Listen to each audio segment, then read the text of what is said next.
on Sports Radio 94 WIP. Well, what's going on, everyone? Joe DeCamara and John Ritchie. It is 94 WIP. Great to be with you, off and rolling. On this Tuesday morning, we'll still no official word on Vic Fangio. Obviously, we talked a lot about it yesterday. We know he's not out. We don't know if he's in. Hopefully he's in. Sixers were in action last night, winning late out west. Good to see the Sixers win 2 days to the NBA trade deadline. They could go either way. Some people say trade for Giannis. Some people say trade Embiid. Wild. We'll talk about that. Phil's about a week to spring training. Flyers desperately need a win. They play tonight. Look, all of it on the table with you at 215-592-9494. Rich. Hello, Joe. Hello there, Johnny.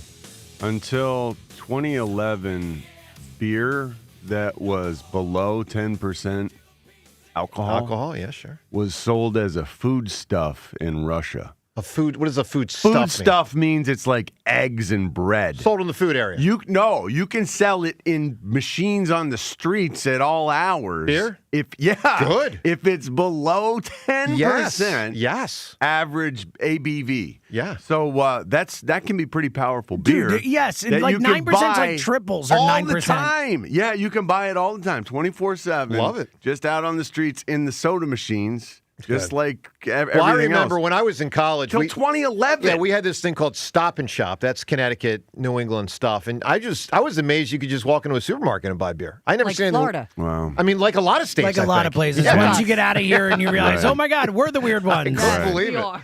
Yeah. So that was eye-opening for me in my college days. Look, let's get at it today at 215-592-9494. We'll see where the Fangio thing goes. We'll see. It does feel like, other than Fangio, to a large extent, the dust has settled on the Eagles. I mean, you got your coordinator, you got your passing game coordinator.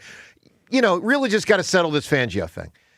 So to a large extent, it feels like the dust has settled. And so then I ask you this, knowing we're really only about a month and a week away from free agency. And then here we go, off to the races, free agency and the draft and blah, blah, blah. I ask you this at 215-592-9494. In a big picture sense, big picture, how do you feel about the Eagles? And here's what I mean. There were a lot of concerns, rightfully so, expressed about our football team during the 2025 season, and many of those concerns linger. But I ask you this. Do you think the concerns that we've had are major enough that they begin to derail the Eagles from, like, for instance, being a consistent playoff team, being a consistent contender? Or do you think the Eagles have enough foundation, and even if they have to replenish, in how we trust, that, like, they just keep on rolling in the midst of an absolutely amazing period of time that clearly even the village idiot would say has been their most successful 9 years in their franchise? They've been in the playoffs 8 out of 9 times, 3 Super Bowls, won 2 of them. Just keep on rolling. Hey, by the way, they did actually win 11 games, and that was a down year. John, where do you stand, John, in the big picture? Because I will just say this before I turn it to you. I am very torn on this. Here's my mindset today, and I want to hear from you at 215-592-9494. I'm kind of in a convince me mode for the next 4 hours. Candidly, I'm not sure. I can make a great case. They keep rolling. Number one reason, Howie Roseman. I can make a great case they don't keep rolling. Saw a lot in 25 I didn't like. My number one concern is the quarterback. And I can make a great case they're in trouble there. I don't know. I'm very torn on this. John, where do you stand in everyone? 215-592-9494. In the big picture, what do we got? In the big picture, we've got a team that is playoff worthy, is Super Bowl potential worthy if they play this the right way, because they're built, from the bones out. They're built the right way by Howie Roseman. I think this team can win a championship, and I feel confident saying that before this year's Super Bowl is even being played. Mm-hmm. This team can turn it around and go win because of the quality of personnel that they've got. And, they've been there and they have done that. They are the reigning world champions as we speak right now. Let's not forget that. This team can win a championship if they find an edge on offense and run with it. And that's what good offensive coordinators do. They find that edge. We had that edge in Doug back in for the 2017 Super Bowl. We had that edge when we won it with Jalen. With the RPOs, we were one step ahead of defenses, and teams caught up. Defenses caught up. Now we have to take that next step. I have no doubt if we do that properly, we can go and win this thing. I am worried that, and we all should be, hey, it seems like the jig is almost up with the people from the outside looking in, the way they perceive this thing is not good. The way that they perceive the way this is being run. I'll give you a maybe on that. It's not a positive. I'm not sure about that. Because I know this. The Eagles, I think they're still the envy of a lot of people around the league. I really do. Okay. Not coaches. Well, we couldn't get good coaches who weren't fans of the team here. Like that to me feels problematic. Like we celebrate Vic Fangio, but now we're biting our nails off, worried that he won't be back. I know. He should be a slam dunk. I mean, the guy's an Eagles fan, born and raised, and he wants to be here. He's not weighing offers to go become a defensive coordinator or a head coach anywhere else. No. He wants to be here, or does he? That's the thing. Yeah. Even Vic Fangio is the jig about up, even within that building. If Vic Fangio, the fan that we love the guy, we worship him because he's like us. He's a better defensive coordinator than I am. He's not that like us. He's better than I am. No, I hear you, John. I'm joking. Look, don't you see what I'm saying? Yeah, I do. That really does lead me to worry that, hey, the outside looking in says we're wonky. Even the inside looking in, even the inside looking out is starting to say, we got some issues. No, listen, I think that is a reasonable point. We don't know. We talked a lot about this yesterday. Is he just old guy that wants to retire or frustrated guy that is like, what the hell? Look, talk to us at 215-592-9494. Let me give you my ledger, and I'm only going to give you the top items. When I say top 3 or 4, because I'm extremely torn on whether to think this Eagles thing keeps rocking and rolling, or let me put it this way, guys. Teams go up in the NFL, Seattle, New England. Teams go down in the NFL. And it's only a matter of time until the Eagles fall out of the playoffs and don't keep this run of excellence going. But maybe that's 3, 4, 5 years away still. Because they've been doing it for, it feels like a decade now, other than 2020. Here's my ledger. Reasons to believe. Number one, and it is so totally number one, Howie Roseman. It's the number one reason. Number one reason to believe they just keep rocking and rolling in Howie we trust. I mean, him and Lurie are the only two constants this whole time. So, Howie, number one. Number two, I'm a Sirianni guy. Now, am I shakier than I was a year ago and 4 months ago? Yeah, sure. But, I'm still a Sirianni guy. So, I'm going right there. You also still have a strong defense and a young defense. Their three best players are all in their first 3 years of pro football. Jalen Carter, Quinyon Mitchell, Cooper DeJean. I mean, I'd say Zach Bond's their fourth best defensive player. They're still young. They're still strong. One thing that I got to throw into this element here right now, when I talk about pro Eagles reasons to believe, guys, they weren't supposed to win the Super Bowl. Teams that win the Super Bowl aren't, supposed to win it the next year. I know you think they are. They're not. Guys, you look at the history of the league, repeating is really hard. They actually won 11 games, and if they had tried in the last game, they would have won 12. When I was growing up, I would have died to have years where they win 11 games. Now they win 11, we're like, throw them out. So, all right, those are just some top items on why there's still reason to think they always make the playoffs, right? But let me give you the flip side and talk to me on which of these two sides of the ledger hits you more in a big picture sense. 215-592-9494. My number one concern, you may not agree, many will, many won't. My number one concern is Hurts. It's my number one concern. And the last time the Eagles derailed, and it was only for 1 year, 2020, but the primary reason was Carson. It was. Primary reason was Carson. And when I look at this century, the three teams that kept it going the most, Obviously, New England number 1, Brady.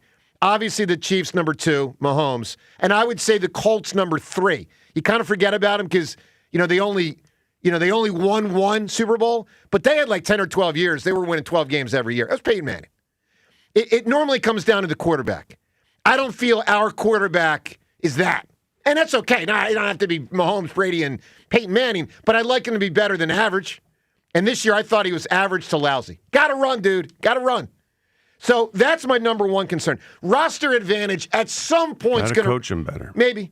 Roster advantage at some point is going to run out. Now, maybe Howie keeps it going, but we know they've had a wild advantage of incredibly talented players. And obviously, AJ and Lane are 2 Hall of Fame level players. They may not have much longer. I think AJ is probably gone. So I start with like that.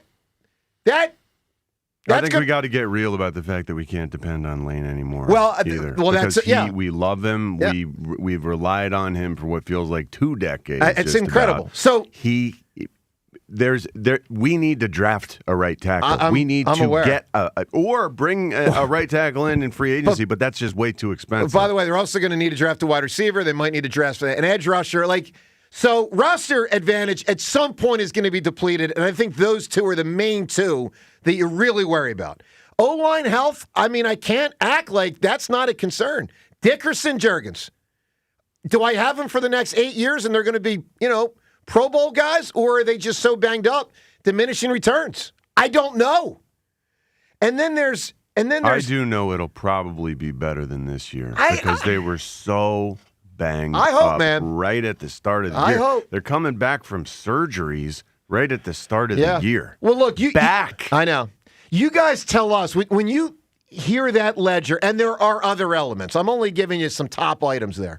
But when you size it up big picture, knowing that, really the dust has settled in the 25 season, 26 offseason has begun, pretty much just got to figure out this Fangio thing. And otherwise, hey, let's plan for free agency in the draft. What do we got? I'm very confused. Honestly, I really am. Because there are strong elements on both sides of this. Convince me. One way or the other. Where do you stand? 215-592-9494. The run of excellence continues or real trouble looms? Like they start missing the playoffs. What do you think? Joe DeCamera, John Ritchie, it's 94 WIP. As a parent, you want to make sure your kids are warm and comfortable every night, especially after last month. And that's why I'm so glad I had Window Nation come replace the windows in all my kids' bedrooms. I trust Window Nation to do that because they're ranked highest on Forbes' list of best window installation companies. And they installed all the new windows in my home in just one day. If you didn't get your windows replaced like John did, and you're tired of a cold, drafty home and those shockingly expensive winter heating bills, then it is time to call Window Nation. And right now, it's their buy 4, get 4 windows free sale, plus an extra 10% off for the month of February. That's right.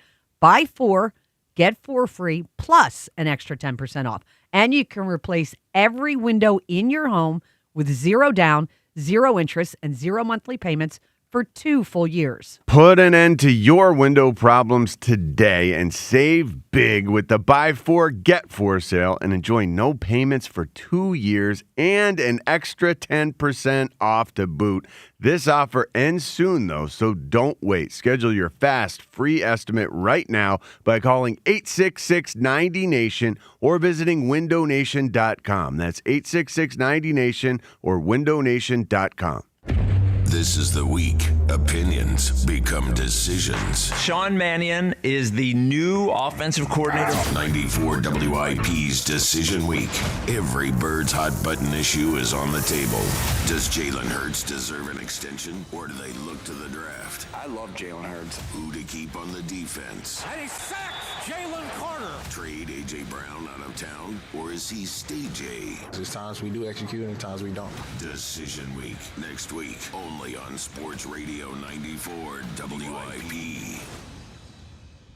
Out here, if you're doing nothing, you're doing everything right. Though on a cruise with Norwegian, even if you're doing nothing, you're still basking in the warm sun, enjoying the peaceful ocean waves. You're breathing.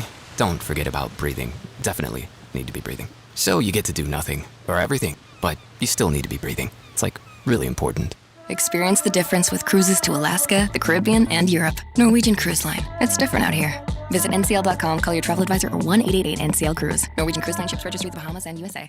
Cold weather is hard on your car. That's why Meineke is making it easy to stay road ready this winter with a full synthetic oil change for just $59.95, plus free tire rotation. Families have been trusting Meineke for brakes, tires, exhaust, tune-ups, check engine lights, and all their automotive repair needs for over 50 years. Stop in your local Meineke at 504 Black Horse Pike in Audubon, New Jersey today and ask for the manager Mike to help keep your car winter road ready. Meineke, doing car care right. For over 30 years, CertaPro Painters has been part of countless memories. Every wall tells a story, and we've been proud to help write them. We are more than just your local painters, with care, craftsmanship, and certainty. From the first brushstroke to the final smile, our promise is simple. Your home, beautifully painted and worry-free. CertaPro Painters, that's painting happy. Get started today at CertaPro.com. Each CertaPro Painters business is independently owned and operated. Home improvement contractor registration numbers are available at CertaPro.com. DraftKings Sportsbook, the #1 sportsbook for live betting, is making every moment of Super Bowl 60 count with DraftKings Live Millions, featuring over $5 million in prizes. Here's how it works. Open the DraftKings Sportsbook app, opt in, and get your promo token. Place a live bet of $1 or more on the Super Bowl, and you're in. And every live bet means another shot to win. Once the game wraps up, we'll randomly select our prize winners. Download the DraftKings Sportsbook app and use code Philly. That's code Philly. Bet live for your share of $5 million in prizes with code Philly. In partnership with DraftKings. The crown is yours. Gambling problem? Call 1-800-GAMBLER. 21 and over. Pennsylvania only. Eligibility and restrictions apply. No purchase necessary. Opt-in required. Minimum odds minus 500. Prizes either bonus bets or single use 20% profit boost. Max bet $20 that expire in 30 days. See official rules at sportsbook.draftkings.com/promos for entry period and free method of entry. Sponsored by Crown Gaming Inc. Every member of the team at Dell Chevrolet have a heart on this month for the Valentine's Day sales event at Dell Chevrolet. Speak to a friendly Dell Chevrolet associate with a heart name tag about sweetheart deals. DellChevrolet.com. Jack, sell them for less. Your day doesn't wait. Between the school run, the office, and the grocery list, you need to know what's happening in Philly now, not an hour from now. At KYW News Radio, we're obsessed with your quality of life. That means real-time traffic for your commute, weather that actually helps you plan your weekend, and fearless reporting on the local leaders making decisions that affect your wallet. Stay connected. Stay informed. Tell your smart speaker to play KYW News Radio. Okay, I have to tell you, I was just looking on eBay where I go for all kinds of things I love, and there it was. That hologram trading card. One of the rarest, the last one I needed for my set. Shiny like the designer handbag of my dreams. One of a kind. eBay had it, and now everyone's asking, ooh, where'd you get your windshield wipers? eBay has all the parts that fit my car. No more annoying, just beautiful. Millions of finds, each with a story. eBay. Things people love. It's impossible to have a bad day when you start it with Chick-fil-A. Hi, I'm Miles. And this is Grant. And the little thing we love about the Chick-fil-A chicken biscuit is how the fluffy, crispy goodness wakes us up in the morning. The chicken is crispy, the biscuit is soft, it's iconic. Throw some jelly on it, you can throw some honey on it. It helps me kick off the day. The hash browns are great. And I really like the shape of them too. Little circles of crispy goodness. Yeah, those early morning chicken biscuits are just great, man. Mornings are a little bit brighter with the Chick-fil-A chicken biscuit and Simply Orange juice. Available on the Chick-fil-A app. Real guests paid for their testimonials. Today, partly sunny and not as cold. High 38. Weather brought to you by Duke's Mayo. Welcome to Duke's Mayo Country, where the mayo is so smooth and creamy, it makes every bite better. Duke's Mayo. Look for the yellow lid. 94 WIP Sports Update. Brought to you by Borgata Hotel, Casino, and Spa. Call it the Dominic Barlow game. Career high 26 points, 16 rebounds as the Sixers won a fourth straight at the Clippers, 128-113. Barlow, the two-way player, and why he chose to play for the Sixers when he had other opportunities. I had great conversations with Daryl and Nurse and just their belief in me. Just telling me if I do what I'm supposed to do, I'm going to play, and I'm going to play a lot. And no other team, told me that. And so just the belief from myself, it kind of felt like when I was, getting recruited in college. Barlow post-game on NBC Sports Philly. Tyrese Maxey, 29. Joel Embiid, not a great night shooting, but finished with 24. No James Harden for the Clippers. Rumors he may be traded to Cleveland. Pro Football Focus released their list of highest-rated quarterbacks in the Super Bowl since 2006. Nick Foles, number 1. Jalen Hurts, number 2. Hurts actually the only one on the list twice. He also comes in at 8. Cozy up this winter at Borgata's Moon Deck experience. Relax and enjoy the season with a specialty menu and festive cocktails. Book now at theborgata.com. Partly cloudy, a high of 38. To listen to Sports Radio 94 WIP, download the free Odyssey app or tell your smart speaker to play 94 WIP. Sports Update on 94 WIP. You are waking up with Joe DeCamara and John Ritchie. This is the WIP Morning Show. Sports Radio 94 WIP. Well, great job by Barlow last night, as Ray was talking about. I think he took it personal that I said yesterday the Sixers only have 6 players, right? He did. All right, 6.5. Now look, they're going to need guys to step up. You know, they are. You got no Paul George for a long while. And a guy like Barlow is,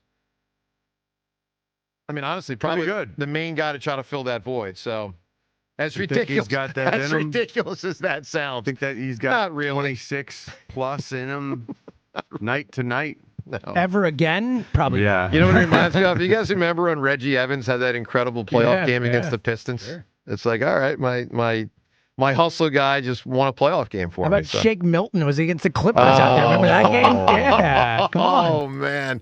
Was it like Shake 39 or? Yeah, 39, I think. That was in the, I think it was against the Clippers, right? Wasn't it? Yeah. That was a Domer one. That was in the bubble. No, that was like the year before, I think. Or maybe that season Shake earlier. did some It stuff wasn't in the bubble. It bubble. might have been the year either or. It was like in 19 LA. or 20. It was in LA, I think. Yeah. It wasn't bubble, but it might have been that year earlier. Anyway, but good job by the Sixers. Look, you want to, try to get as many of these wins as you can, so you get some home court advantage for the playoffs, and that was a nice job last night. By the way, the Harden thing's a joke. I mean, who knows? Again.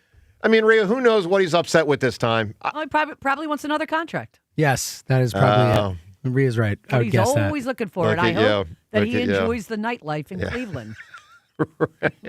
He wishes Cleveland would trade. Cleveland's way too good to trade for. I know. Way too Kidding me? All right. And by the way, that could impact the Sixers, because if I had to pick one team right now to go to the finals in the East, I'd pick Cleveland. I know it sounds wacky because they haven't been that good this year, but I can't really tell you I fully believe in the Sixers. I don't believe in the Knicks.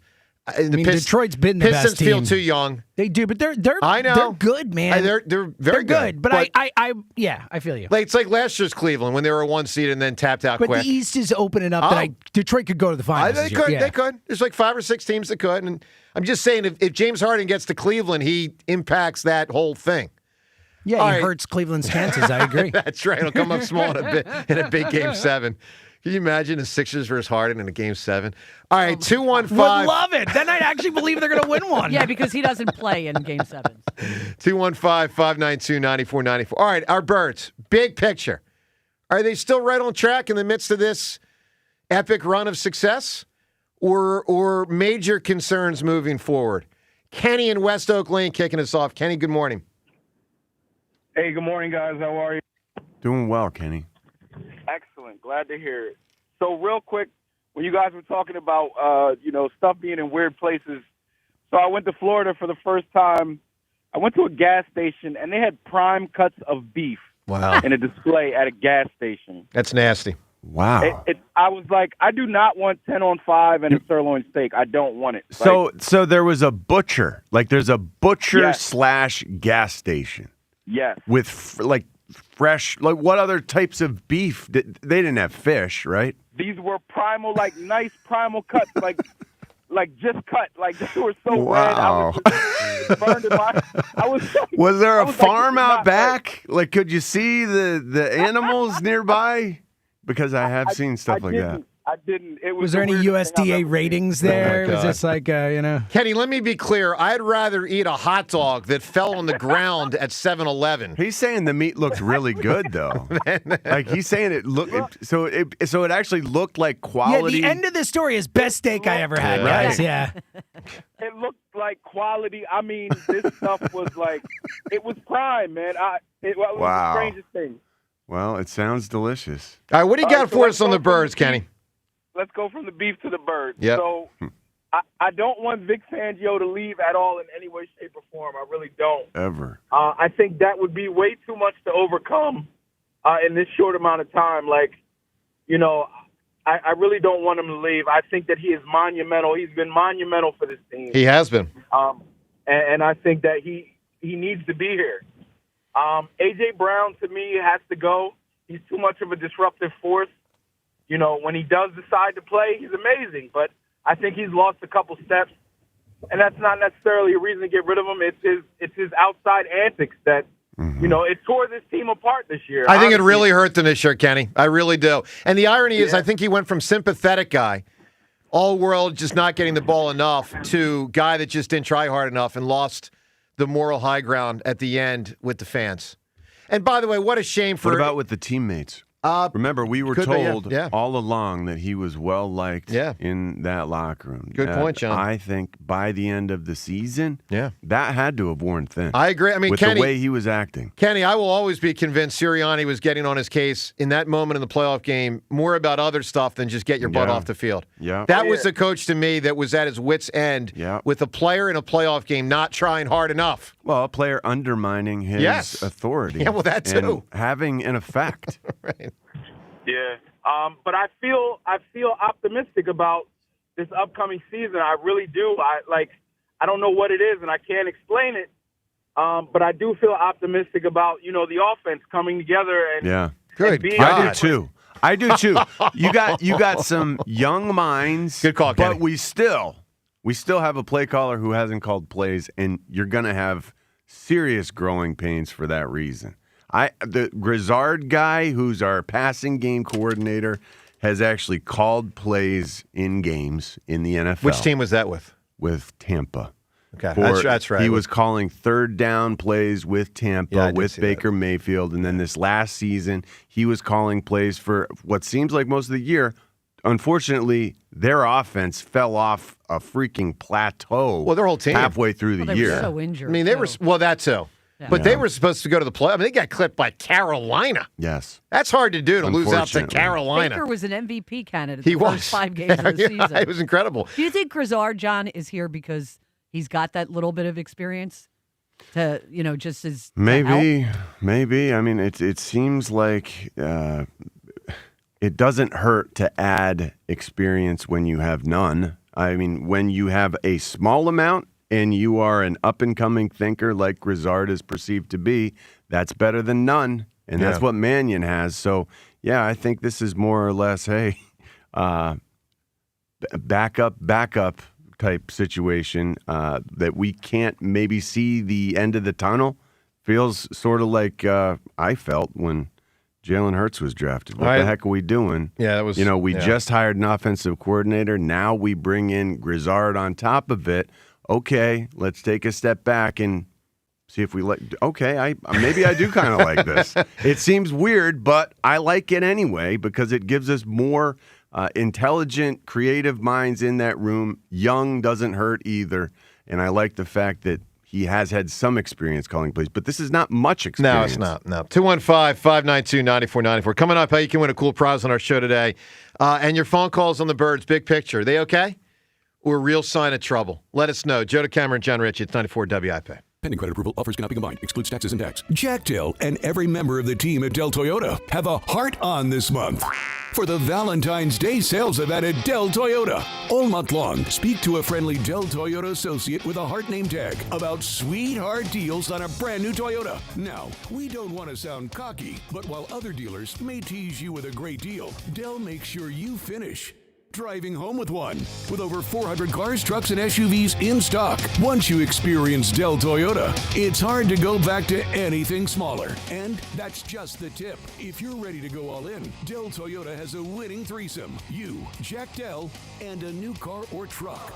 Relax in the experienced hands of the team at Dell Toyota. Only 8 minutes west of Exton on Route 30 in Thorndale. You're only minutes away. If you're worried you're going to pay too much for your next vehicle, you don't know Jack. Online at DellToyota.com. Se habla español. Jack, sell them for less. Jim Cipriotti at Retire Ready Financial Group doesn't need Google to know you're worried about retirement. Between inflation, rising taxes, and the uncertainty about Social Security, he understands. That's why he offers a complimentary retirement second opinion. It's a no-obligation meeting for you to talk about your concerns about retirement. You want to know if you're going to be okay?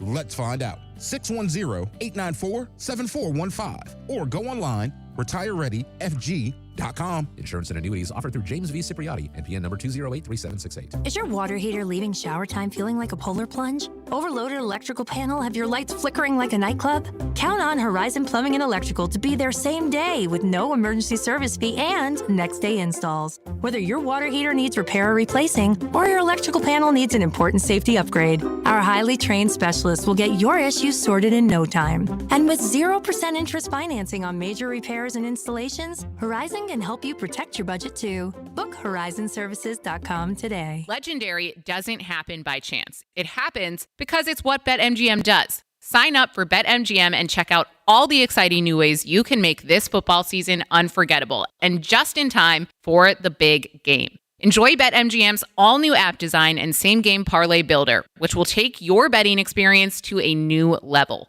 Earn BetMGM rewards points from your bets, take advantage of football promos found nowhere else, and keep an eye out for rewards dropping in your account throughout the season. Never settle for ordinary. Sign up today and make the big game this year one to remember. BetMGM, make it legendary. BetMGM and GameSense remind you to play responsibly. See BetMGM.com for terms. 21 plus to wager. Pennsylvania and New Jersey only. Subject to eligibility requirements. For you or someone you know has a gambling problem, help is available. Call 1-800-GAMBLER. This is the story of the one. As the purchasing manager at a manufacturing plant, she knows the only thing more important than having the right safety gear is having it there when you need it.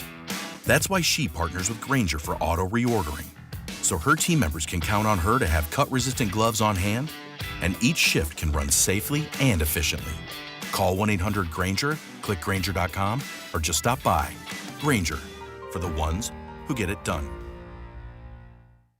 I know that hiring can be challenging. You need someone to match your role perfectly. Well, now you can meet them fast on ZipRecruiter. Build your team, build it sooner. Meet your match on ZipRecruiter. Just head to ZipRecruiter.com/free right now to try it for free. That's ZipRecruiter.com/free. Meet your match on ZipRecruiter. Try it free. My son loves to fly kites, but my active psoriatic arthritis can sometimes hold me back. Now with Skyrizi to treat my skin and joints, I'm ready to go. Skyrizi, risankizumab Riza, a prescription-only 150 milligram injection for adults, helps with less joint pain, stiffness, swelling, and fatigue. For those who also have plaque psoriasis, 90% clearer skin is possible with just 4 doses a year after 2 starter doses. Don't use if allergic to Skyrizi. Serious allergic reactions and an increased risk of infections or a lower ability to fight them may occur. Before treatment, your doctor should check for infection and tuberculosis. Tell your doctor if you have an infection or symptoms such as fever, sweats, chills, muscle aches, or cough, or if you plan to or recently received a vaccine. With Skyrizi, there's nothing like clearer skin and better movement, and that means everything. Ask your doctor about Skyrizi today and visit skyrizi.com or call 1-866-SKYRIZI to learn more. That's another amazing run by Team USA. Mom, think I'll be on Team USA one day? Well, I'll take this one. What? Are you speaking to us? Yes, and to answer your question, anything's possible, especially with Xfinity.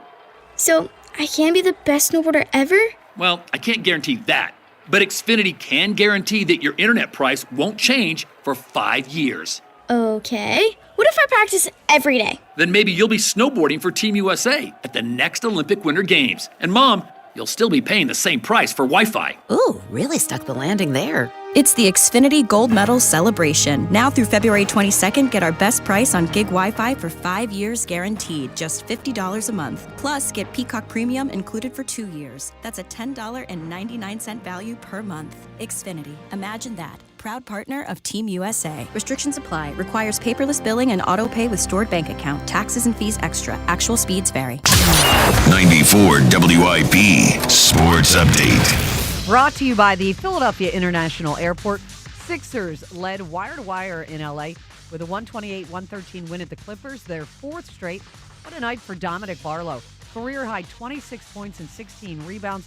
Tyrese Maxey, 29. Joel Embiid, 24. Clippers did not have James Harden in his second straight game, rumored to possibly be on the move to Cleveland. Reports Vic Fangio wanted to retire, but Brian Baldinger telling NBC Sports Philly he thinks he'll return. I think Vic Fangio, who's from Pennsylvania, said this was going to be his last stop. Probably doesn't feel good about the way things finished this year as a team and as an organization.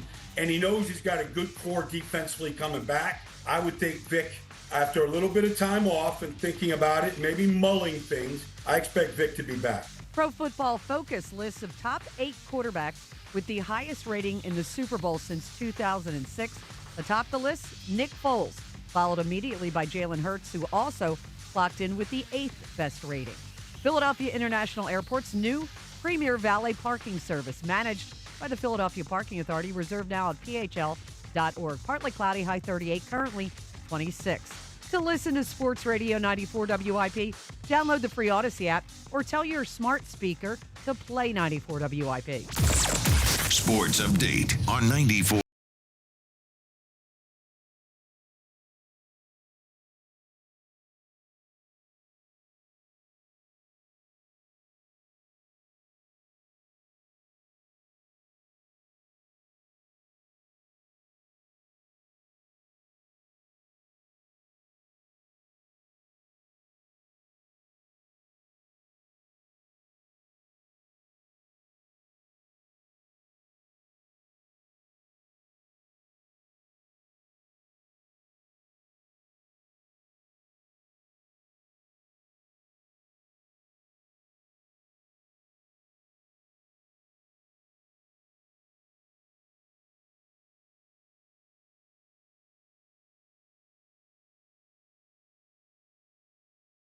Concept was if you could dump Embiid just to get rid of the contract, even if you'd get nothing back. Like I trade Joel for a second-round pick. Or really the way it would manifest, just so you know, is for some other teams' expiring contracts. The concept is you'd have cap relief after this year, and you get back, guys that equate to that kind of money, but you get cap relief after this year. And last week I'm like, yeah. Who wants 3 years and $192 million after this season from Joel? And now I keep watching, and I'm like, I think I do. I don't really, but you know what I mean. I don't want to give up the talent. I lean now toward keeping him. And the irony is there's 3 completely different directions. There's the trade deadline's 2 days from now. There's the dump Joel camp, which half the people last week were saying yes. There's the go trade for Giannis camp, which yesterday about a quarter of the people were saying yes. And then there's the stand pat camp.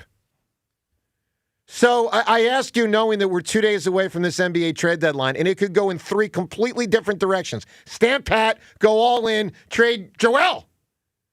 Where do you stand? What's your mindset? 215-592-9494. And if you were with me as recently as a week ago, I'm like, well, yeah, of course you got to trade Joel if you get a chance. Are you now not? 215-592-9494. Reed, does that make sense? I don't think it's dumb. I mean, I think you've acquired new information. It might be dumb. Opinions changed based on new information. Yeah, but it could be like saying, let's keep Chase Utley in 2012. Mm-mm. And the problem is, with this league and that cap, James, where do you settle right now? James, I give you 5 minutes to trade Joel for nothing. You reset the cap for Maxey and Edgecombe for years to come, or you don't. What do you do? So, assuming it does reset the cap, because that is complicated with the apron and Paul George's contract. So, this might be like a non-starter, but assuming it does reset the cap, then yes, I would do it. I don't think they're winning the title this year. I get that it's fun, and if they keep him, I get it. People are into the Sixers a little bit. It's got good again. It's more fun than it's been. Yeah. But at the end of the day, I think if you want to give Maxey and Edgecombe the best chance to really win a title, I think it's the smartest move for the franchise. So what's the right answer, John? It's a tough one, man. It's a tough one. Man, I think the right answer is it stems from the fact that we all know deep down when these series become when you try to string series together, we're talking not just games together. Let's try to string series together. We've never seen him do that except when they were in the bubble. And I just can't put all my eggs in that basket in good faith. I can't. I want to desperately, but come on. So good sense tells you just rip it off. I think good sense says you got to cut bait and move on this because he is healthy now and he's playing as well as he probably will from here moving forward. Yeah, I mean now's the time to capitalize. Yeah, I don't necessarily want to because we have this relationship with Yes, we do. Joel. We love him. It's been bumpy. Yeah, don't always love him, but we also usually love him Yeah. and admire him. And that's part. Like I really do admire him as a guy like who wants to. I don't know. He's handled himself pretty well in Philadelphia, which is a tough place to handle yourself pretty well. He's never asked out. I appreciate that. I respect that. The organization did 37 different things wrong, and he never asked out. And which is really rare in this He felt league. like a sympathetic I figure know. more often than not, and there wasn't a whole lot of complaining. Not always sympathetic. Now not always. Everything I've done for this city. Yeah, That's exactly. true. Effing That's city. true. Effing city. That's true. That was problematic. Oh, did you want me to say it that way? But I there could if you weren't- wanted. Well, your history of cursing on the show, so. All right, well, With all the time we've been together, he could have done a lot worse. Yeah, but he also could have done a lot more. I wanted him to do a lot more playing. He All right. didn't do much So complaining. the main thing today is we're trying to figure out with our football team, big picture, what do we got? But I also want to throw the Joel thing into the hopper. I really am curious. Just a week after half the audience told us, just last week, trade Joel if you can. You still there? Or now you're like, I don't know about that. I take it back. 215-592-9494. We got some Phillies to get to this segment and more. Let's It's get truck to. day, by the way. I'm sorry, it's what? It's truck day. What does that mean? It's when they Oh, the Trucks for Phillies. spring training. The trucks leave dead down there. You know what I yeah. thought you were saying, Rhea? Because there's one of these. It's National Truck Day. Everything's got a. It's National. No. I don't know. Computer Mouse Day. James, what? James, who are the dorks that make this up? Yeah, me, pal. Who are they? Who's like it's National Band-Aid Day? I don't know. They deserve a day. They're very important. It's ridiculous. All right, let's go to the phones. Chuck in Mount Airy. Chuck, good morning. Yeah, good morning. It's National Rhea Apologizes to Chuck Day. Yeah, that'll never happen. Chuck, you know You what were I very- think of you? I think you're patently unfair to Jalen Hurts, and frankly, it Yeah, borders but- on personal and nasty. Yeah, but listen, let me advise you something, Yeah, right? but when you don't play well, Rhea, everybody gets ripped here. Donovan got ripped to shreds. Carson got ripped to shreds. yeah, no, you Randall can got rip ripped to people shreds. like It's we've no criticized Jalen. I think that you took it way too far with the trash comment. Yeah, Chuck, I agree with Rhea. I think you went too far there. No, but I don't agree with her calling me disgusting and saying I have a personal problem with him because I don't. Everything I say about him is off the field. I don't know the guy personally. Okay, fair So enough. You don't have to apologize, Rhea, and I know that you are the head committee of the Call of the Year, but I'm not going to suck up to you to get any votes. I don't need them. I'm just from out here.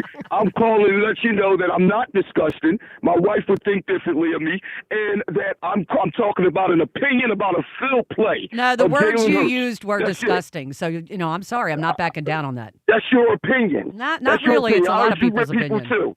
But I've never disrespected you. I always uplifted you and thought you was a high class. But now I see I got to put you in a All low right, bar. Chuck, settle Let down. me Settle grow down. up. Come on, Yeah, I man. am growing up. That's for an apology. Right is right. Well, wrong you're is not wrong. I getting didn't an come at her apology, personally. so you're not getting it.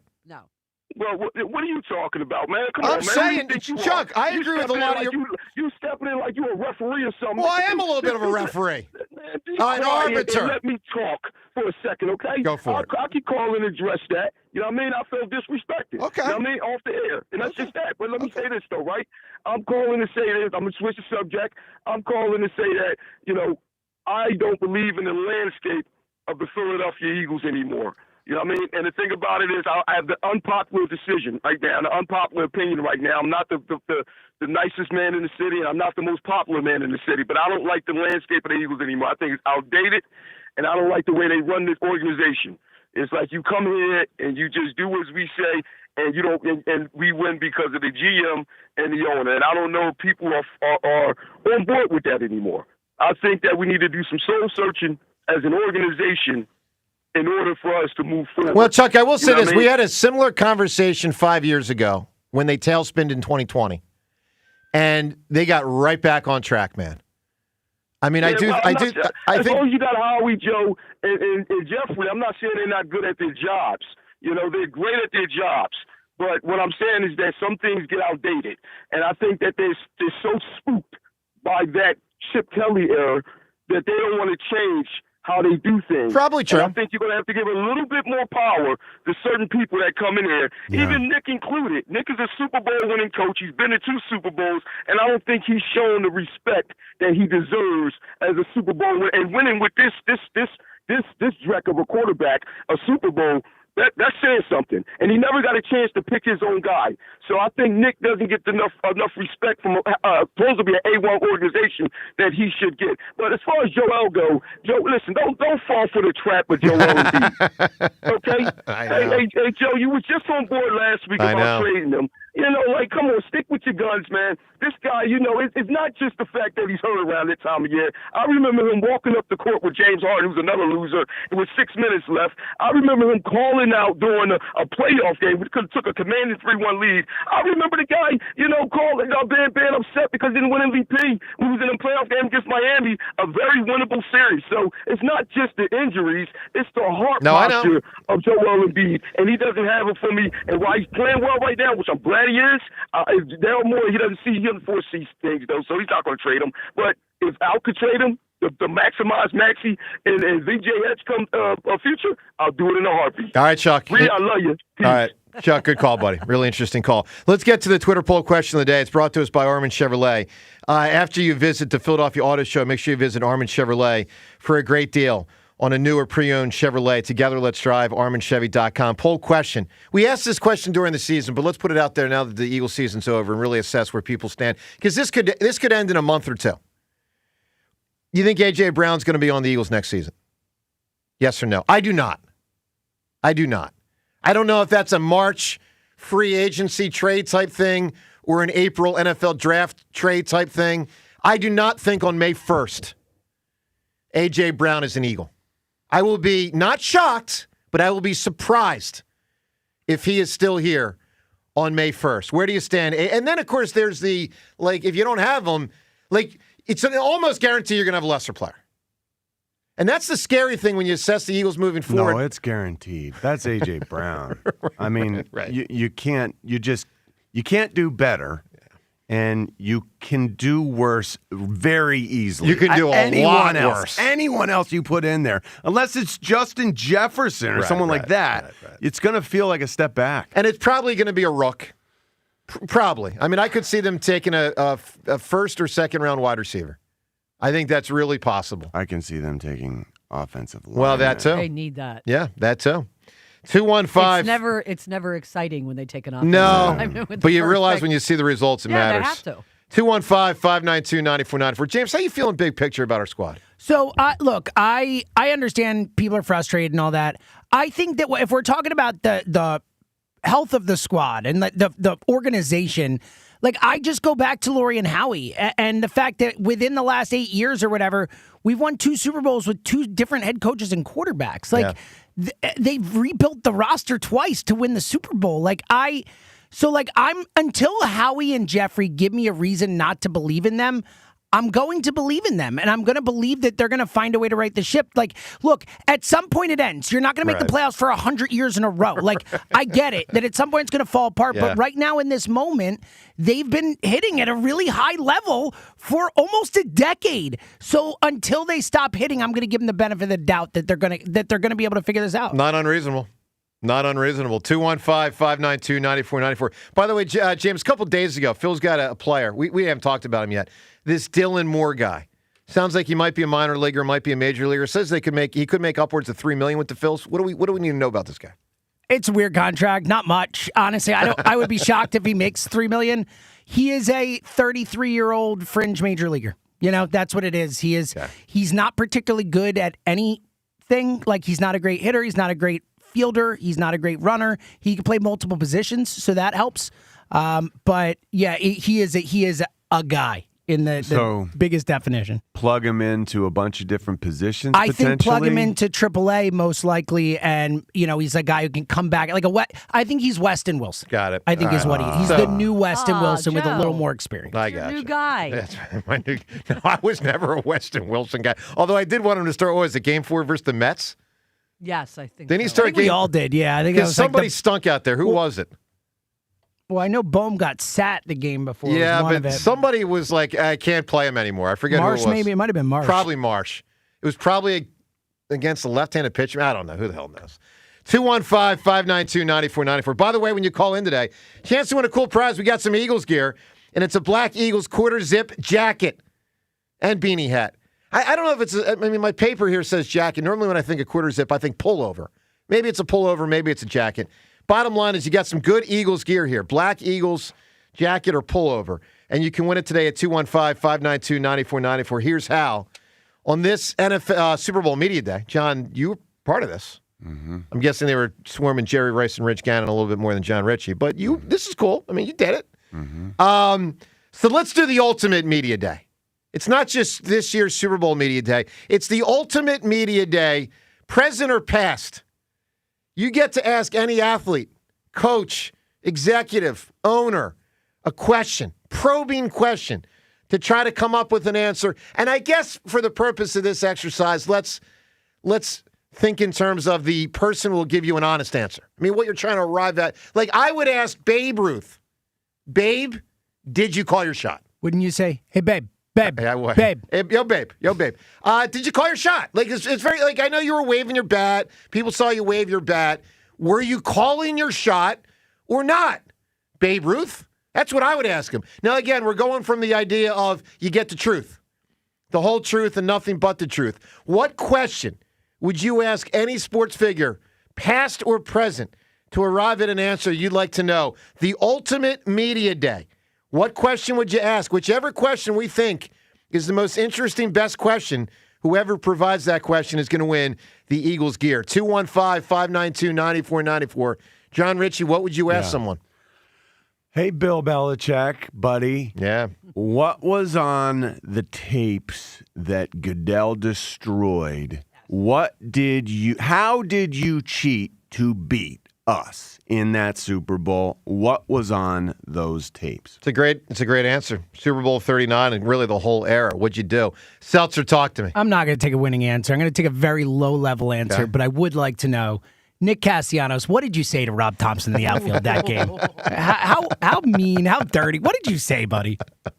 It's pretty good. Rhea, we're gonna get a lot of answers here. They're gonna go in a lot of directions. 215-592-9494. What are you thinking? This person has said if he told you he'd have to kill you, Oh boy. I would like Vic Fangio's meatball recipe. I would like him to ask Okay. him for it. We're going into the not that important. All right. Yes. Look, big answers abound. What would you like to know from an athlete, a coach, an executive? It could be a broadcaster, an owner, someone in the sports world. What would you like to know on the Ultimate Media Day? Today is the NFL Super Bowl Media Day. Let's talk to Patrick in Tabernacle. Patrick, good morning. Morning, everybody. Hey, I'm back. I'm back, Joe. Everybody apologize. I'm done with my Flyer anger. It's okay. And I'm moving on. I suggested to That's big of turn my you. corner. What's that? That's It big is. of you. You're not done, by the way, Patrick. You're not. Well, okay, well, Joe. Oh, no, but man. here's the Well, problem. Here's where I know yeah. you're headed. Probably going to be a stage of apathy, and that's a shame. Because what's going to happen in the next month? I know they're going to be off for 2 weeks because of the Olympics, but there is a chance for a good portion of the remainder of the season people just don't care as much and they stop watching, and that's they're going to deserve that. No, listen. I'm not going to stop watching and stop caring. Some will. Some will. I had to turn. Listen, I go to bed in my Flyer jammies. I wake up in my like every. You know what I mean? Yeah. I had a buddy tell me, "Why do you wear? You got your Flyers?" I said, "Oh, you can't help it, man." Yeah. But listen, I told Seltzer, watch American ice football. Go to YouTube, put on American ice football. Germans playing football on ice. It helped me turn the corner. It's okay, man. Wow. This is like during the pandemic when we were watching like marble racing and all that. Remember we would find like the weirdest. Yes, that was I do. yeah. it's hilarious, and I'm thinking of like Hugh Douglas and all these big men out there, John Ritchie, trying to like seriously. But anyhow, our Eagles. This looks and cool. Chuck, I had not seen this before or heard of it, Patrick. Yeah. Just like a Yeah. cursory, like it really does remind me of American Gladiators on ice. Oh no, listen, it does, but it's completely it's whack. It really is. So it gave me a good laugh. Cool. But, it looks but cool. Listen, the Eagles, man, this is like, we just won the Super Bowl. I'm still like, we're not even a calendar year, I don't think, from like winning another Super Bowl. Well, Patrick, I'll say this. And- True, but we're also now talking about the future. I'll give you, for instance. I know. Denver but finally got good this year, but after they won the Super Bowl in 2015, they didn't even make the playoffs for 9 straight years. Oh, no. So, yeah, listen, things can change fast. Oh, sure, and for the worse and for the better. But and listen, I think we're trending downward, and the Fangio thing. It's just still, I still have the image in my head of just like there's still more. It's like this is just more smoke, A lot of smoke. Of smoke. And where there's smoke, there's fire, man. Well, listen, Jay, that's what I work with, man. It's just like hydrocarbons, Joe. You know anything about hydrocarbons? Yeah, when you add, it oxygen? involves hydro and carbons. Can you give me an example of a hydrocarbon? Joe? Sure. That'd be great. An HC. Like gasoline or diesel or propane. Those are all oil. All hydrocarbons. All that stuff, man. Joe knows a lot about Joe diesel. thought diesel was the gas that made plants green or whatever it was. Oh my God. Yeah, listen, I'm a hydrocarbon specialist. Sure. I'm at the top of the hydrocarbon field. How about that? But listen, it's just the Eagles, man. It's just when that oxygen comes in here, fellas and ladies, it's just it's really going to flash, and we're still to me trending that direction. And maybe not this upcoming season, but it's hard to come. You're not it's hard freaking to out. get I back got to you. the top. All right, Patrick, No, I'm not freaking give me out. an answer here. You get to ask a sports figure a Okay. question. What are you doing? This is definitely not a winning answer, but like if I had Ted Williams next to me, I would say to him, Mr. Williams, if you had one pole, one line test, and one lure, John Ritchie, what would you use? Oh, that man. would be my question. Did not Avid see fishing. the asking Ted Williams No. about fishing instead of hitting coming. No. They say he was, one of the best ever at 3 different things, right?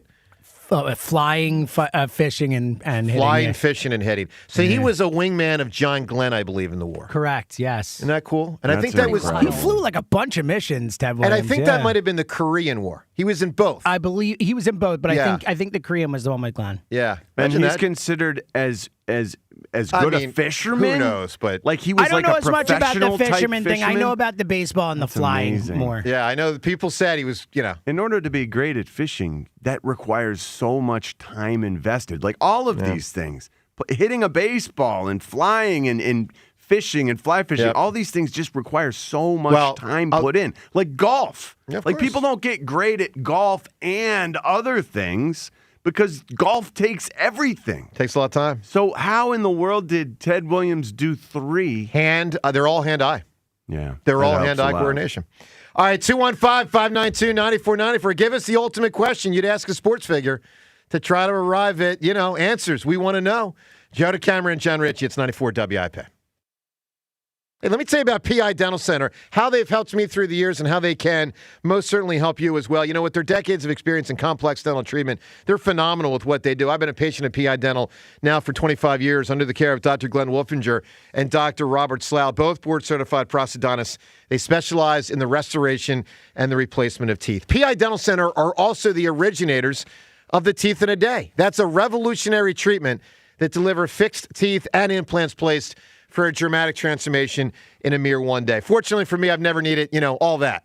I've been in good shape, obviously looking to stay in good shape. Most people are. Year-to-year maintenance, good for you. Get there to PI Dental for year-to-year maintenance. But if you got a big old problem that requires a significant solution to really solve it, PI Dental Center can do that for you. They can provide that for you. Start with their website, pidentalcenter.com. Make sure you visit pidentalcenter.com to request your new patient evaluation. Celebrate your love this Valentine's with the most romantic and timeless gift of all, a piece of exquisite jewelry from Benari. From classic diamond essentials for her to luxury timepieces for him. And if you're proposing this Valentine's, the experts at Benari are here to guide you in finding the most flawless diamond and the most gorgeous ring. Classic gifts, luxury gifts, gifts with meaning. Celebrate your love with Benari Jewelers at Exton and Newtown Square, where everything is meant to be. It may be last call for football, but FanDuel, in partnership with Valley Forge Casino, is giving you a daily profit boost every single day leading up to the big game. Today's 30% profit boost is on the rushing markets, rushing yards over under, alternate rushing yards, and most rushing yards. Let's go with Seattle's running back, Kenneth Walker, to hit the over 76.5 rushing yards. And how about lowering Drake May's rushing total to 30-plus instead of 36.5? All you have to do is opt in each day and place an eligible bet to use that day's profit boost. Play your game with FanDuel, official sportsbook partner of Super Bowl 60. FanDuel Sportsbook is the official sportsbook of 94 WIP. 21 plus in President, Pennsylvania. Opt-in required. Bonus issued is now withdrawable profit boost tokens. Restrictions apply, including any token expiration and max wager amount. See terms at sportsbook.fanduel.com. Gambling problem? Call 1-800-GAMBLER.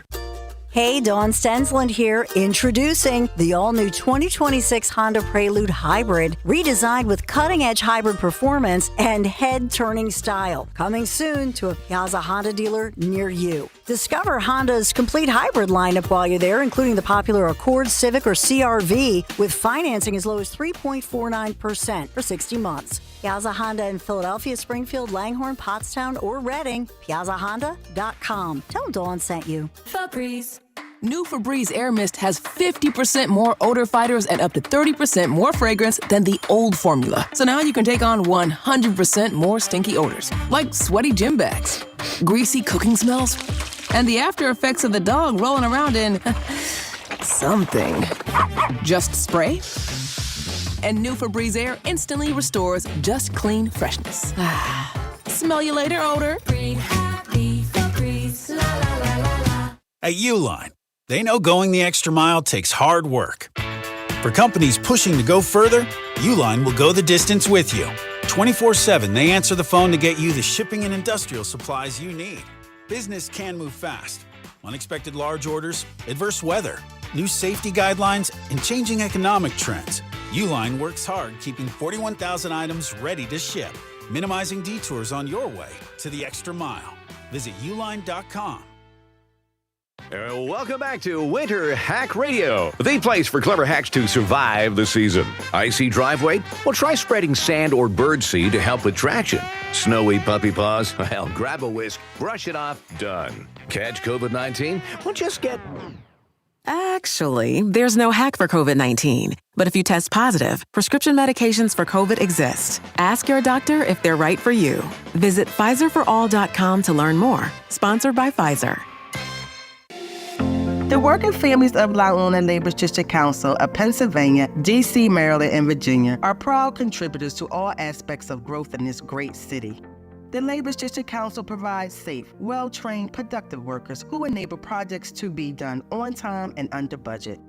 We appreciate our signatory contractors and their commitment to fairness and equality. Laborers, we're building a better future today. Brought to you by the Laborers District Council Licit Fund. This is Jonathan Cans, third-generation owner of Marvin E. Cans Heating and Air Conditioning. The last several years, I've been making this joke that we're Marvin E. Cans Air Conditioning because Philly really hasn't had much of a winter. But this year, winter's here. It's here to stay, and it's no joke. And furnaces are working harder than ever. So if you haven't had your heat service this year and you don't enjoy frozen pipes and you don't want your wife to turn into a popsicle, then call Marvin E. Cans Heating and Air Conditioning. Go to marvinecans.com. That's marvinekanze.com. What if sports were traded like markets? Now you can test your sports IQ in real time with Robinhood Prediction Markets. It's not you against the house. It's you participating in a live market. You can buy or sell your positions all game long. You know the game. Put it to use. Trade every play with Robinhood. Download the app today. Futures and cleared swaps trading involves significant risk and is not appropriate for everyone. Event contracts are offered by Robinhood Derivatives LLC, a registered futures commission merchant and swap firm. In a world in need of a hero, one man rises to the challenge in style. He is Just driving the kids to soccer practice.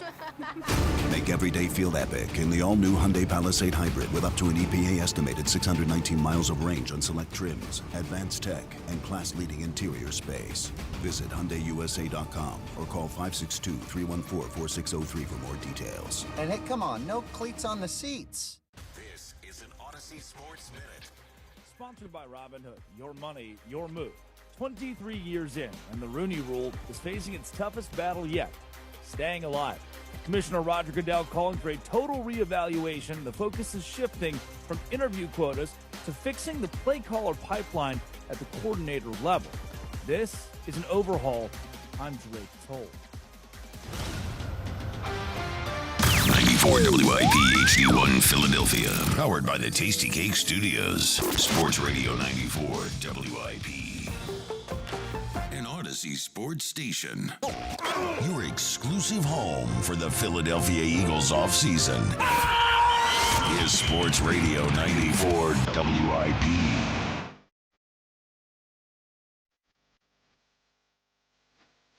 It's seltzer.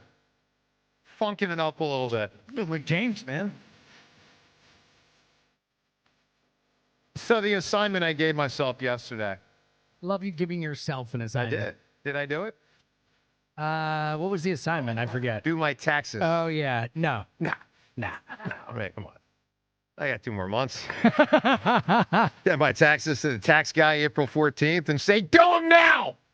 That's one day early. Good job. Right. No, I'll get to it soon. All right. Hope you're having a good start to your day. 215-592-9494 to weigh in. A lot of conversation today about the Eagles in a big picture sense.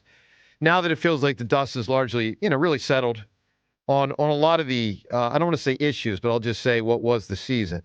The only thing really left now is do you have Fangio or not? But they got a coordinator, they got a passing game guy, whatever that guy's role is. And but big picture, are you thinking that our team keeps maintaining playoff year over year over year and many years Super Bowl contending form? Or was this a sign of slippage that makes you think, you know what, like bad days are ahead? And you can make a great case either way. John, which do you lean more toward?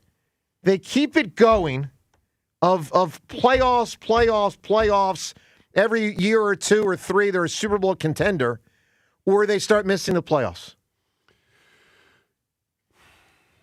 Well, I am worried that things are finally being perceived as wonky from the outside, but I also know that this team is really well put together, assuming we can address some of the offensive line, issues, get some more depth up there. We still have so much to work with. I feel confident. Are you including the offense in that, like the players, or just you talking about the defense? Because I will say, defense as a staple. Fangio back for another year with a better plan for him to ride off into the sunset after this following year. I feel confident that the defensive side of the ball can be excellent. And for the offensive side of things, I mean, I am enticed by the big brains on these young coaches that have been brought in with Mannion and Grizzard. I just have no idea if they can apply the knowledge that they have in those big brains, because we've got Grizzard, who's called a few plays, like in special situations down there with Baker Mayfield, and then for last season, and it wasn't all that effective at times. And our play caller, who has not called plays at any point, they both feel like young up-and-comers, and that's why they're here. But the problem that comes with a young up-and-comer is you've got growing pains, you've got mistakes that will be made during practical application. And so we're going to have to bear with it. The defense is what I would hope would be hey, we can lean into it. Yeah. We can lean into the solidity of the defense and feel okay about it. there's a lot that works for this team because of the way Howie built it. Well, Howie's done an incredible job. I mean, to me, he's by far the number one reason why, if you have a lot of belief in the future, you should. But I will say there's also a lot on the other side of the ledger. And to me, my number one concern on the whole team is Hurts. I mean, it just is. Let's go to the phones. Mike in Voorhees. Mike, good morning. Hey, good morning, Joe, John, James. How you Hi, doing Mike. today? Doing well. Good. I just wanted to start off by thanking James for getting me on. I don't know if you remember, Joe, but about 6 weeks ago, prior to the San Francisco game, we had it out a little bit. You had to play referee and stop us on air. So what, you versus James? Yes, That's funny. Online or on air. That's about funny. The support, about the support for Sirianni. So I'm going to put, kudos out to James. And also Rhea Chuck from Mount Airy did apologize at the end. I heard it. So, but one of the things I wanted to call about, and, I've been thinking about this whole Sirianni thing, and he deserves another year. There's no doubt about it. Clearly. So does Jalen, okay? And you're talking to I don't know if you recall, but I'm an Eagles season ticket holder for 51 years. So I was there during the Mike McCormick, Roman Gabriel days. Yep. They were pretty lean. God bless you, sir. Yeah. So what I'm saying is that Sirianni definitely deserves another bow, and then so does Jalen. But my cup that holds the Kool-Aid is only going to have enough room for one more year. Okay, and I think it's going to be a pivotal year. Now, is there hope for the offensive side with the new guys coming in? Absolutely. But this whole Vic Fangio thing, I mean, it's putting us a little curveball here. And Joe, I think you can make a big difference, immediate impact by having what I call an oh my tribute to try to get Fangio to give us one more year. Oh my means one more year. And I propose we have a human chain go from Cherry Hill to the Link, showing Vic Fangio that we want him and need him for one more year. Hands around the world for Vic Fangio. Mike, here's the problem. The last time WIP, Mike, here's the problem. Last time WIP tried to get someone to stay was the Reggie rally in 1993, and he left. Well, we can redeem ourselves, Joe. Yeah, do a better job. I'll say this: it wasn't our fault. That was Mr. Norman Brayman's fault. Rhea, that was an amazing day. It was insane. It's an amazing day. It was insane. And that and the Honk for Herschel, those two campaigns, one worked, one didn't, but they were around the same time. Honk for Herschel was amusing. And then just real quick, a lot of our anxiety, so that you know, regarding the Eagles, is because 2 out of the other 4 teams have not been relevant or won a championship, one 43 years and one 50 years. Yep. So all the venom goes towards the Eagles and the Phillies. And, it's unfortunate, but, I mean, they're the facts. No, those are the facts. Those are the facts, Correct. Jack. Mike, give me an answer. What would you ask a sports figure? So I told James I would ask Buddy Ryan how much was the bounty on the Dallas Cowboys kicker, as well as how did Buddy Ryan celebrate that night where we did the fake kneel down for the touchdown? Yeah, that's awesome. Yeah, that's good stuff. Mike, very good phone call right there. Buddy would be a great show up at a bar and have a beer with. Can you imagine? I can. No question. Pat in Downingtown. Pat, good morning. Hey, how's it going? Good. Hi, Pat. Hey, so I grew up in Bucks County, moved out of the area in 91, went out to the Bay Area. So I was in San Francisco for all the nonsense that happened out there for all their teams. And the one thing, when I look at Jalen, the one thing I think of, and this is such an ill-formed, dumb opinion, most likely, but it just reminds me of watching Kaepernick go down, reminds me of Alex Smith, reminds me of Garoppolo. It just feels like that to me. Meaning and people that flash and then they turn out to be not that good. Is that kind of the theory? That's how it feels to a casual and well, it's what happened to Carson uninformed Wentz. ability. Now, Carson injuries were a big part of it, but it has happened to a number of quarterbacks. I mean, it's I don't like it. I don't like it. I'm a fan of Jalen. It's awesome that I got to come back to Philly and be here for the Eagles as they're doing this stuff. Because it was sour to go out to the Bay Area and just see that happen after being a young Philadelphia sports fan. But well, Pat, it's tough. Our new offensive coordinator took a couple young quarterbacks this last year in Green Bay. and especially the backup, Malik Willis. Malik Willis was sort of discounted in NFL circles as a guy who had a ton of potential, but no one was able to really bring it out of him. And Mannion had him looking pretty good up there. I mean, Jordan Love, it goes without saying, he's got talent galore. And Mannion had him going really well. But for me, what was most impressive was Malik Willis. And I don't know how many games that was for exactly, but Malik Willis was highly functional under Mannion this year as a guy who got him ready, as a guy who taught him, as a guy who, that matters to me, that he changed the way Malik Willis played. You could see that there was time invested, there was teaching invested, and that the player benefited from it. And you could see it in the player's performance, that it was increasingly positive. Probably made him a lot of money. Yeah, absolutely. Yeah. He grew as a player. Mannion could be a heck of a coach, and that's what Jalen needs. Having a new offense every year, having a new language every year.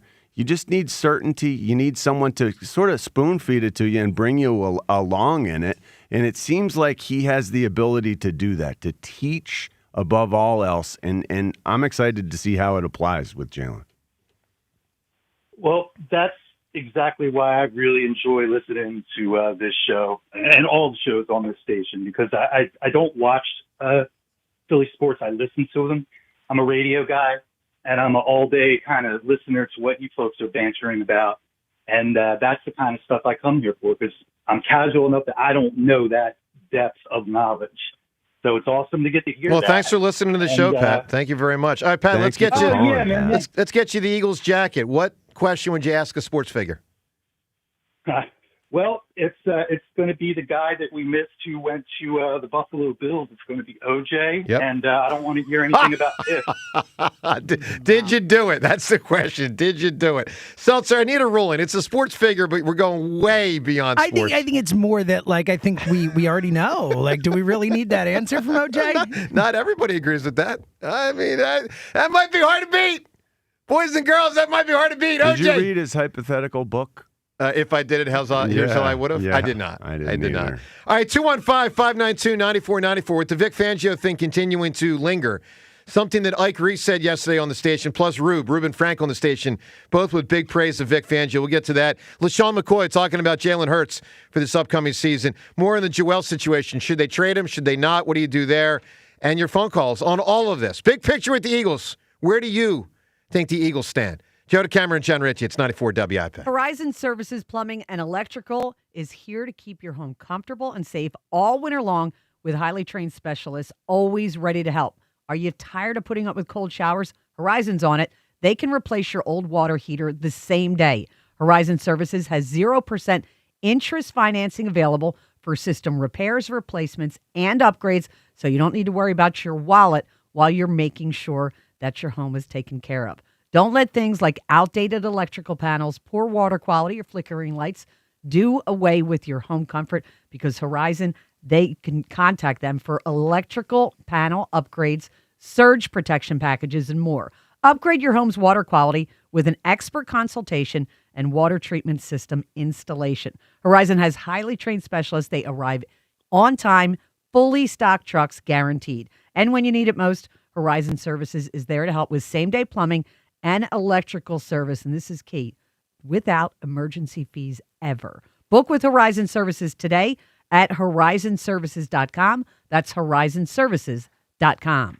When Team USA is on, imagine the moment a kid starts believing they could be next. While Xfinity can't guarantee that, they can guarantee your internet price won't change for 5 years. No contracts or commitments. While your kid is ordering gear online, streaming highlight reels, or video chatting with coaches, your Xfinity internet price won't budge. When the next Olympic Winter Games roll around, your kid will be getting fitted for their very own Team USA uniform, and you'll still be paying the same price for reliable Wi-Fi. There's even more to enjoy with the Xfinity Gold Medal Celebration. Now through February 22nd, get Xfinity's best price on gig Wi-Fi for 5 years guaranteed. Just $50 a month. Plus, get Peacock Premium included for 2 years. That's a $10.99 a month value. Xfinity, imagine that. Proud partner of Team USA. Restrictions apply. Requires paperless billing and auto pay with stored bank accounts. Taxes and fees extra. Actual speeds vary. To get started, visit Xfinity.com or drop into an Xfinity store today. Day and night, PGW puts our energy into keeping you safe at home. PGW's 24/7 safety monitoring, infrastructure upgrades, and industry expertise help to deliver the essential energy you rely on and trust. And every mile of infrastructure we upgrade keeps energy delivery in Philadelphia more clean and more affordable. When you see us in your neighborhood, we're working harder than ever to stay on schedule and continue the work of keeping you safe at home. Remember, natural gas smells on purpose. Smell us? Tell us. PGW.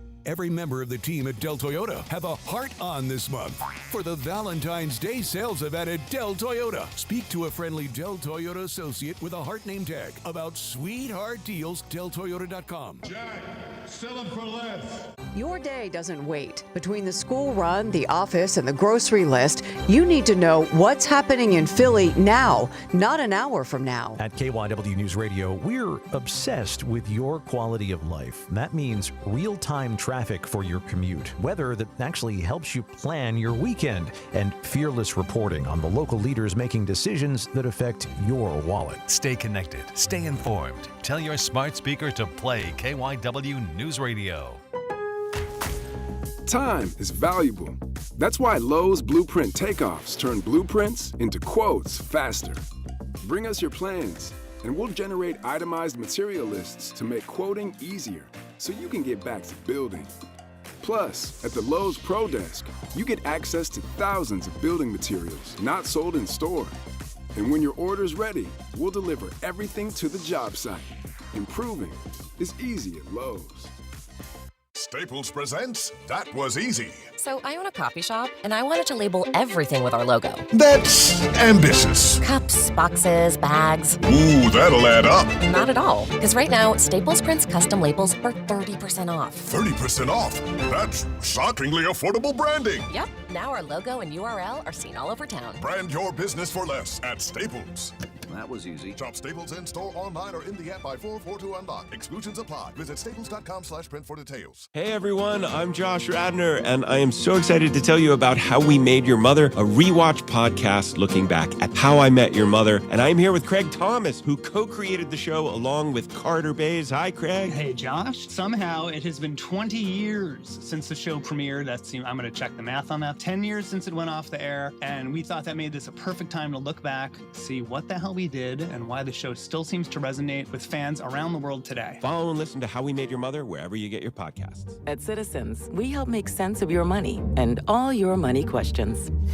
Should I pay down my debt or start an emergency fund? Is now the right time to start saving? How can I move my financial goalposts even an inch? Can money actually buy happiness? What's it take to live like a royal in Queen Village? Whatever money questions you have, Citizens has the answers. Make sense of your money at citizensbank.com/made-ready. Member FDIC. Injured at work or in an accident, nobody will fight harder for your rights than Pond Lehocky Giordano. They've recovered billions for injured workers just like you and fight for the maximum settlement you deserve. Led by Sam Pond and Jerry Lehocky, this powerhouse firm is built on grit. Jerry worked 16-hour shifts in a steel mill before becoming a statewide leader for injured workers' rights. Call Pond Lehocky today for your free consultation. You won't pay a dime until they win. 94 WIP Sports Update. Brought to you by Window Nation. A career high for Dominic Barlow. Count it and the foul. He may not want this night to ever end. As well as he's playing, gets the ball out on the perimeter, and instead of swinging it to one of his teammates, he puts it on the floor and goes right at the defender. 10 offensive rebounds tonight for him. 15 rebounds and now 22 points. Kate Scott, Ala Abdelnabi, the call on NBC Sports Philly. As Dominic Barlow did indeed have a career night, double-double, 26 points, 16 rebounds. in the Sixers' fourth straight victory, 128-113 at the Clippers, who may be trading James Harden to Cleveland. Not played for them the past 2 games. By the way, 10 of Barlow's 16 rebounds on the offensive side of the glass. Right now, get 4 windows and get 4 free from Window Nation. Plus, you could get no payments or interest for 2 years. Don't miss out. This offer ends soon. Go to windownation.com. Partly cloudy, high 38. It's currently 25. To listen to Sports Radio 94 WIP, download the free Odyssey app or tell your smart speaker to play 94 WIP. Sports Update on 94 WIP. After you crack open your eyes, crack open a seltzer. This is the morning show with Joe DeCamara and John Ritchie. Sports Radio 94 WIP.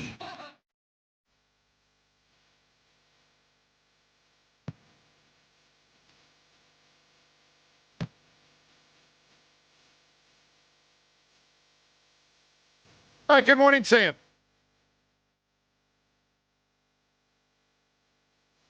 Joe DeCamara and John Ritchie.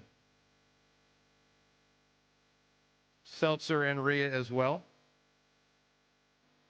We'll talk to Elliot in about an hour. Elliot's new time with us on Tuesdays, 8:30. Looking forward to getting his thoughts. Good job by the Sixers last night. So, as Rhea featured in the update, big game from Barlow. They're on a roll. And by the way, got a shot to win another game tonight out west because no Steph Curry with the Warriors. Now, probably no Joel because it seems like he never plays a back-to-back. But the Warriors going to be without Steph and without Jimmy Butler's out for the season. So you got a shot to keep this going. In the 6th seed right now. Yeah. Not in the play-in as of today. Yeah. And I think they're 2 games up on a play-in spot, I believe, right? I'd have to look. It's something like that. It's somewhere in that range. No, I feel pretty confident they're not going to be in the play-in. Look, if Joel gets injured, everything could change again. But right now, they're on a roll. One of the things we're asking today is, would you still dump Joel if you could? Last week, we had a poll. Would you trade Joel and just get rid of the contract if you could? Just nice and easy. Boom, he's gone. And 52% of people said yes, and I was one of them. And now I'm like, I don't think so. John, I have flip-flopped in a week. Well, I have no idea how I feel about it either. I tend to do that with Joel also. Yeah. It feels like such a long journey. It feels like...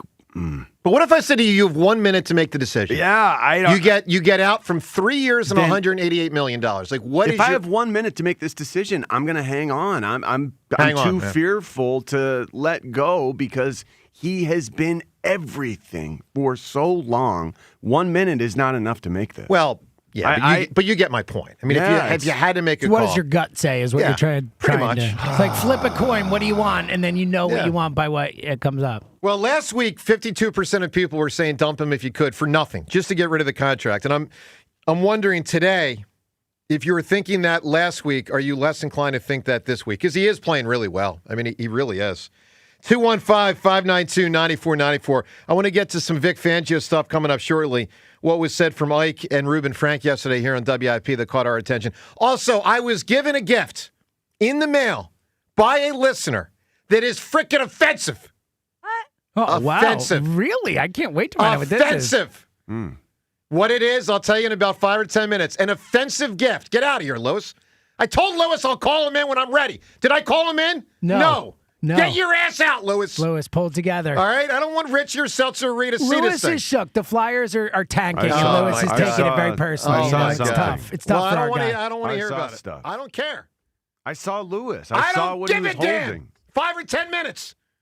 Isn't that how radio works? I have an inkling. I think I know what this is. Well, something's been hanging out there for a couple weeks. I've been meaning to get to it. We were a little busy with the Eagles nonsense. Let's go to the phones. That nonsense isn't over. No, it's not. All right, let's get to Mike. Michael, good morning. Good morning. Hey, real quick, because I have zero dog in the fight about this Joel Embiid thing. I'm not an NBA guy, so I just want to give you an unbiased opinion. Sell. You guys are insane. Sell. And this Embiid stuff is like the Eagles beating up on the Raiders 31-0. It's giving you false hope. This is what you wanted for 5 years. Sell, sell, sell. It's compelling coming from the outside. Yeah, I mean, Mike, I hear you. It's where I was last week. I just... Well, fool's gold right now. Maybe. Fool's gold. Maybe.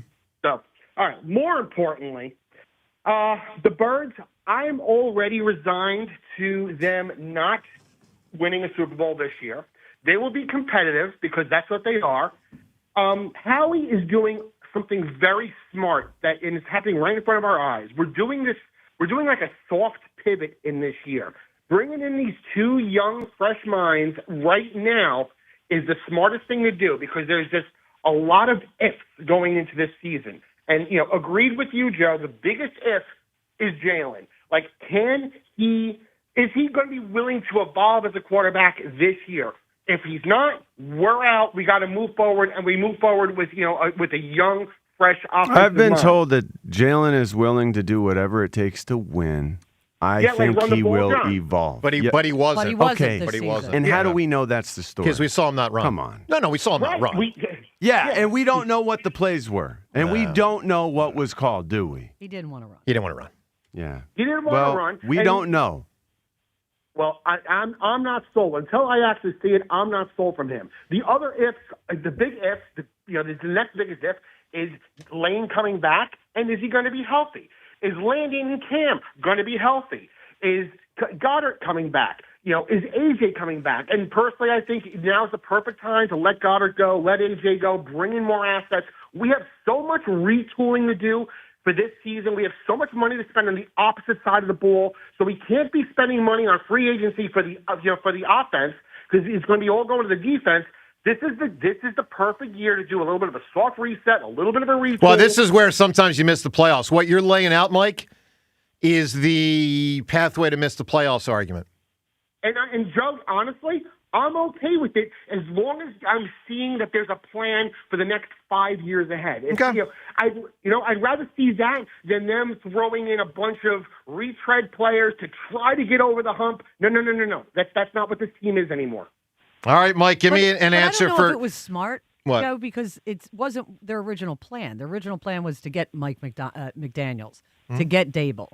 They had, they didn't want to come here. So then they had to. It wasn't like he set out on this plan to get the Sean Mannion. Yeah, but it's also possible he was choice 3. I mean, I don't know. I'm not, Mike. I'm not opposed. It's also possible they met him and said, "We like this guy more." I mean, anything's possible in there, Yep. Mike, on this NFL Super Bowl Media Day, if you could ask a question to any athlete or sports figure, past or present, to get the truth, what would you ask? Mike Tyson, can you please describe what the taste and texture of another human ear? That's funny, man. Tyson, that was an unbelievable thing. All right, let's get to the Twitter poll question of the day. It's brought to us by Armin Chevrolet. Minor fender benders to major accidents. Armin Chevrolet's Collision Center will get your vehicle looking like new again. Together, let's drive. Visit ArminChevy.com. Seltzer poll question, is AJ going to be on the team next season? I say no. What do you say? No. I say it full-throatedly, incredibly confident, capital N, capital O. I am very convinced that AJ is not going to be here next year. It's going to hurt the talent. You're going to have less. Even the last caller's point about Goddard, as he was talking about it, I'm thinking, Goddard was a lesser version of himself this year because he wasn't as good blocking anymore. You might be better. Who might be better despite the lack of talent if whoever's playing in AJ's place goes out and runs full speed on go routes. Maybe. Goes out and gives full effort on run blocking. If he's got like a 9, the type of route that needs to pull a defender, we need you to go full speed for 50 yards. There were times AJ wasn't doing that. All right, buddy, I'm going to give you a flip side. I hear you, but I'm going to give you this. When the Sixers moved off Iverson, and I think it was time. This goes back to like 06 or 07, whatever year that was. And it's like, all right, Andre Miller. I liked Andre Miller. Like, he's a nice player, but I don't have Iverson anymore. My point is, AJ Brown is in the top. He is that 3 good. to 5 offensive talent I have ever seen Eagles have. AJ Brown at 70% is still probably better than a lot of the guys out there, trying to run a 9 route. Yeah. Yes, but the attitude, it was a problem. The camaraderie that results when you got everyone on the same page. Like, he was a distraction, for lack of a better word. And now they plan to eliminate that distraction. They're not going to say that, but this offseason is going to be whenever we get that best offer, he's moved. Yeah, I think he's gone too. The difference with A.J. Brown is that AI was a problem off the court as well. Well, it got bad at the He end. never half-assed it on the court. No, he didn't. And A.J. No. did this year. And Yeah. AJ, Well, AJ I will say cost this. himself a lot of support Yeah. the way he played in certain games. AI, we all forget it, but he did shut it down that 1 year. 04? Was that the Chris Ford year, James? Where he's I think so. I'm 04. done. Okay, yeah, you're right. Remember, he just didn't play Yeah. the last 30 games or whatever. He's just like, I'm done. Yeah.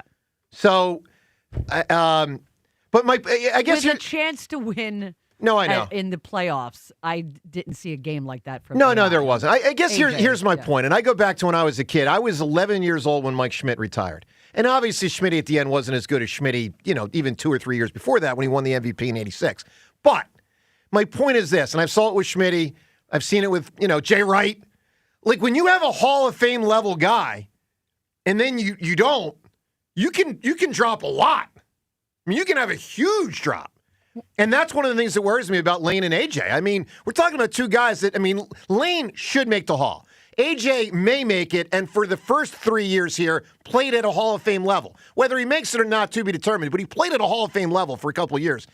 You can go down, it doesn't have to go down all the way down to Rager, but you can go down to Calvin Williams. You can go down to Nelson Aguilar. And now it's like, whoa, a lot harder. I mean, they've been winning 12 and 13 games typically because they've had these incredible players from Howie. And again, number one reason to buy in, to believe it continues, is Howie. He's turned over the roster, John, to your point earlier, at least twice within this 9-year cycle. At least twice. I would say twice. 2 different offensive lines, 2 different sets of receivers, 2 different quarterbacks. Coaching staffs. I think that's 2 different coaching amazing. staffs, yeah. So, Howie's the biggest reason to believe it continues. But we also know this, James, to the point you said, they're not going to make the playoffs 100 years in a row. At some point it ends. And, you guys know my thing is, my biggest concern is, here are my concerns. Jalen, number 1. That's number 1. Number 2, I would say, at this point, is probably AJ and Lane. Lesser talent. Number 3, at some point, Howie just at some point isn't going to have the same batting average. And number 4 would be the offensive line with Dickerson and Juergens. Do I have 2 stalwarts for years to come? Or is this like the next Brandon Brooks, where a guy's career just hits a wall unexpectedly and that's it? I don't know. Big differences there. And if they have 2 studs in there, that's big. If they don't, now all of a sudden it's like, oh, I need a lot of positions I got to draft. And that's when you can have a bad season. 215-592-9494. We're asking you today, in the big picture, do you have major concerns moving forward? Meaning the issues that we've seen, do you think they will cause more and more problems and the Eagles start really dipping? Or do you think this was more of a blip this year, really in the midst of still an excellent run, making the playoffs 8 out of 9 years, which is unbelievable? I mean, if I told any of you when you were a kid, oh my God, Eagles make the playoffs 8 out of 9 years, and by the way, they win 2 Super Bowls, sign me up. And we can't act like they just completely fell off a freaking cliff. They won 11 games. They would have won 12 if they tried week 18. It's not a bad season. No, it's not a bad season. We saw Pat Ryan play. We saw Mike McMahon play. That's a bad season. Rhea, I'll give you disappointing. I'm not giving you bad. Disappointing, not bad. I'm not giving you bad. It was watching the offense. The offense was bad. The offense was bad, but the defense absolutely painful. No, the offense was worse than bad. It wasn't fun. It wasn't fun to watch, but they weren't a bad team. They just weren't a great team. The defense played great, but you know that you had no chance to win with that offense. It was horrible. That was going out there. So overall, the experience, in my opinion. Was bad. Well, the experience was brutal. The experience, they just weren't a bad team. Let me ask you this. Yes. And again, this goes to everyone at 215-592-9494. Rhea, when you big picture it. Yes. Like the next 2 to 3 years. Okay. Our squad continues year over year, playoffs with the occasional Super Bowl contending, or trouble looms? I'm worried because of the offensive line. I don't know how you fix it because they're big ticket items with guys who played hurt pretty much the entire year. Yeah. And maybe the fact that they're not playing in the Super Bowl gives them all that extra time to heal. But that was a real concern. So I'm hearing more trouble looms. Just worried offensively. I really am. Everybody is. I mean, Howie didn't have a great year with free agents. That was then it let a lot walk. Look at Milton Williams. But I mean, it was unavoidable. He had so many good players. It happens. I understand that, but again, I will say that I think they had room for them. I think they put a budget on this year. There were some guys they could have kept. The cash issue. Kenny Gainwell had a hell of a season. Yes, he did. For Pittsburgh. I think they probably could have kept him. All right, 215-592-9494. How many touches would he have gotten? Well, you know what? You're right. Yeah. It's Tank Bigsby. Yeah. Look, in a big picture sense, But I mean, he blocked. He was Kenny G's a solid player. Yep. He really is. But we ask you in a big picture sense, trouble looming, or teams that win the Super Bowl typically don't, and let's not freak out. Let's acknowledge our squad won 11, maybe would have won 12, and is still fine in the big picture. Where do you stand? Gary and Vineland. I also want to get to some Vic Fangio related audio in a moment. Gary, good morning. Gary not there. Silent Gary. Yeah. Let's talk to Nick in Bucks County. Nick, good morning. Hey, good morning, team. How are you guys? What's up, Nick? Doing well. All right. So I want to talk Sixers for a second, and I want to ask you all the question first. Yep. Is this a better squad in supporting cast than when we had Butler and Tobias come over that year? No. Well, no, I don't think so. Well, it's Jimmy Butler, but it's Tobias. Well, but they but had Redick, and they had other guys and they there. had Ben when he was playing well, and then they had he was. He was. And then the two I'm guys, with you, John, but the two guys off the bench were Ennis and that Ben, Mike. though? What was that guy's name? Mike. Mike. Oh my goodness. The guy that got in the Yeah. I know exactly what the we're fight before the Eagles-Cowboys game. What was that guy's Mike name? Green, but it's not right. No. Well, Mike, whoever he was. Yeah, that guy. And then Boban was 8 and TJ was 9. Here's the thing, Nick. I lean no, but it's interesting to think about. Jimmy was better than Edgecombe. I lean no, but it's interesting. I think no as well, but I also think the big reason for that is because, like Chuck said earlier, Embiid doesn't really play with heart down the stretch when all is on the line, but Butler had the heart to pick him up from that, and I don't know that anybody on this squad can overcome that lack of heart that Embiid seems to have in tough moments. So I think we have to cash in on him and see what we have with Tobias, with Maxey and with Edgecombe and all the other young talent that we have. But I also don't want to see them just dump money into Giannis either. I think that would be a mistake. So you're saying stand pat?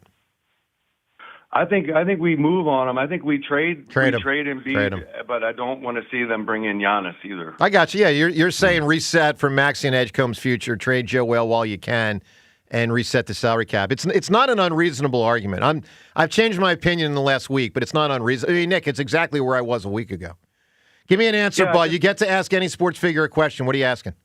Well, I'm gonna say a shameful moment in my life here for a second. I had an Eagles game back in like 05, 06.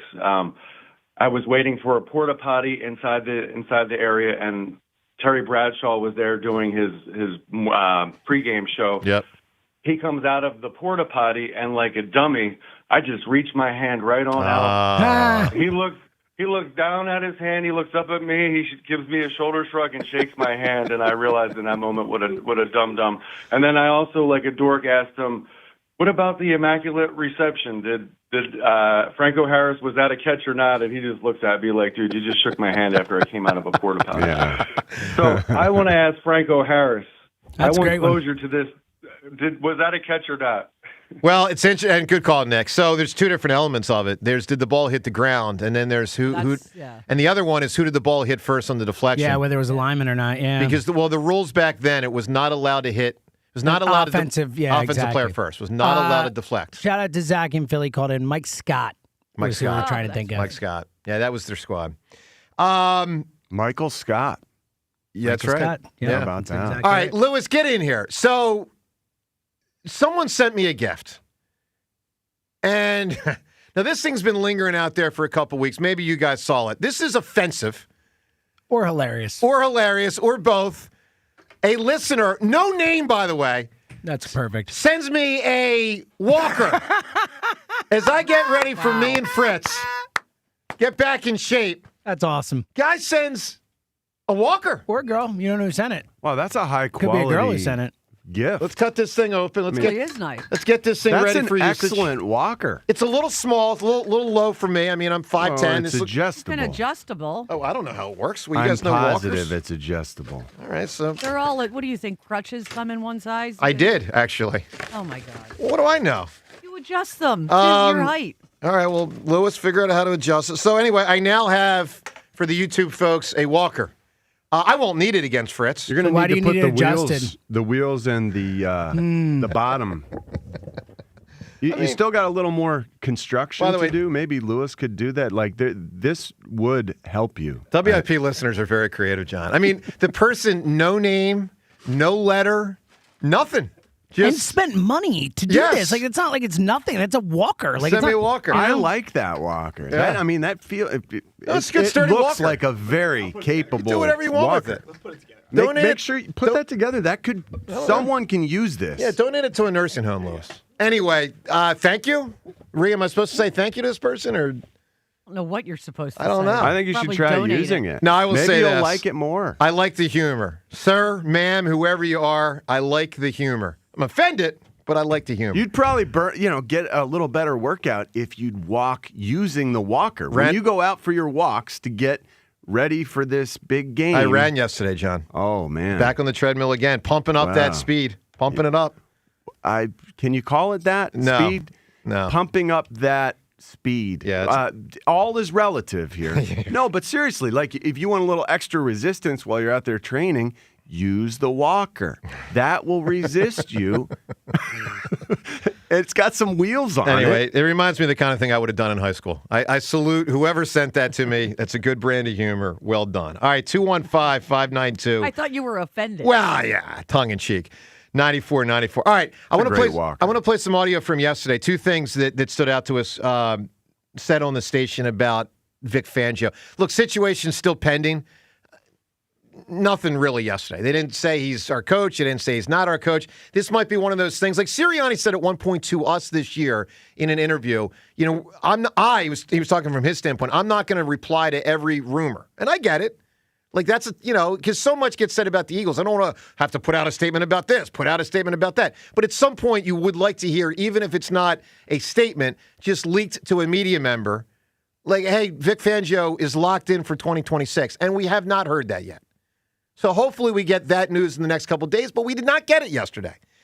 Two things stood out yesterday, said on WIP about Vic. Very praiseworthy, because a ton was said praiseworthy about Vic, as you'd expect. But I want to go back to something Ike said yesterday on the afternoon show, the importance of Vic Fangio, and he laid out an argument with one particular point. Here's what he said. I think Vic Fangio has been the most important acquisition this team has had in the last 2 years. More important than Saquon, more important than Zach Bond, Vic Fangio has. Not only for what he's done from a schematic standpoint, but his impact on the culture in the building, the toughness, the practice habits, those things. I know Nick's the head coach, and I don't want to minimize Nick as the head coach, but it seems like these things changed when Vic came in 2 years ago as a defensive coordinator. You can hear, doesn't it? Yeah, it does. It does feel It does. like Vic has taken a larger role in the way that this team is run, even though he's just the DC, or I don't want to say it just the DC. Yeah, but he runs it. He runs that side of the football. Yeah, he does. Guys gravitate toward Vic. I'm just saying it is problematic. It is problematic in my mind that Vic let this get out there. Like that Vic Fangio did. That Vic. Why? Because to me, it indicates that he is peeved. Right. To me, it's like you don't let this out there if you're Vic Fangio right out the gates. Like unless you are almost at wit's end. You know what I mean? Yeah, like I do. Vic Fangio, as a leader of this group, as a leader of the men, of the coaches, of the players, you do everything you can to keep this in-house. But then you get to a certain point where it's just like, holy hell, what else? I mean, what else is going to be, coming at me? What else is going to feel wonky about all of this. Like, I think he really is troubled by the way things are being handled. I agree. I don't know that for sure, No, but I I agree. think that this indicates, this is a dead indication that he is unhappy. He would not have this out there otherwise. He is aware. He's 67 years old, for God's sake. He's been around this game forever. He knows the way it works. So this, I think the fact that Vic is allowing this information And to be out there, hasn't quelled it. he has not said, "Hey, I didn't go there. What are you talking about? That's right. an overreaction." Right. No, Which he he's- could have done yesterday. Absolutely. Yeah. He knows how this works. This is out there because he truly is peeved. The fact that he truly is peeved as the de facto leader of this team, which is what we're learning. Well, leader of the defense. Leader of the defense. You can make the case most important coach, but leader of the defense. It's a big deal. You know, I'm not saying it's a small deal. I don't disagree. Let's listen to something Ruben Frank said. Ruben was with us yesterday. He also laid out a very big pro Vic Fangio. I mean, everyone's pro Vic Fangio. Here's something Ruben Frank said yesterday on our show that grabbed our attention. I'll say this, Rube, to round it out, my man. They better keep Fangio. I'm with you. I mean, he's really important. I'll just say that. He's really important. He's the heart of this team. The heart of the team. Big statement. Look, 215-592-9494 to weigh in on it. So if you're just tuning in, here's where we're at today. Couple of things. First off, talking a lot about Joel 2 days before the trade deadline. So Sixers got another win last night. You might have missed it. Late night. Clippers. Harden didn't play. Harden wants out of L.A. It just it never ends with that guy. So Sixers got another win. Barlow had a big game. Edgecombe, actually not as much, but Maxey and Embiid. And so good job by the Sixers last night. To dump Joel or not. 2 days to the trade deadline. Last week, half the audience was saying dump Joel, even if you get nothing, get rid of the contract. That's where I was. Now it's 3 games later, and I'm like, I guess I'd keep him. So, all right. What do you Check do? back in with you on Thursday. What do you do there? James, what do? You trade him or you're not? Yeah. You're still out. Yeah. You're not fooled. Yeah, nothing has changed for me. Yes, I'm not. They're not winning the title this year. I'm sorry. I know that they could theoretically, potentially, maybe, possibly get out of the East because it's weak.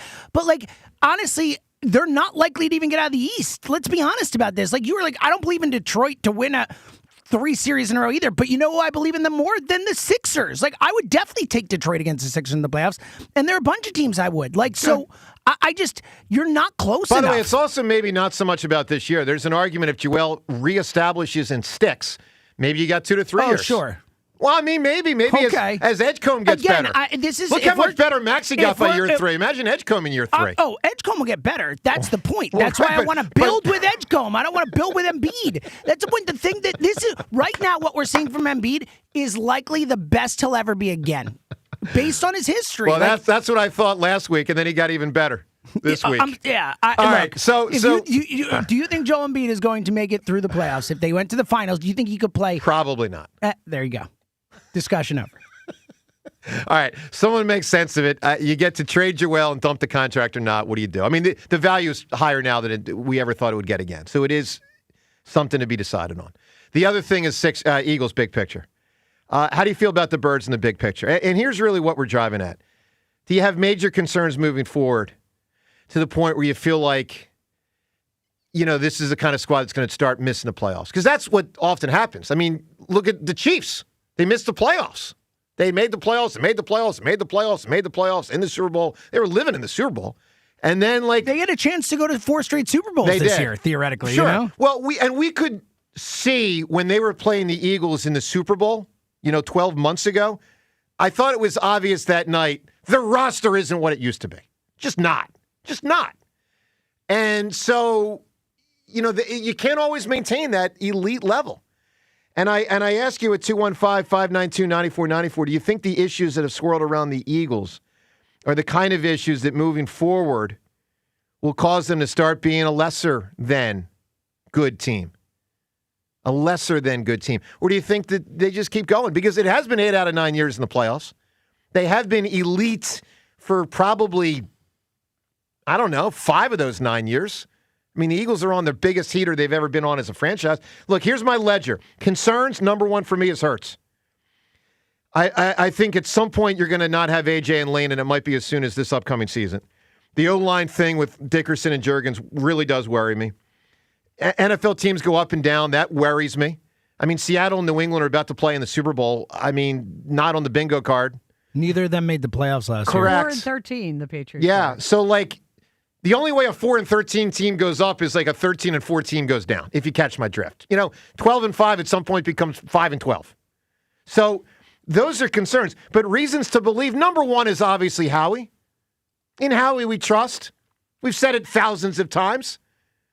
I mean, I thought he did a masterful job rebuilding the defense this year and gave the coaching staff more than enough on offense that they should have been able to win, at least more.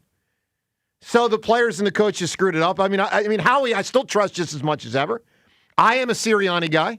Not everyone is. I am. I think you still have a very strong defense, and by the way, a young defense. 3 best players in the defense have only played 3 years or less of pro football. 3 best players on defense are Jalen Carter, Quinyon Mitchell, and Cooper DeJean. I got Zach Bond 4. I got a young defense. So I'm strong there. And let's not, and here's another, on the ledger of reasons to believe, let's not freak out that they didn't win a playoff game when many teams that win a Super Bowl don't the next year. Many teams that win a Super Bowl don't even get back to the playoffs. They still won 11 games. They would have won 12 if they tried versus Washington. Where do you come down at 215-592-9494 in a big picture sense? Because in a word, I'm confused. I'm looking for you today to try to help me sort through what do the next 2 to 3 years look like? Because frankly, as you can tell, that last game is going to take a while to come off. Stink of the last game? Yeah. For me. Well, you know what? The last time they had one of those type and it was even worse, they came back and won the Super Bowl the next year. Yes, they did. Because that game versus Tampa in 23 way worse. was way worse. Not even the hemisphere of the they were Niners blown game. out. Yeah, it was 32-9 by a the weak Bucs. team. But that San Francisco team was so wounded. They were depleted. It was a They were, but disgrace. they still didn't lose disgrace. 32-9 and got wiped off the field. All right, 215-592-9494. Big picture Eagles. What do we got? I also want to get to something coming up shortly that LaShawn McCoy said recently about Jalen. We'll get to that. Luca in Washington Township. Luca, good morning. Morning, Joe. Morning, John. Hi, Luca. My question for today was, do you trust the offensive line and these 2 young guys coming in, Grizzard and Mannion, and do you trust that Mannion, my bad, and that they will work with Jeff Stoutland, or do you think Jeff Stoutland taking a lesser role is concerning to you? I think Stoutland taking a lesser role is concerning. I don't think he was the problem. And Luca, I look, hopefully these guys embrace Stoutland. I think they would be foolish not to. We're hearing reports that the Eagles are meeting with these guys to figure out who's going to be on the staff. If someone coming in thinks Jeff Stoutland is a detriment, then the person's an idiot. I absolutely agree with you.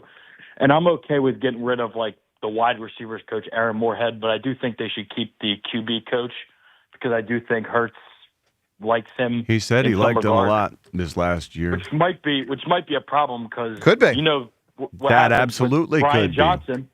Yes. Yeah, maybe he didn't push him hard enough. Yeah, I'm interested to see which way that goes. But what we've seen in got recent a lot years of is new Nick offensive. Sirianni does his best work when his back against the wall, when he's under pressure. That's when Sirianni has done his best work. Well, him and Jalen. I mean, listen, that argument can be made for Jalen. I mean, Jalen has come fighting out of the corner many times and been better many times. I'm going back years. I'm going back to college. It's not impossible he bounces back, but I'll tell you what, man, he's got to play a lot better because, one, I thought he was lousy this year for his contract, for his stature, lousy. He wasn't playing up to the contract. And two, Luca, I'm telling you, I think he's gone if he doesn't play better in 26. I mean it. I really do. Oh, they'll run. This city will run Jalen Hurts out of there. It's not the city, Luca. It's not the city. It's Laurie and Howie. I mean, they have moved off of some of the most successful figures this century. Reed, Banner, Carson, Foles. They'll move on. Peterson. They don't accept mediocrity. That's right. That's correct. And that's the standard. And that's why we've been so consistent the past 20 years under Jeffrey Lurie and Howie Roseman is because they do not accept mediocrity around here.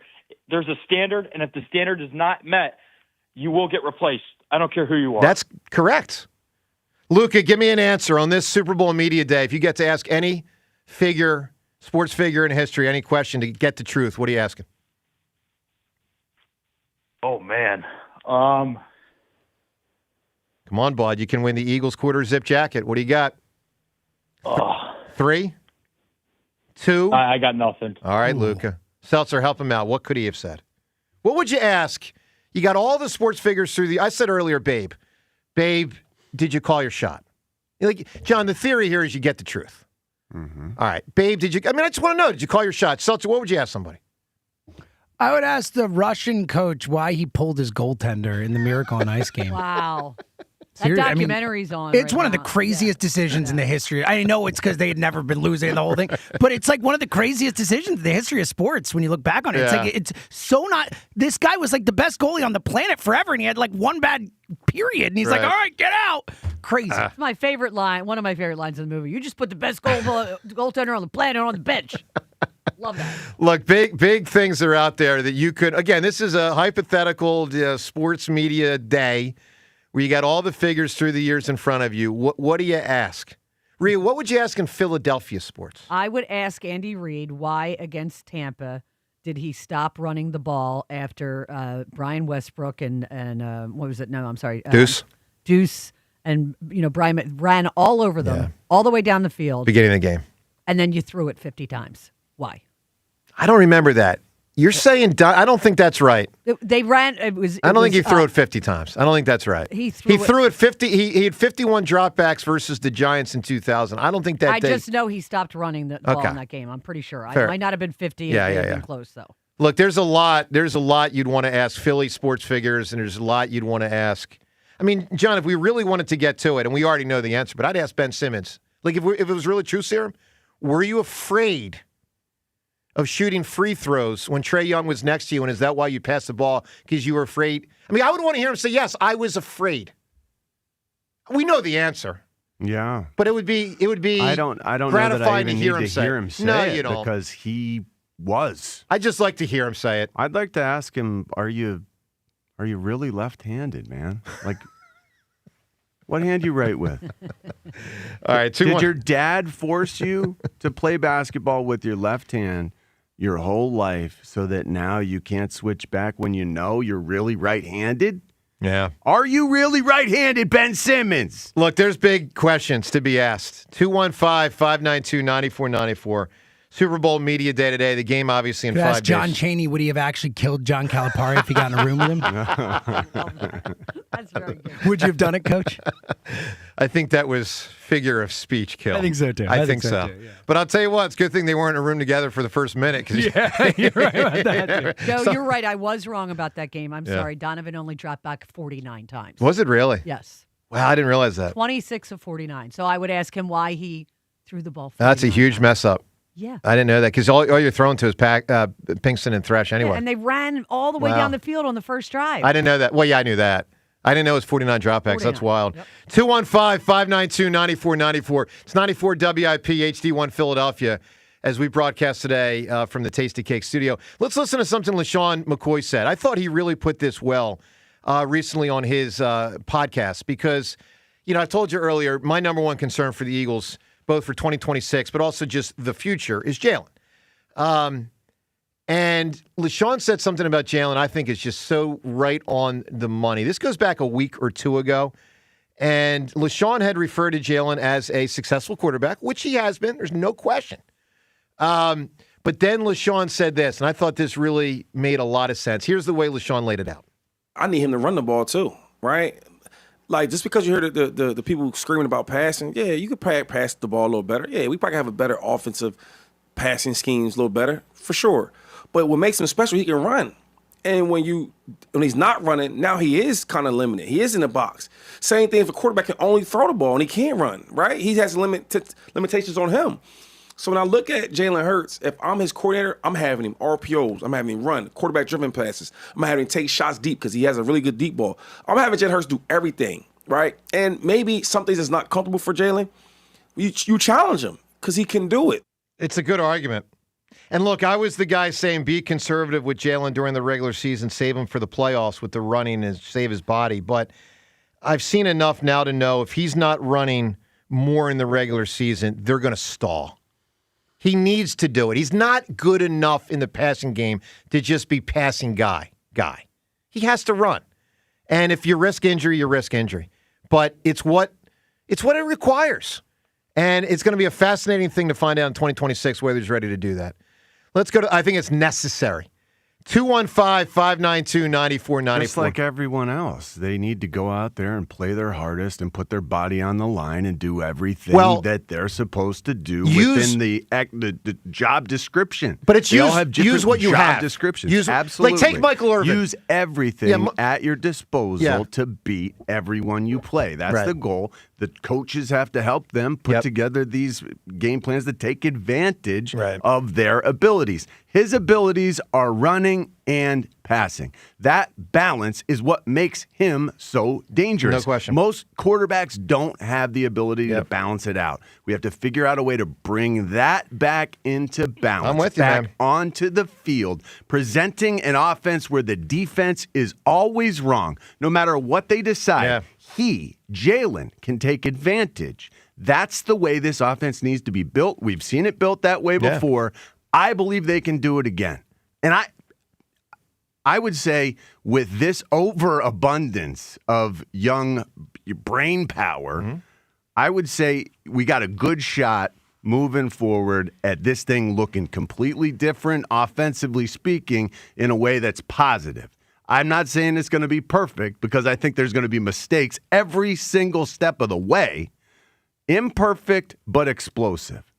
Exciting, but man, it's going to take a while to figure out all the parts. We do have a lot of parts in that kitchen, a lot of cooks in the kitchen. Yeah.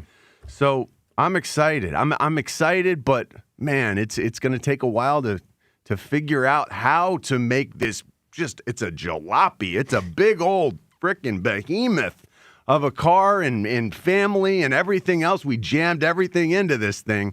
Now we got to try to make it work. Well, how to get it right. Look, 215-592-9494. And my Michael Irvin analogy I was about to say, it's just like, what was his greatest trait? Big, physical, tough, strong over the middle. So if he was just running fly patterns all day, that'd be dumb, right? Use what you got. Jalen's got the legs. Use them. I'm not saying run wild and reckless 15 times a game because you do have to prevent injury. But you got it. Use it. 215-592-9494. Seltzer, what do you got in there? Adam Schefter tweeting out, the Hall of Fame announcement is Thursday, but Patriots owner Robert Kraft, like his former head coach Bill Belichick, was not selected for entry into this year's Pro Football Hall of Fame class. I hate to hear that. So maybe they can get in together next year. Wouldn't that be fun? I think it's hysterical. It's really... All right, let's go to the phones. Let's talk to Ron in Pottstown. All right, Ron, it's a big picture Eagles day. What do we got with our squad? Good morning. Hey, Joe. Nice to talk to you. Morning. You too, buddy. Thanks for taking my call. Joe, let me cook a little bit today. I got a lot. Have a lot of them. I haven't been able to get through. Go for it. First of all, hey, John. Yeah. You're a John Wick fan like me. Yes. I've seen his films like 4 times each. If I could come back again, I'm coming back as John Wick. He's so tough. Oh, what a great bunch of movies. Oh God, I could see it now. If I was a kid and had his skills, man, I'd be on the playground and I could see it now. Teacher, there's a kid bloodied on the playground. I think it's Ronnie did it again. First of all, I had a laugh the other day when you said about this kid, the new kid they got, the coordinator is 6'6", and he's intimidating. James, most intimidating coach of all time in NFL history, 5'8". Who is he, James? Wow. Is Lombardi 5'8"? Yep. There you go. Got it. Wow. Yeah. He had guys crying on the field. It was amazing. Ditka would be up there too, but Lombardi, I mean, the way Lombardi traded to one guy when he said, I've got an agent, and like 15 minutes later, Lombardi traded him. I mean, that was Jim Ringo, who we got. Right. The Eagles had him. Exactly. Yep. Yeah. As far as AJ, I agree with you, Joe. He's gone. The guy that I have to replace him, I'm thinking getting for a second-round pick, is Brian Thomas of Jacksonville. He's 6'2", 210 pounds, and can fly. I don't know if you guys are familiar with him or not. Mm-hmm. Look, John, what do you I think? love him. I love adding talent. Are you saying he's a free He had agent? No. He was a rookie. Had an it might have been offensive rookie of the year last year. So had an awesome year, then had a really down year this year. Got it. Yeah, this would be his third year, and they're just Yeah, this enchanted would be with his third him. year. Well, that's a hard player to get. Well, he's available because they're just enchanted with him. All right, well, that's when the Eagles got I Dotson. need to know more. You got him entering Dotson's third year and throwing the ball 2 times in 2 years.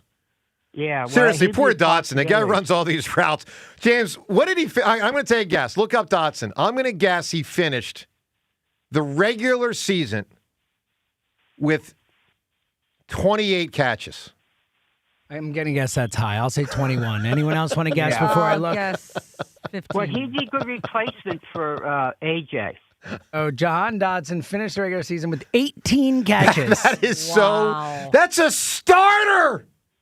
Yeah. Barely less than the 19 he had last year. By the way, Ron, you know why, right?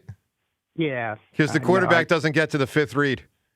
But I'm just saying, he'd be see what I great just did? See what I just did right He there? did catch like a 40-yard pass in the Super Bowl, didn't No, he? I know. All right, Ron, he'd I be need an great answer from you, buddy. What is the question you'd ask someone in sports history? Mine would be to Goodell. I want to know the reason why Colin Kaepernick never got tryouts. There was lesser quarterbacks. I'd say, Goodell, I want the truth. All right, you got Was it, Ron.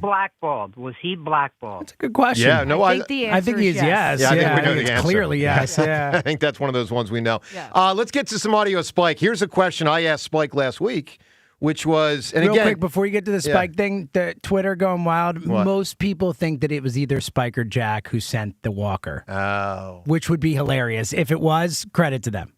But that's the prevailing theory on Twitter. Okay. That does seem like it makes sense. Al will fuel the fire, too. Be good. James, I'm going to beat Fritz. No, I'm serious. I know you are. I know. I'm serious. I know. I believe Now it. I got to rev up getting in Yeah, you shape. better I got to get get into that cardio ready again. Yeah. Well, I saw you running at the Brigada on Friday. But I It's a mean, I nice got to jog. really. It's 2 days in a row. I am now begun. I've begun training.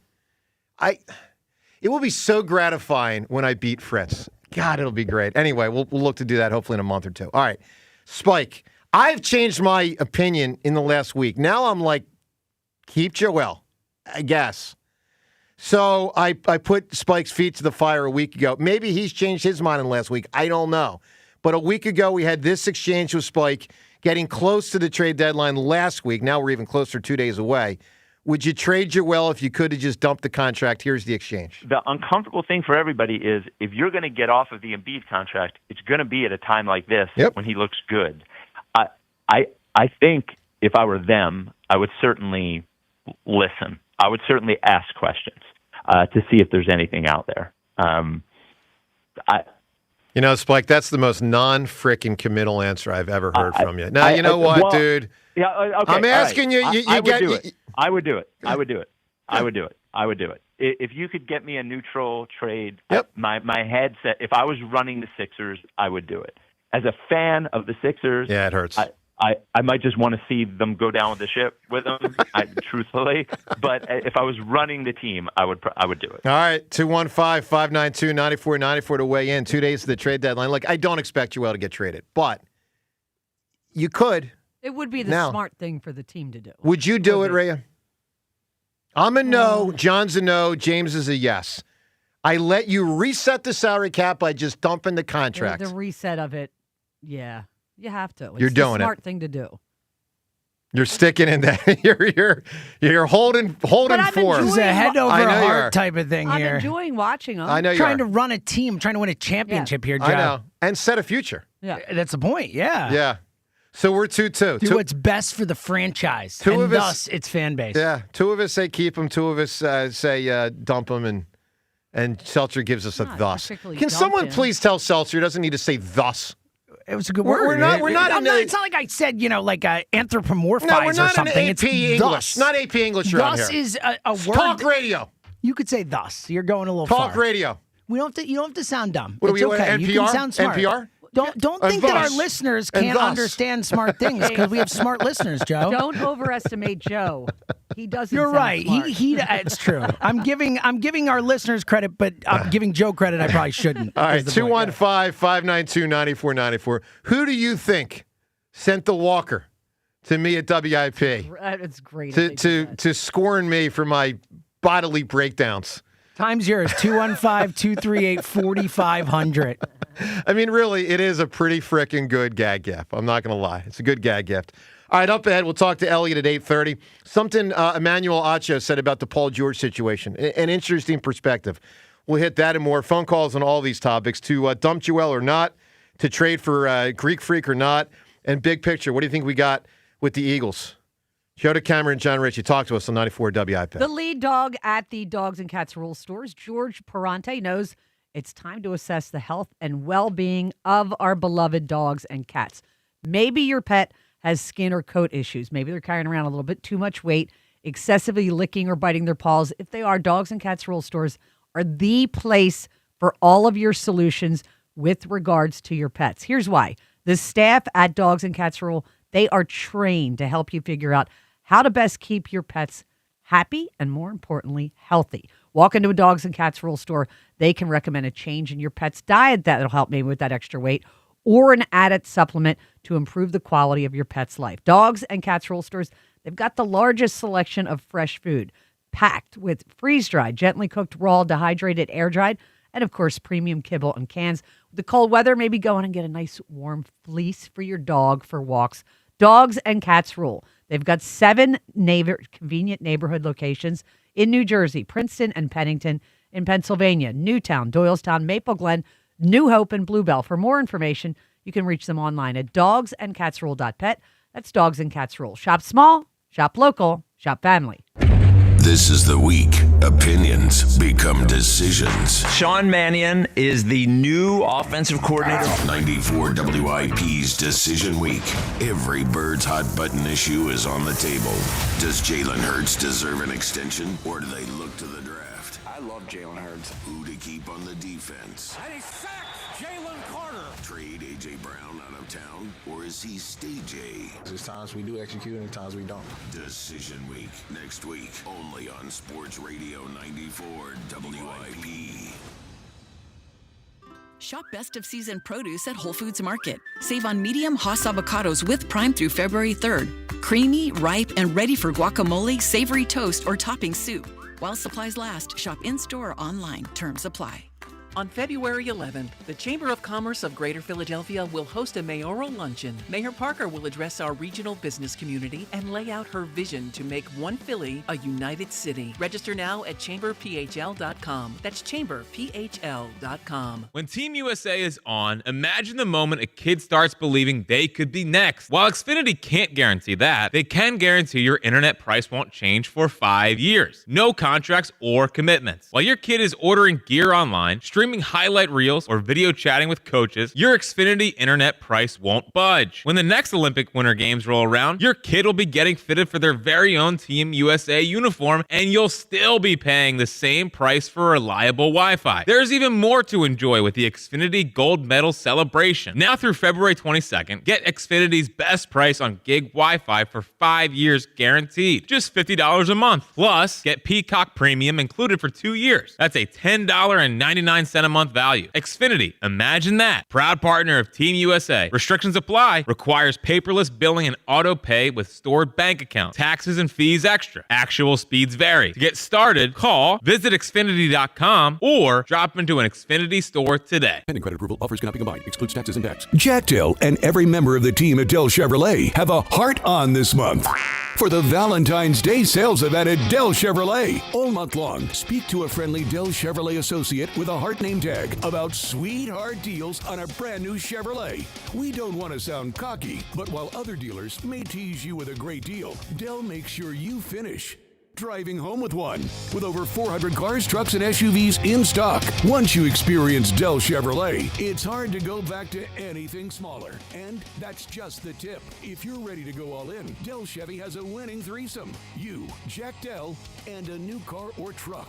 Relax in the experienced hands of the team at Del Chevy, located on Route 30 in Paoli. You're just minutes away. If you're worried you're going to pay too much for your next vehicle, you don't know Jack. Online at DelChevrolet.com. Se habla español. Together, let's drive. Jack, sell them for less. Presenting a Gain Flings love story.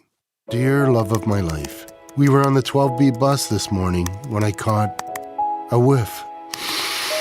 A scent so fresh, so life-changing, I had to find its source. Alas, I didn't know if you were the woman in the pink freshly washed cardigan or the retired mailman next to me, but I knew one of you was my soulmate. Ah, the scent of Gain Flings. Try Gain Flings with OxyBoost and Febreze. You're still grooving, still connecting, still loving, still turning up, still thriving. You still got it, but your immune system, it weakens as you age. That's where vaccines come in. They help train and strengthen your immune response to fight off respiratory illnesses like flu, pneumococcal pneumonia, RSV, or COVID-19. Ask your doctor or pharmacist which vaccines you need.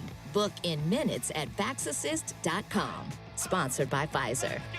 Winter is here, and even small roof problems can become big leaks. I'm Merrill Reese for Impriano Roofing and Siding, trusted by local families for over 50 years. Their experts handle roofing, siding, and energy-efficient windows with no pressure, no gimmicks, just honest work and lasting results. Be proactive. Protect your home before the next storm hits. Visit Impriano.com or call 610-644-4444 today. The best homes have an Impriano roof. Impriano Roofing and Siding, family trusted since 1973. Empower. Pete's back on the links with all new golf clubs and hopefully less swearing. Dang! Sliced it. He worked with Empower to help him get good at money so he can be a little bad. Heads up! Oof. Talent sold separately. Guy said these were slice proof. At least he has money for lessons. Invest well, live a little. Start today at Empower.com. This is the story of the one. As an HVAC technician, he and his digital multimeter are in high demand. So when a noisy office HVAC turns out to be a failing blower motor, he doesn't break a sweat. With Grainger's easy-to-use website and product information, he selects the product he needs to keep everything humming right along. Call 1-800-GRAINGER, click Grainger.com, or just stop by. Grainger, for the ones who get it done.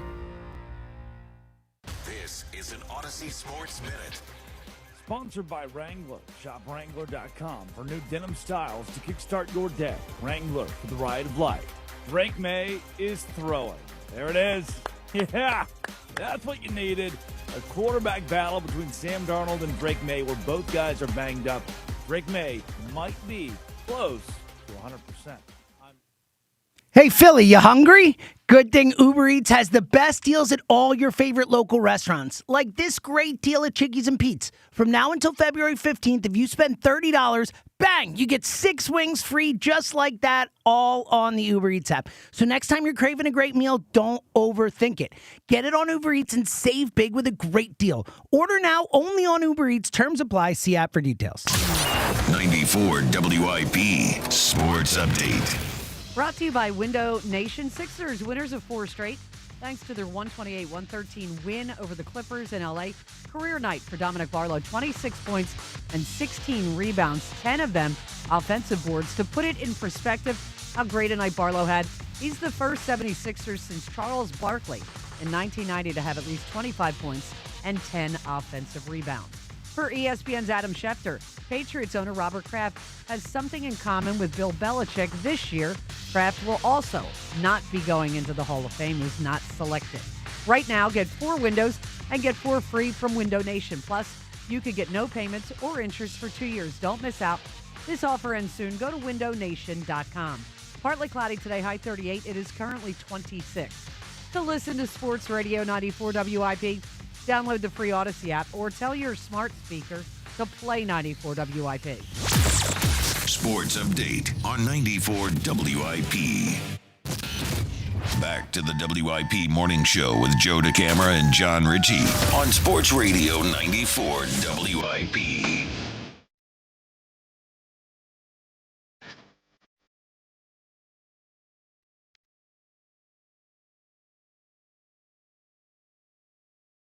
Good morning to you.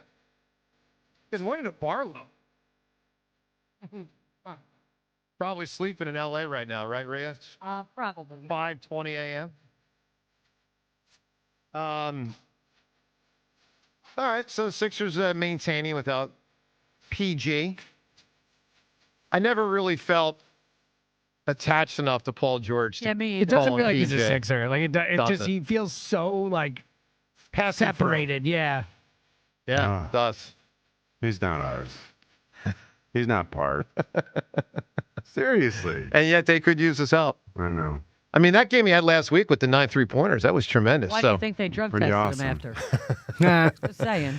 All right, we're going to get something Emmanuel Acho said this week about the Paul George suspension and how he handled it. We'll get to that shortly. I wanted to add, Yes. you know how earlier in the show we heard about the ice football thing? Yes.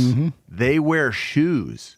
They don't wear skates. They don't wear skates, really? They're shoeing. They're hoofing it on the ice, playing football. They're kicking extra points. Sounds on wild. the ice. I mean, that's...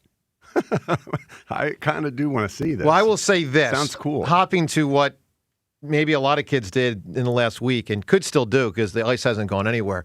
When you have ice and get to go out and play hockey with your buddies, that's great. I remember doing that my senior year of high school. You mean just like running on the ice? Well, my street when I was growing up, there was a part that just wasn't plowed and it just froze over. And me and my buddies we had this incredible ice hockey game. I think 2 days in a row. So street hockey. Street hockey. But you're running on ice. You're doing your best with ice. Yeah. It just is what it is. I mean, you just do your best. We tried that too. I was just so bad at hockey. Really? Hell yeah. The implement, like putting the implement on the small ball or puck. That's not your thing? No, man. That shocks me. Forget it. Forget about whatever. Shuttlecocks on rackets. Forget about tennis balls on rackets. Baseball and bat? Baseball on, bat. No, forget. Seltzer, no, ping pong, horrendous. I got to ask the question. Am I a better athlete than John Ritchie? Uh-oh. No. I mean, we just heard battle and ball, not his thing. I mean, are you a one-trick pony? And I'll give you wrestling, I'll give you boxing. All right, I take those three. You get them. No. Am I like the other seven? No. Maybe. Hand-eye coordination kind of matters. He was a professional athlete, Joe. Yeah. I know that gives this. him like 10 times. I know what I'm you better are. than Fritz. I can't wait till that frickin' Fritz. And I am gonna be so in his head on the court. Oh my God. I'll have every trick in the frickin' book ready to go. We know that works. We do. Boban, Oaf, the whole thing. Jack Fritz here. Loser. Let's go to the phones. 215-592-9494. Talk to Gary in Vineland. Gary, good morning. Good morning. Hello, Gary. Yeah, I say we trade Embiid. I mean, it's just going to happen again. I'm just so tired of we're going to get into the playoffs. He's going to get a paper cut and be out for 5 weeks. I'm just over it. 3 more years. I can't, if we could trade him, let's do it. Because he's played so well lately, you probably could. Probably. And I did not think they'd be able to get back to that point. You probably could. I just can't imagine in 3 years what is going to be left of him. He doesn't take care of himself. Well, I mean, I wonder if Gary, he is doing a better job with that now. Let's give him some credit, man. He obviously had a debilitating knee and clearly rehabbed it to the point that I he will is. give him credit for that because that's always was a complaint. He deserves a lot of credit for that. And he's not playing as recklessly. He's not falling as much. He's not throwing as he does. It does seem like he's changed a little bit. I agree. Totally agree with that. I hope he can keep it up until June. No, you hope he can keep it up for 2 more days to trade him. I heard what you said. Yeah. You're right. You're right. All right, Gary, what do you got on the Eagles? I don't know what's going on with Vic. I mean, it's kind of like a shot to the gut after everybody gets hired. Now he might want to leave. I don't know what's going on down there. Well, disappointing that we didn't hear yesterday. Hey guys, this is much ado about nothing. They could have said that, or they could have leaked that, and they did not. So Right, they leaked that. Like we heard Baldy say, I think he'll be back. But if you listen to what Brian Baldinger said, that sounded like an opinion, not a hey, I'm hearing he's sticking. I mean, we didn't really hear anything yesterday that says, because again, this would be very easy for the Eagles to just say, I don't know what you guys are all talking Much about. ado about nothing. Yeah, Vic Fangio is our defensive coordinator. And we'd be like, The fact okay. they declined to say that to Kemsky was so revealing. Yeah, or anybody Until yesterday. further I mean, notice. I'm sure all the reporters probably asked yesterday, so what's going on? I mean, I don't know that for a fact at all, but I mean, simple reporting would be ask. Yeah, it's worse than the weather. What's going on in our with our And the sports weather's right now. pretty bad, Gary. Did you see that yesterday we went above freezing for the first time in 9 days? It was the noticed. longest stretch in 22 years Wow. of Wow. not going above freezing in this city. And how long we were above freezing? Like 13 9 minutes? days. 9 no, days. but I mean, No. nothing, Oh. nothing went anywhere. Yeah, no, Yeah, we like just 20 went we went to like 33 and then back down. You know what I mean? Gary, I need an answer from you. On Super Bowl Media Day, in this ultimate media day, you get to ask anyone anything to get the truth. Who are you asking? Hey, Ruben, I don't want to wait for the book. What's the deal? Why did you have to trade Cliff Lee? Cliff Lee. Why couldn't we have Lee at Holiday? I knew that it was.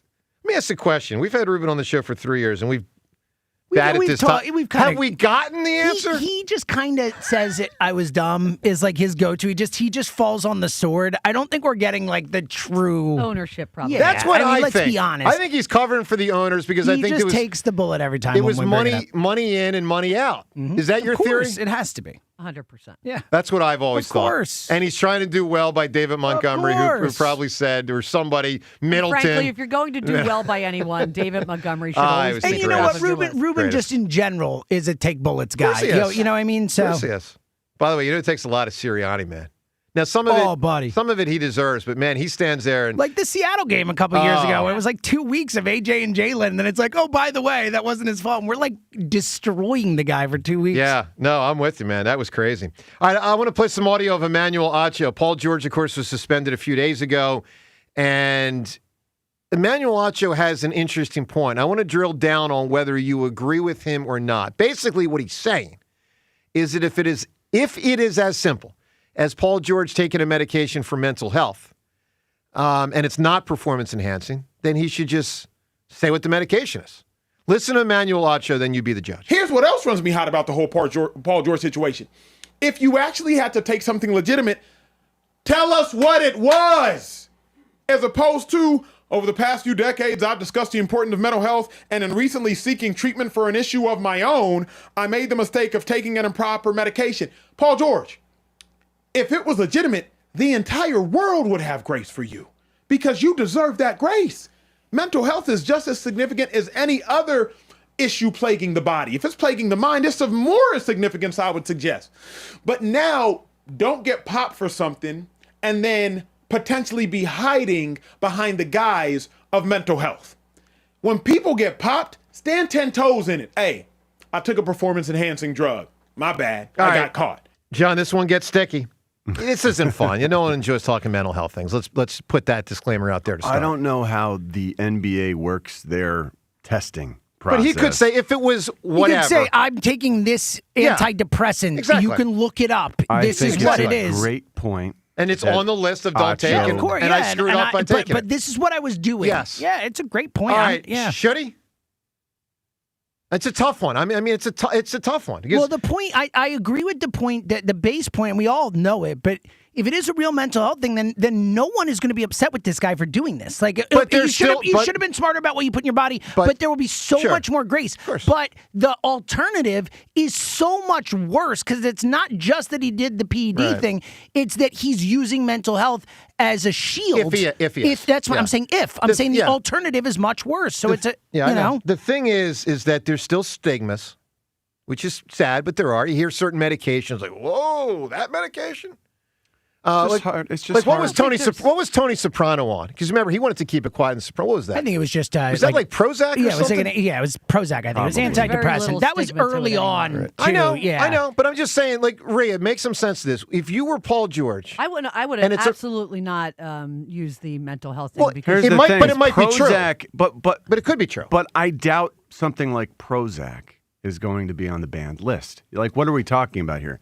The banned list for football Well, I don't was know. stuff that, Sometimes we're there's talking just- about stuff like Adderall. We're talking about stuff like I don't even know what I can. Steroids yeah, and well, stuff. well, yeah. The but he's steroids saying and stuff, them- of course. right. I'm talking about Painkillers, certain types. Valium, like Sure. stuff like that. You're not supposed to take it, but that I think we're talking about that realm. If he's getting into the mental health realm, I agree with Acho. If it is mental health and you've got no qualms about just revealing the truth of your situation, then just let us know. But you don't have to. You don't have to, but it would you're make not it locked into it would that make- responsibility. make it easier. It would make us all feel better to know everything about everything. Well- but you don't have to reveal that stuff. No, you don't have to, In this but- situation, though, if you are innocent, then you could very clearly and easily state that. Well, yeah. I mean, And you haven't. Yeah, you'd be innocent of a performance enhancer. Yeah. You'd be guilty of Performance enhancer or just like drug of, I don't know, But abuse. it's all his fault regardless. No, it because is. He should have asked the league. No, Ray, I agree. But my mean- point, and I think this is Acho's point, if it's just a regular drug that you can get from a doctor Yeah. for a mental thing, if you reveal it, you then tell the world it was not a performance enhancer. Like he has opened himself up to doubt of whether he really actively tried to cheat Because I think by not revealing. Somebody put this out, and I'm trying to find it, that there are some mental health drugs out there that are also seen as performance enhancing. Well, maybe. I mean, Sure, like Adderall. That's why they're on the list. But I think my point is there's a difference between a very, very small Performance advantage enhancement. and like anabolic steroids. Right. You know, it's like Right. So Right. that's what I'm trying to get at. Right. Yeah, I don't think he was We're needling talking himself. about a lot of different things here. Like in the NFL, you've got drugs of abuse, you've got steroids, you've got different tests. Yeah. Like you're peeing for different reasons on this date and this date and this date. So, like, what we're talking, and then I don't even know about the drugs of, like, mental health usage. Like, Yeah, we're not that- experts. When I was playing, I don't even know that was something that they were factoring in. Well, maybe, and they were less prescribed at that point. I think they're being prescribed in Yes. society more. All right, let's Yes. talk some Eagles football with our next guest, Elliot Shore Parks. Elliot joins us every single Tuesday. This is the new time, by the way, Elliot, 8:30 on Tuesdays, or in this case, 8:33. Brought to us by Colonial Hyundai. Shop online 24/7 at colonialhyundai.com. Colonial Hyundai, the fast, easier, better way to buy a Hyundai. Elliot, good morning, pal. What up? How you guys doing? Good, my this man. morning? Elliot, let's just start with that Paul George thing, and then we'll get to the Eagles. Do you think it would be advisable for Paul George, if it's just a regular type of medication that a doctor can prescribe, to just say to the world, this is what it was, to get people off his back from thinking maybe he actively tried to cheat with a true PED? No, I don't think so. It's because I don't think enough people really care. Like, why keep this story going, right? I mean, he broke the rule. He got suspended. And I think that everyone, like, it feels like the fans have just moved on. It certainly I hurts don't know the about team. that, man. I mean, I don't know. I don't see a lot of people in the street demanding what's going on with Paul George, right? So I think that I get your point. Like, I guess it would help clear things up. But, I mean, he clearly broke the rule. He'll be suspended. And I think that kind of is what it is. I don't think going into more information really helps anybody. Okay. Elliot, let's get to the Birds. A lot of our show today is centered around the big picture of whether they're still on track within this era of excellence, that they just win year over year, and every 2 or 3 years they pop up as a Super Bowl contender, and they're one of the beasts of the East, or not. That what we saw this year was signs of trouble. In the next 2 to 3 years, things could start derailing. Which side of that ledger do you come down on more for the future? So I fall more on the side of I'm worried about the future than thinking they're just going to keep this up. And it's worth noting that the pace they've been winning at is basically impossible to keep up. I mean, they're winning almost 75, 80% of their games. They're going to the Super Bowl every other year. So, like, keeping this pace up would be really hard. But my concern for the future is not, is Nick Sirianni a good head coach? Is Sean Mannion a good OC? You know you can win with Jalen Hurts at quarterback. My concern is the pieces around those. For the first time in a while, for the past few years, it's been, all right, everything on the roster is great. What's going on with Nick and Jalen? Now I think the question is really, what's going on with the rest of the offensive roster, right? Is Lane going to play next year? And if he does, how good of a player will he be? What's going to happen with Landon Dickerson? Will he ever be the same player? Cam Jurgens, can he rebound from the back injury? And if they do trade AJ, which I think is the more likely of the outcomes for this, then you look at that roster and Dallas Goedert's a free agent. AJ's not there. Is Saquon going to be the same guy? So my concern is not big picture with the big picture pieces. My concern is more with the rest of the roster. Elliot, what do we know about when the Eagles knew? This is going on to the Vic Fangio thing. When did he let the Eagles know that he was thinking about this possibility of retiring, and how does that coincide with the Christian Parker becoming the new defensive coordinator for the Cowboys? That timeline. Yeah. I think at Vic Fangio's age, there's always discussion after the season. They had that discussion last year. And I think, it's more real than it's really ever been. I know there was a report yesterday. The Eagles expect him to come back. I wouldn't feel as confident about that. I feel like at this point, just based off everything I've heard, until he's at that podium for that OTA press conference, I think there's always going to be concern about what could happen. So in terms of the timeline with Christian Parker, I think that ultimately Christian Parker took a good job because he didn't want to wait around. They can't stop him. It was a promotion. They got Clint Hurt back. If Fangio were to retire, I think he could be a possibility to be promoted. But just the reality is, when Vic Fangio at this age, that it's going to be a question every year. So do you think it is the age, or do you think it's frustration, Elliot? I think it's the age. I don't think it's frustration. I don't know what he would really have to be frustrated about. He has one of the best defensive coordinator jobs in the NFL. He has a loaded roster with a ton of young talent. He has complete control of that side of the ball. He works in the city that he grew up in. He can go to the Phillies easily. I think it's truly just age. He's been doing it for a really long time. He's accomplished everything that you can really accomplish as a defensive coordinator. So I don't think it has to do with frustration at all. Do we have any further, clarity on the Mannion-Grizzard combo pack and how those two are going to play off one another? The more I think about this, the more exciting it gets for me, but it's still, the fact remains that only one of them has called plays, and it's only been for a season and a half.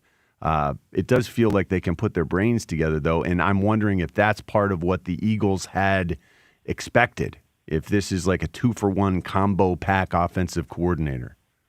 Yeah, so I hate to use this word because I know it's a word they use a lot, but I do think in this instance it's truly applicable.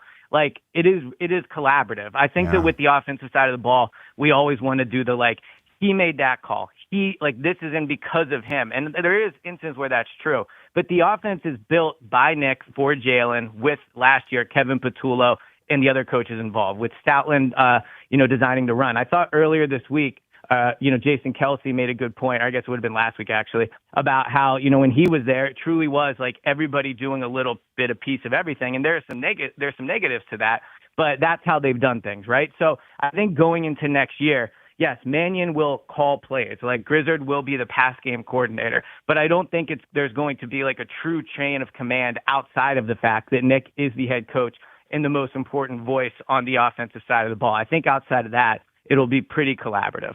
So is it Grizzard or Grizzard? I thought it was Grizzard. But all right. Yeah, I've heard both. I don't know. Elliot, number one need for this team to improve at a position when you think in free agency in the draft. Is it as simple as the O-line, or do you start thinking about wide receiver and more because of the AJ stuff? No, I think it's the O-line. I mean, if they got better O-line play last year, I think they probably beat the Niners. Who knows what happens against Chicago? Maybe they're a higher seed. I really think ultimately there were obviously a lot of reasons they struggled. But if they just got the same level of O-line play that they got the year before, I think they would have been fine. I think they would have ran the ball better. I think the pass protection obviously would have been better, which helped the passing game, would have made Petulo a better play caller, like all those things. So if I look at this season coming up, what do they need the most? They need to find a way to get Landon to play like Landon, Cam to play like Cam, and hope Lane has one more year in him. And if that's not going to be the case, and they think internally they're skeptical of that, then the offensive line is priority 1, 2, 3, and 4. Like, you have got to find a guy in the draft that maybe you think can play guard right away, and then play tackle. If Lane does come back. And honestly, like, if you don't think Lane and Cam are healthy, you might need to sign some version of a priority free agent. Now, it's a tough thing to sign because the guy's going to come in to be a backup, but they have to have better quality backups behind Landon and Cam if they think physically they just might not be the same. An extension of the O-line is the tight end, essentially, and a lot of the pass protections and the run blocking schemes. Dallas Goedert last year, he just flat out didn't block as well. And we don't know if he'll be back. If he's not back, Grant Calcaterra is not good at blocking. And I like Cam Latu as a blocker, but I don't know that he can do a whole lot of other stuff. Where do we sit in terms of tight end? And man, it feels like we need a lot, not just like one tight end.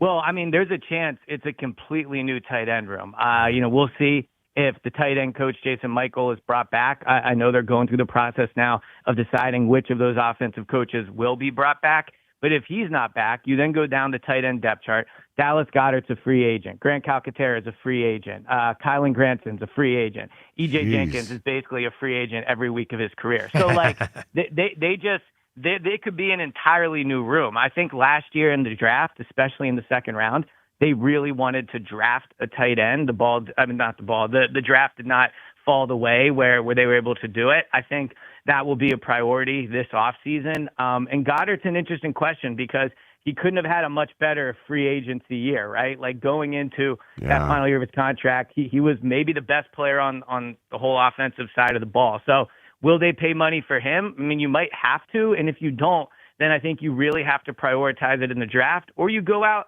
and you make a trade, like someone like Kyle Pitts, right? Like a tight end that maybe elsewhere has not reached his potential, but we know the Eagles like to take chances on those guys. So yeah, I think there's a world where the entire tight end room is a new one next year. Kyle Pitts as a blocker, though. Yeah, that's my concern on Pitts. Elliot, it's been 3 years since Jalen got his contract. It was after 2022. Obviously, it's around the time his agent could approach Howie and say, all right, let's do it. I mean, Howie's got to say not this offseason, right? I mean, he just has to look him in the eye and say, your guy's got to go prove it to me again, right? I don't know if that's what Howie will say. I mean, the Jalen's a good example of guys should always get the money when they have the most power. I mean, the fact he didn't get an extension last offseason or a new deal, is pretty crazy. Coming off winning the Super Bowl, winning Super Bowl MVP, and, really at the height of his power probably in the organization. So this offseason, look, if you look at most metrics of where he is in terms of average, total money, those type of things, he's around 9, 10, 11, depending what metric you look at. And that's probably fair. I think that's probably right around where he deserves to be. But with these contracts, like, it's not normally about what's fair. It's about the fact that his deal is going to be 3 years old. He's a starting quarterback. He's won a Super Bowl since he last got paid. So I get what you're saying. He's not coming off a great year, but it's hard to find other quarterbacks. And if I'm Jalen and the Eagles, and I ask the Eagles for an extension this offseason and they say no, like, I'll go find a team that will pay me, because there will be plenty of teams out there that will pay Jalen. So I don't think it's as easy. You're as not just saying no. but Elliot, you're not saying if you were Howie, you'd give it to him, are you? Yeah, Oh, I would. come Yeah. on. I mean, who else are you going to have play quarterback for this team? Well, I know first off, he is my current quarterback, so I don't need to search for one immediately. That's number one.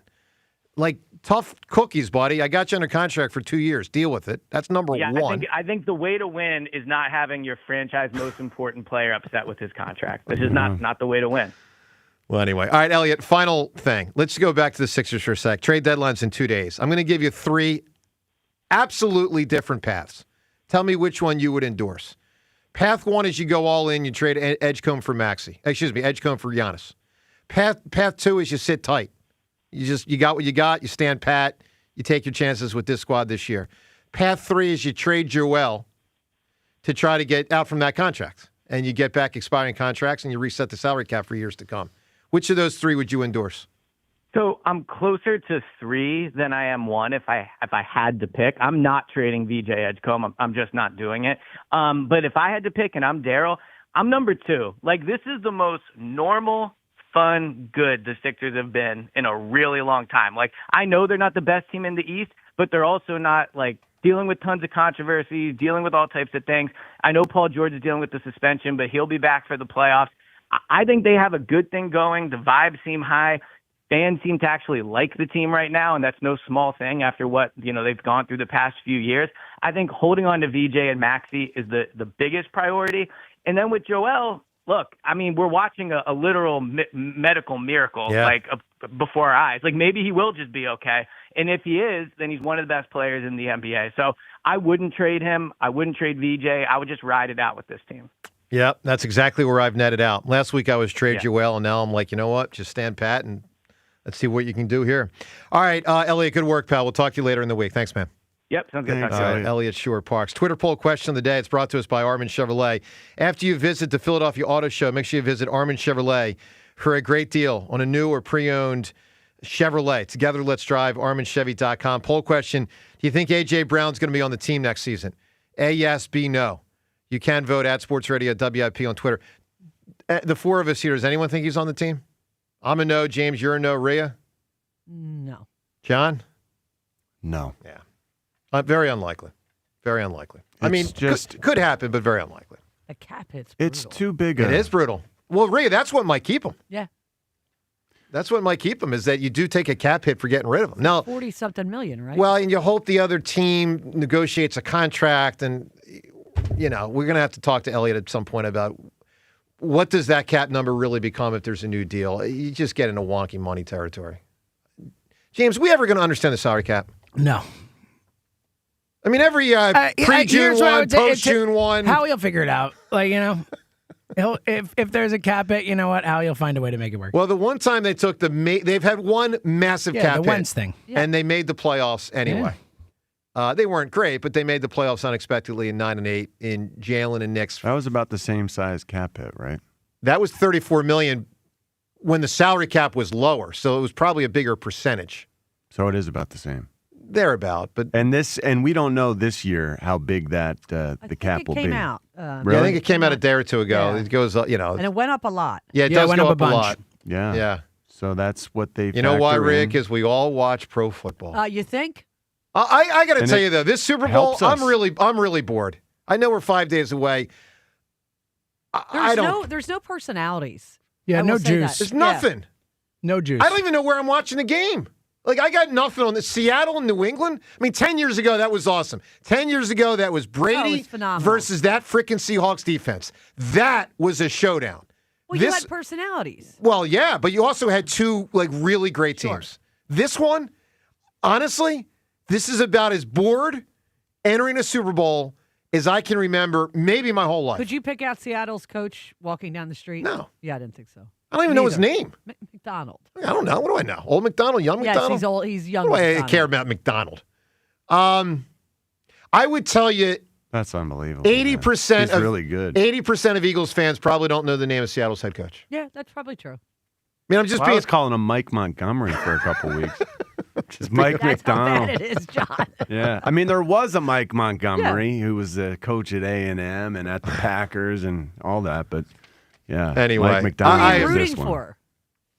What's that? I don't. Obviously root against the Patriots, Yeah, right? I'd say. I really respect. I mean, first of all, I do respect this New England group, and I've always liked Vrabel. But watching Seattle play, there's an ass kicking style that I admire. I really like. It's fun. So you want Sam Darnold to get one? You know What do we what? have against Sam Darnold? Put him above Jalen. Sure.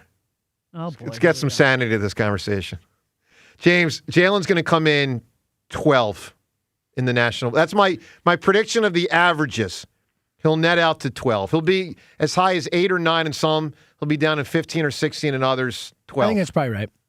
Like 10 to 12. So range. who will be ranked higher, Jalen or Dak? It's going to be Dak, right? I mean, Dak Dak always is. Dak had a great year, Yeah. too. I know that.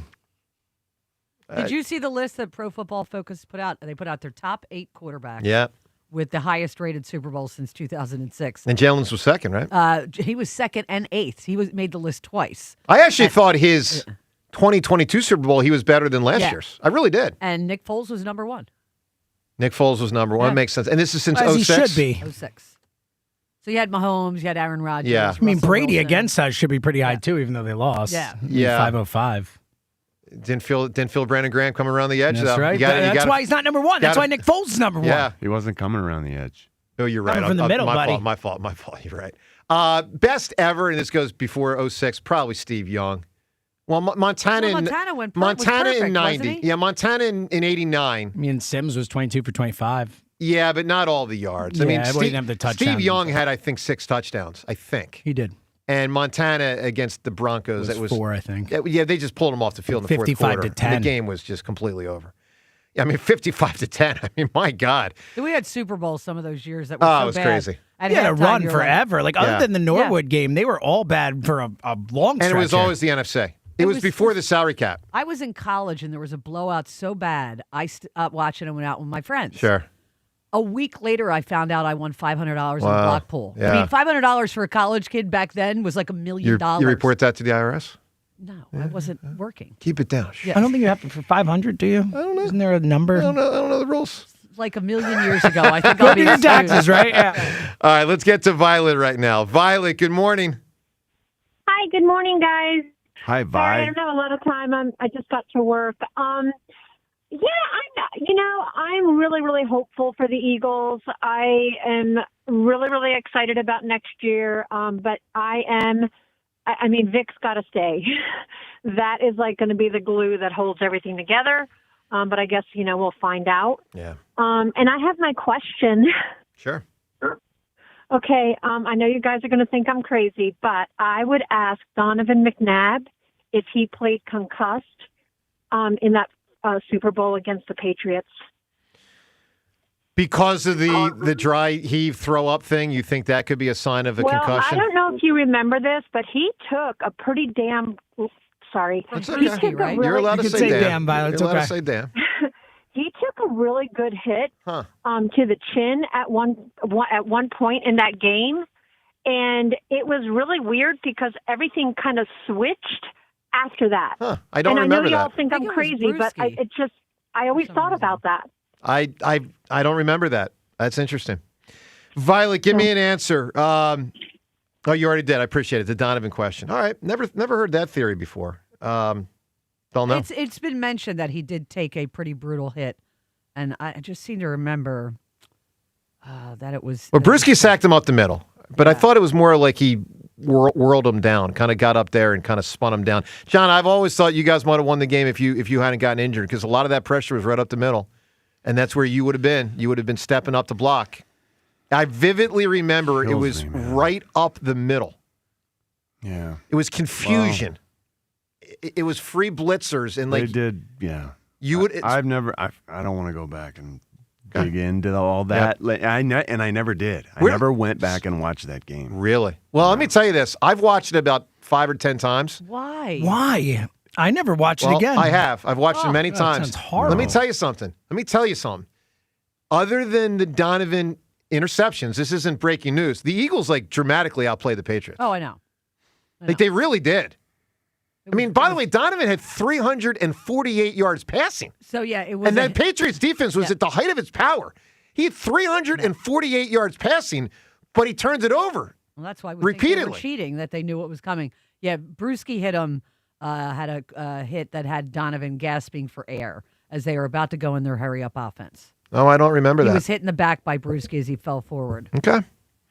215-592-9494. Two beat the hammers on you today. Right. Bang! Come, Rhea, hold on a second. If we're going to go there. Bang! All right.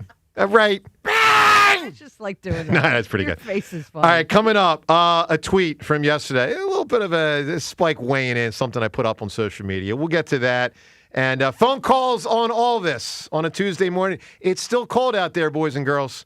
Joe Cameron, John Ritchie on 94 WIP. Last month, and today, as Joe just mentioned, as we experience this brutally cold weather, if you were feeling the cold drafts in your home, you need to contact Window Nation. Stop paying those high electric and oil bills. New windows can help keep the cold out and reduce your heating bills. February is a great time of year to replace your windows thanks to Window Nation. When your window insulation fails, usually due to old or cheap materials, all of your window's energy efficiency disappears, and the result is a house that's cold in the winter and hot in the summer. The worst part is they could have failed years ago without you even knowing it. So don't wait. Put an end to your window problems. Take advantage of Window Nation's buy 4, get 4 windows free sale, plus an extra 10% off for February. And you could get them with 0 down, 0 monthly payments, and 0 interest for 2 years. Save big with Window Nation's buy 4, get 4, plus an extra 10% off too. Schedule your fast free estimate right now. Do like I did and call 866-90-NATION or visit windownation.com.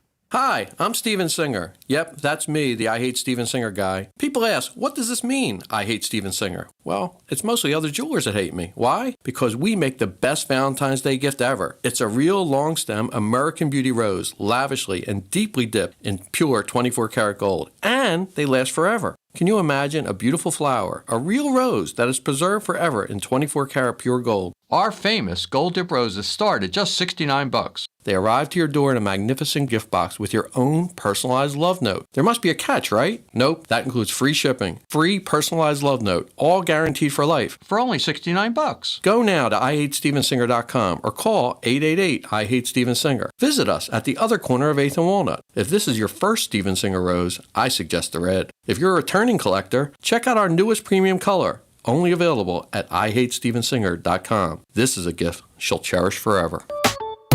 I'm Bob Burke, founder and chairman of Burke America Parts Group, a family of brands that includes RepairClinic.com, an appliance and HVAC parts solution company that's grown into an international brand. Before AmericanEagle.com, we partially launched a new technology platform developed by another firm. American Eagle helped take our technology to a whole new level with digital marketing, software development, and business insights into our key markets, appliances, HVAC, and outdoor power equipment, and did so both on time and on budget. AmericanEagle.com has the resources, experience, and talent needed to produce solutions. Our new technology platform, developed by AmericanEagle.com, has produced tremendous results with higher traffic, conversion, engagement, and online revenue. If you have any home repairs you need to take care of, check us out at RepairClinic.com. If you need a world-class website or technology project, then I would highly recommend AmericanEagle.com. Call AmericanEagle.com at 773-NETWORK. That's AmericanEagle.com, 773-NETWORK. Think switching to T-Mobile's a whole complicated thing? Nah, it's easy. You can do it almost anywhere in just 15 minutes. Even poolside like Drewski, you can switch to T-Mobile and unlock savings that are built to last. With T-Mobile's better value plan, you can save over $1,000 a year versus Verizon and AT&T. Save on streaming, satellite, and more benefits that they leave out. I get all the VIP perks. Start saving from day one, and for a limited time, get T-Mobile's better value plan. I know you love deals. Plus, switch right now, and we'll even pay off your old phone up to $800. What do you think of all that, Drewski? Stay chillin', just switching. It's better over here. Check the math at T-Mobile.com/better value. Savings versus comparable plans at AT&T and Verizon, plus the cost of optional benefits. Plan features and taxes and fees vary. With 3+ lines of better value plan. 3+ new lines and 2 eligible ports, or 3+ lines and 5+ years on T-Mobile postpaid plan required. Qualifying credit required. Check out in 15 minutes or less per line. Get up to $800 per line via virtual prepaid card. Typically takes 15 days after rebate submission. Qualifying unlocked device credit service ported 90+ days with device and eligible carrier, and timely redemption required. No cash access and card expires in 6 months. Card issued by Sunrise Banks N.A. member FDIC. Pending credit approval, offers cannot be combined. Excludes taxes and tax. Jack Dell and every member of the team at Dell Toyota have a heart on this month for the Valentine's Day sales event at Dell Toyota. All month long, speak to a friendly Dell Toyota associate with a heart name tag about sweetheart deals on a brand new Toyota. Now, we don't want to sound cocky, but while other dealers may tease you with a great deal, Dell makes sure you finish driving home with one. With over 400 cars, trucks, and SUVs in stock. Once you experience Dell Toyota, it's hard to go back to anything smaller. And that's just the tip. If you're ready to go all in, Dell Toyota has a winning threesome. You, Jack Dell, and a new car or truck. Relax in the experienced hands of the team at Dell Toyota. Only 8 minutes west of Exton on Route 30 in Thorndale. You're only minutes away. If you're worried you're going to pay too much for your next vehicle, you don't know Jack. Online at DellToyota.com. Se habla español. Jack, sell them for less. What if your instincts could pay off? With Robinhood Prediction Markets, you could put your knowledge to work on the events that matter to you. Prediction Markets isn't just sports. It's the Fed rate decision, your favorite award show, and so much more beyond the playing field. Trade events with Robinhood. Visit Robinhood.com/predict. That's Robinhood.com/predict. Futures and cleared swaps trading involves significant risk and is not appropriate for everyone. Event contracts are offered by Robinhood Derivatives LLC, a registered futures commission merchant and swap firm. Ah, the most beautiful time of year is upon us. Tax season. And TaxSlayer is here to help you file. We guarantee 100% accuracy and your maximum refund. Those are some good numbers. And you can trust me, because I'm a talking calculator. Did I mention TaxSlayer even has support from real US-based humans? If you have any questions along the way, beat the rush and start for free today. TaxSlayer. File fearlessly. This is an Odyssey Sports Minute. Call it an understatement. Justin Jefferson says the Vikings likely would have been better if Sam Darnold stayed. Sam Darnold, the guy who's starting in the Super Bowl, probably would have been better. The Vikings opted with J.J. McCarthy, and it cost their GM his job. The future in Minnesota is a question. 94 WIP Sports Update. Brought to you by Borgata Hotel, Casino, and Spa. Sixers in Golden State tonight for the second of a back-to-back after beating the Clippers 128-113 in L.A. Got a career game out of Dominic Barlow, 26 points and 16 rebounds, 10 of them on the offensive glass. Well, much like his former coach, Patriots owner Robert Kraft not going into the Hall of Fame this year. ESPN's Adam Schefter reporting Kraft not selected on his first year as a finalist. Visit BorgataSports.com for boosted odds specials, daily promotions, in-game betting, and much more. Must be 21 or older. Must be a New Jersey. Gambling problem? Call 1-800-GAMBLER. Partly cloudy, high 38, currently 27. To listen to Sports Radio 94 WIP, download the free Odyssey app or tell your smart speaker to play 94 WIP. Sports Update on 94 WIP. 94 WIP HD1 Philadelphia. Powered by the Tasty Cake Studio. This is Sports Radio 94 WIP. An Odyssey Sports Station.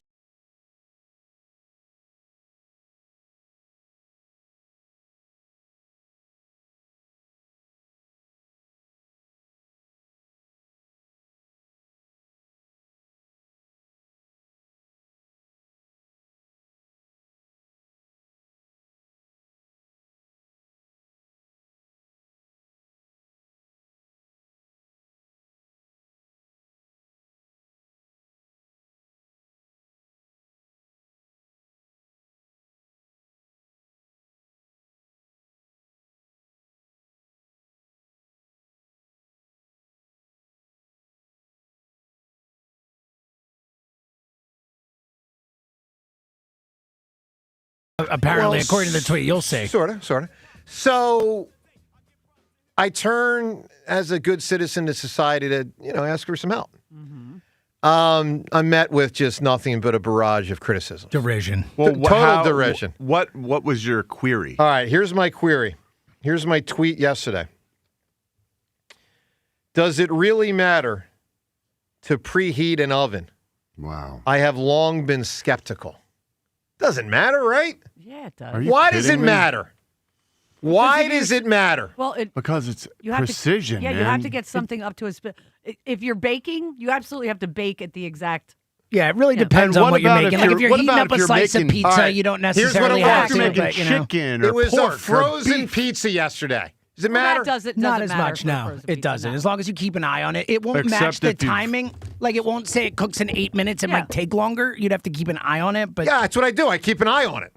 I think you'll be fine but there are things that it does matter a lot for. Yes. The sausage on the pizza might be You important know to what? make sure it's cooked. I think the preheat If thing it's is pork sausage. dramatically overrated. Who gives a damn? It's probably already Not cooked. overrated. No, you're definitely wrong on the not macro wrong. sense. Yes. You are wrong. You are. Yeah. No, don't buy it. Well, Okay, good.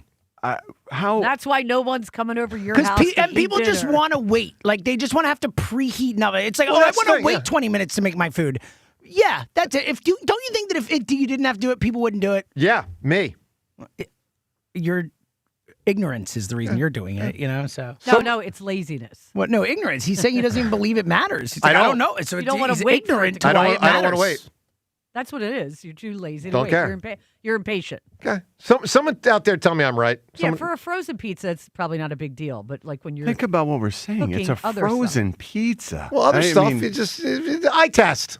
It's like what I do with Jalen, the eye test. Let's go, folks. Jalen's like a frozen pizza. This year he was. 215-592-9494. Someone let me know, do you think it actually matters? I mean, maybe Yes, a smidgen, but it not to the point we'll have to sit there and wait 12. No, go wait for the beep. No, just put it in. Let's go. Really not that long. Again, sometimes if crank it it's- up to 450. If it's your frozen pizza, it doesn't matter much. If you're talking about like raw Chicken, fish yeah. or chicken or pork, something that you might get trichinosis from, or you need to be very exacting with these details. You're going to need a thermometer that you're sticking in the meat, thermometer, my potentially. ass. But with a pizza, If you I mean, prefer your it there, rudimentary that's just level on of you. cooking, Let's you'll go be fine. Gino in Northeast Philly knows I'm right. Gino, you're not a preheat kind of guy, right?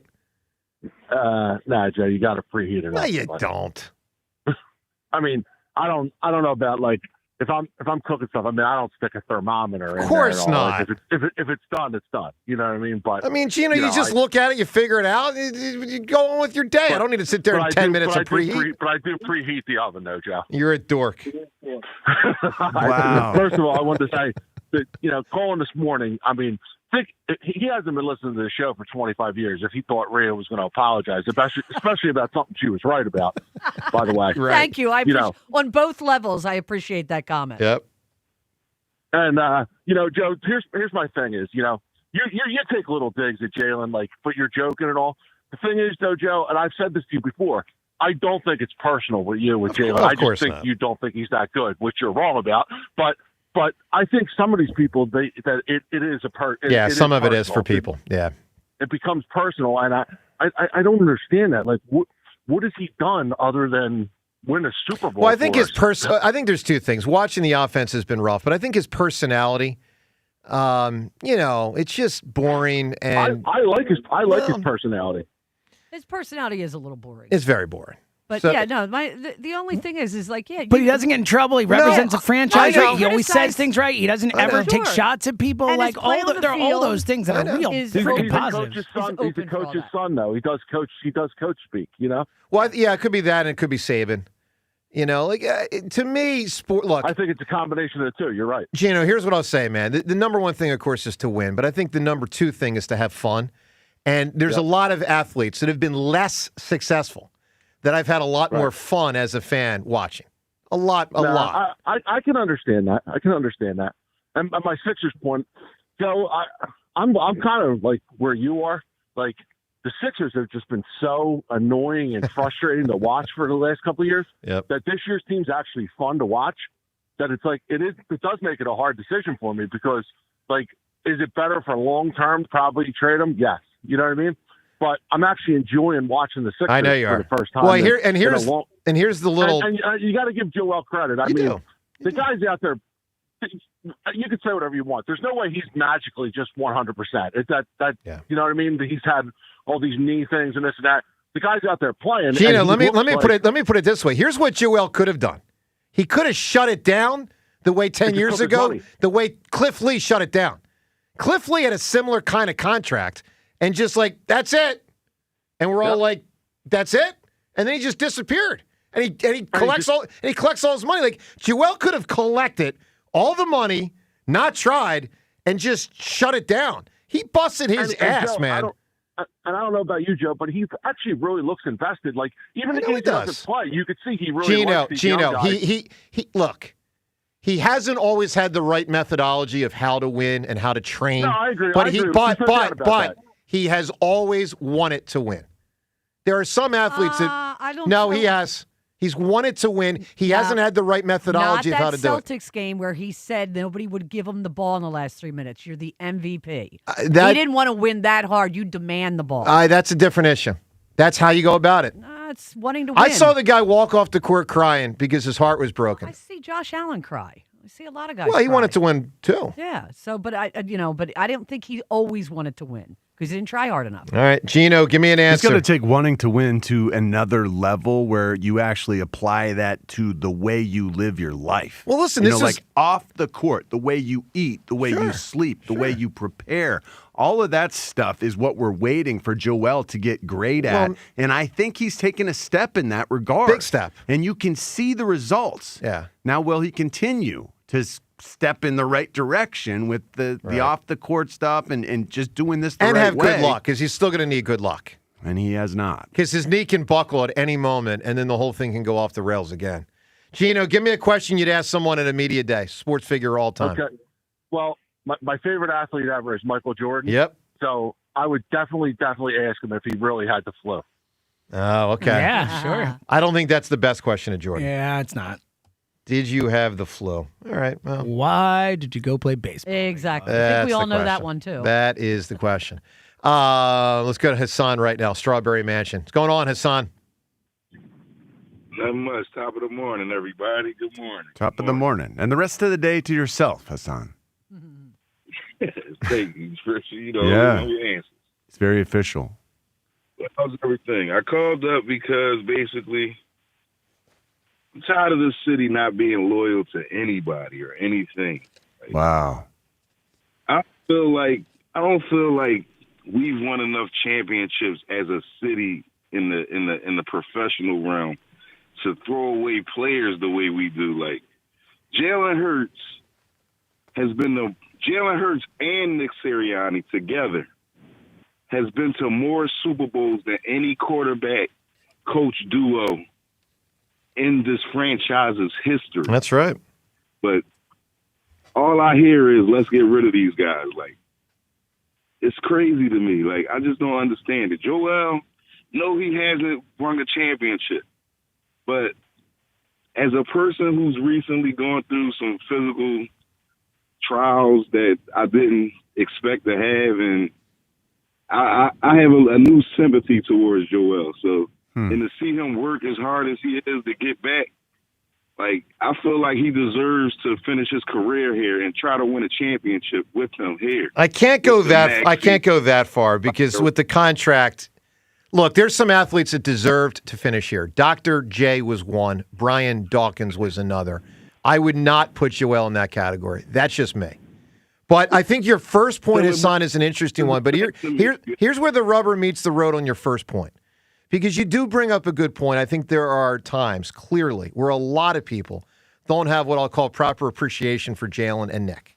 But the heart of it has always been, and this includes during the 24 season, how do you slice up the pie of credit? See, we've been in this conversation for a couple of years now. It even goes back to 22. You know, like there were people like me in 22 saying, I think they're winning in large part in spite of Jalen. There are people like John that have often said, I think they're winning in spite of Nick. Everybody agrees Howie's given both of them a huge advantage. Everybody agrees Vic Fangio's been a huge advantage. You know, Hassan, like you don't get to stay, like if you're not the prime reason why you're winning, it's easier to move off that person if you feel like that person wasn't the guy. And this is the debate we've been having for a couple years now. Is that a fair way to put it, Hassan? He just disappeared. You blew him away with your argument. Yeah. All right, Hassan. Well, we do wish you the best with your physical ailments. Yeah, sorry to hear that, man. John, wouldn't you say that's kind of the heart of the discussion is how do you... I think you just put Hassan down. You just silenced him. I mean, complete silence. I hope, yeah. I don't know, man. It's a lot. I think it's a lot more complicated than we're making it about Jalen or the coach. The organization they have always done things differently, and they've taken a lot of pride in doing things differently. And we should be so proud of the way that we have done things as an organization. We are so strong as an organization, but we are so different than the way other teams do it. Yeah. And I think other teams, for some of them feel a certain way. I don't know how anyone feels for sure. I know that looking in from the outside felt like it was it wasn't the most positive experience this offseason when other people had a chance to see inside our organization, the thing that we take so much pride in. They didn't seem to be as proud as we were or have been because the results speak to excellence. I'm convinced that there is a lot more than excellence going on inside that building. You got a lot of issues because you just do. You do. Anytime you've got a team, you got 53 different guys and a whole fleet of coaches. Yeah. You got differences of opinion. You got issues.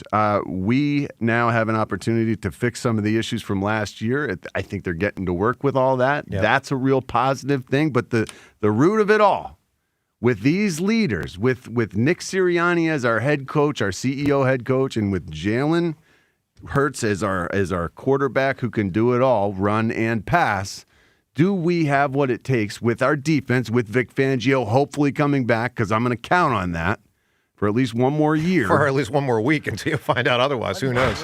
I am nervous now. I should be. I mean, we don't know for sure. John, we didn't get resolution yesterday. No. And they could have said, nothing to see here, guys. We don't have concrete facts that Vic Fangio will be back. No. But I expect, I hope, fingers are crossed, that he will give us one more year and that there will be an unbelievable send-off for him and that this team can get things back on track and right. Yeah. We can get things right and go and do amazing things in 2026. Well, they certainly can. There's no question about that. Look, you can weigh in on all this, 215-592-9494. I'll give you one more thing off that last caller's call. I've long thought, I don't think I've ever said it on the air, just because sometimes we have twists and turns, we don't get to certain points, but I've thought this for a couple of years now, or at least since for a year, since they won the Super Bowl last year. Hurts and Sirianni. Let me give you a comparison that I think holds, but I'm curious if this works for you. I think they've been hurt from a, let's call it public relations standpoint, what fans think, by not being the first. And here's the argument I'll give you.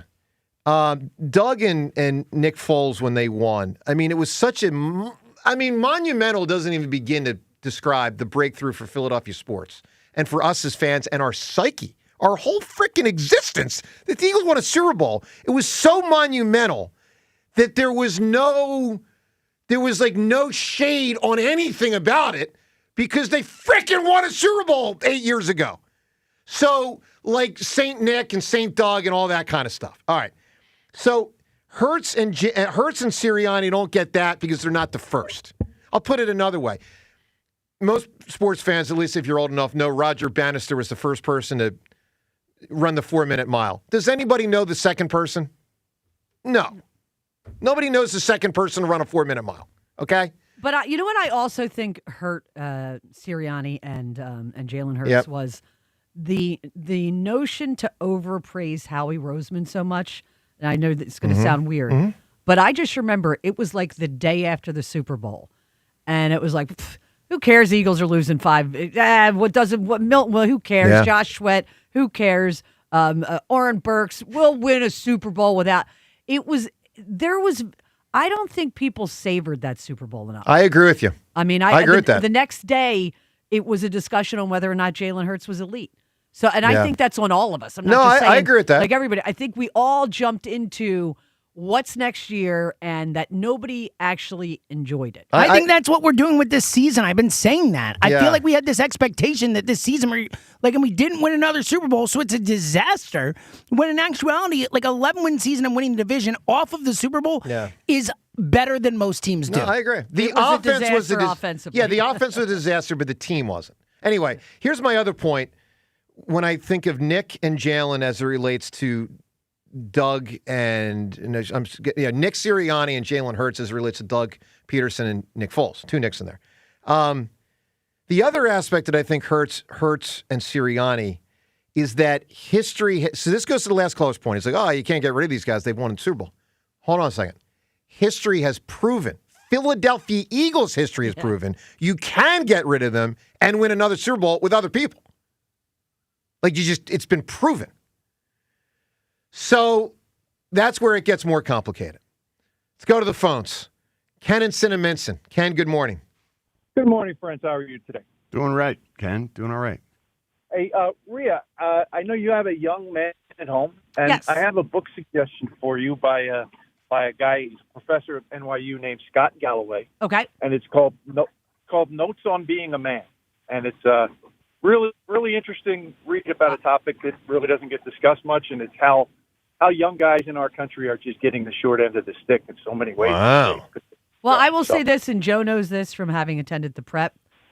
Clark being at Roman, Yep. that's the one thing they said when they would go there, like what they will work on is making your son into a respectful man. That's great. And that's what Roman has done. But I always love to read books, Ken, so I would be happy to read it. But that's one of the best decisions I've ever made in my life was to send him. That's really cool. Yeah. Pretty quick read, and Scott Galloway's an interesting guy. I just figured I'd throw that out there for you. Thank you. So, listen, 11-6 next year, 2026. To me, if this team wins less than 10 games, it's like it's our version of an implosion. I mean, because that's the standard around here, and that's how good this team is. So I am fine with 11, and I think the Eagles are too. If they're fine with 11-6, maybe make the playoffs, win a division, wild card, whatever. But if we answer the single most important question this franchise has to answer in 2026, which is whether or not Jalen Hurts is the quarterback. That is the question. It is the single most important question in this franchise. And you guys know I am not a Jalen Hurts basher. I am also not I'm not the number one guy in the Jalen Hurts fan club either. I try and be objective about what my eyes see. And the guy has plateaued. It's obvious he's plateaued. And if they have the 29th ranked passing game in the NFL, when you bring in all these new big brains, as John is talking about, and it still looks the same, and they still can't execute running back screens because the quarterbacks just can't execute the play, it's gonna go a long way towards telling us, okay, is this guy the long-term answer, or do we need to draft a quarterback? What you just said, why did you say that? Are you saying that we don't run screens because Jalen is incapable of running screens? Is that what you're insinuating? Well, because I completely disagree. I think his height hurts him, John. I do. Either that or we don't run screens because we've had 5 different play callers in 5 years and none of them know how to run a screen. Yeah. You know how much goes into running a screen besides just the quarterback?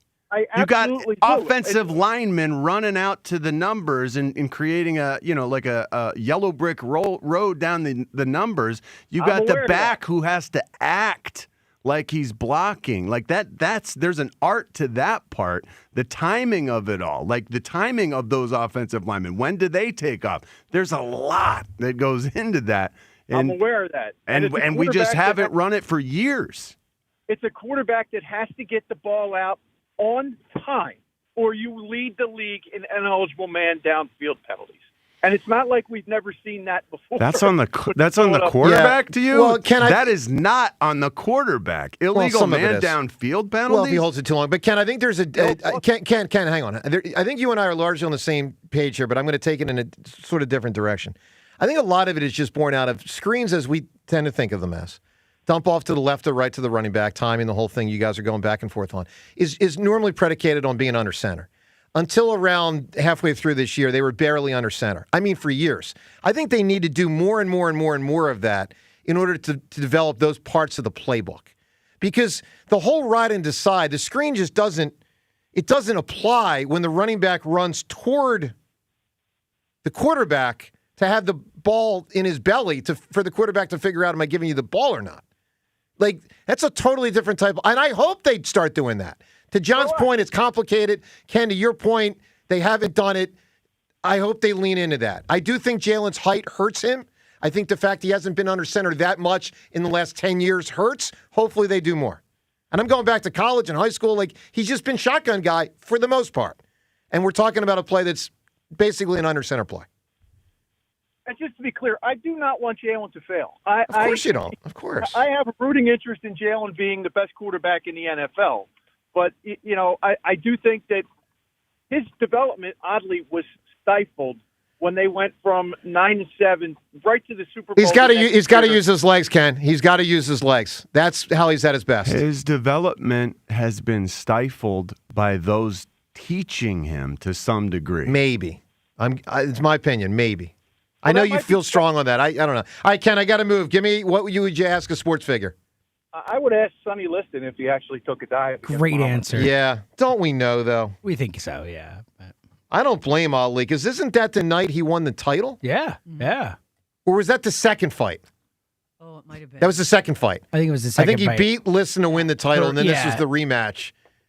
And he's like, come on, dude. Like, you kidding me? Because, Ali's trying to put on a show. Yeah, of course. And win. But Always he's trying to win, but he's also trying to put on a show. Cassius Clay, I think, for the first fight. Well, at least the first fight. At least If the not- first. Yeah, probably the second both, fight, yeah. too. Yeah, I think so. 215-592-9494. Time's yours and more up ahead. And also, Flyers and Sixers in action tonight. We'll get you set for that as well. Coming up next on 94 WIP. If this is the year you finally decided to make it official, maybe a Valentine's proposal, well, Benari has great news for you. If you've started looking or if you're ready to make the decision about a ring, don't miss Benari's annual Bridal Bash, now through February 7th. The Bridal Bash, you got special savings. You got 12 months financing on engagement rings and wedding bands, plus a chance to win $1,000. And you've heard me say it before, the team at Benari, they are the diamond experts with the top designers and the big names that she mentions from Instagram and Pinterest. They've got every style, size, and setting.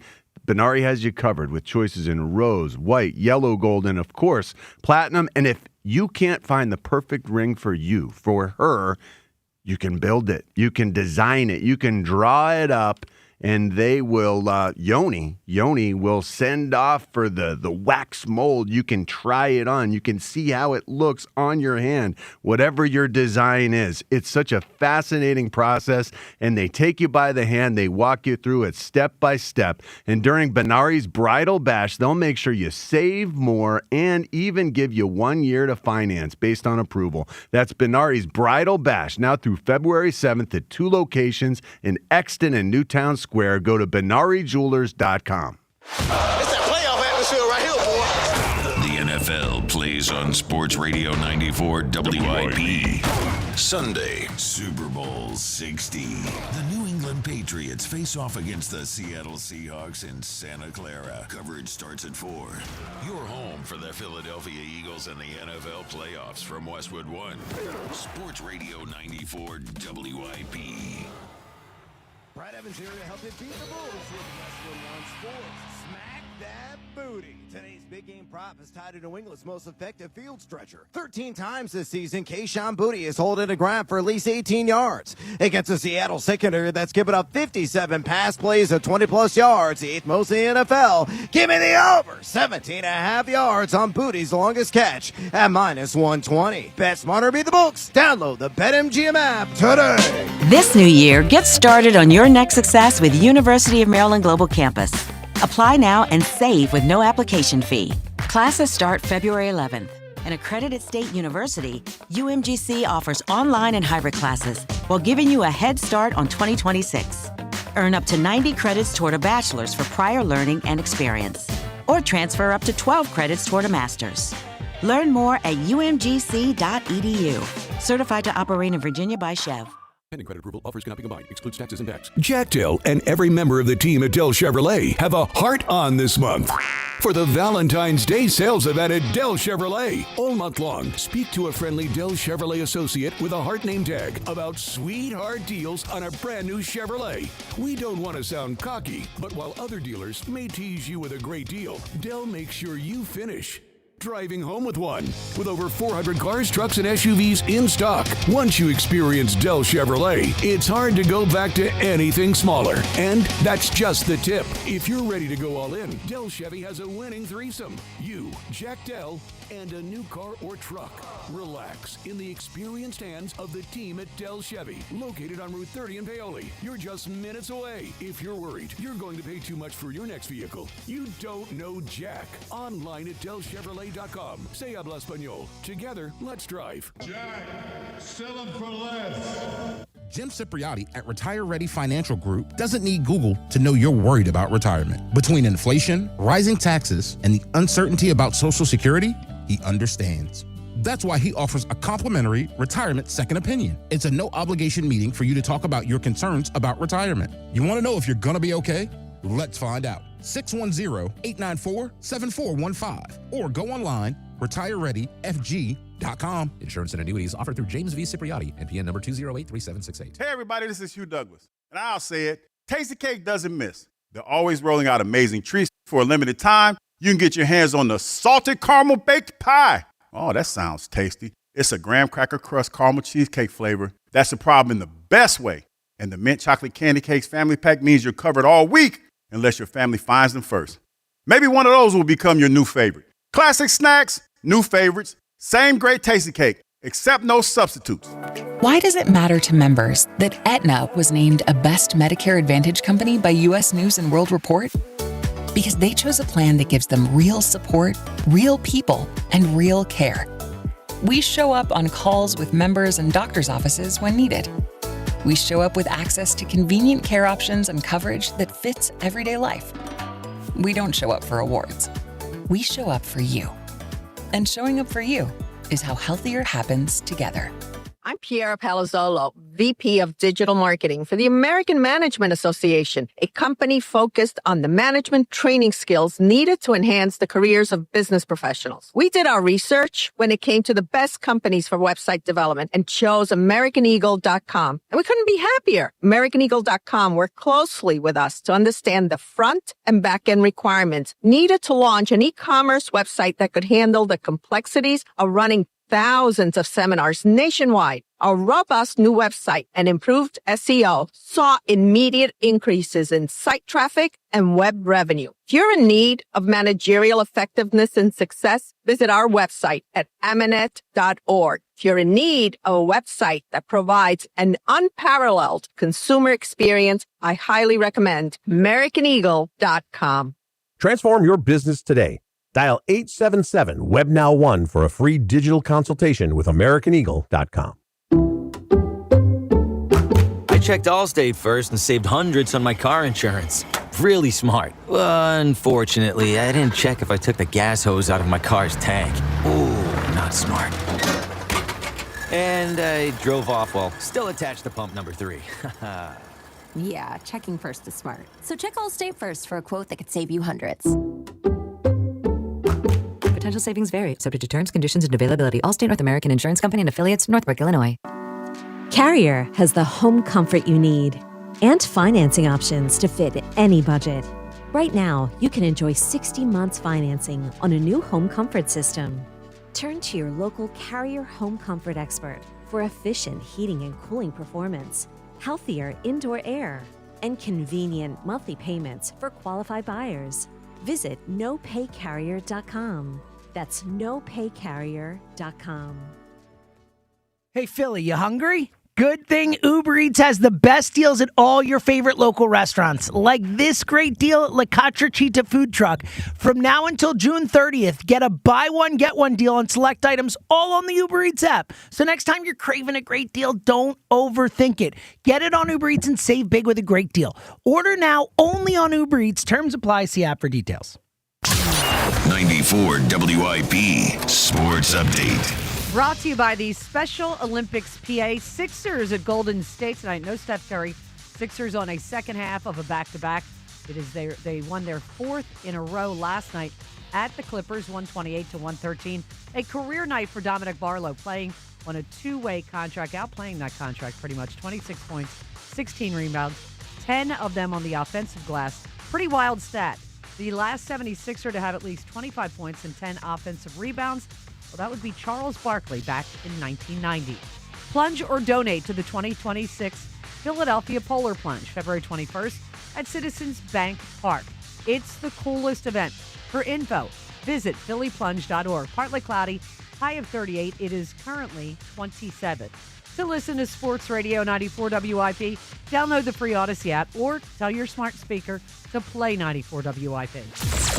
Sports Update on 94 WIP. Joe DeCamara and John Ritchie. Vinny, Vici, Vic. I'm out of order. What do I do? This is the WIP Morning Show. Sports Radio 94 WIP.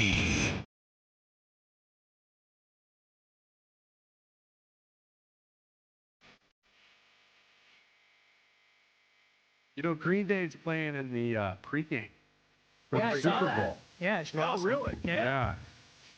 Right. Pretty amazing. Good for them. Unbelievable. There's all sorts of prop bets about, you know, the way they'll change the lyrics to bash certain people. All sorts of interesting props on Green Day. We shall say I am really not looking forward to the Super Bowl. I mean, I'll watch it and all that, but You don't have to, Joe. You can take the night off if you want. I mean, it sounds like a torture for you. You're like, oh, God, I got to watch the Super Bowl on Sunday. Oh. So, James, have you ever, I assume, missed the Super Bowl since you got into? Not in my lifetime. Yeah, I remember them all. The one I don't remember because I was too young was '85 when the Bears played the Patriots. So, ironically, that was amazing. Yeah, I don't remember that one. The first one I really, truly remember watching the game of was that 55-10 game we were just talking. That's the one I first really remember well. When you're 4 years younger than me, that makes sense. Exactly. Yeah, there was 8 or 9 for it. Exactly, same kind of thing. Huh. Well, the 55-10, amazing. The Super Bowl shuffle, man. You were I know that. I know about it. I was too young, and I was 4 years old. But you watched it after you saw the video for the Super Bowl shuffle. I remember after as it was you going remember on. it in the here and now. I remember that season. I just don't know that. I even watched the Super Bowl when the Bears played. I don't know. Wow. I feel like me and my mom are driving somewhere or something. I don't know. It's funny you remember those. Like I remember the 1988 World Series. That's the first. The Kirk Gibson. That's the first one I can remember. Like you can remember those first big ones that you were. You know, I was dumbfounded by the Super Bowl that the Bears were playing in against the Patriots because I just couldn't wait for Walter Payton to score because Walter Payton had never been in a Super Bowl. Walter Payton deserved a touchdown by my young mind's estimation. I know he took it too far though. 10 or 11. Took it too far. But the whole country was we were done. We complete jaws agape. Like what the heck? They just gave it to William Perry, the refrigerator, instead of Walter Payton. We're on the 1 yard line. I get it. I mean, no one could believe that at the time. That was stunning. I remember. I mean, it was shocking. He just was so bitter about it. I was like, all right. I mean, Walter, I love you. He had given everything. I mean, like the way that guy sacrificed himself. I know. But the way he ran, the way he's just, I mean, he really did give it all. No, I mean, dude, he was a smaller man, like 5'9", 200 pounds, soaking wet. Love Walter Payton. And he was running guys over. Yeah, love him. All right, something for social media for you guys to check out. I don't know, next day or two. I don't know when this will get out, but the station has been recording videos of us off the air today, identifying or not identifying U.S. states. Oh, yeah. How'd you guys do? Horrendous. Oh, really? Welcome Horrendous. aboard. I did bad, but I expected to do bad like I said I would. So bad. You talked so much smack to me. You called me an did. idiot yesterday. Yeah. See, How's that I feel? didn't realize that we would be handed just pictures. Oh, of did the you state. guys not do good? I knew. I didn't say I was going to do great in it. I said I was going to do. You guys all made bad. fun of me. Okay. I didn't make fun of you. Don't lump me in with everybody James, I else. did. I think I got 1 out of 8. I got 2. 1 out of 8. I got 2. Are you kidding me? So I did better than you. You got 1 out of 8. And this is going to be a video later today, some point tomorrow. I don't know. So social happy. media. This is like a Yeah, it was amazing horrible. day. How'd you do? I did well. Yeah, Richie did good. He Lewis got all told of me. them. Yeah, he crushed it. Stanford stepped up. Well, I think I knew that I knew the states. I stunned. So felt did Joe. confident. Yeah. You also felt confident I about felt- knowing the states, and you got 1 Yeah, I felt very confident. out of 8. Did you know you were going to know them just by the shape of the Yeah, state? I knew the rules. Oh, see, I didn't know that. I thought we Yeah. were going to have, and I went. I didn't know what the rules were. I have no idea what thought- these I misshapen didn't know things if I was are. going to have to draw them or what. Yeah. But 1 out of 8 Horrible. You did worse than Worse James. than James, yeah. Unbelievable. I think Well, you look, and I here- did the same. Here's I got 1. Here's my point. How? To everyone Wait, listening. hold on. You got 1 right? Yeah. Yeah. So I don't pay Guys, attention to the you states. are American. Yeah. Like you went to school I and wanna- you learned I this wanna I be stuff. told president. you it was going to be hard, and you thought. You're No, like, I'm "Ooh." shocked. I'm shocked. So what was so hard? I never studied states by just like one state. This was there. my whole point. Yes. That's what I mean, Wyoming was brutal. There was a Wyoming well, in that's there. a trick. I mean, you got two states that are perfect squares, Colorado and Wyoming. I didn't so I know knew that it was either. one of them. All right, look, point is this. Check it out, social media. It'll either be later today or tomorrow. I So think. you got 2, 1, and 1? Yeah. Holy cow. Yeah, terrible. Let's get to Butch right now in Hamilton. Butch, good morning. Good morning, team. How we doing today? I'm better than I was 5 minutes ago, I'll tell you that. Butch, it's not going to help my presidential aspirations. Jimmy, I don't know if you should be doing well getting a 2 out of 8. I knew I was going to do bad. Yeah. 2 was a shock. I thought I'd get 0. I'm happy. He did say he was going to stink. I knew I was going to be bad. But you I knew I did worse. I'm stunned. You did worse after all that. Like, this came about because of Jimmy thought Antarctica wrapped around the Earth. Well, I thought the North and South, more or less. Anyway, sure. Butch, Yes. I'm not I happy didn't know about where this Antarctica development. exactly was, north or south, is really the issue. This is bad. Wow. Well, so real quick, is there somewhere that the rest of us can try this? Because you got me curious now. Well, yeah, if you have someone just hand you, a piece of paper with the states, anyone can I do didn't it know themselves. if it was like a set sort of test online or something No. like that. But I mean, anyhow. We're going to send Did our we all YouTube take team the out to same everyone. They'll test? take care of it for you. We you all know? took the same test for the 8 states, No, I guess? think I don't know. No, they weren't. They were different. Oh, we took Okay, different Well, tests. I guess a little fuzzy then. It's a little. I think some of them were upside down. 'Cause Well, I didn't like well, one that's I a was problem sure if of. you didn't that's gonna recognize mess that. with you. Yeah. I don't know. They All were, right. the hard part, Okay. they were all the same size. Well, there was some of that. And so sometimes if you've Well, yeah, got if a you're thinking tiny of little, Vermont, yeah. it But- really does mess with your head. So That you got was- to yeah. you got to go All right, shape Butch, only. Butch, what do you got on our birds? Okay, real quick though, I'll weigh in on the Sixers and then Sure. hit the Birds real quick on Joel. Congratulations for getting yourself together. Good luck in the rest of your career. We got to get from under that. On VJ staying, no Giannis. Over to the Birds. My thing with Jalen, I can talk out of both sides of my face here. We don't win that Super Bowl last year without him. 2 years before that, we're not there, and in his MVP form, we're not competing. Well, I disagree with you on the first comment, but keep going. I think there's a lot of quarterbacks that could have won last year, but go ahead. Well, I think we get spurts, but I think not buying into different concepts. And one question that I have, has he come out and said that he does not want to run, No. or is that just the rest of us with our eye test? Well, It's been reported by McLean and by Kemsky. Yeah, it's been reported, which tells me it's probably come from other members of the Eagles organization who have told reporters. But no, Jalen has never said it on the record. So nothing from him on the record. Eye test, obviously, part of it also, though. Yeah, and then I heard one of your promos something about an extension for him.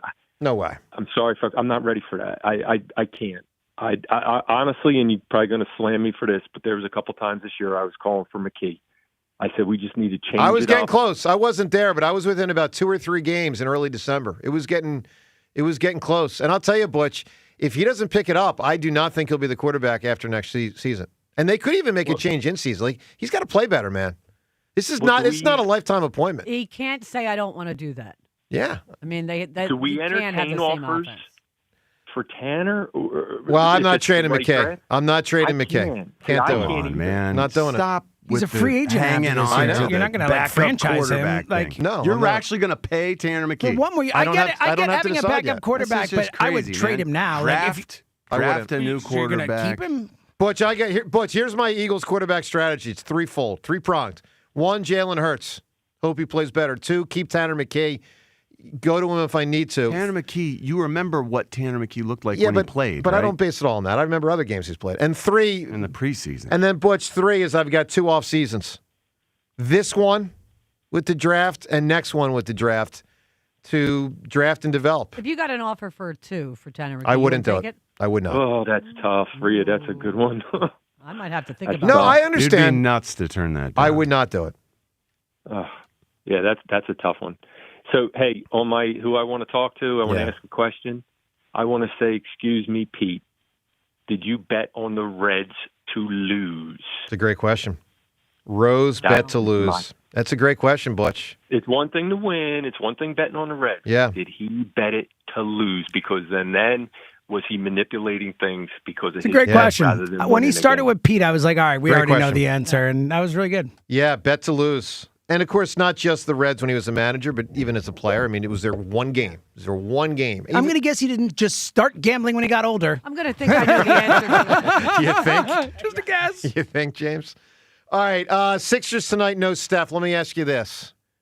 Would you rather Steph Curry play against the Sixers or not? I like watching him play. Of course. Yeah, I would It's rather fun. play. Yeah. More I'd like- fun, Yeah. even though it makes it harder. I like watching the greatest John, is this players. nonsense from these guys, or are It's they not a right? playoff game. Like, you're a Sixers fan. Steph Curry plays or doesn't? He's not I playing. prefer to see him. He's one of the greatest of all time. Probably, I mean, is he the best shooter He's of the all greatest time? shooter of all time. So, It's not even a yes, debate. Let's see it. Let's see the goods. Yeah. Well, he's out. Yeah, if it's a That game sucks. 7, Joe, and he's out, I'll be like, yeah, that's terrible. Hate to see it. All right, But, so no Joel, presumably tonight, because it's a back-to-back. He played last night. No Steph. Obviously, no Jimmy Butler. So hopefully the Sixers can gut it out. We'll see. Flyers, I mean, they got 2 games left before the Olympic break, and we'll get into the Olympics more later this week. So what's the number one Olympic sport in the winter? It's It used to curling. be ice skating, right? But Yeah, no. like I figure think it might be skating one. used to be the biggest yeah, thing. I'd say ice skating 1, skiing 2. Yeah, I like to mean, watch the different skiing. types of skiing, like the downhill or Yeah, whatever. And yeah. why do we watch Slalom. skiing? Why do we watch skiing Ski for the jumping. crashes? Correct. I watch the figure skating sometimes for the crashes too. That's Yeah. kind It of is a thing. I always feel so bad. when they crash When they, out I feel of so the bad when they ramp. fall. Yeah, Wow. you think Horrible. all this time and effort put into it, and that's your one shot. Yeah. It makes me You uncomfortable. get the luge and the bobsled coming up, and what else we got? The Yeah, I was Hockey. into watching the hockey. luge. Yeah, I like the hockey. Yeah, we get the real players this year. Yep. Yeah, real players. All right, with that said, let's do what we do every day this time. The time is yours. Can't wait. Unlike everyone else, we actually check our voicemail. Tell us what you want to say. The time is yours. All right, time's yours. Thank you to Andy Reid. Time's yours is brought to us by Xfinity, proud sponsor of WIP's Xfinity Mobile Lounge. Watch all of your favorite teams all in one place. Xfinity. Imagine that. Let's hit it with time's yours. Hey, Joe, I actually know for a fact who sent the walker. It was your doctor, because they're even wondering why you need 2 more months to get ready to play basketball from a twisted ankle. Well, because I got to get in cardio shape now. That's a whole different thing now. Is it possible that the Paul George suspension might actually work in the Sixers' favor? Maybe they'll finally be under the luxury tax or close enough where they won't move a Drummond or Oubre when they should keep them. And maybe this rest will actually be good for Paul George. Well, yes on the first question, and Maybe. probably on the second one. Yeah. I am not concerned about the Eagles going forward in the future. In fact, I think they're set up for the next 3 years. They have 5 studs on defense that are all young. This year, they're going to have a recuperated, healthy offensive line with a full year to recover. I am not concerned at all. Okay. I mean, defensively, they're pretty darn good. I'll tell you this. Nolan Smith disappointed me this year. The way He sure did. the way he played, especially down the stretch in 24. I wonder if I he thought can he was going to keep be that up, gangbusters, though. man. Well, that's the thing. The way he was hitting people, I've seen that before in training camp. Guys come in hitting like that, and they just can't maintain. I hope he can maintain, but I don't know if he can. And by the way, he's he eligible. Is so freaking violent. I know he it's is. awesome, but there are certain limits to the human body. And he's contract eligible. We Yeah. don't talk I don't about think that, he's gonna but get one. could depend on where the numbers come in. I mean, Well, yeah, it depends on what they have to do with the yeah, numbers. yeah. You know who sent the walker, Joe? Jalen Hurts. He listens to you every day talk about him not running, and you haven't run in your whole life. That's a pretty good line. Come on True now. that. Come on, man. I ran yesterday. 5 minutes. And with that, Seriously? yeah, 5 minutes. And with that, time's yours. We shut it down. I'm working my way The back. time's yours line. I'm building Leave up. Joe and John a message of your thoughts. Don't you think you're being a little compliments, easy on and yourself? complaints. I got my style. 5 minute I got my, run? I got my style. A 5-minute run. Yeah. Just You are luxuriating Sure. with yourself Sure. if you're going on a 5-minute run. it's all right. How fast was I'm this not. run? I'm not answering. Not answering that question. A luxury, a Not fast is the luxuriating. thing. I'm not answering. I will be ready to beat Fritz. You guys can cast your votes and make your bets, but I will be ready to beat Fritz when the time comes. All right. Twitter poll question of the day. Let's round it out. It's brought to us by Armin Chevrolet. Minor fender benders to major accidents. Armin Chevy's Collision Center will get your vehicle looking like new again. Together, let's drive. Visit ArminChevy.com. It has been a Eagles-oriented question where we asked, do you think A.J. Brown will be on the Eagles next season? Yes or no? John, how do people vote?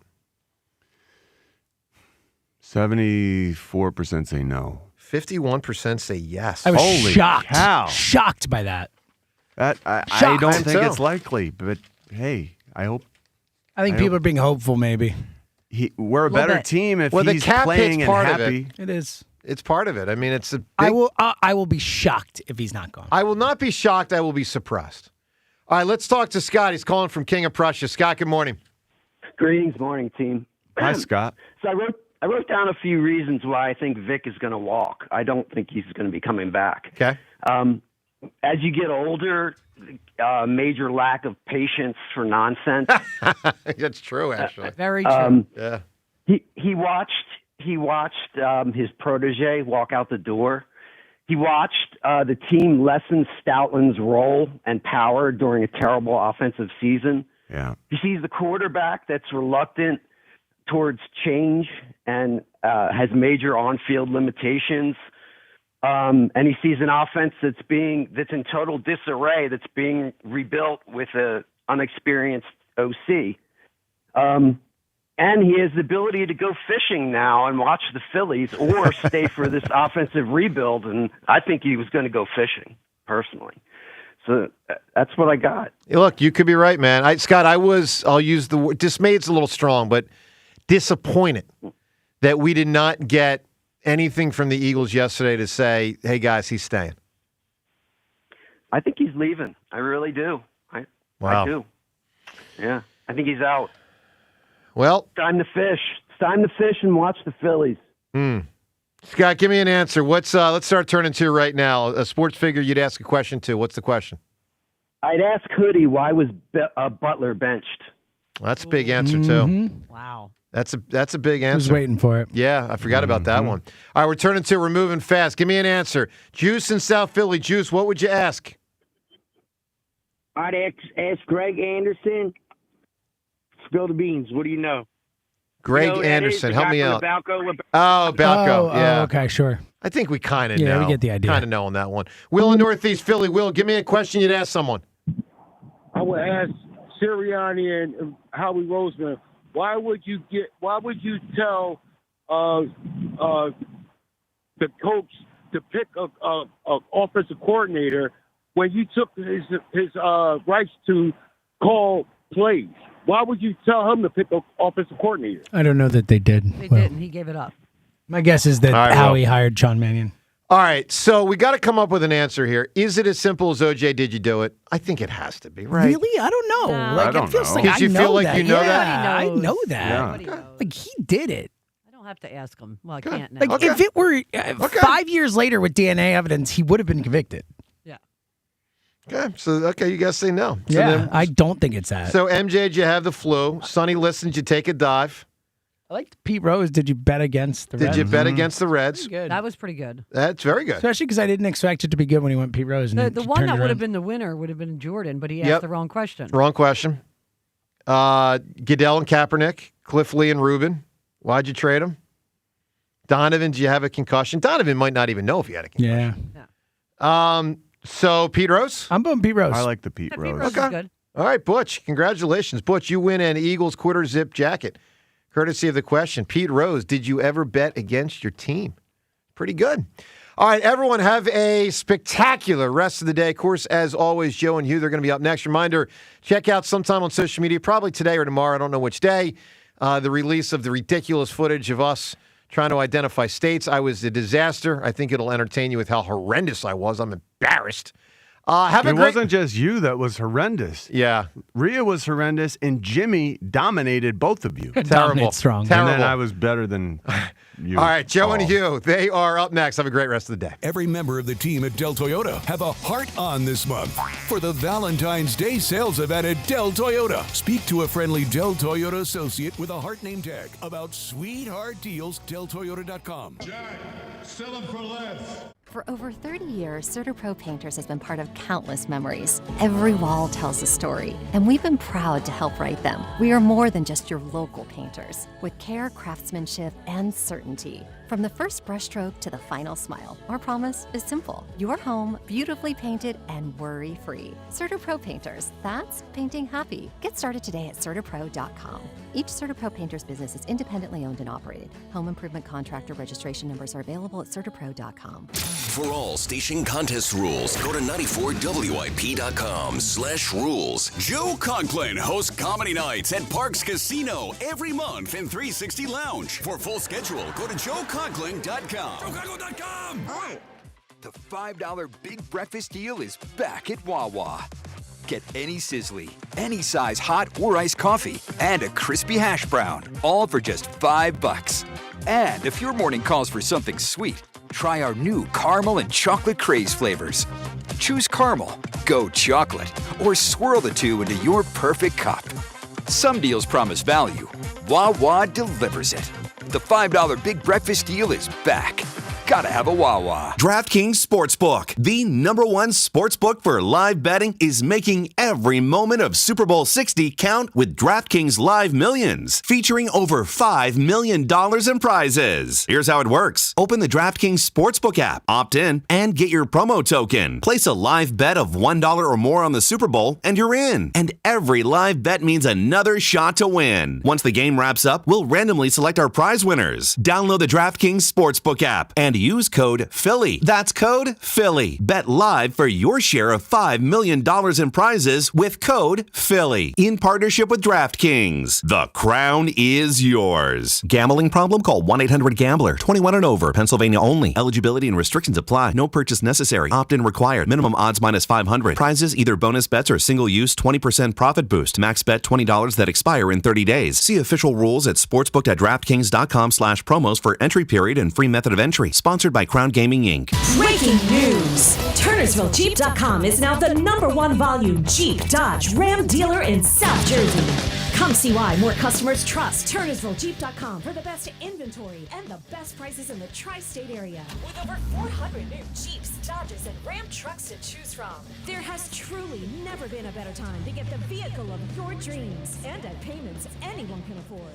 Reserve your vehicle today at TurnersvilleJeep.com. Again, that's TurnersvilleJeep.com. Hey, it's Devin Caney, and Valentine's Day might feel far away, but people are planning ahead more than ever because they want this year to really count. If you're ready to do something extra special, go see Paul at Cozy Jewelers located in Newtown Square. Paul doesn't just sell jewelry. He helps you plan the moment, whether it's an engagement ring, a custom piece, or the perfect Valentine's gift. This Valentine's Day, step up to the 5th C. Color, cut, clarity carrot, and of course, cozy. Visit Cozy Jewelers in Newtown Square. Hi, I'm Maria, salon owner. You know the jingle. Now discover the facts about Ozempic, a GLP-1. There's only one FDA-approved Ozempic, made by Novo Nordisk. Learn about the real thing. Talk to your healthcare professional today. Call 1-833-OZEMPIC or visit Ozempic.com to view the medication guide and to learn more about Ozempic. Semaglutide injection 0.5, 1, and 2 milligrams.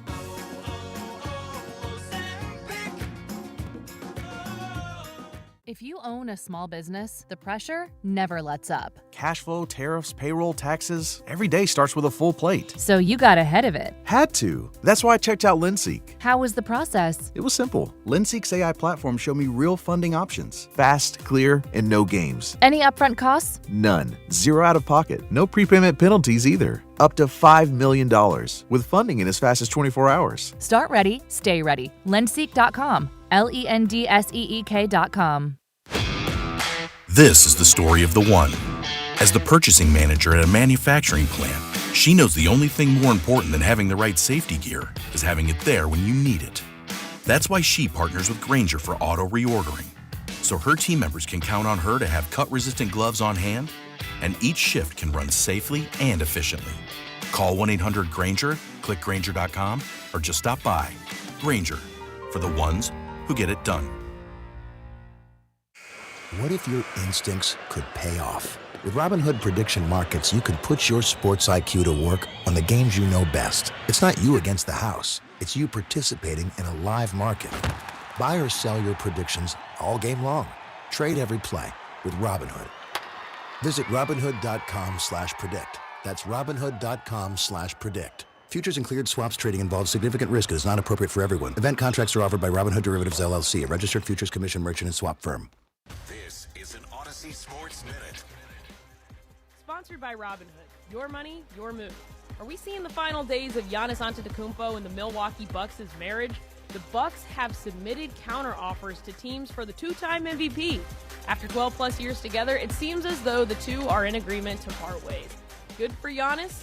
I think this is bad for the Bucks. I'm Addie. 94 WIP HD1 Philadelphia. Live from the Tasty Cake Studios. An Odyssey sports station. This is Hugh Douglas and Joe Giglio on Sports Radio 94 WIP. Welcome on in. It's the Midday Show. Hugh Douglas, Joe Giglio, you guys with us. 215-592-9494. That is how you get aboard on a Super Bowl week that doesn't really feel like a Super Bowl week. We'll start getting into the game a little bit. Media night last night. Ross Tucker will join us from out in Santa Clara coming up later in the show. What they're saying out there about the new Eagles offensive coordinator. And, of course, we look forward to an NBA trade deadline tomorrow. And we got ourselves maybe some more clarification, but I'm not really sure on Vic Fangio. Good morning, Hugh Douglas. Good morning, Joe. Good morning, Philadelphia. Hey, listen, I got a few things I want to get off my chest real quick. Now, first off, why the hell y'all walking across the Schuylkill? Did you see that report last night about the family? Like, it's a lady walking across with her kids. Seems a little dangerous, yeah. And they were even, like, the police was telling them to get off because it was dangerous. But I mean, it's insane. Yeah, it's like, running water. What are you doing? What's wrong in your life that you're walking across the Schuylkill? What daredevil challenge are you taking? Well, they wanted attention. And the second one is this. That's how you die. I got that's definitely how you die. Have y'all seen the stories in Florida about, they had a cold snap? Oh, yeah. And all the iguanas. Oh, no, I didn't hear about the iguanas. Like, I didn't know the iguanas in Florida were invasive species. So what people are doing, like, they take the iguanas and they euthanize them, but some people are eating the iguanas. No, stop. I swear. I don't know this to be sure. I was waiting for you to spin this to eggs are so expensive these days. They're eating the iguanas. No, I saw it, and, like, people are basically, because they fall out the tree, they get stunned with the cold. They get stunned. So it was one dude was talking about he got like 60 iguanas, and I'm pretty sure some folks down there eat them iguanas, man. Can you eat iguana? I don't know. I've never had iguanas, but yeah, they doing something with the iguanas because they have, like, all over the place. If they fall out the tree or something, they have a center where you could take them and they euthanize them. Yeah, So, all right. We got to rid of look the more iguanas. into the idea if you can eat iguanas or not. You know what? I'm going to Google it. You Google that, and we'll talk about Vic Fangio. 215-592-9494. That is how you hop aboard. All right. So yesterday, all the news came out on Sunday that Vic has been contemplating retirement, and the Eagles really aren't sure, and they haven't, responded. And then yesterday, there were some reports out there that Vic is indeed coming back. That the Eagles think they've convinced him. But again, there's not been nothing confirmed from the team. No statements. Nothing about the 2026 coaching staff, and Howie and Nick aren't set to talk for a few weeks until we get to the Combine. So until I hear something definitive from the Eagles, I still don't know if Vic Fangio is going to be back. Again, some people seem to believe they have done the convincing and he's coming back, but clearly This is still a conversation. Yeah, and Vic Fangio's been considered retirement. That's been pretty obvious from everyone that's talked about it. And then yesterday, I'm hearing NFL Network, Mike Garafolo. Here's how he framed the Vic Fangio situation, what the Eagles think, but what they don't know. Well, his time in Philadelphia right now is as up in the air as it was last year at this time. After the Super Bowl, he did mention to some folks that he was potentially going to retire in this case, and then wound up coming back. And this year and these past couple of weeks sort of been the same kind of thing for Vic Fangio now. Over the last week, we've been tracking it over the last couple of weeks, but really over the last week when there's been some conversations between the sides. and it seems like it's tracking toward him coming back, but the Eagles haven't confirmed or denied anything to this point, and they didn't all throughout the process because nobody knows in the end how it's going to play out. Again, we didn't know last year how it was going to play out. So it is TBD on Vic Fangio's future in Philadelphia, again, pointing toward him coming back at this point, but Vic could change his mind again. Nobody knows, and Vic could change his mind again. There's Mike Garafolo, NFL Network. That doesn't seem locked into me. It seems like as we go into Super Bowl week that we're not still quite sure if Vic Fangio is going to be back. And then this morning, driving in, and I hear Elliott Shore-Parkshoe Douglas on the morning show. I mean, a guy that I think is probably the favorite right now, or one of the co-favorites for Insider of the Year. I would say no. All right, well, he's up there, okay? Whatever. Yeah, because your boy didn't. McClain? Yeah, all right, so he's maybe second. Whatever. He's above Hugh right now. I trust Elliott. Here's what Elliott said this morning on the morning show. I think at Vic Fangio's age, there's always discussion after the season. They had that discussion last year. And I think, it's more real than it's really ever been. I know there was a report yesterday. The Eagles expect him to come back. I wouldn't feel as confident about that. I feel like at this point, just based off everything I've heard, until he's at that podium for that OTA press conference, I think there's always going to be concern about what could happen. Whoa. I mean, that's even beyond the Eagles having confirmed it. Until they see him at the podium in OTAs, there's speculation he might not be. All right, here's where I'm at on this. 215-592-9494. I'm going to say something that doesn't sound like it makes sense, but it makes sense to me. All right? And maybe some people listening are like, this is every day. But yeah, that's how we roll. Okay. I understand how great Vic Fangio is. I think he's one of the great defensive coordinators in the history of the NFL. Yes, he is. But sometimes timelines don't match up. And sometimes, even though you might love someone, like someone, appreciate someone, it's best if they go one way, you go another, because you're in different levels and different planes at the same time. And I'm looking at this way. I got a good analogy for okay, that. well, I'm sure you do. I think it's best at this point if Vic Fangio just retires. I think it's best for the Eagles and best for Vic Fangio if he just says, I'm out. Because I don't think this up-in-the-air thing is helping the Philadelphia Eagles. Maybe it helps Vic because he gets to choose when he wants to leave. I don't think this is helping the Eagles. I think the Eagles would be in a better spot for the future of the franchise if he just decides, I'm out right now. Number one, they can go get another defensive coordinator and give themselves a good shot in this year. But the bigger issue that I have with this is he's clearly on the way out, right? Whether it's tomorrow or it's next year. So I think this uncertainty makes Howie's job exceedingly difficult this offseason. Do I bring back Nakobe if Vic likes him? Or is Vic just here for 1 year? Reed Blankenship. Do I re-sign Nolan Smith? What do I do with Jalen Carter, Jordan Davis? These are all guys that have come to age under Vic Fangio. And then when he leaves a year from now, do I have to find someone who likes these players? Or do I have to try to fit these players into a guy's scheme that might not? I just think everything is more complicated. And I'm under the belief if you are half retired, you're kind of checked out anyway. I just think if Vic Fangio's gotten to the point 2 years in a row where they have to beg him to stay, just let him go. 215-592-9494. I think it'd be better for the Eagles if Vic Fangio just says, you know what, I'm ready to retire, and they go their separate ways. Hugh, where do you come down? Because this thing is, I just wish we had some sort of full clarification from the Eagles. He's definitely back, and we don't have that. You know what? Relationships are complicated, man, and and I'm going to equate Vic to a relationship. You know how it is. Sometimes you meet somebody, and you have great times. Everything about that person is popping, but the distance might be an issue. The fact that he or she might be a little off. But everything else about that relationship works for you. The Gouda is great and everything. I mean, it's just a great situation to be in. It's hard to walk away from situations like that. And that's kind of what Vic Fangio is right now. He's that good Gouda. He's that good Gouda cheese where, you know that if you move on from him, it's probably going to be hard to replace that. So I agree with you, but he's moved. This is happening soon anyway, right? We all recognize at this point, like when someone at 67 years old, 2 years in a row, has to be convinced to stay, they're not staying 5 more years, right? Like maybe it's one. It might be a year-to-year thing. Yeah, right. And so that to me, and you're not prepared. You're definitely not prepared to move on. You know what it is, Joe? Not to cut you off, but he was contemplating it right for a while. Yeah. But the Eagles were caught kind of with their pants down. And you're kind of beholden to him, or you're stuck with him because the optics of the situation does not look good. You took forever to get an OC. we still don't know what this offense is going to look like. I'm real skeptical, and I understand. We kind of hashed it out this morning, and I understand the fact that when you're coming in and you're a new coordinator, you don't really have your staff, so you got to mesh the two staffs. Mm-hmm. But I'm a little concerned that there's not going to be a whole lot of change. So now you're talking about one side of the ball that's probably going to look similar to what it used to be, and we're going to have to adjust to that.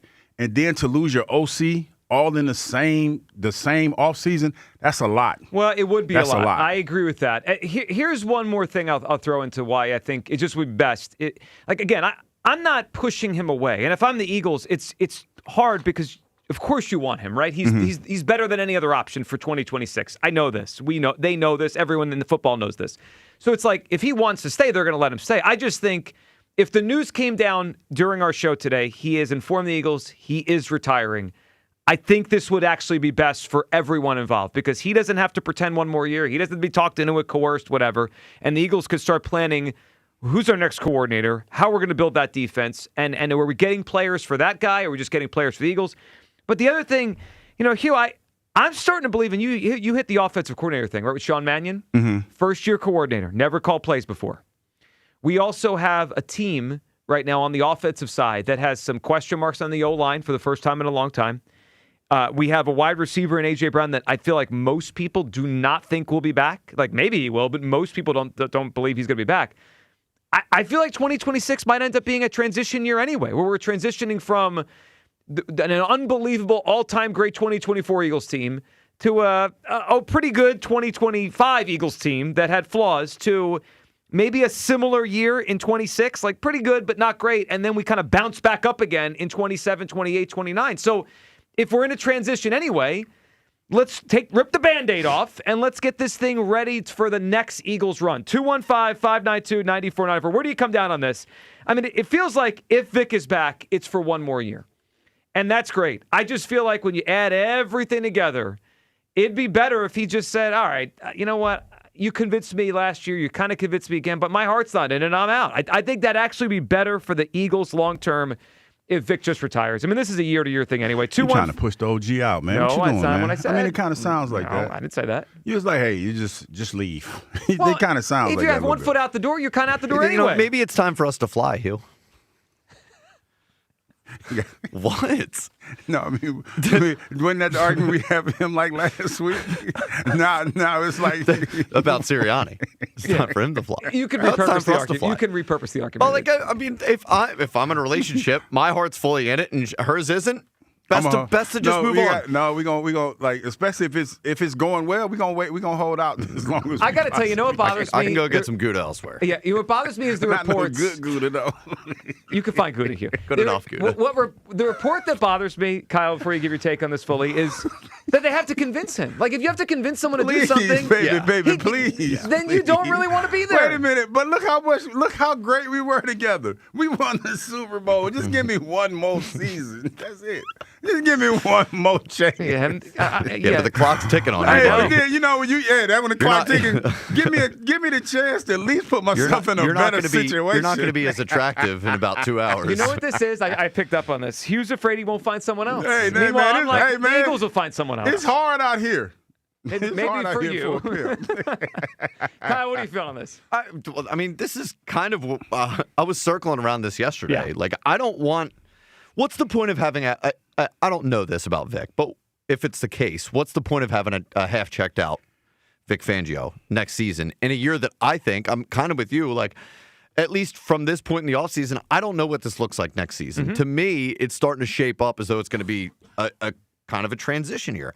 If this was a season where I know going into next season, like, we can go win the Super Bowl, then I'd be like, all right, screw it. Let's one more year of Vic Fangio. He's the best option out there. And, like, to be clear, in an ideal scenario, Fangio's still here for another 3 years. But that's not the case. Well, and he's cutting that off. If he's contemplating retiring this offseason, then I'm pretty much like, I'm telling myself it's over after next year. Yeah. So what's the point? Like, there's a guy out there who's been here before, who's won a Super Bowl here before, Jim Schwartz.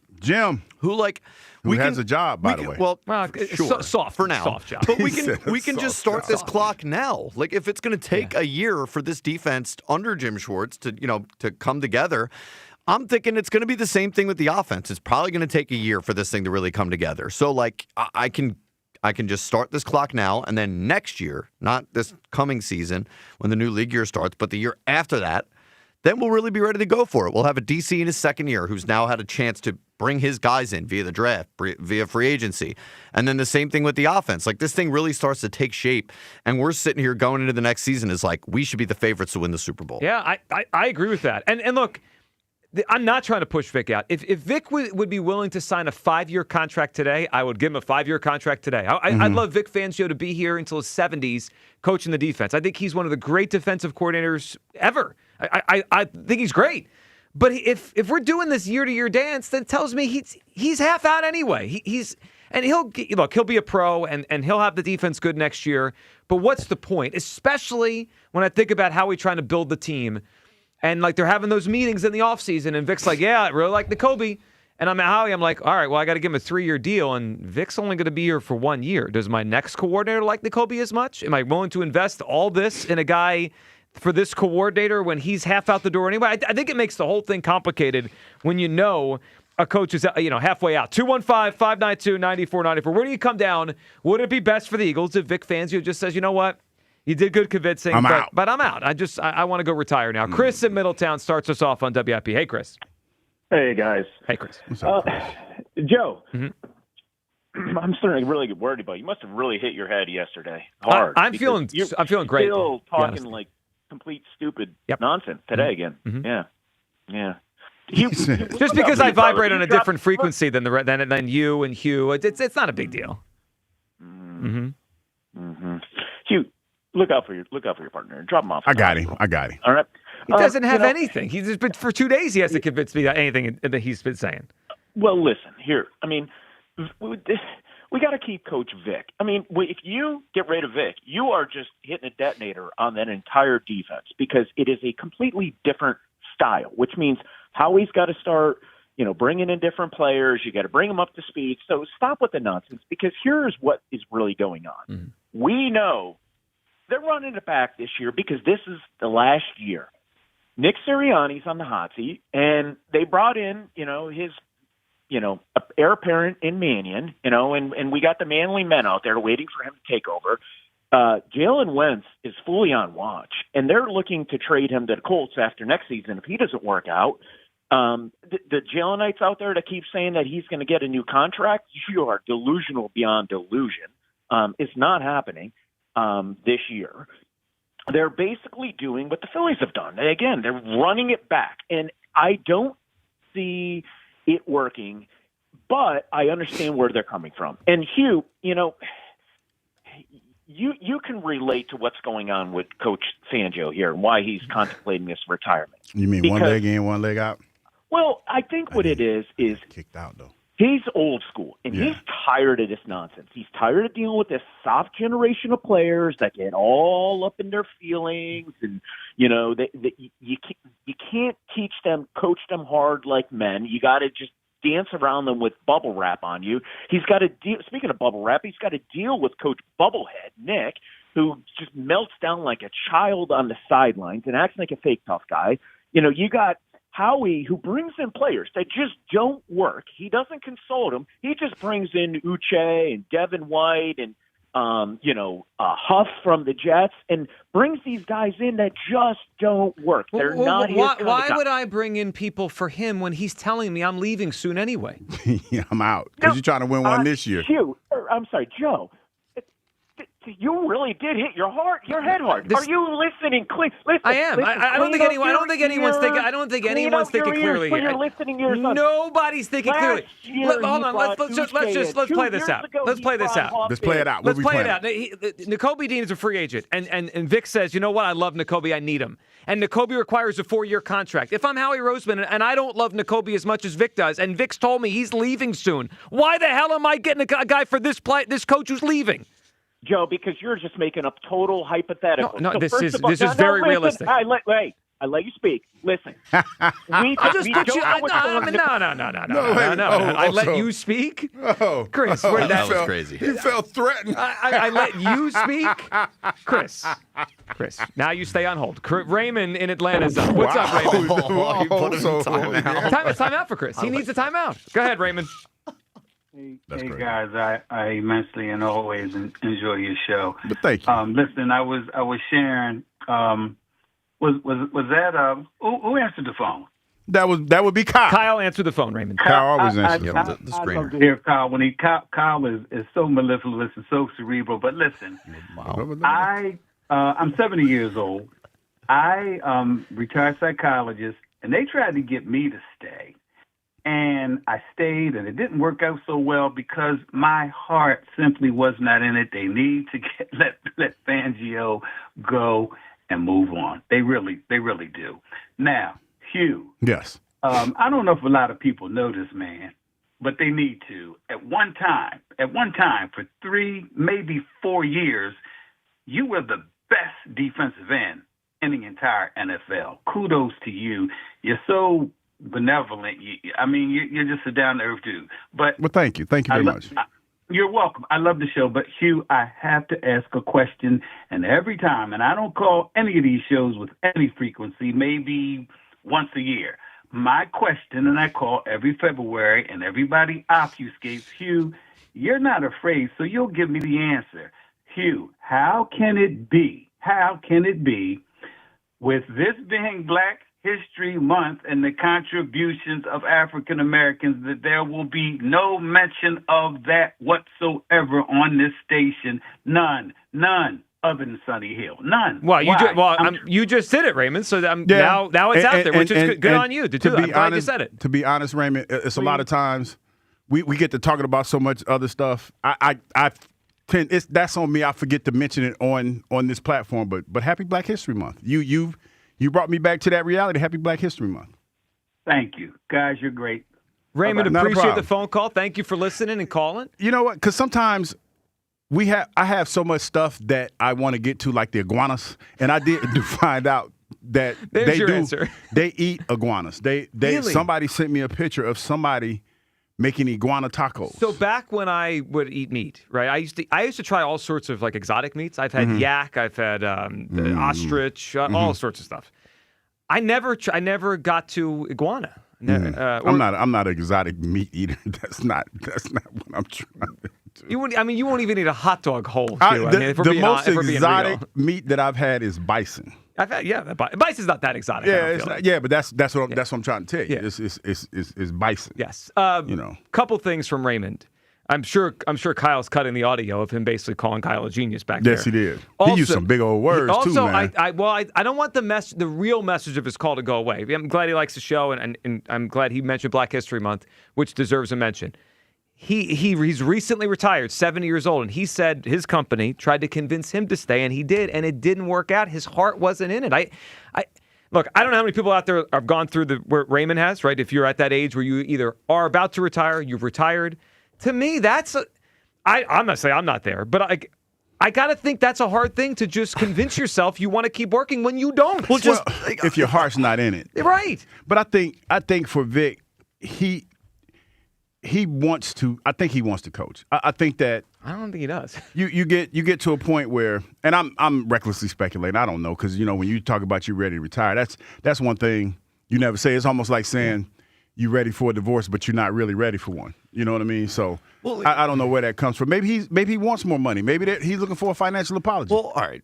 Then give him money. With the money thing, like Lurie could just open his wallet up. Yeah. That feels like an easy thing. If that's really what it comes down to. But does it really make sense to you to go into one season, knowing it's just 1 year, with a 68-year-old defensive coordinator and a 33-year-old offensive coordinator? It feels like there's two different sides of the spectrum. Complete opposites. But you know what?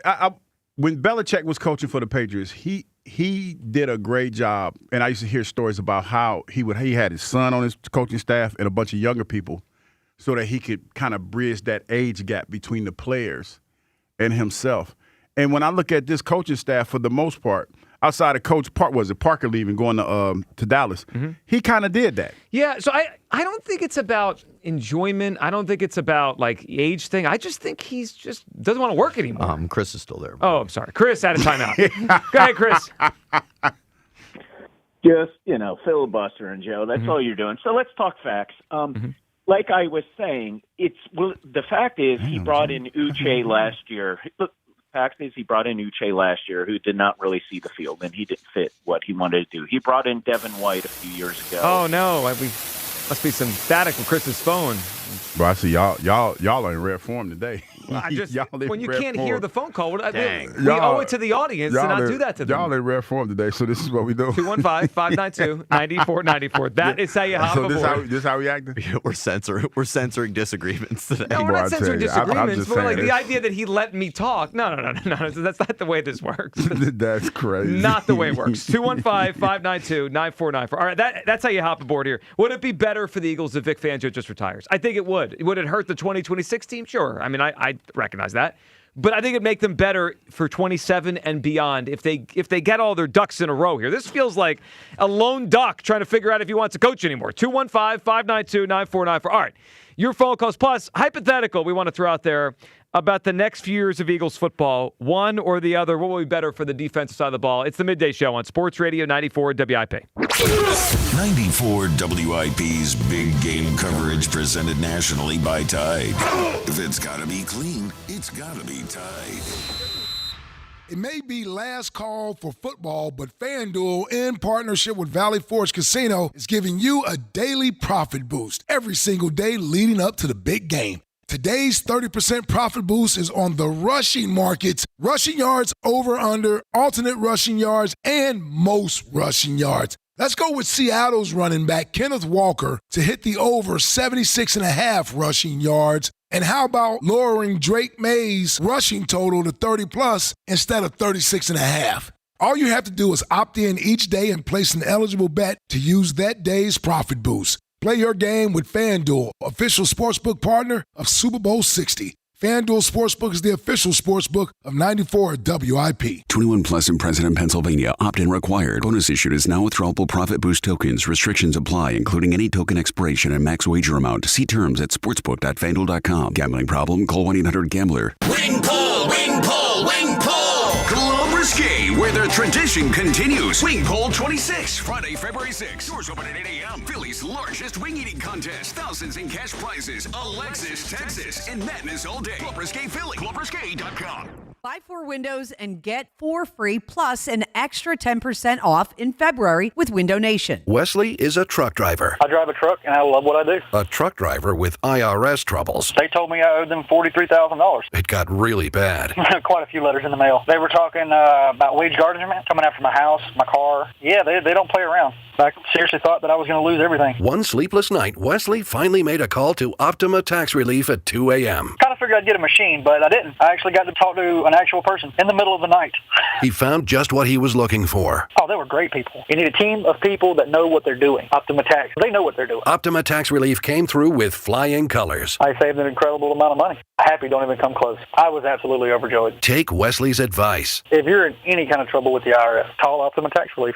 Don't trust anybody else. Call Optima for a free consultation. Call 800-392-7955. 800-392-7955. 800-392-7955. Optima Tax Relief.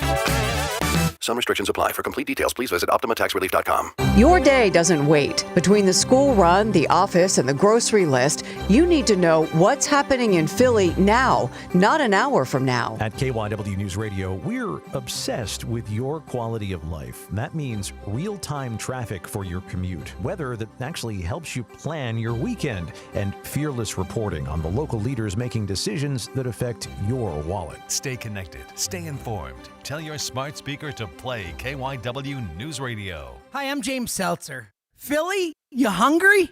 Good thing Uber Eats has the best deals at all your favorite local restaurants. Like this great deal at Chickies and Pete's. From now until February 15th, if you spend $30, you get 6 wings free, all on the Uber Eats app. So next time you're craving a great meal, don't overthink it. Get it on Uber Eats and save big with a great deal. Order now, only on Uber Eats. Terms apply. See app for details. Hey, Joe DeCamera here. Valentine's Day is almost upon us. And if you're still dragging your feet, here's my advice. Get to Family & Company Jewelers. You're guaranteed to walk out with a gift that will last forever. They've got a huge selection of 24-karat gold dip roses in pretty much any color you can imagine. Mention this ad or use code word HAMMER online at checkout and receive 10% off any gold dip rose. The perfect Valentine's Day gift is right on Route 70 in Marlton, New Jersey at Family and Company Jewelers. This is the story of the one. As an HVAC technician, he and his digital multimeter are in high demand. So when a noisy office HVAC turns out to be a failing blower motor, he doesn't break a sweat. With Grainger's easy-to-use website and product information, he selects the product he needs to keep everything humming right along.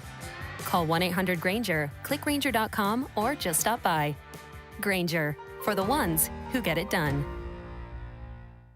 Can I take your coat? Oh, you noticed. Yeah, I found it on eBay from a seller in Vegas. Pre-loved and perfect. She listed it and jackpot. Italian leather, classic trench silhouette. And did you see the braided buckle? Hang on to your claim ticket. Oh, I'll hang on to this forever. Have you been on eBay? There's so many finds. And I bet that diving watch would sell fast. Just saying. Find what you love, sell what you don't. eBay. Things people love.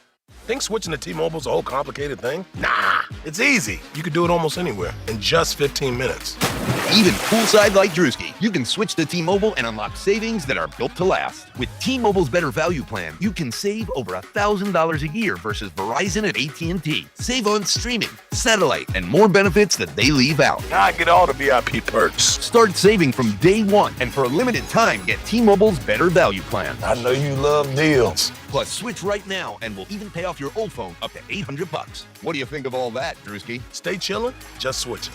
It's better over here. Check the math at T-Mobile.com/better value. Savings versus comparable plans at AT&T and Verizon, plus the cost of optional benefits. Plan features and taxes and fees vary. With 3+ lines of Better Value Plan. 3+ new lines and 2 eligible ports, or 3+ lines and 5+ years on T-Mobile postpaid plan required. Qualifying credit required. Check out in 15 minutes or less per line. Get up to $800 per line via virtual prepaid card. Typically takes 15 days after rebate submission. Qualifying unlocked device credit service ported 90+ days with device and eligible carrier, and timely redemption required. No cash access and card expires in 6 months. Card issued by Sunrise Banks N.A. member FDIC.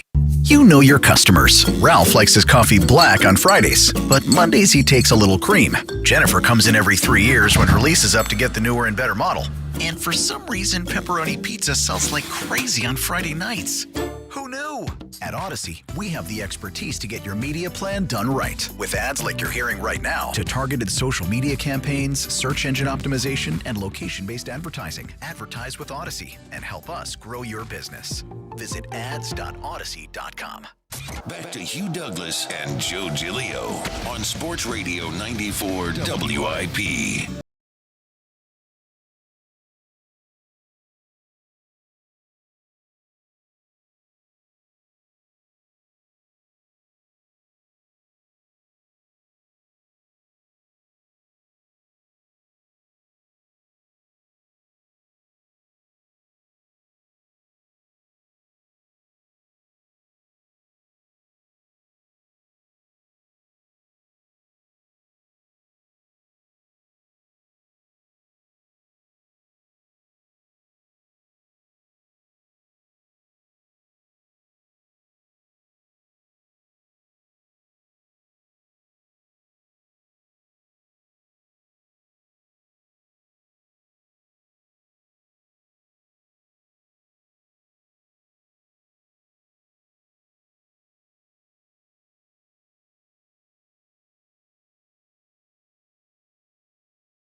Time. They won the Super Bowl before Vic Fangio got here. Welcome back, Midday Show. Hugh Douglas, Joe Giglio, 215-592-9494. All right, look, I think we all want Vic Fangio back. But the more that this stuff just lingers out there, and maybe, we'll see, probably. I don't know. We expect him to be back, but he could change his mind again. The more I don't know. The more I think they just would be better off if he went in today and just yeah, I'm out. I retire. Again, no one's pushing him out. I would give him a 5-year contract today if he was willing to sign up for the next 5 years. It just feels like we're going to do this year-to-year thing. And I think it makes it challenging to build the team for the next, handful of years when we know he's going to leave soon. So that's where I'm at. Now, if he were to leave, what would they do, right? I think the easy fix, and based on the report we saw over the weekend, was that they reached out or had some interest in both Jonathan Gannon and Jim Schwartz, former coordinators here, if Vic had left. Now, Gannon has signed his contract. He's with the Green Bay Packers, so that's out. The Jim Schwartz angle, he was a really interesting one. Because he cleaned out his office, didn't he? Yeah, but he was salty. He's still under contract with the Browns. Now, this would require the Browns letting him out. I imagine something could be worked out. I'm not sure if it's a trade or they just let him go. But if he doesn't want to be there, I'm going to throw a hypothetical at you and everyone. What you got? If I could tell you right now, you could have Jim Schwartz for the next 5 years or Vic Fangio for one more year, you would choose? If take your time. It's only a live radio show. Yeah. I'm gonna. Come on now. I'm gonna roll with Vic. I'm rolling with Vic. Oh, come on. I mean, it was a tough decision, but I understand what you're asking. I'm staying with Vic. I'm staying with Vic because Vic is the new flavor. He's the new hotness. He's the new hotness. Well, he's the old 67. hotness. Quite the opposite. I mean, I'm just like he really for me reached OG status when I saw him in the kitchen rolling them meatballs. That got you, didn't it? It's about the meatballs for you, isn't it? I mean, that anyone was cool. can do that was that, seriously Hugh. cool. No, not like that. Dude, Schwartz can make some meatballs. Come on. No. Anyone can make meatballs that put Frank Sinatra on. And that part. And now. Jim Schwartz, no disrespect to Coach Schwartz, because I think he's a hell of a coach. But he did pack his bag and go home when he didn't get the job, though. Oh, he's a hothead for sure. He's like, come on now, man. I think one of the reasons why Coach Fangio had so much success when he came in here is because he didn't. I don't think he said a whole lot, but he commanded respect. And to me, that says a lot. Jim Schwartz is probably the same way, but when things don't go your way, you pack your bags and go home, and you're still in contract. That's kind of sour grapes. And I know, I'm an emotional person myself, and that's probably you should understand that behavior. Regret. Didn't you pack your truck and leave Jacksonville? Didn't you just get out? Just left. You left your clothes there. I'm working on it, man. Don't do as I say, not as I do, or however it goes. Yeah. But yeah, I mean, I don't think that's a good look. So yeah, I'm rolling with Vic on this one. All right. So if the hypothetical was just for next season, just 1 year, I'd rather Vic. I think Vic's better than Jim Schwartz. We've seen it both here in Philadelphia. We've seen it across their careers. I think Jim's good. I think Vic's better. But if it's the next 5 years, and you tell me I can build my defense knowing this is the scheme I'm running, this is what the defense coordinator needs, and obviously Howie knows Jim Schwartz very well. They've worked together for half a decade and won a Super Bowl together. Yeah, if you tell me right now, I'll take Schwartz for the next 5, and I could build this thing up with a young offense coordinator and Jim Schwartz running my defense, or Vic for 1, and then what are we doing after that? And you know what? To be honest, now that I think about more than I think about it, this is a smart group of guys because when Vic came in, they picked this defense up fairly quick, and as the season progressed, they got better towards the end. So yeah, I mean, I hear you, but I'm still I'm giving Vic as much time as he needs. Hugh Douglas is all in for 2026. Totally okay with getting his up in a vice grip right now. Take all the time you want. The world will go on after the D-gun 26. thing over a barrel. Yeah. That don't sound right. Well, that don't sound Kyle, right. what are you choosing here? If we're talking about the NFL and you give me 5 years of security versus 1, you sign up for the 5 every single time. No such thing. That's what I'm saying. No such thing. No such thing as 5 years of security. That's the hypothetical. This is the hypothetical. Okay, we're fine. living in a hypothetical. We created this. Okay, fine. I get it. Fine. I don't like your hypothetical, so I'm going to shift it. Yeah, no, Hugh no disagrees on principle. While I agree, Schwartz is probably a downgrade from Vic Fangio. Yeah. Fangio is probably one of the best defensive coaches of all time. But Schwartz is really... No, Schwartz is good, no question. The only reason the Browns even sniff winning football games is because of Jim Schwartz. 5 years with a good defensive coordinator, I think, is better than 1 year of a great... If you're in the situation the Eagles are in right now. Yeah. Well, the other part I think that I almost think people are just, I guess, assuming is not going to happen again. We could go from Vic year to year to a bad defensive coordinator. We just literally did this, right? We went from Gannon, who was solid. I know there's always mixed opinions on Gannon. Some people think he's an idiot. I thought he wasn't an idiot, and I thought he was definitely more solid than bad. But we went from Jonathan Gannon, who his defense has performed pretty well here, and they got to a Super Bowl, to what happened after that. We went down the whole Sean Desai, Matt Patricia rabbit hole. When you go from good, you could fall to bad. And we could go from Vic for one more year. Vic, please come back. We need you for 2026. And then who's our coordinator in 27? I mean, maybe Clint Hurt. Maybe Clint Hurt, the big Hurt. But maybe he's bad. I mean, like, we don't know. There's a good chance he might be bad. Since we're playing hypotheticals. Since we're playing hypotheticals. Maybe he's great. I don't know, but it's an unknown. I didn't want to do that to Clint, but you just. Yeah, I'm just saying. You know, we're playing hypotheticals. Headline on this segment: Hugh Douglas. Clint Hurt definitely stinks. He's been taking that truck and just running folks over. After what you said about Jalen last week, I'm surprised. Oh yeah, they were hot garbage. You called Jalen Hurts hot garbage. It was tongue in cheek though. Well, I don't know if people heard it that way. No, I don't think they did. I think they heard it the truth way. All right, 215-592-9494. Where do you come down? Would it be best for the Eagles if Vic Fangio just says, you know what, I am retired. You convinced me, but my heart's not really in it. I'm going to move out, and the Eagles can kind of build their next defensive coordinator for years to come. Or are you all in for Vic for 2026? And cross your fingers, they'll figure it out from there. Let's go to Thomas in Broomall, who's up on WIP. Hey, Thomas. Hey, what's up, guys? Thomas, what's up? I have to go with Hugh. You know, it's crazy. You know, we went from going to a Super Bowl to needing help last year to getting Brandon Graham back, and we just did a whole interview process for a new OC, thinking that we're set, and then they throw the Vic Fangio might be retiring. You know, I would like to have him for one more year. Because, I mean, honestly, if he does go, what's our expectations? Because there's so many moving pieces. We don't know about A.J. Brown. It's just a shock, I guess. It would be a major shock, Thomas, and it would really go to show you how quickly things change. Because a year ago, this week we're talking about the Super Bowl, right? The Eagles about to play the Chiefs, and then they win the game, and we're talking about dynasty. And now a year later, It feels like it's on more of a shaky ground again. Now, Vic's been in the league and for forever, and like you would think. Not saying that it wouldn't be an unclassy move, but you would think being in the league for so long as a coach, you wouldn't string along a team.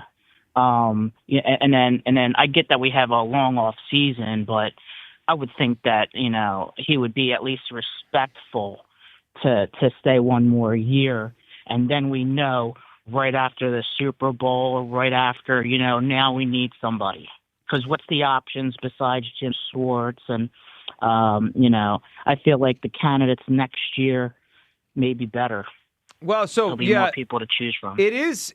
I do think this is unusual that it's lingering this long, and I mean, I don't think he's doing anything intentionally. I just think deep down he doesn't know, right? He doesn't know if he wants to coach or not, and I totally get it. He's 67, and when you reach that age, maybe you're just not sure if you want to work anymore. He's earned the right to leave if he wants to leave. It's just, it makes it complicated for the Eagles. I agree with you. So we would have to respect his decision, whatever that decision is.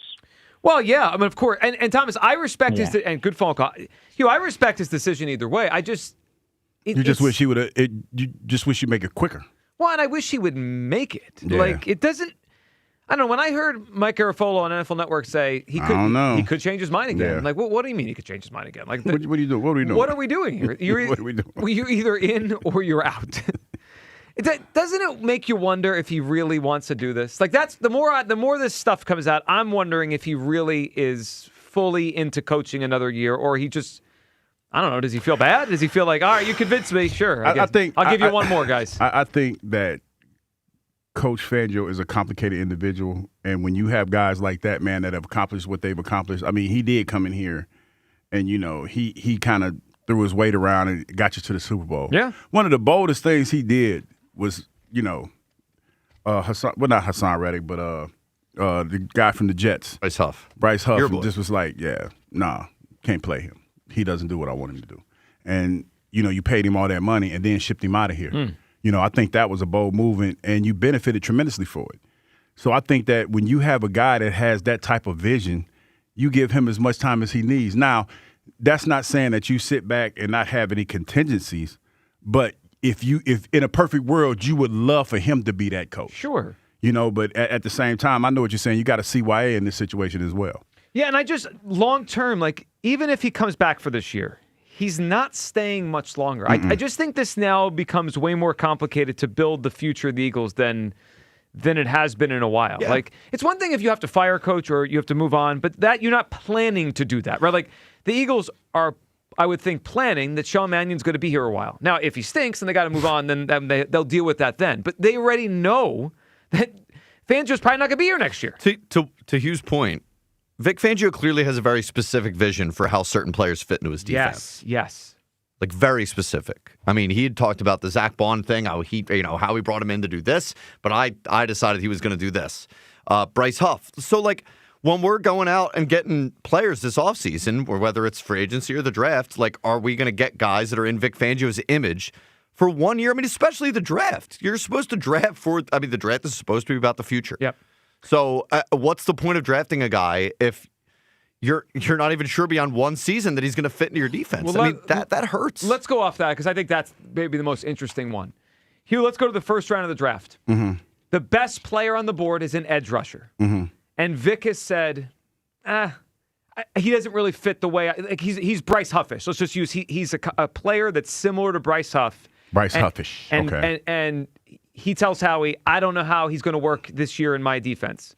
If I'm Howie, I'm like, well, hold on a second. I get it, but like I'm taking him for the next 5 years. You get 5 years out of a first-round pick, and you're only going to be here one more year, and we had to beg you to stay for that one more year. Vic, I'm sorry, I got to take the player. That, to me, it doesn't... I want everyone on the Eagles to be rowing in the same direction. And when someone's half retired, they're not rowing in the same direction. Or as an organization, why would I row in the same direction as him if he's out? I look at it like this. If we're operating under that premises, the best player available, if it's a pass rusher, then that's who it is. Even if it doesn't fit Vic for this year. Even if it doesn't fit, All because that. But see, and again, let me preface it by saying this. That's how it used to be. Now we've seen. I think over the last couple of years, it feels like there's been more of a reach when it comes to players when they drop to certain position, anything like that. It used to be best player available, and an example of that is when who was it? Fontenot was the GM in Atlanta, and they paid Kirk Cousins all that money. Then they turn around and drafted a quarterback. Yeah. You know, so that might not be the same ideology that it used to be. But if going into the draft, if at 23 the best player available is a pass rusher, then it's on Coach Fangio to make that work. Well, but you don't want to hamstring Vic. If you're really going for this final year with Fangio, like the idea is if you're bringing him back because you want to try and win the Super Bowl. So you're not going to get a guy that might be a fit in the next defense that we run. But my thing, it feels like everyone's on different planes. It just doesn't make sense. Here's the thing to me, when you say the best pass rusher available, pass rushers are still at a premium in the NFL. Right, but Bryce Huff was the best pass rusher in free agency, and the Eagles signed him and Vic didn't use him. But I think that in this situation, if he falls to 23, then I feel like there'll be a reason to take him. I hear everything you're saying, but I feel like there's a reason to take him at 23. Let me be clear. I would take him if I was Howie. Mm-hmm. But you're basically then guaranteeing your first-round pick's not going to play because you know the coordinator doesn't like him. I'm just like, usually I would think the GM's going to pick players to fit the coach's vision. Mm-hmm. If you know this coach is leaving in a year anyway, am I going to do anything to fit his vision? Why would I? I mean, because you never know what that year is going to hold. You that might be the Super Bowl year. I know, but do we draft just for this year? I feel like every year stands on his own merit because you hear coaches say that all the time. Like, this team is not the same as last year's team, right? And things change, and good coaches usually adjust to the talent that they have. Mm-hmm. So I don't think that Coach Fangio would have a problem doing that. Because he's a good coach. Would. He just didn't play Bryce Huff for a whole season. He's not going to play who doesn't want to play. I feel like Bryce Huff couldn't pick up, from what I understand, he couldn't pick up what he was being asked to do in certain situations.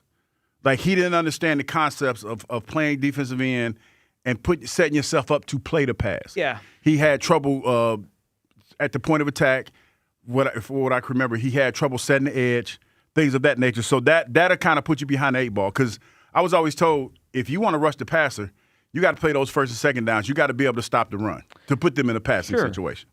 I guess I just feel like this doesn't feel right to me. We have because you feel like you're like Kyle like to say you feel like you're over barrel. You feel like you're being violated in a sense. I just feel like everyone's not rowing in the same direction. Like we yesterday we talked about how they might meld the two Mannion's people and Sirianni's people. That doesn't feel like it flows. And now we're talking about, should we draft players for our defensive coordinator or draft them even if he doesn't like them because we know he's not going to be here? Like I know we don't want to. I can already feel where people are coming from today. Joe, we don't want to give up on 2026. We don't want to make the team worse for 2026. I hear you. But there has to be some sort of long-term vision. Otherwise, the whole thing doesn't work. Well, it's like I'm running a Chinese restaurant where tomorrow I know that there's going to be a new chef in here and we're becoming an Italian restaurant. I'm not going to get all this food delivered here to start making it. Think about it like this. Jahad Campbell, to your point, was a guy that we highly touted, fell in our lap. A lot of people talked about, he's going to play this year. He's going to be a hell of a linebacker. Struggled a little bit. Nakobe Dean comes back. He's the player. Now, that doesn't say that Jahad Campbell doesn't factor into the future. He's just not ready now.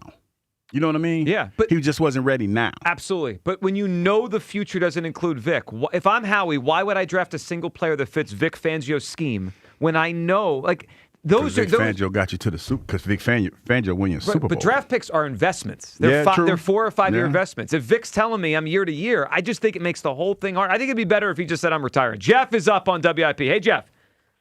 You'd have to be a guy that's solely focused on 3D printing to not want Jim Schwartz for 5 years. I agree. I agree. What are we doing here? So I kind of think that, Joe, you mentioned this earlier, and this may be a transition year, gap year, whatever you want to call it. I don't want one guy that's only going to be here for 1 year, and then we got to kind of do that again next year. So if there's an opportunity to get a proven DC like Jim Schwartz, and if he wants to come back, I would do that for 5 years, for sure. Because these guys are young, and they adapted to Vic's system pretty quickly. Yeah, they did. That's true. Well, of course, yeah, you're right about it. And then you kind of also know, Jeff, as we're getting close to when they have to start paying these guys, which of them fully fit Jim's system. Yeah, to kind of fit what you're trying to do. Right. Exactly. Do they all fit exactly the way Vic did, or do one or two of them maybe he doesn't love as much? I mean, it just changes the whole calculus. Yeah, because you have all these possible contracts coming up and the draft, so you kind of want that set. You want that set up before all that happens.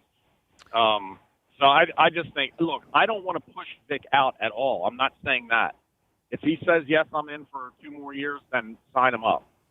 But if he's wishy-washy and, the premise of the beginning of the show was I can't have him being wishy-washy on this.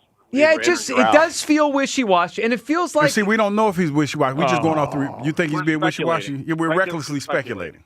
Yeah, but there's good reason to recklessly speculate when all the reports are they have to convince him. He's being wishy-washy. Stop being wishy-washy. Yeah, but you're in or you're out. Jeff, good phone. I mean, I think there's no question Vic Fangio's great, and there's no question again, I would offer him a 3-year contract if he promised he would stay for the 3 years, but he doesn't seem like he's doing that. I think it's telling when someone 2 years in a row needs convincing to come back. They're not really into it anymore. They're not as... So your heart ain't in it. You're the one that said it. You basically think the guy's more into the meatball making now than in the defense. I'm just saying. I just thought it was OG move. I thought that was a pretty cool OG. He really... The things that win you Douglas over is amazing. Yeah. I took a shot, though. Jeff took a shot at me with the 3D printing thing. Well, I'm locked into both. I know, but it was an odd choice. Did you see the 1 year the of 3D Fangio print? versus 5 years Did of you Schwartz? see the statue that I brought the afternoon show, the midday show? Where is it? Right there. I can't see it. Wait. I mean, all the computers are in the way. What do we got here? Got Godzilla. Let me see. See, look at that. Oh, he's cool. Printed that. Yeah, I printed that. We got to color him though. Yeah, well, I'm working on it because I'm using. I was using the white filament. So Can I you gotta paint him? I could, but I don't feel like doing that. That's a lot. But I'm working That's a on. lot of work. I'm working on. I can paint it. It takes a little bit longer, but I'm working on the textures and the detail. This is like the rough draft. I plan on putting like little figurines in the studio all day long. So have we asked people what Hugh Douglas should 3D print next? I'm sure people would have a lot of fun. Please don't eat this. And maybe you people have some suggestions. 215-592. What should you 3D print next? 9494. All right, your thoughts on Schwartz here and Fangio. If you could have Schwartz for the next 5 years or Fangio for the next year, what would you choose? To me, it's easy. I would choose Jim Schwartz for the next 5 years. And would it be better for the Eagles if Vic Fangio just said, you know what? I'm out. I appreciate everything. I appreciate you trying to convince me, but I'm out. I actually think it'd be better for the Eagles long term if Vic just retired now. Where do you come down? 215-592-9494. And if you have a thought on what Hugh Douglas should 3D print next, we will hear that as well. Your calls on all this, and we'll get Devin Caney's take on the Eagles and all of the things up in the air this offseason next on the Midday Show. Sports Radio 94 WIP. This is the week opinions become decisions. Sean Mannion is the new offensive coordinator. 94 WIP's Decision Week. Every Bird's hot button issue is on the table. Does Jalen Hurts deserve an extension, or do they look to the draft? I love Jalen Hurts. Who to keep on the defense? And he sacks Jalen Carter. Trade A.J. Brown out of town, or is he stage A? There's times we do execute and times we don't. Decision Week, next week, only on Sports Radio 94 WIP. The $5 Big Breakfast Deal is back at Wawa. Get any sizzly, any size hot or iced coffee, and a crispy hash brown, all for just $5. And if your morning calls for something sweet, try our new caramel and chocolate craze flavors. Choose caramel, go chocolate, or swirl the two into your perfect cup. Some deals promise value. Wawa delivers it. The $5 Big Breakfast Deal is back. Gotta have a Wawa. If this cold winter hasn't convinced you yet to replace your old, drafty, inefficient windows and doors, then maybe my good friends at Guided Door and Window can help by giving you one more month to do so at their best prices of the year. If you haven't taken advantage of Guida's big winter sale, then here's your last chance to do so by getting 40% off every window and door you buy. That's 40% off each expertly installed energy-efficient replacement window, which also includes free high-performance low-E glass. And 40% off any high-quality door, including insulated entry doors, sliding patio doors, garage doors, and storm doors. And you can buy now and pay later with Guida's interest-free financing or low monthly payment plans. This offer expires at the end of February, so don't let this final chance for big savings pass you by. If your home needs new windows and doors, then call the experts at Guida today to schedule a free in-home estimate at 877-GO-GUIDA or go to GoGuida.com. That's go, GUIDA.com. It's Montgomery County's only gentlemen's club, Creekside Cabaret. Creekside Cabaret, open Monday through Saturday, 4 p.m. to 2 a.m. Creekside Cabaret. Where this Wednesday, February 4th, it's our monthly amateur night with a grand prize of $500. Creekside Cabaret with all sporting events, including UFC, bare knuckle, and championship boxing, shown on our gigantic 200-inch TV screen. Bachelor parties are our specialty at Creekside. Creekside Cabaret, 3225 Advance Lane, Hatfield. CreeksideCabaret.com. Hey, Joe DeCamera here. Have you always wanted an attractive, healthy smile? Well, PI Dental Center is the place for you. I've been a patient for 24 years, and PI Dental Center has been transforming smiles for 38 years. Board-certified specialists, Dr. Glenn Wolfinger and Dr. Robert Slough, perform complex dental makeovers with their Teeth-in-a-Day protocol, where dental implants are placed and restored with fixed teeth in just one day. If you're looking for a smile that's monumental, trust PI Dental Center. Visit PIDentalCenter.com. That's PIDentalCenter.com.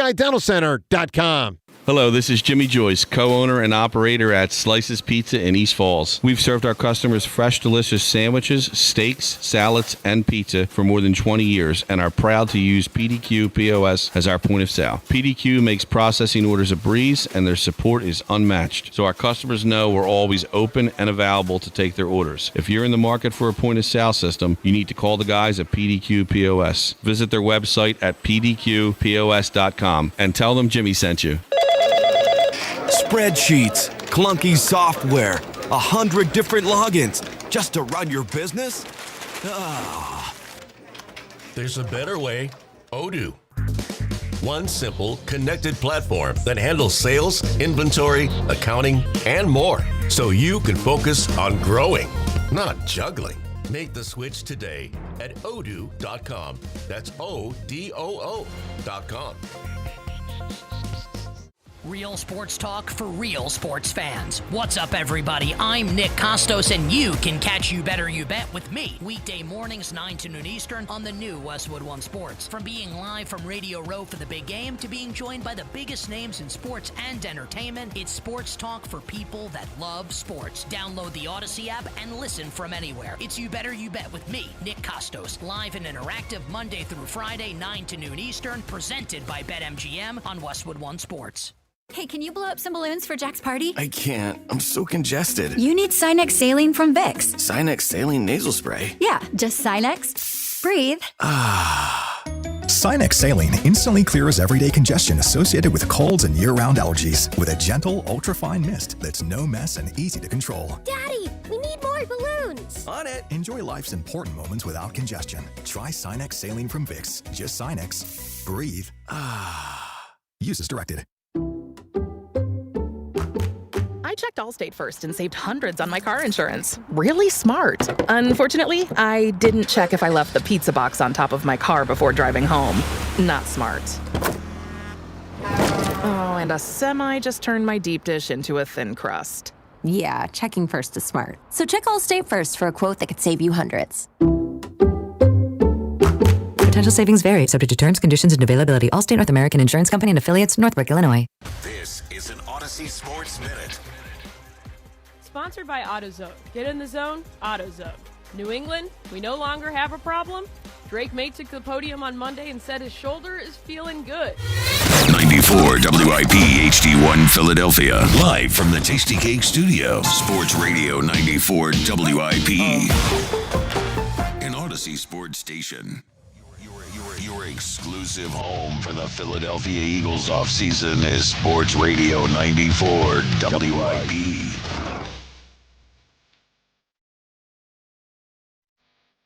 Welcome back, Midday Show. Hugh Douglas, Joe Gill, you guys with us. 215-592-9494. That is how you hop board. We discussed the Vic Fangio situation.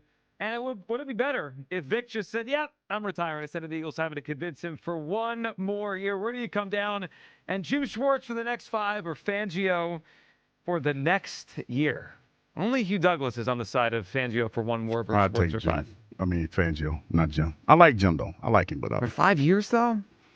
First 1 year? Yeah, I'm going to go. You know, the world will go on past 2026. It's not just about 2026. No, I'm just saying. It's, This might be it. Not if you're out there. Not if you're out there walking on the ice. Schuylkill. That is true. With your kids, though, that's crazy. Yeah, that probably is against the rules, and it should be against the rules. All right, before we go any further in the show today, let's welcome in our guests. We talk to her every Tuesday at 11 a.m. Devin Caney joining us as the Eagles offseason turns and the Super Bowl week rolls on. Devin, how you doing this morning? Devin.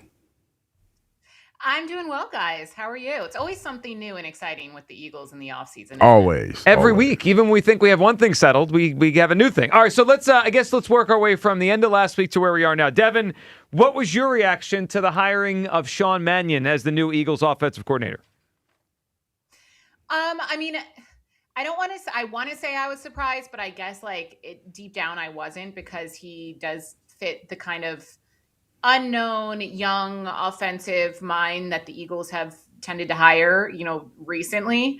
And by recently, I mean really since Doug Peterson, they've kind of gone with this format of not necessarily getting the big names. So once Dable and McDaniel were off the table, it kind of made sense. The more I read about Sean Mannion, the more I do like the hire. Obviously, we need to see how it plays out when he's actually calling plays on the field, which he hasn't done. But he's a guy who just seems like he's wanted to do this his entire life. Reading about, and by this I mean coach, not just play in the NFL, reading about how he took his time as a backup quarterback in the NFL to use as a means to weaponize, as a coach in the NFL. That's really promising. I know people are worried about his age, but I also think we have to keep in mind, look at a guy like Christian Parker on the defensive side of the ball. His name has come up a lot recently with the Vic Fangio news, and his players respected him. I don't think age is necessarily that big of a factor when it comes to a coordinator. So I like the Sean Mannion hire. I'm excited to see what he can do.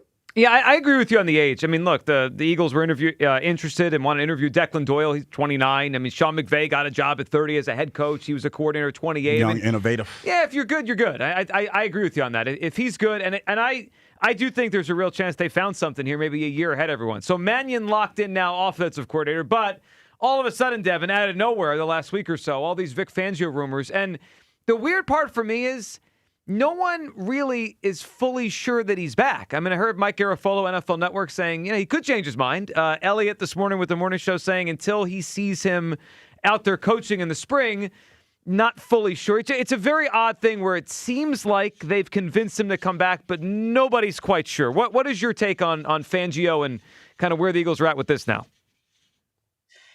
Yeah, so when I first saw the news kind of circulating that he might retire, I immediately was like, there's no way that's true. Mostly because, yes, he certainly earned retirement. I mean, the guy's had an incredible career. He's kind of earned the right to do whatever he wants. That being said, I just think it's an odd time for someone who, obviously cares about the team and the defense that he would be leaving, because you're kind of putting the team in a tough situation after most of the coordinator spots have been filled. You lose a guy like Christian Parker, who we just mentioned already. You have a guy like Clint Hurt interviewing in Miami. I know he didn't get that job, but it just feels a little bit late in the offseason for Vic to decide this. That being said, he's earned the right to do whatever he wants here.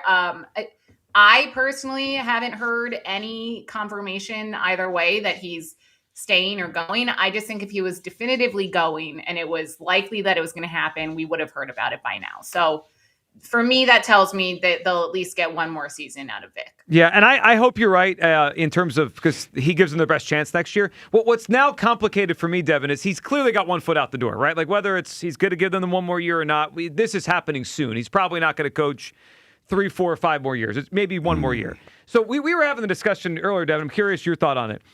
As we go towards the offseason, right? The Kobe's a free agent and Reed Blankenship's a free agent. The draft is coming up. I just find it hard now. Like if I'm Howie, how much do I lean on Vic when he may have a strong opinion on a player and then he might be gone in a year and I've given that player a 4-year contract, or I've drafted a player in the first round and we have him for 5 years now. What's your thought on how this offseason could look? Because they know even if he comes back, he's probably not going to be here much longer. So I don't know this for sure, but if it were me, I would make sure that Vic's replacement, and that's why I was shocked that Christian Parker took that DC job in Dallas, but that's also what kind of tells me that Vic is sticking around another year, because if not, I know a lot of other people in that building viewed Christian Parker as kind of an heir apparent for Vic. That being said, whether it's Joe Casper, if Clint Hurt stays on as the D-line coach, whether it's a guy like him, someone who knows Vic's system, I would say, look, you are going to learn, you're going to apprentice, you're going to take in as much as you can from Vic Fangio's play calling this season so that when he does retire, you can fill in seamlessly. And obviously, there's only one Vic Fangio, and these guys who work with him on defense say that he's one of the best play callers, if not the best play caller defensively that they've ever been around. So it's not like that. It's that easy to replicate. That being said, I would try my best to keep it in-house and to have one of these young, assistants and young coordinators learn from Vic. I wouldn't view it as like he has one foot out the door, because Vic's been mulling retirement for the last several seasons, especially even after winning the Super Bowl. And he's proven that it clearly didn't affect him in his coaching, this past season. So I wouldn't worry about that being a negative factor. I just hope he sticks around, and I hope that, losing a younger coordinator like Christian Parker doesn't affect them in the long term, because now you need to find an heir apparent for Vic when he finally decides to retire. No question. I mean, that's going to be a challenge whenever that day comes here. Devin Caney with us here on the Midday Show. Devin, if you had a guess, and we're just all guessing, where do you think this is coming from? Because everyone had theories yesterday, right? Like recklessly speculating. Recklessly, that's what we do on this show. For me, I just think he's 67, and 67-year-olds think about retiring. He's probably maybe doesn't have the energy he used to do the job. Some people think, no, maybe he views this team as kind of their trajectory is going down, and he doesn't maybe want to be part of that for much longer. Some think maybe he's, clashing with Howie. I mean, there could be a million reasons. If you had a guess, Why do you think we're here? I don't think it's because he's clashing with Howie or he views this team on a downward trajectory. I think, like I said, Vic's been coaching in this league for decades, and he, won a Super Bowl. For me, like, I don't know if I were him and in Vic's shoes, I don't know if I would feel satisfied going out after a season that ended the way it did. Like this past season for the Eagles, the defense had an incredible performance and just got better and better. That being said, the offense, obviously, we know what happened, what played out. I would want to go out on a high note if I were considering retirement. But I think it's truly just the fact that, Vic's experienced a lot.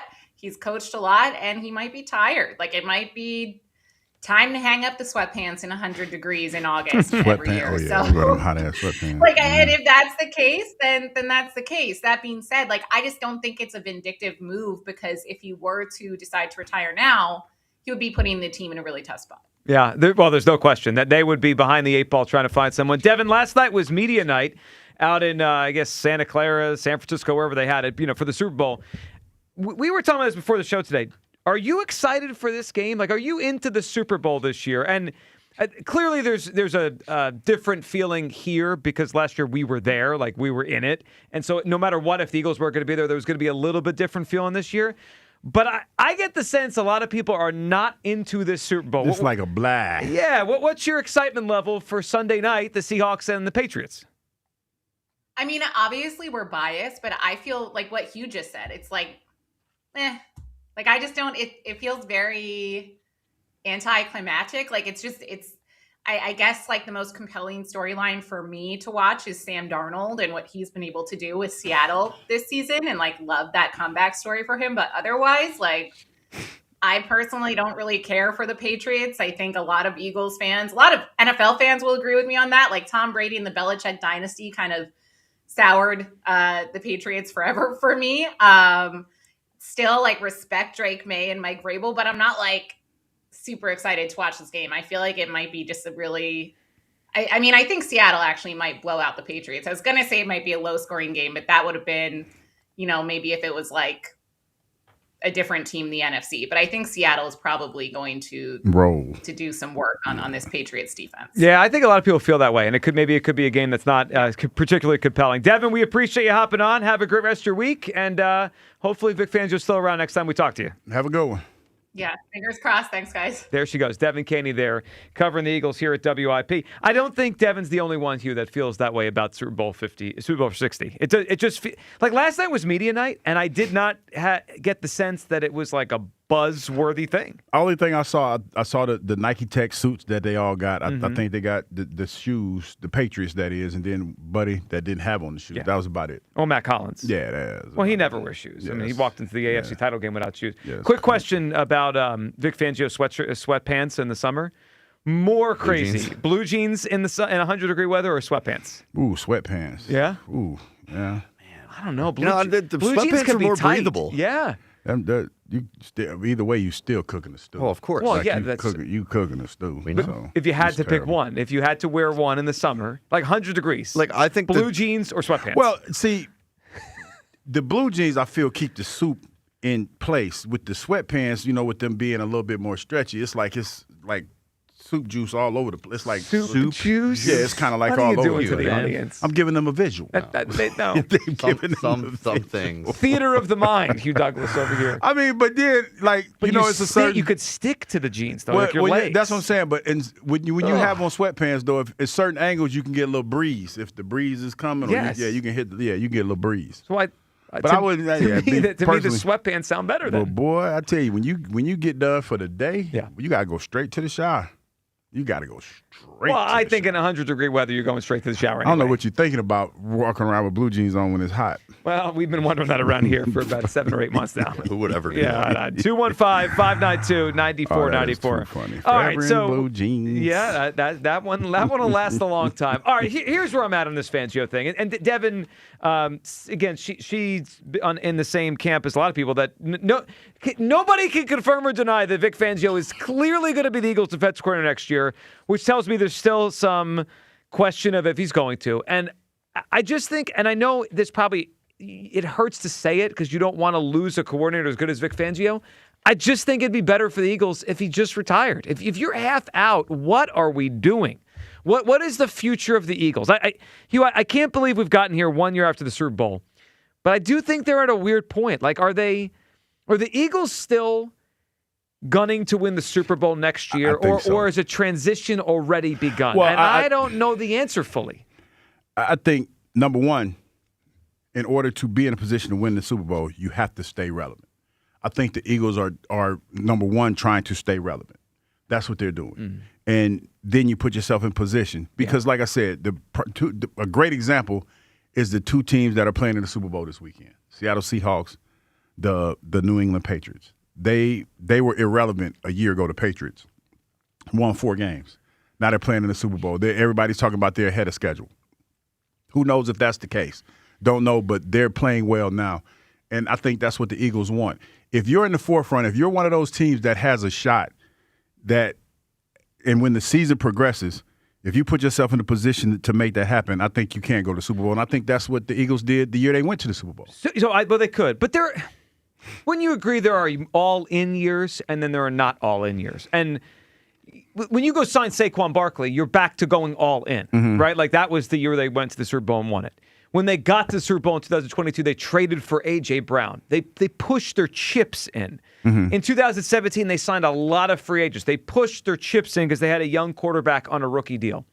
I'm confused at their direction right now. For the first time in a while, I'm confused with the Eagles' direction. Are they still all in to win, or are they beginning a transition? And to your point, like they could still be good. Like there's enough here on the team where the Eagles are going to be good no matter what. Like I think it's almost impossible unless they have major catastrophic injuries. They're going to win. Something crazy happens. Yeah, like they're going to be decent because they have a lot of good players. But I mean, there's a difference between trying to go all in and not go all in. And the Sean Mannion hire, that speaks to me of not all in to win the Super Bowl next year. Transition year. It speaks to transition. Well, we just saw Travis Kelce in a transition year. And look what happened to him. He's going to be okay, though. Yeah, right, he is, but his Chiefs were not. Okay. No, they weren't okay. Kelsey was not. Okay, they struggled thinking mightily. about us. I was right about I'm not worried about it.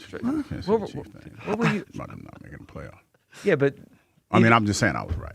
That's all I'm saying. Okay, I was just man. right. Great. So this is pat yourself on the back. Oh no, today? I'm just saying. I just wanted to point that out there that I was right about that.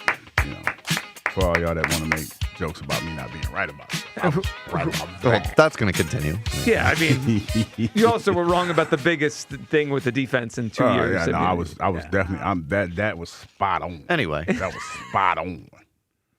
Do you think Hugh could do a whole segment on some of the things he was right about? Yeah, I probably could. Yeah, things he thinks he's right. I was visionary. But I feel the Eagles are in position to still remain relevant. But relevant, I think they could close their eyes, not do anything, and they'll be relevant. I'm talking about all in to win the Super Bowl. And that's where the Vic thing is a little bit odd to me. Like, if they're all in to win the Super Bowl, then all right, then Vic's got to come back. But the offensive coordinator thing doesn't speak to that. The A.J. trade rumors, does that speak to all in to win the Super Bowl? No. But they wouldn't let him go, though, either, so yeah. Well, but now there's, this offseason trade rumors, like the stuff that's about to happen here. Yeah, I think the first thing that needs to be done, I think the first thing that the Coach Mannion did or should do is basically talk to AJ and find out where his head is. Try to get a feel. I have an idea. I think most of that was because of what he felt he wasn't getting the ball enough. So now I would, if I'm the offensive coordinator, I would confirm that or deny that, and then tell him, that we're going to make a conscious effort to get you more involved in accountability for everyone. With AJ back or not, is this a Super Bowl ready offense with a brand new OC? Probably not. Like, we don't know about the offensive line situation. Is Jalen Hurts going to take to this new offense? There's just too many question marks. Yeah, for me. but I feel good about the defense being in a position to help the offense figure that out, though. Do you? With Vic Fangio being here. Well, is Vic Fangio giving it 100%, knowing that it's his last year? I think he will. If he's here, he will. I think he will. I just think that's how he's wired. I got to tell you, what I heard a couple days ago? It blew me away, and it kind of was. It's in my head. Do you hear Ike Reese saying he's lowering expectations for the 2026 Eagles? There's a lot of question marks with this Eagles team. With Vic potentially leaving, I'm not as worried about the defense as I am the offense. Well, they have more talent on You know what I mean? defense, Because yeah. And they're younger, the defense. If Vic's here, he's locked in. They could sustain you until the offense figures out what they want. For the first time, aren't you worried about the future of the defense? It's totally up in the air. Well, because a lot of this is Vic. I don't know who's coaching the defense. And next year, in 2 years, I think we'll know what Vic's going to do before Friday. Well, that's me. So now you're giving him an ultimatum. I didn't give him an ultimatum. I feel like that's what the OG is going to do. I would hope so. But I think the OG that's what he's going to do. The OG is going to let you know. Whether he decides he's coming back or not, we're all pretty much under the assumption it's the last year with Vic. Yes. Yeah. So And why then not just pull the plug? Start over. No, Begin anew, Hugh. It's time for us to fly. Get that man his grace, man. Get that man his time. Look, don't we love Vic because he's the defensive coordinator of the Eagles? Yes. Yeah, well, of course. This is always about the Eagles. It always has been, always will be. I just want things to look like they're aligned. And over the last few weeks, this doesn't look like it's aligned. Like, one part of the offensive coordinator search felt like let's go win the Super Bowl next year. Mike McDaniel, Brian Dable, established play callers, guys that have worked with quarterbacks before. Get him in here. Let's go get this thing back on track and be in the Super Bowl next year. I felt that. Once Sean Mannion became the hire, and I think we're Mannion man. At least two of us are on this show. But it's the unknown. Well, yeah, it's not knowing what it is, and again, I have to say this again. I understand, you're kind of in a pickle with the coaching staff. Totally. But it feels like you're being told to keep some of these guys as opposed to look at some of these guys and pick the ones that you want to keep. It feels like it feels more of me like you're being told who to pick. From what perspective? From the perspective of Howie's perspective. Like, hey, pick from somebody. We're gonna first of all the meshing of the offenses, and the picking of the guys. That kind of feels like that's not full autonomy to me. Well, I agree. I mean, it feels like the Eagles are trying to operate on multiple tracks. They're going to get. I want you to come in and have your ideas, but you have to mesh them with the ideas that we already have. Yep. And I don't think, like me personally, never played offense, but when you come in with a new concept and somebody that you want to fix some things, I'm a firm believer in you have to be uncomfortable in that operation. Yeah. I really do believe. Well, I agree.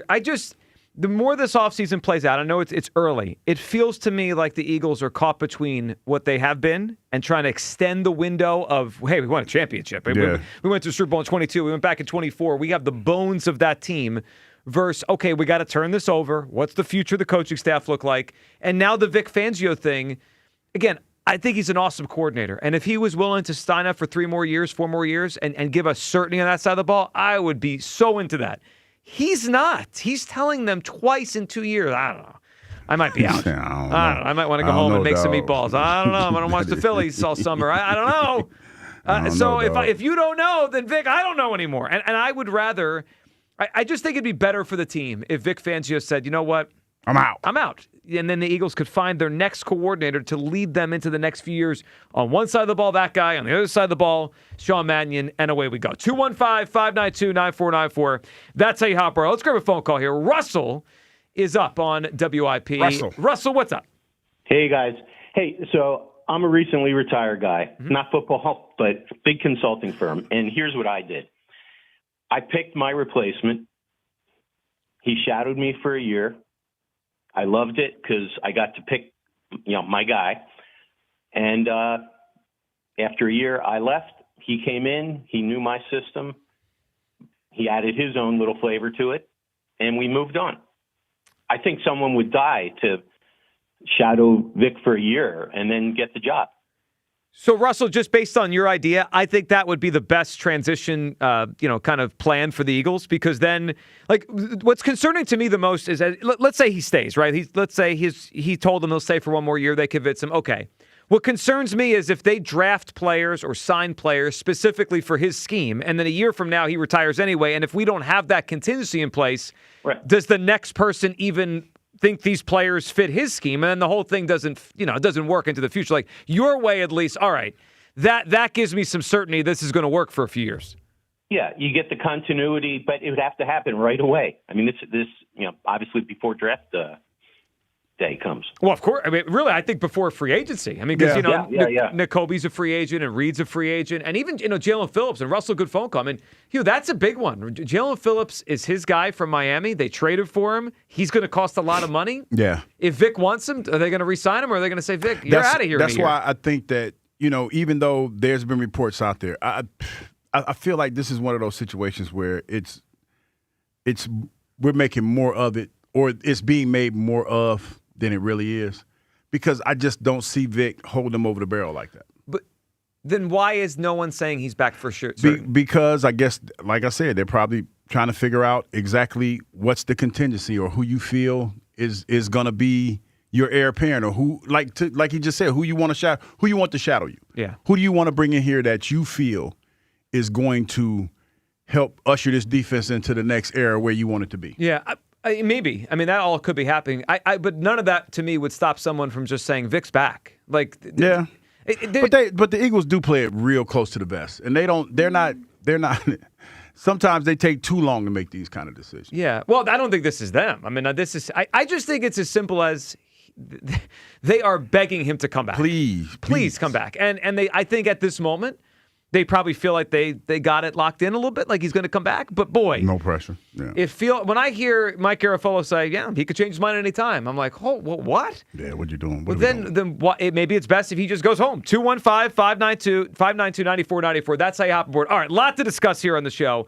Fangio, would it be better if he just retires, or you just say, you know what, come back for one more year? That's all I need. One more year, like Hugh Douglas, and.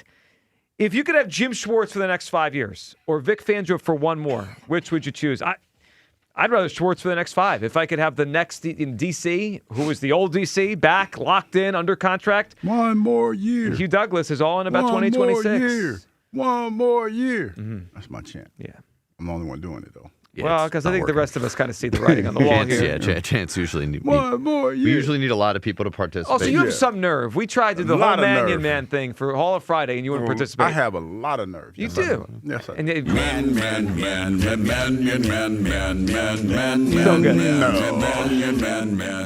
That's a great song by Battle.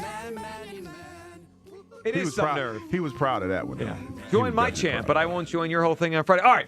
On the other side, let's also talk about the Super Bowl, which doesn't feel like it's this Sunday. Why is there no buzz for this game? We'll hit that next. Midday Show, Sports Radio 94 WIP. All right, the big game. If your old heater decides to call it quits in the middle of winter, no biggie. Horizon Heating and Cooling are your local experts at keeping you warm inside while kicking the cold to the curb. We'll be there to help same day with no emergency fees, even on nights and weekends. Horizon even replaces your broken unit the next day with free estimates available. And right now, trade in your old unit and get up to $5,000 toward a new HVAC system installation. So don't let heating issues stress you out. Book horizonservices.com today. Legendary doesn't happen by chance. It happens because it's what BetMGM does. Sign up for BetMGM and check out all the exciting new ways you can make the big game unforgettable. Like an all-new app design and same-game parlay builder. BetMGM and GameSense remind you to play responsibly. See BetMGM.com for terms. 21 plus to wager. Pennsylvania and New Jersey only. Subject to eligibility requirements. If you or someone you know has a gambling problem, help is available. Call 1-800-GAMBLER. That's another amazing run by Team USA. Mom, think I'll be on Team USA one day? Well, I'll take this one. What? Are you speaking to us? Yes, and to answer your question, anything's possible, especially with Xfinity. So, I can be the best snowboarder ever? Well, I can't guarantee that, but Xfinity can guarantee that your internet price won't change for 5 years. Okay. What if I practice every day? Then maybe you'll be snowboarding for Team USA at the next Olympic Winter Games. And Mom, you'll still be paying the same price for Wi-Fi. Ooh, really stuck the landing there. It's the Xfinity Gold Medal Celebration. Now through February 22nd, get our best price on gig Wi-Fi for 5 years guaranteed, just $50 a month. Plus, get Peacock Premium included for 2 years. That's a $10.99 value per month. Xfinity. Imagine that. Proud partner of Team USA. Restrictions apply. Requires paperless billing and auto pay with stored bank account. Taxes and fees extra. Actual speeds vary. Wing Pole, Wing Pole, Wing Pole! Club Risque, where the tradition continues. Wing Pole 26, Friday, February 6th. Doors open at 8 a.m. Philly's largest wing eating contest. Thousands in cash prizes. Alexis, Texas, and madness all day. Club Risque Philly. ClubRisque.com. Hey, Joe DeCamera here. Have you always wanted an attractive, healthy smile? Well, PI Dental Center is the place for you. I've been a patient for 24 years, and PI Dental Center has been transforming smiles for 38 years. Board-certified specialists, Dr. Glenn Wolfinger and Dr. Robert Slough, perform complex dental makeovers with their teeth-in-a-day protocol, where dental implants are placed and restored with fixed teeth in just one day. If you're looking for a smile that's monumental, trust PI Dental Center. Visit PIDentalCenter.com. That's PIDentalCenter.com.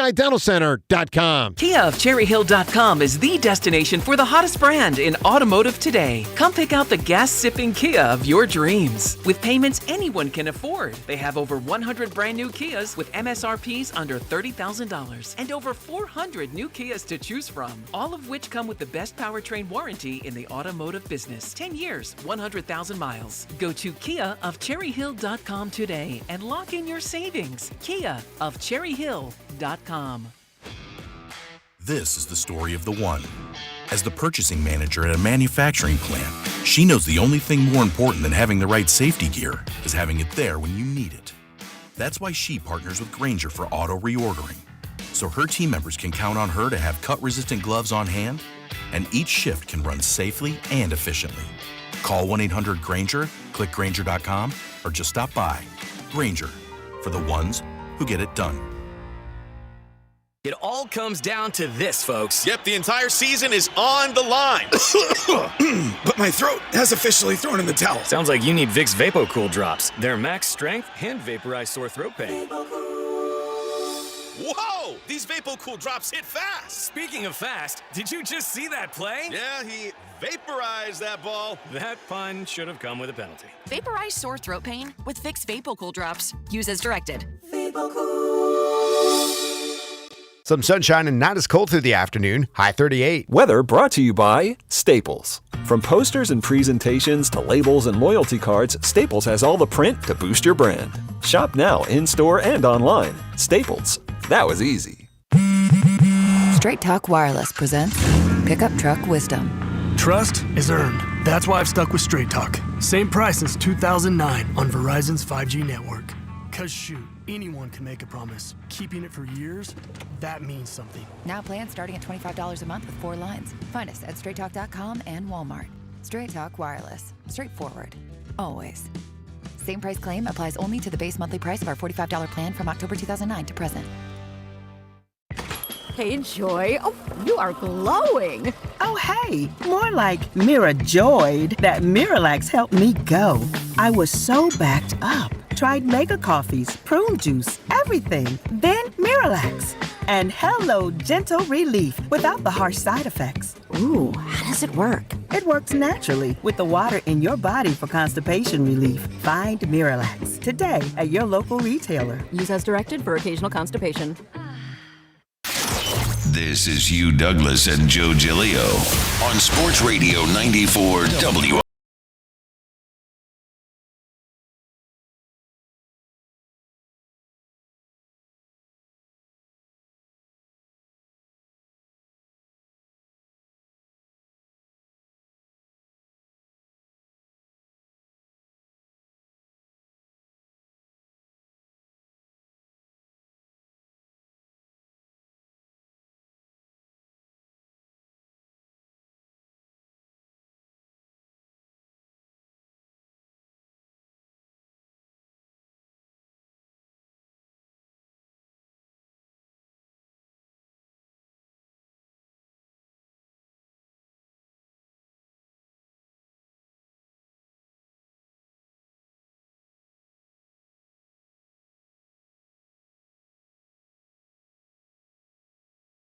long term because they can go get their next defensive coordinator, figure out what that system is, who that person is, and get the right players in here for the now and the future. And they have big decisions to make in the next year plus. The draft, obviously, but Nakobe, Blankenship, Jalen Phillips, all free agents right now.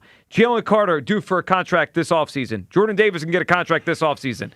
Are we just re-signing them all independent of who the coordinator is? Or are they all here because Vic Fangio likes them and he's gotten the most out of them? I think it makes it complicated the less they know about their future at defensive coordinator. And as much as it might hurt next year's team, I'm willing to take that hit if it means I know what I have the next 4 or 5 years. I think The one that really has you wondering what they're going to do is probably Nakobe Dean. And the reason why I say that is because of the injury history and the fact that they have the young linebacker, Jahad Campbell. Yep, of course. They want him on the field. So that's the one where I feel that's not that hard as a decision to make. Jordan Davis, I feel, is going to be here because he's earned the right to be here. He went from being a bust to a real solid player. And there's a tremendous upside with him. So I feel like he's going to be here. And the bottom line is this. To have two dominant D tackles in the middle like that on any team, if you got one, you don't let them go. So I feel like he's going to be here. Reed, we were talking about that the other day and whether or not he's going to be here. I feel like they might feel that they could upgrade at that position. And I think I would agree with that. Yeah. So when you talk about there are players that fit your system, and then there are players that will play anywhere. And I think that most of the guys that you're talking about, they'll play anywhere. Let me throw – I think you're probably right on those guys. Let me throw one guy that I don't think would fit everywhere. Nolan Smith's eligible for a contract. He is a smaller edge rusher. And he has an injury history. Yes, and he's fit Vic's scheme. He might not fit everyone's scheme as an outside edge rusher at his size. Like, if you re-sign him and then Vic leaves in a year – you may be paying a player a lot of money that the next coordinator is like, yeah. You probably let him work walk for me. Because Jaleel Hunt kind of stepped up. Don't you need more than one? Well, you do, but say for instance, to your point, if you are in a transitional year, then that hypothetical pass rusher that we were talking about, that's why you take him because you got him, you got like 2 or 3 years of control, and you can see if he fits the system. And you have the if it's a first round draft pick.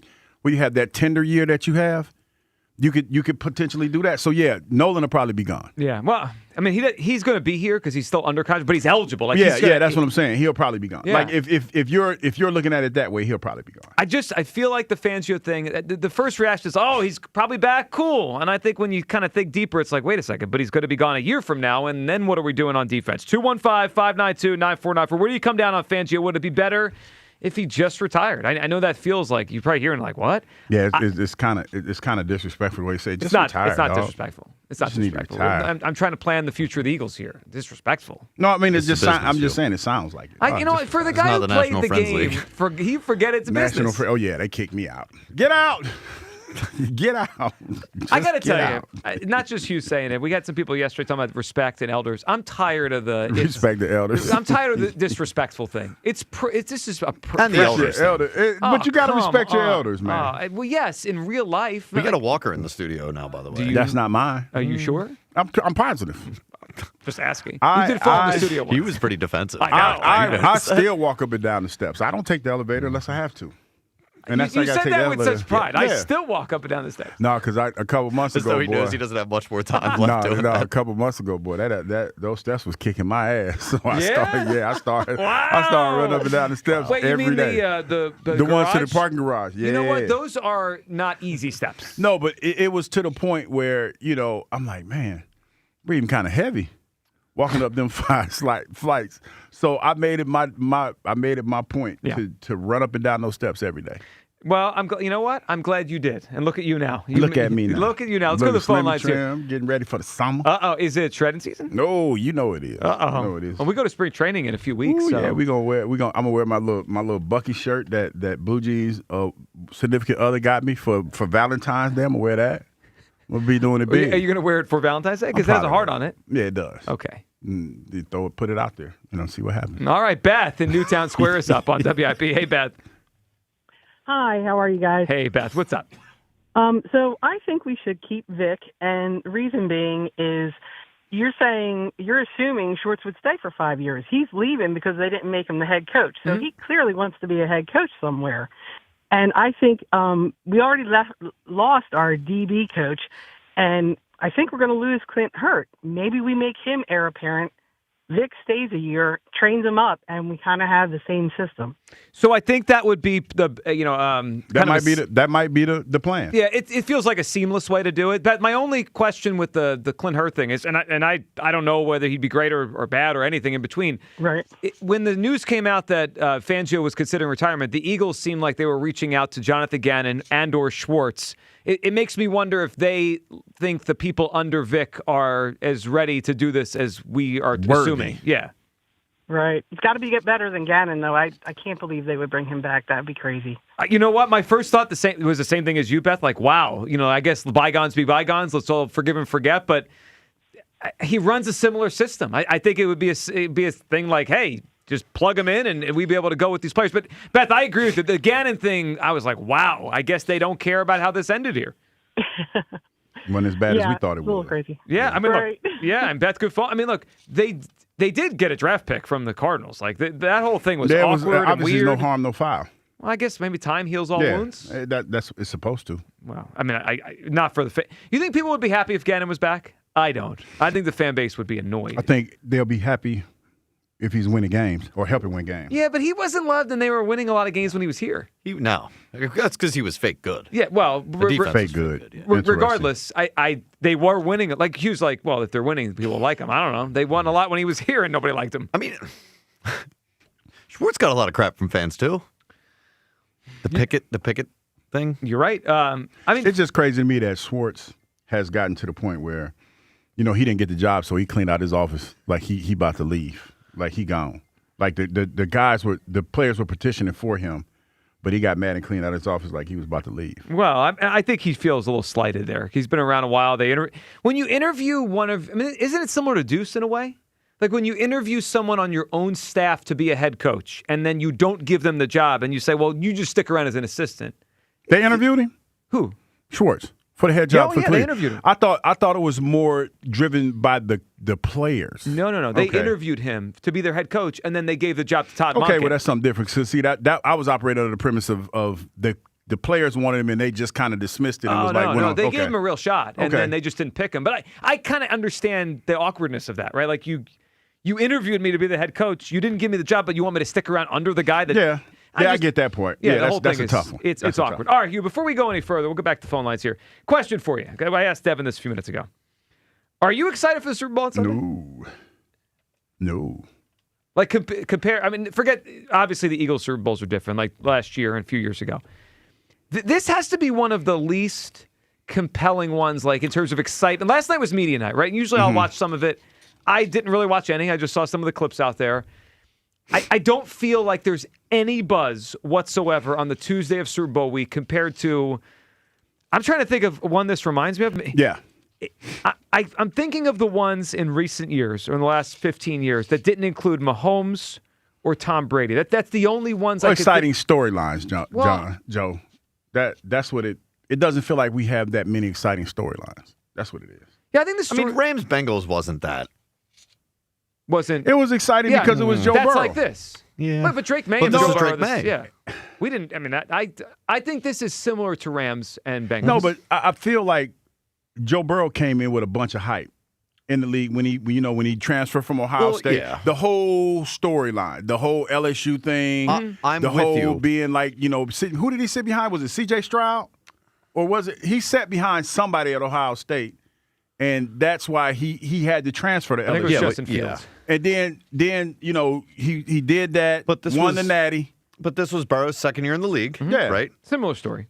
Honestly, kind of parallel with the Rams getting Stafford going to the Super Bowl. Seattle getting Darnold going to the Super Bowl. I agree. It's similar. The only new faces. The only difference is we had known Stafford for a long time, and it was and you wonder what he would look like on a better team. Yes, and McVay had already established himself as a great coach, and he was in the Super Bowl. It was his redemption because he lost the first one. Yeah. I don't know. Is it similar to Ravens 49ers?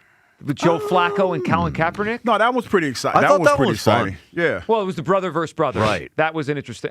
I just feel like it reminds me of the non-Brady, non-Mahomes ones. And what I was thinking about last night is, as much as people hate on, the same team goes, the quarterback, the villain, Brady all those years, then it became Mahomes. Those are fun. It's more fun. It's more fun when there is someone to root against. Yes, and someone we know. Like we've seen them in that game. You know what it is? Over and over.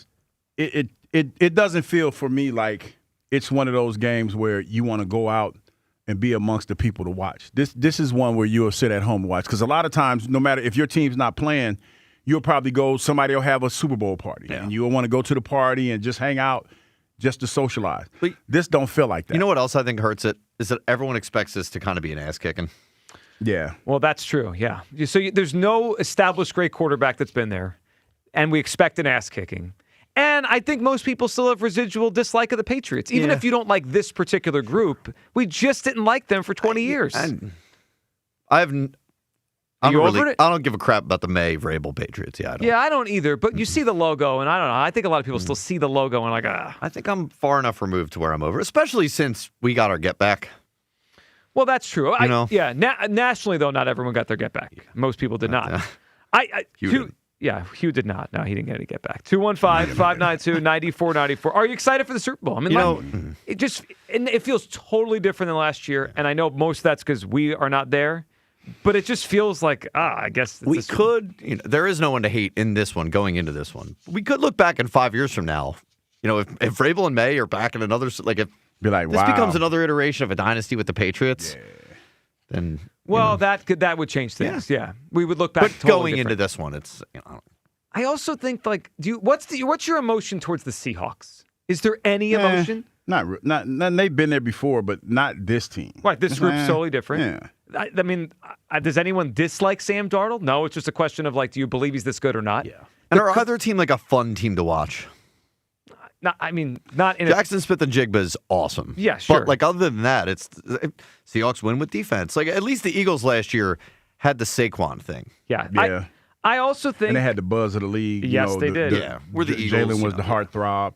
There's also something a little bit more compelling about offensive geniuses versus defensive geniuses, right? Like Sean McVay's in the Super Bowl, Kyle Shanahan. Can they get over the hump? Not Mike McDonald might be a great coach. There's zero buzz to Mike McDonald. He's Mike McDonald. He could walk down the hallway, and I don't think anyone would realize who the hell the guy is. And maybe after Sunday, we will, if he gets his first championship, and maybe he'll win more. And maybe he's a great coach. I haven't felt this little buzz with everything going into a Super Bowl in a long time. It's actually, I'm thinking back to the non-Brady, non-Mahomes ones. Mm-hmm. Remember the Seahawks-Steelers? That kind of fits this mold a little bit. It's there. Seahawks-Steelers. Okay, yeah, with Alexander. Sean Alexander. Yeah. Sean Alexander. Sean Alexander. Hasselbeck was the quarterback in Seattle. Yeah, that was a pretty good game, though. That was it was pretty decent. You're talking about the storylines. It was a pretty decent game. But didn't Ben Roethlisberger throw for 20 yards and they won the game? It was 21-10. Yeah. It was a defensive game. I guess, I like games game, or like was that. Roethlisberger just he was brutal. He was brutal. Semantics, but it was to me, it felt like it was a defensive game. But I get it. Y'all like the high scoring. Well, no, I just like compelling storylines. Yeah. So just like that helps too. Yeah, this one feels to me like one of the least compelling ones in a long time. Where do you come down on the excitement for the Super Bowl? 215-592-9494. Tommy is up on WIP. Hey, Tommy. Uh-oh. Tommy? One was too big. Well, I think he was sharing one of your thoughts, so maybe he has second thoughts on that. Andy in Westchester. What's up, Andy? Good morning, gentlemen. Andy, what's going on? I could care less about this Super Bowl. I think most people, Andy, are like you. Feels like that. I think it's going to be a reflex. We're going to turn it on and millions are going to watch, but I don't think anyone cares. It doesn't help that the Seahawks are just one of those teams I just don't care about. Even if they're good, it's just, I don't know. They don't do it for me. There's teams like that, like Baltimore, the Falcons, that I don't know. They don't excite me for any reason. There is zero emotion I get when I watch the Seahawks. They're a tremendous team this year, right? The defense is great. Right. Darnold's had a great year. The coach is obviously really smart. And I can't hate them. And I also, I don't root for them at all. Right. I just don't care. They're just there. So, yeah, it's when we go, I will watch at least part of it. We usually go skiing on Super Bowl Sunday because the mountain clears out. Oh. And then you go into the lodge at halftime or, early in the game, sit down and have a couple and watch the game. And that's an interesting, I'd never heard of that before, but I imagine places like a ski lodge would be almost completely empty compared to a typical winter Saturday or Sunday during Super Bowl weekend. That's interesting. Yeah. You'd be surprised. There's some people in there usually. It's not hard to find a seat. Right. Way. Yeah, compared to other bars, I'd imagine it's way different. Yeah. Fangio thing. Kyle always makes me promise something or argue, but it's if we know we have him for a year, I'd rather keep him to bridge that gap. to help either find the next guy or groom the next guy rather than scramble to fill the seat. If Schwartz is their guy and they want to go for it, absolutely, especially if he comes with Myles Garrett. What are the chances of that? But well, that adds a little wrinkle to it. Garrett, yeah. I don't know if you saw this, Andy, last week when Schwartz, the stories came out that Schwartz was annoyed at the Browns and he kind of packed up his things. Myles Garrett was posting about it. Like, he obviously likes him a lot. Right, exactly. So maybe we can pull something off there. But it's if Schwartz is their guy and he's not just we're going to settle for this guy because we have no choice, then I'd rather have that year. Or unless they know that somebody on the Seahawks or on the Patriots is their next pick. But we're so far behind the game at this point. I mean, he really put us in a crap position by waiting this long to tell him that. But what do we know? Who knows when he said that? You're right, and we don't know. I mean, stuff comes out. We hear about it. It may have, he may have told them the minute they walked off the field against the Niners that he's not sure, and it just didn't come out for a few weeks. But Andy, you're not wrong. Like, the fact that right now some people still think it's not locked in, it's put them in a tough spot. Like, what are they supposed to do? Yeah, I don't know. I mean, like I said, if I have to make that choice, and if we have a guarantee of Schwartz, then yeah, I guess we've got to go that route. But there's just so much on the line with it. Like you guys keep pointing out, the players they need to pick, who the free agents are in the off season, and then it's just, I don't know. I just feel like all of a sudden we went from the happiest city in the world football wise to what are we gonna do? Confused, top to bottom. It's amazing how quickly in the NFL, and Andy, we appreciate the phone call, he would change this. It goes from, the Super Bowl dynasty talk, parade, to a year later, it feels like there's just so many more question marks than we even anticipated a year ago. Yeah, man, and it's tough. And I think that's what the Eagles are trying to stave off. That's why there's been not a whole lot being said about the Vic Fangio situation, because this was being rumored last week, and it was really hush-hush, and then it kind of got legs. Because it's for an organization that had so much upheaval in such a short period of time, it's just not a good look. It just kind of makes you wonder what's going on over there. You know what's interesting? We were hearing that this happened last year, right? That last year he was unsure and they convinced him. But how come we didn't get the rumors last year?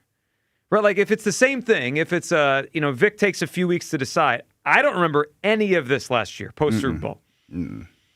That makes me wonder if this is different than last year. You mean like it was like for real, like it was almost a done deal? Yeah, like maybe last year was like, I don't know. And then like, come on, Vic, come on back one more year. And he said, all right, I'll do it. And then that was kind of it.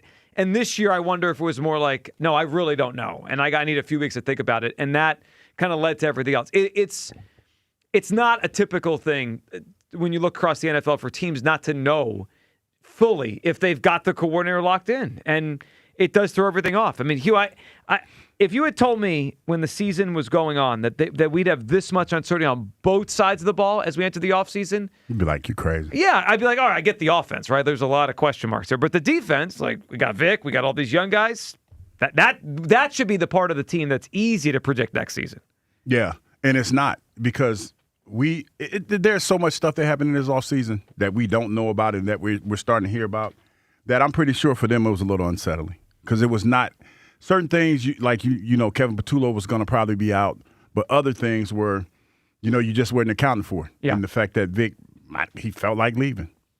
Well, and also, I think you brought it up a couple times the last couple of days. Perhaps they said to him, like, listen, we got an issue. Got a lot going on. Can you just chill out? Yeah, the offensive coordinator we're trying to find. Can you just chill out for a little while, dog? Like, relax. This is taking a while to get one of these guys to lock in here. Yeah. Can you let us settle this down, and then we'll kind of go back and figure everything out with you. And look, if this is as simple as giving some extra money, that's easy. Just give him an extra $1 million or $2 million, and let's go to work and try to win next year. But to me, it feels bigger than that, and it feels like he really isn't sure how much more he wants to do this. 215-592-9494. All right, your phone call's coming up on the other side on Vic Fangio. Would it be better if he just retired and the Eagles could move forward and know their next coordinator is going to be here for a while rather than we think Vic's back for a year, but he maybe not, and he's definitely gone next year. We got to do this dance all over again, especially when it comes to all the decisions to make on that side of the football with young players.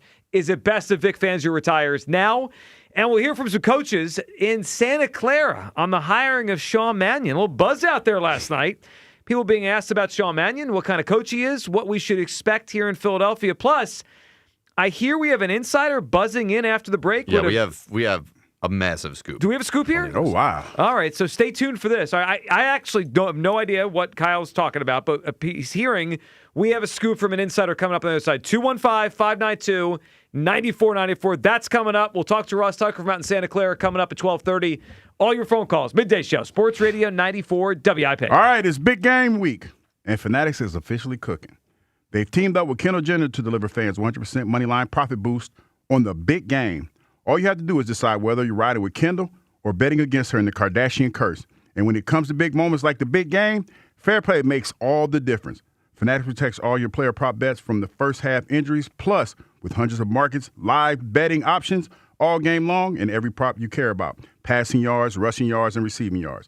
Betting with Fanatics Sportsbook for the big game is a no-brainer. Bet on the curse and protect your bets. Only on Fanatics, America's fastest growing sportsbook. Must be 21 plus. Gambling problem? Call 1-800-GAMBLER. Max wager applies. Not available in all states. Terms apply. See Fanatics Sportsbook app. #Fanatics Sportsbook Partner. Hi, I'm Paul Cozy from Cozy Jewelers in Newtown Square. As a family-owned jeweler for over 35 years, Valentine's Day has always been one of my favorite times of year because it's about celebrating love in a personal way. Whether you're choosing something timeless or designing a custom piece, I'll help you create a gift that truly means something, not just for this Valentine's Day, but for years to come. If you're ready to do something extra special, I'd love to help. Visit us at Cozy Jewelers in Newtown Square, and let's make this Valentine's Day unforgettable.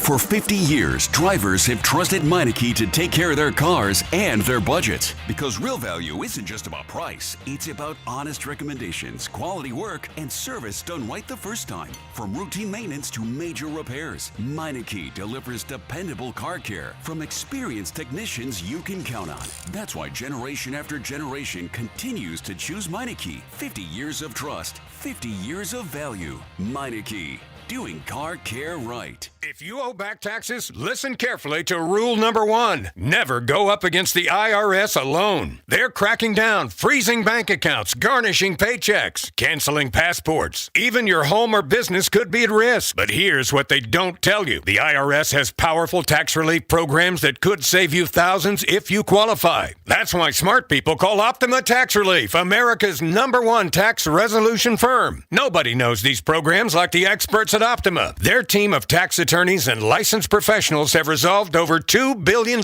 in tax debt for people just like you. The IRS is not stopping, so don't wait and don't take them on alone. For tax help you need, for tax help you can trust, call Optima today for a free consultation. Call 800-392-7955. 800-392-7955. 800-392-7955. Optima Tax Relief. Some restrictions apply. For complete details, please visit OptimaTaxRelief.com. This is Jonathan Cans, third-generation owner of Marvin E. Cans Heating and Air Conditioning. The last several years, I've been making this joke that we're Marvin E. Cans Air Conditioning because Philly really hasn't had much of a winter. But this year, winter's here. It's here to stay, and it's no joke. And furnaces are working harder than ever. So if you haven't had your heat service this year and you don't enjoy frozen pipes and you don't want your wife to turn into a popsicle, then call Marvin E. Cans Heating and Air Conditioning. Go to marvinecans.com. That's marvinekanze.com. Let's go! You still got it, but your immune system weakens as you age, making it harder to fight flu, pneumococcal pneumonia, RSV, and COVID-19. Ask your doctor or pharmacist which vaccines you need. Sponsored by Pfizer. Wish your life came with a warning app? That dog does not want to be petted. Well, life doesn't always give you time to change the outcome, but prediabetes does. Take the 1-minute test today at doihaveprediabetes.org. Brought to you by the Ad Council and its Prediabetes Awareness Partners. Oh, hello. It's me, the calculator that lives inside of TaxSlayer. I love numbers. Like 100, as in 100%, as in TaxSlayer's 100% accuracy, guaranteed. And 0, as in $0, as in it costs $0 to file and get the refund you deserve with TaxSlayer Simply Free, if you qualify. Simply Free is available to a limited number of taxpayers with age, income, credit, and deduction restrictions. See TaxSlayer.com for eligibility requirements. TaxSlayer. File fearlessly. This is the story of the one. As an HVAC technician, he and his digital multimeter are in high demand. So when a noisy office HVAC turns out to be a failing blower motor, he doesn't break a sweat. With Grainger's easy-to-use website and product information, he selects the product he needs to keep everything humming right along. Call 1-800-GRANGER, click Grainger.com, or just stop by. Grainger, for the ones who get it done. This is an Odyssey Sports Minute. Sponsored by TaxSlayer. Start filing for free today at TaxSlayer.com. The Cleveland Browns and New Orleans Saints will play in Paris next season, and I'll be honest, I think we should apologize to France. Hey, thanks for the good food. Thanks for the good movies. Thanks for the entire statue. Here are the Cleveland Browns. 94 WIP HD1 Philadelphia. Live from the Tasty Cake Studio. Sports Radio 94 WIP. An Odyssey Sports Station. All the Eagles off-season happenings happen here. I think it's important that we continue to evolve as an offense. Sports Radio 94 WIP. Man. No.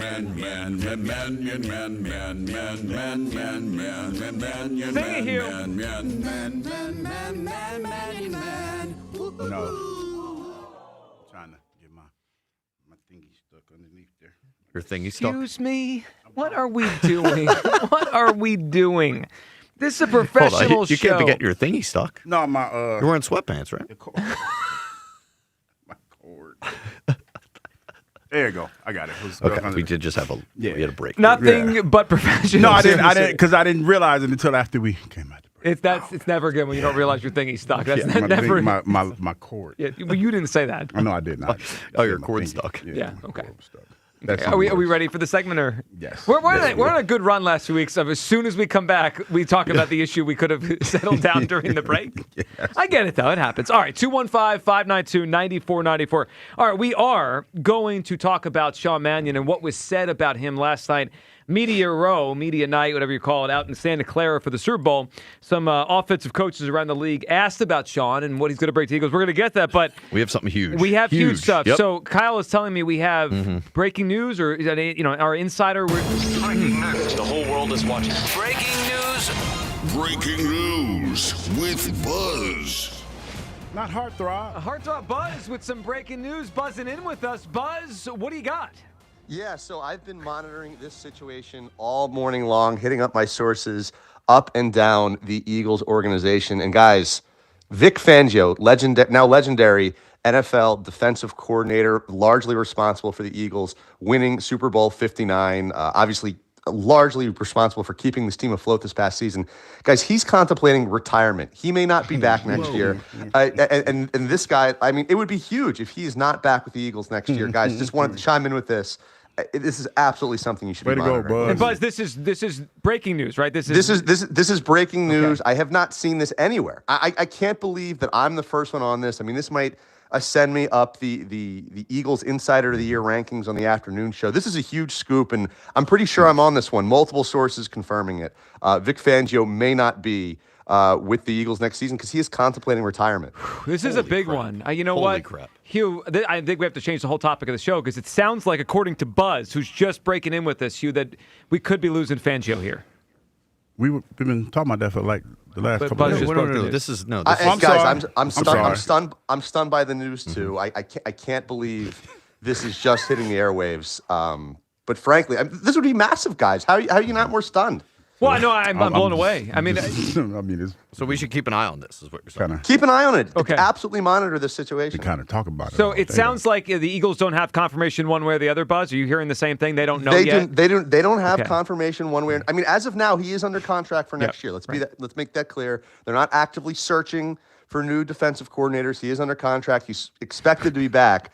But this retirement thing has been something he has been contemplating maybe for a couple of weeks now. All right, Buzz, so here's what we're going to do. Maybe reach out to the Eagles for a comment, and if they get back to you, you could buzz back in and tell us, okay? I will absolutely do that. And guys, just while I'm still on with you, another scoop that I actually just saw pop up on my phone while I've been on the phone.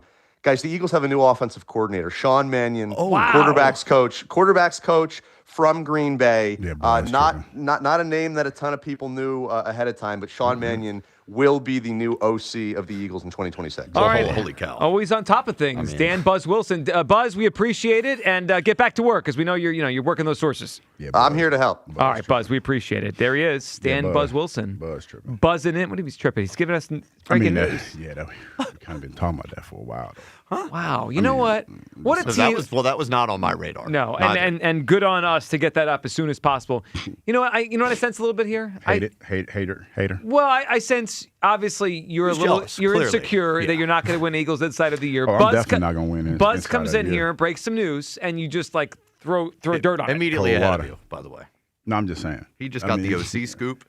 You're right. Fangio You're right. I should not have done that because Buzz is a good dude, the heartthrob. He's a team player. Yeah, and he's definitely a team player. Thank you, Buzz. There we for go. That info. Well, I that listen. We've had for like I don't know Buzz's schedule. I know he does a lot of things here at WIP, but I think we need to make sure we're on alert. If Buzz has something, he could hop in anytime. But he's working tirelessly. No, I know. I mean, I expect nothing less out of Buzz. I mean, that's a massive scoop. So. Yeah, and how about at the end, throwing in the Mannion thing? Just in case you guys missed it, we also have a new offensive coordinator. All right, there he is, Dan Buzz Wilson. Yeah, that was heat, straight fire.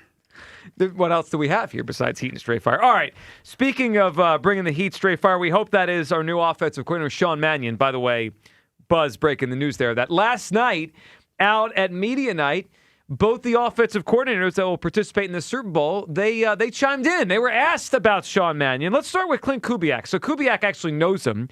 Mannion played under Clint Kubiak at one of his stops, so he has a personal relationship with him. Here is what he said about the new Eagles offensive coordinator. I think you guys got a gem of a coach. Really excited for Sean. Not at all surprised that he's in this position and to be in Philly with that organization. It's a great opportunity for him. All right, so the Kubiak thing, Hugh, is interesting because he coached him, right? He knows him, very well, and obviously he's going to praise the guy. But I was reading something last night that we thought that Sean Mannion wasn't going to get any sort of other look to be a coordinator, right? Mm-hmm. Like this was his only interview. But there's some people out there who think because Kubiak's about to become the Raiders coach, right? He's going to take that job when the Super Bowl, just like Kellen Moore last year. Some people think or thought that if Mannion was still in Green Bay, like if the Eagles didn't hire him, that Kubiak was going to take Mannion with him to Las Vegas to be his offensive coordinator. So maybe it wasn't as much like no one wanted him but the Eagles. It just happened to be the last team that's going to hire a coach, the Raiders. That would have been his spot. Yeah, and he probably looked at it and said, this is probably the better fit for gets what to he's call trying plays, to do. yeah. You get to call plays or whatnot, man. So, yeah, you got to take advantage of the opportunities that are presented to you. But it still feels like, from the Eagle side, that it was a little bit of a Hail Mary. Still feel like that. Well, I mean, we know they really wanted the other guys. Yeah. And then for, the autonomy thing, I'm still stuck on that. Even though I don't know the details of the autonomy, it just feels like, he's not going to get all of that. Man, I wish you'd be a Mannion man. Maybe you'll be more of a Mannion man after you hear from Josh McDaniels, the offensive coordinator of the Patriots. Now, he does not have a pre-existing relationship with Sean. He just, they've been in the league a lot together for. You mean the guy years. that didn't want to come here? Josh McDaniels? No, I'm thinking Mike McDaniels. It's my fault. I get the McDaniels. You do get them confused. I get them confused. This is Josh McDaniels, the offensive coordinator of the Patriots. Now, if you remember back to the Sirianni hiring, Josh McDaniels was one of the people in the running for the job back, the Eagles head job in 21. Yeah, back in the day. I don't think that would have worked out as well as the Sirianni thing has. But here's Josh McDaniels, who obviously does a good job with the Patriots, always has, on Mannion and the challenge of calling plays when you never have done it before. Here is Josh McDaniels. You've done this job as long as you have, Josh. I want to ask you about Sean Mannion and what you think his biggest challenge will be after 2 years of coaching, taking on being a coordinator and a play caller for the first time. Yeah, it's, I don't know that there's the perfect timeline for any of that. I think when you get the opportunity, I think it's probably the most important thing that you have confidence in what you want to do and a way to communicate your vision for what you want it to look like, and there's a million different philosophies of how to do it well, and what's important is if you just, can you explain to the coaches and the players exactly what you're looking for. So he's been around football a long time. He's done it at a high level, and I'm sure he's going to do his job really well. The interesting part about Josh McDaniels, Hugh, is he started pretty young, way back in the day with the Patriots, and then he got the head job in Denver. It didn't work out, and ended up with the Patriots. He's had a couple bites at the apple, though. Raiders and Broncos. Yeah. Well, I mean, he chose Tim Tebow to be his quarterback at Denver, and then he went to the Raiders. I mean, yeah. And then remember, I think he turned down the Colts, right? He was about to become the Colts coach. And he said, nah. And they were mad at him about that. Of course they were. And they ended up taking Frank Reich from the Eagles. But the point he made there about he's been around this a long time, and it's about communicating your vision. The more we go through this, the more time goes on from the actual breaking news of Sean Mannion compared to the one we heard a few minutes ago. Mm-hmm. I'm not that worried about how long it's going to take him to figure it out. If he's smart and he's good at this, he's going to figure it out sooner than later. It might take him a little while, but I am starting to get less concerned with his experience level. Like if he's built to be a coordinator, he's going to figure it out pretty soon. I'm more concerned about how is he going to be allowed to, like we like to say, fly, spread his wings and fly? Because I'm concerned about the marriage of the melding of the two two offenses. We've seen this offense for a couple years, and we've complained about it being stagnant. I know that on some level you have to run plays that make the quarterback comfortable, but you also have to challenge the quarterback. We've heard offensive coordinators say that. Every year the quarterback should have a new challenge that he has to face. And Jalen has done a tremendous job of the challenges that have been put in front of him, facing them and conquering them. So allow him to do what he's done his whole career, evolve. So I'm a little bit concerned about that. Who evolved? I want Jalen to be able to evolve. But has he evolved at all? I would say he was a little bit better than he was last year. This year? Yeah, a little bit better. I thought he was a lot worse. He threw for more yards this year. Oh, well, wonderful. Yeah, and he had more touchdowns. Yeah, but he was worse efficiency-wise. In the run after the catch, like putting your receivers in position to make yards after the catch was abysmal. I think he was significantly worse this year than last year. He could get better. I'm not denying that he can be better. But in order to get better, Joe, you have to be challenged. No, I agree. I mean, you and I are on the same page with this. You got to be challenged. The one that called him hot garbage. That was taken out of context. Well, but you said the words. Never. I mean, it was taken out of context. It was more like just a thought in the moment. Nothing on the show is ever taken out of context. I would have rolled him until he told me, no, always taken out of context. Every time I open my mouth, it's taken out of context. And slather Vaseline on me. If that's the case, maybe it's your fault. No, it's not my fault. You're just dealing with a bunch of childish individuals. What? Yeah, I said it because I was soft. Y'all childish, man. Childish. Just a bunch of childish individuals. Wait a second. I don't care about the fans. See, just childish. Just take everything that I say out of but I was smoking crack. That was taken out of context. That was taken out of context. But if a person says they're taken out of context every time they speak, maybe I'm just saying I'm taking out of context. If they speak differently, they won't be taken as much out of context. I've played with guys. Yeah, that one right there was. Jalen's more attractive to me. See, that was than those other two guys. What? You're over there losing it too. Yeah, you're losing it. It's not. Well, it's pretty funny. All right, we got to take a call. I need a break here. Tommy is up on WIP. Hey, Tommy. Hey guys, sorry I missed out on the first one. Not really sure where my comments land after those buzzes that got dropped. Well, Tommy, when you get breaking news, you got to react, right? And that's why we have buzz around here. Yeah, I mean, absolutely, it's crazy. I'm not really sure where my comment goes now, but the whole topic of the show is thrown out the window because of buzz. He really did us in here. All right, Tommy, what do you think about Fangio? So I don't think it's worth keeping him if he's not all in. We all know Vic's an all-in guy, and if he's half-stepping this year, I don't think that's going to be a good recipe for anybody. I know that this probably is not going to happen. It's not a thing that would happen, but what about keeping him on the staff to some level, maybe as a consultant while we start rebuilding? So Hugh brought this up yesterday, and like I would love it. Now, I guess for this, it would really require when he wants to retire. What does that mean, right? Like, is he someone that wants to just disappear, like some people do when they retire, or does he kind of want to be around, but maybe not give the 80 hours a week you got to give to be as good as the job he That's has? what I'm thinking. Yeah, that's like if you can get him in a scaled down version, that'd probably be good. That's what I was thinking. I mean, a scaled down version would probably be the best way to keep him, right? And then we keep what Vic brings to the team, at least in some semblance, while somebody else is getting their feet under them and rebuilding. Because I agree with you guys. I don't think it's wise to, be making moves and drafting and bringing players in here to fit Vic's scheme if he's not going to be here next year, and it's going to look completely different. I think that's a waste of funds, waste of resources. You know what else? Totally. And Tommy, if they are going to go internal, right? If it's going to be, one of their assistants that takes the job, then the consultant way can kind of help that guy along. And Tommy, good phone call. I mean, Hugh, you mentioned Dean Pease a lot yesterday as a guy that transitioned from coordinator to consultant. Yeah.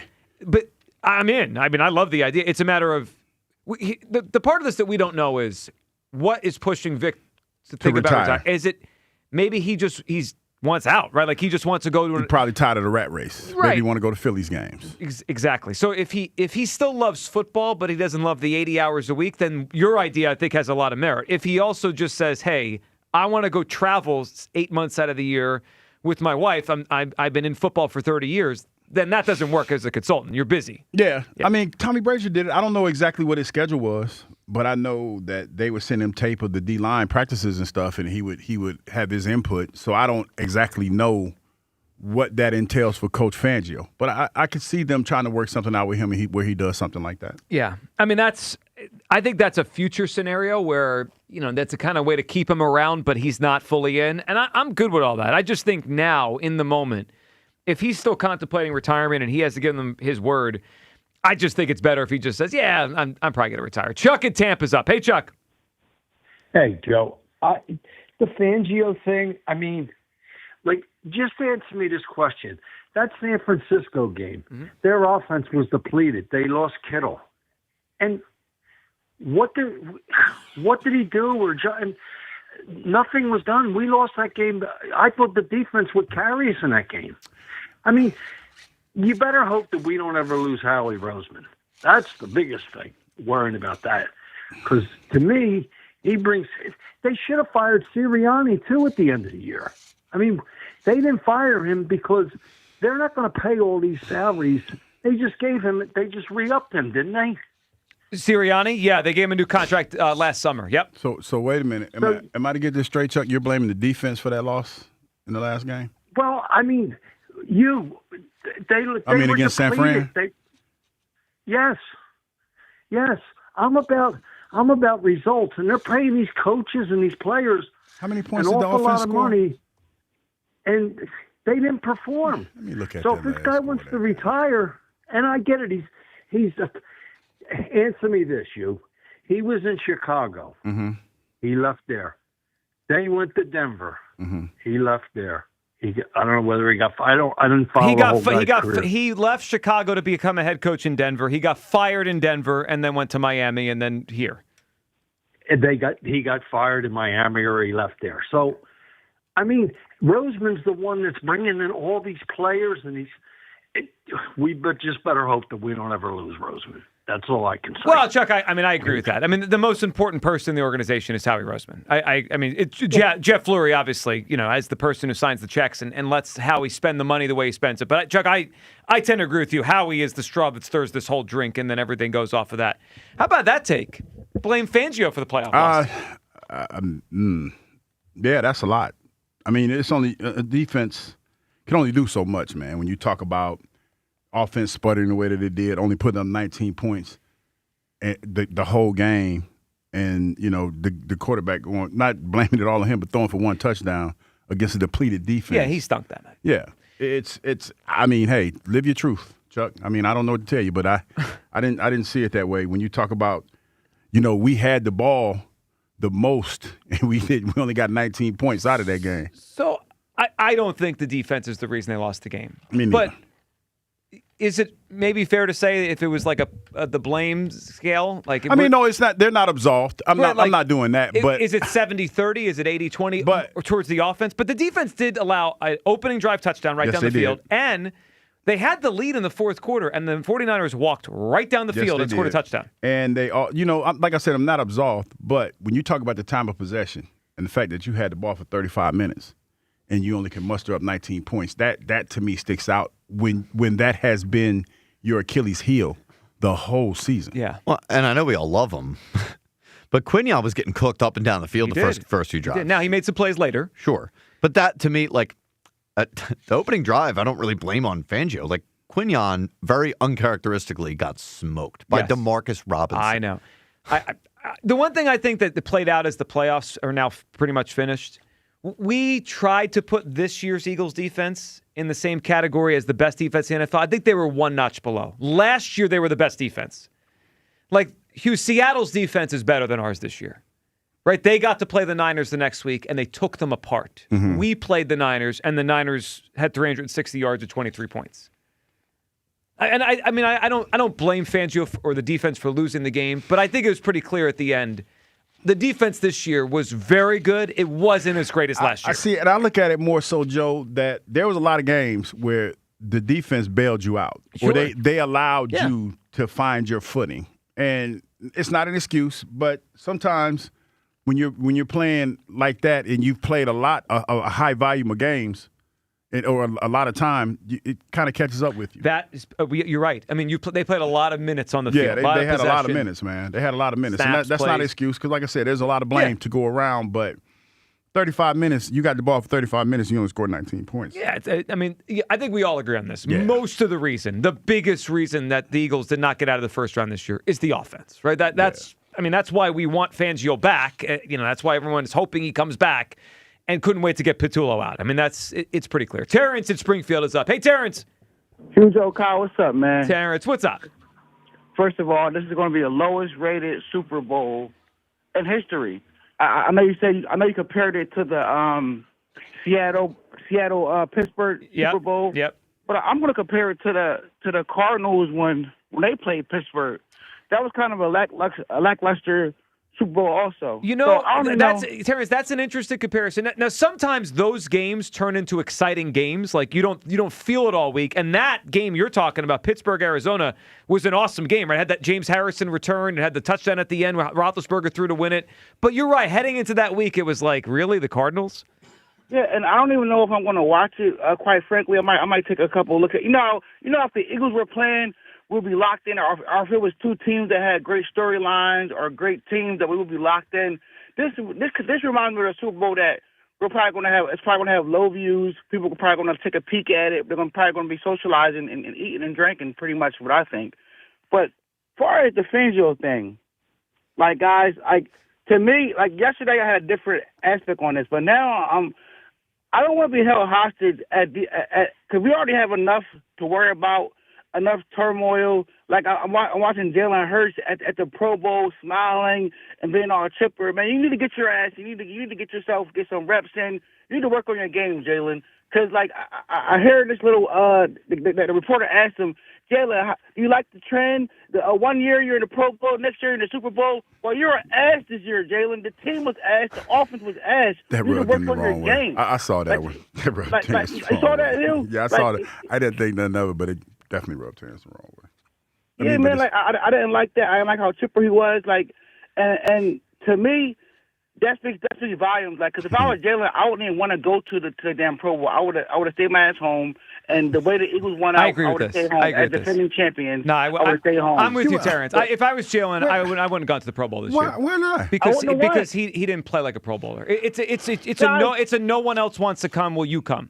I mean, this is the year they let Shador in. Yeah. This is the year they let Shador Sanders in. Yeah, I agree. Shador before Jalen, by the way. I know.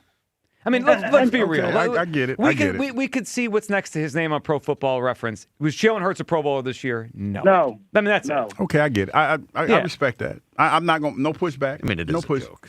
It's a joke. No I mean, pushback. we all watched them this year. No pushback. No pushback. Would you? But obviously, I've never got an invitation. You have. Would you?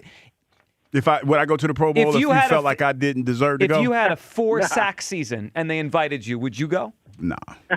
See, I didn't think so. No, I wouldn't do that. I would feel Joe, weird. It's becoming a charity case at this point. Is. They're just giving guys Pro Bowls. They don't deserve it. Shador had 11 interceptions and 4 touchdowns. I know. And The 1,000 yards. The Shador thing is it's the moment that the Pro Bowl doesn't count anymore. No, I get it. I mean, I came up in the era where the Pro Bowl was everything. Yeah. And it just I hear you. I mean, no pushback. Yeah. Go ahead, Terrence. Jordan, the more I think of it, I feel like I'm getting the sense that Fangio is done. I feel like that he don't want to do this anymore. And if the reports are true, that they keep having to convince him to come back, and they're pretty much making him go against his will. If the guy wants to retire and he wants to go home, let him go home because that means he's not into it. In that playoff game, he wasn't on his game. There were times during the season that Fangio wasn't calling good. He got torched a little bit. So I know Quinyon got torched a little bit, but to let DeMarcus Robinson go down and we lose that game to Brock Purdy and a team that didn't have any receivers or running back at all,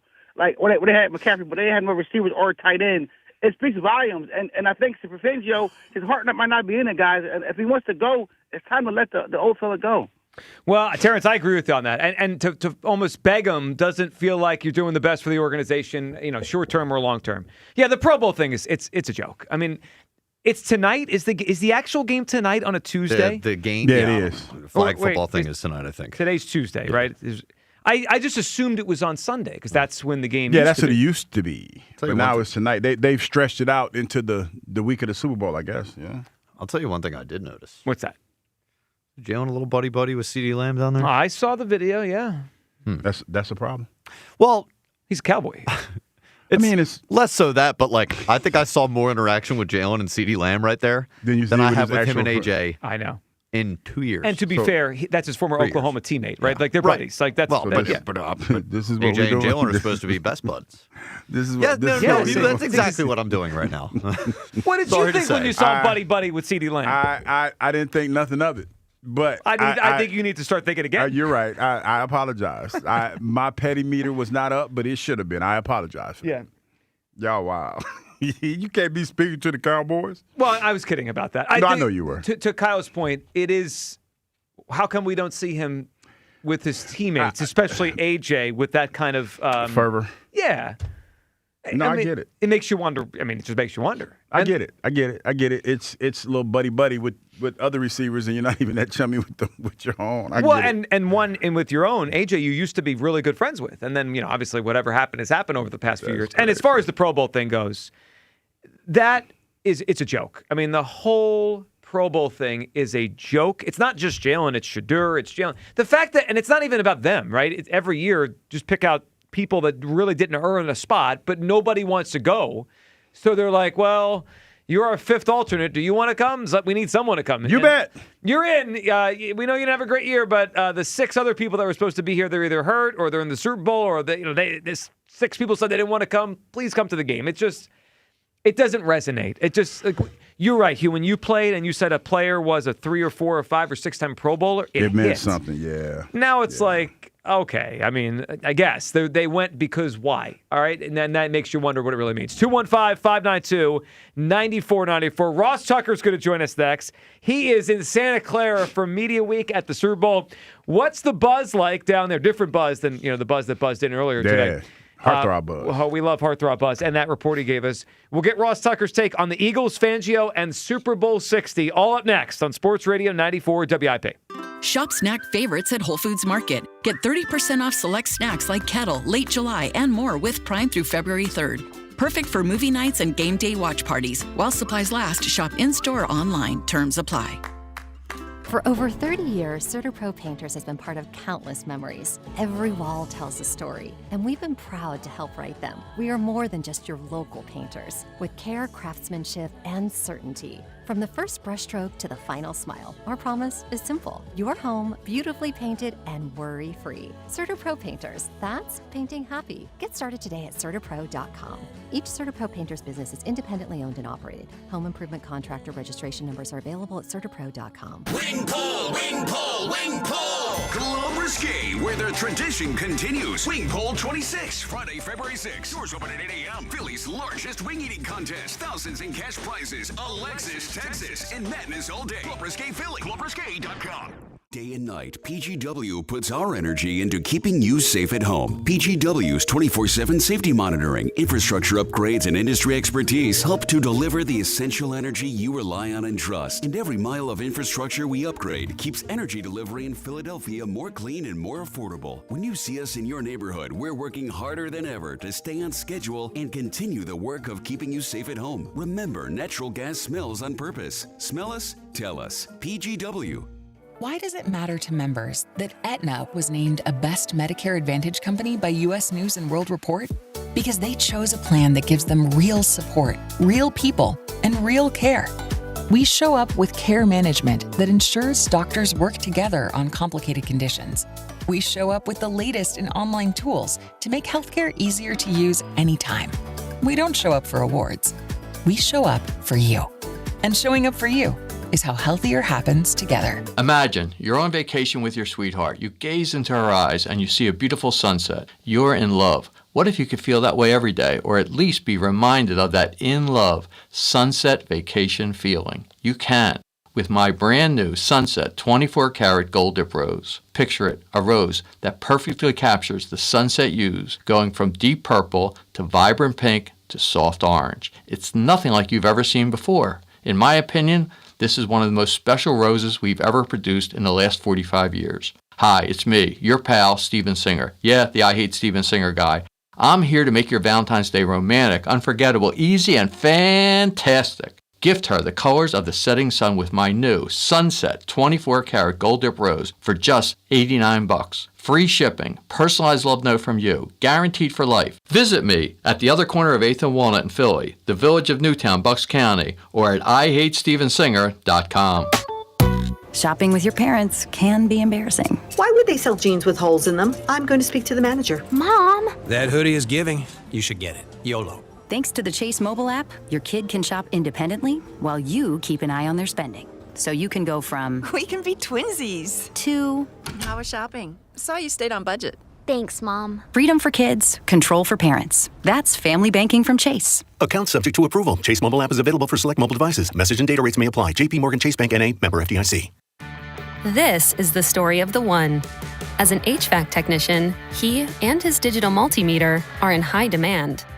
So when a noisy office HVAC turns out to be a failing blower motor, he doesn't break a sweat. With Grainger's easy-to-use website and product information, he selects the product he needs to keep everything humming right along.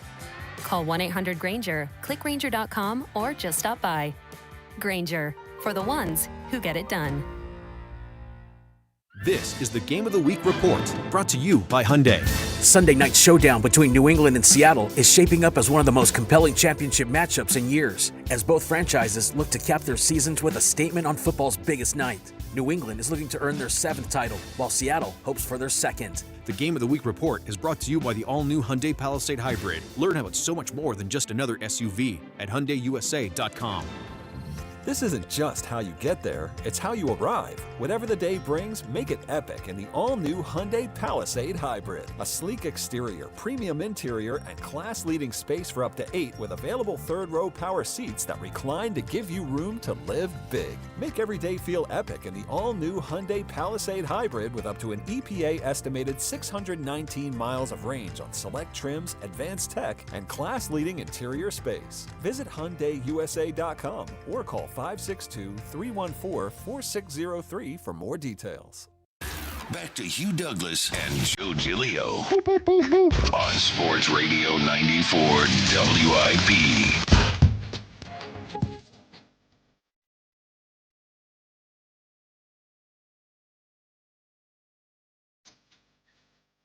Welcome back. Appreciate Joe. Hugh Douglas. This show's Jilly. That's with us. 215-592-9490. We're going to talk to Russ Tucker coming up in a few minutes. We'll get back to everyone's phone calls here. A lot to discuss tomorrow. We're going to get a lot to the NBA trade deadline coming up tomorrow, because Thursday is the deadline. Sixers win last night. The Giannis rumor is still out there. Buzz. I mean, maybe Buzz will break the trade rumor for us. Oh, heck. Imagine Buzz buzzing in with a Giannis trade thing to the Sixers. That'd be a big story. We'll get to you people coming up, and more from Media Night at the Super Bowl. 215-592-9494. Twitter question sponsored by the PI Dental Center. Your smile is the first thing others see when they meet you. Learn about and schedule your evaluation at PIDentalCenter.com. All right, let's see how you do, Hugh Douglas. Do you care about the Super Bowl? Yes or no? Where are the people coming down this year? 65% no. You're close. It was 73%. People are not caring particularly strongly about this Super Bowl coming up on Sunday. And then, is it best for the Eagles if Vic Fangio just retires now? How do you think the people voted on that one? 70% no. Close. 82.2% no. Actually, I think it's kind of interesting that 17.8% are seeing the light on this one. Like, hey, this is actually going to be best for the more for the long term than the short term. But we could kind of get our ducks in a row if he just says I'm out, rather than kind of I guess I'll do it again if you really want me to. 19% of those folks that they're not used to having their heartstrings played with. They're a little upset. They're like Kyle. They're like don't play with me like that. Just get it over with. Who wants to do that? I mean, Vic has earned the right, in my opinion, to slow play this as long as he wants to. I honestly think he's a stand-up guy, and he's not going to leave the Eagles high and dry. I think you're right in terms of I'd be shocked if he did it right before the season. But hasn't he already left them high and dry to an extent? Well, yeah, the story's out there. Yeah, well, I think it's more being made of it, honestly, than it actually is. See, I actually think less is being made of it. I think people just are assuming that he's coming back now because we're not told he's not. Until I get real confirmation, like when I hear Mike Garafolo, NFL Network yesterday say he could change his mind again, that kind of, gives you cause. Well, because, do I hear that about other coaches in the NFL? No. It makes you wonder what's going on here. I get that part. Yeah, it feels it's a strange week here with the Eagles with terms of hirings and hoping to hold on to what we have. All right, let's go out to the guest line here. Ross Tucker joins us every Tuesday. This time, he does it from somewhere out in California, Santa Clara, San Francisco, San Jose. It seems like media day and nights all over the place. Ross, how are you today? I am doing fantastic. I think this is like the 12th station I've talked to today. But look at you busy person. You guys are my number one, of course. Oh, we appreciate that, Ross. So, Ross, how did you handle the earthquake when you were out there? How did that go for you? That's so funny. I was on the plane coming out because they didn't want to pay for a hotel room for Sunday night. Mm-hmm. So when I came out on Monday morning, I missed the earthquake. So I'm like mad. I missed the earthquake. You missed the earthquake? Yeah. I've never experienced an earthquake. I wanted to see what an earthquake was like, but I was on the plane coming out here, so I missed it. That's actually probably, I guess you wanted the experience, right? The full California experience. You didn't get it there. I get that. Ross, let's get into a couple things with the Eagles, and then we'll get your take on the Super Bowl, which is on Sunday, of course, with the Seahawks and the New England Patriots. Let's start with the stuff we've been talking about a lot the last 2 days. Ross, what's your take on the Vic Fangio situation? Because it feels like 2 years in a row they've had to convince him to stay. Do you think this is common in the NFL, or is this kind of abnormal that a team would not fully be sure if a coach they think they have is actually, going to do it for the season to come, when we're at this stage of the cycle? I don't think it's common because I don't think there are very many people in Vic Fangio's situation. I don't think that happens very often, that a guy is an elite coach still at the top of his game at this age. And so, there aren't many people that get afforded this opportunity. Usually when you get to a certain age as a player or as a coach, they are ready to move on from you. So there aren't very many, Jason Kelsey scenarios. There aren't very many Vic Fangio scenarios where the team really is willing to wait to find out from you, whether or not you're willing to come back. And just like the Eagles would have probably let Jason Kelsey come back every year he wanted to come back, that's kind of the same thing right now with the Eagles and Fangio. And unfortunately, this is the situation that they're in. But, what's the alternative? The alternative is you have a young guy that's really good and gets a head job. I don't know. Either way, if you have a coach that's really successful, there's a pretty good chance that you're going to be dealing with this issue.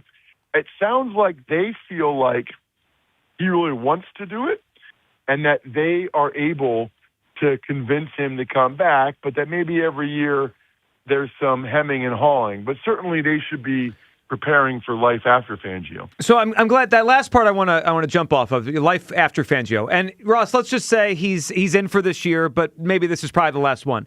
Ross, we're at that stage now with the Eagles defense, with the players they have, where they're about to all get paid or they have to make decisions on whether they pay them or not. And Ross, what I think is now complicated is we go into the offseason, how much do you think they should factor in Vic's preferences versus factor in, hey, he might not be here in a year, and I got to weigh whether or not I give this player or that player a long-term deal with a lot of guaranteed money when my next coordinator might not love him as much as the guy I have right now? Well, and I'll give you another part of that I think is interesting. The thing that's cool about Vic is that he says exactly what he thinks. So I hope he does stay, and I hope we get to ask him, what is some of the reason for thinking about retiring? And what he'll probably say is, I made a lot of money now, and I'm 67, and I'm too old to work this long. I don't want to work these hours anymore. That's my guess.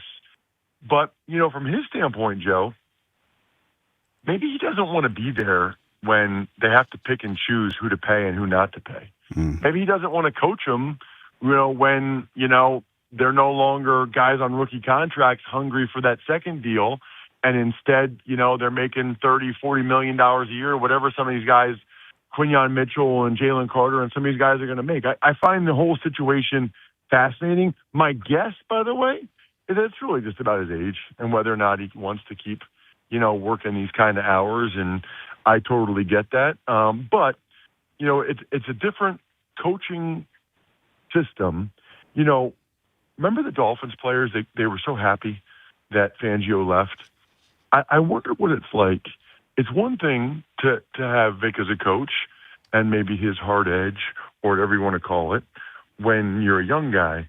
But after you've gotten paid and you're, one of the highest paid guys in the league, I don't know, maybe those guys don't want Vic riding their you-know-what as much. And maybe he knows that. Maybe he knows he's better with younger guys. I can't answer that, but the cool thing is he will, because that's how he is. Yeah, you're right about that. It'll be assuming he is back, it'll be fascinating to hear his perspective. All right, Ross, we are pretty sure, I guess, that he'll be the defensive coordinator. We are sure that Sean Mannion will be the offensive coordinator. Ross, what's your take on Mannion, and what have you heard around the league? I mean, he's been around the league a long time, as a backup quarterback and now a couple years as a coach. What have you heard about Sean Mannion? What do you think of Sean Mannion as he takes over here as the new Eagles offensive coordinator? Well, any guy that plays 9 years and played as little as he did, that shows you that the coaches and the players really liked having him around. And that's a big part of being a backup quarterback, is that they want you around and that you help the starter. And he knew that was his job. And I've read a bunch of stuff about him, and it really seems like he knew the whole time he wanted to be a coach. His dad's a coach, and that's part of what enabled him to have the success that he's had and get these coaching jobs and get to where he is. I'll tell you what I like about it too, Joe, is they only interviewed 4 guys for second interviews. Right? It was Grizzard, Mannion, Jim Bob Cooter, who I actually thought there's a decent chance he's the one that they would hire, as well as Jared Johnson. And they got 2 of them. I like that they got Grizzard, too. I mean, Grizzard, the first half of the year, everybody was talking about how great he is, and look at Baker Mayfield, MVP candidate with all these injuries, and no Mike Evans, and no Godwin, and Grizzard's a head coaching candidate. I don't know why it went sideways in Tampa. I don't know what happened the second half of the year. I know they had guys way out of position on the offensive line and guys that never should have been playing. But I kind of like that it feels to me like the Eagles almost got 2 coordinators for the price of 1. And I also like that Mannion's first year, he's got Grizzard, who's a young guy. I've known him for a while, back when he was at Yale, and he just was a first-year coordinator last year. So to have Grizzard to say to Mannion, hey, here's the stuff I really screwed up and I wish I would have done different. Here's what I would do if I were you. I think the pairing of that is significant, and I think it says a lot. Again, I talk to you guys about this every year. Jeffrey Lurie is willing to spend in certain areas of the football operation that other organizations are not. Look at how much Stoutland makes. Look at how much Fangio makes. Fangio was the highest paid DC. Stoutland was, or maybe still is, the highest paid O-line coach. I don't know what he's paying, Mannion or Grizzard, but they got them both to come. And I think this is where Lurie and Howie realize that they can have a competitive edge from a brain power standpoint, because what you pay coaches does not go against the salary cap. You know what, Ross, I'm a little curious because, I'm kind of stuck on full autonomy, and then, you're hearing that, Coach Mannion has to come in and marry some of this coaching staff with the guys that he potentially want to bring in. What do you think, recklessly speculating, what do you think this offense could potentially look like next year? Well, that is the crazy part, because if you watch any of these teams, it feels like the best chance for success in the NFL is a lot of under center and a lot of play action, and you're marrying the run with the pass. It looks the same. That helps out the offensive linemen tremendously. It puts defenders in conflict. And quite frankly, it has not been something the Eagles have done a lot of. It's not been a strength of theirs. Only they could tell you how much of that is because it's not what Stoutland wanted or Sirianni or the OCs or Hurts or whoever, right? But, that is his background. He played for guys like McVay and O'Connell and obviously coached with LaFleur. I am so ready for it. I am so excited about it. I hope that's what they do. I hope all the guys totally buy in, because if they can return to health next year and they can marry the physical ability they have with some of the concepts that have been super successful around the NFL, I think the sky is the limit for the Eagles offensively. Ross, last one for you here as we get ready for Super Bowl. We know you're out there. You're going to be part of the covers this week and the game Sunday.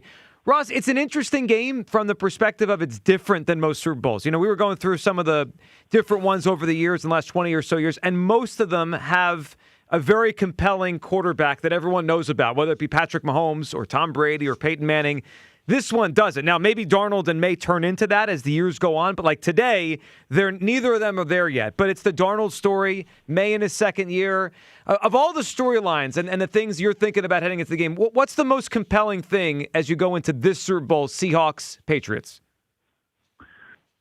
Well, I guess a couple things jump out to me. The Sam Darnold story I love. He played this is his fifth team. I played for 5 teams, so he's like the king of the 5-team club. So I like guys that are quote-unquote journeymen and then can have success at the highest level. I also would tell you what really jumps out.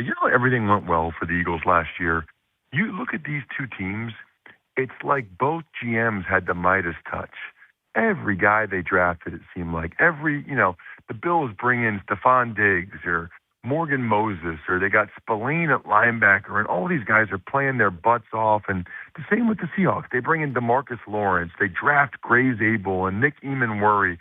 It needs to be a big offseason for Howie Roseman. It feels like the teams that make all the right moves, like Howie did in 22, like Howie did in 24, those are the teams a lot of times seems like end up going to the Super Bowl. And I will say, I think all 4 play callers in this game are just excellent. The OC and DC for both teams, really, really good. And you can see it when you watch them. Coaching matters, maybe even more so than we want to admit. Well, it's going to be, I hope the game is a great one. Once in a while, you think, I don't know about the buzz in this game, and then it turns into a great one. Maybe that happens again on Sunday. Ross, we appreciate it. Enjoy the week out there. Appreciate you. And we'll catch up soon. Thank you, Ross. Sounds great. See you guys. There he goes. Ross Tucker from out in Santa Clara, California. Interesting at the end, talking about the coaches and how much they matter. Also the GMs and the moves they made to get their teams there. It is going to be a big offseason for Howie Roseman. All right, 215-592-9494. Back to the phone lines here. A lot to discuss. And we haven't heard from this voice in a little bit. Skip in Claymont is up on WIP. Skip, how you doing? Hey, guys. Hello, you. How do you do? What's up, Skip? What's going on, Skip? Oh, it's been quite a while since I called. I'm loaded for bear, as they say, but at the same time, I'm a little upset about you's behavior at the condo. Oh, boy. What's wrong? What's happening? Well, to start with, he didn't shovel his pavement. After 12 inches of snow, everyone in the condo association has to walk around the sidewalk in front of his unit. I mean, come on, he's sending all pedestrian traffic into the parking lot. He barely shoveled a path to his car. He must have just waded through the snow and then hopped in and powered right on through the ice, not caring about what or who he left in his wake. Yeah, I did. But the truth is, we're used to it, you. We still love you. I did do that. I kind of parked on the snow pile. Come on, you. I mean, it's like common courtesy, proper etiquette. Come on, you know the rules. Page 3 of the association handbook clearly states all homeowners have 24 hours from the first snowflake to begin shoveling your sidewalk. And your signature's right here below it, by the way. Hugh, is this true? Did you not shovel the sidewalk at all? Oh, no, I didn't shovel the sidewalk at all. No. And guess what? They ain't going to shovel it when I get home today either. Not going to do it. Well, here's the worst part. Hugh, all you have to do is ask me. I'll plow you out. No. You need a plow? No, I'm good. here to plow you. I don't even sound, You hear that, Hugh? Skip's here for you. Yeah, I don't even sound right. No, I'm good. I'm good, course. Skip. Of course I'll plow you out with pleasure. I'll plow you as much as your heart desires. No, I'm cool. I'm good. I would love to make room for that big truck of yours. I'm flattered, but I'm cool. I'm good. Oh, but just always remember, I plow you, you plow me. That's how this thing works, okay? It really don't. It don't work like that, Skip. I know another thing, too. I know we need to get you on board with Sean Mannion to be a Mannion man. I'm good. I'm excited for him and his meteoric rise to offensive coordinator, but as far as He's not a Mannion man. I'm gonna wait. Come on, Hugh. Just admit it. You're a Mannion man. Admit it. No, I'm not. Eventually he's going to come around. Come on, he's a good-looking kid. Red hair, blue eyes, good size. Is he red hair? 6'6", California kid, classic good looks. Come on. You got a receding hairline. So do you. Me. So do I. I have a bald spot. I mean, it's different. It's a big difference. I'm not. Well, I'm proud to be a Mannion man. Loud and proud, my friend. I got a good feeling about this kid. I'm a Mannion man through and through, inside and out, up and down, all the way around. Red hair, nice beard, woohoo. That's a lot.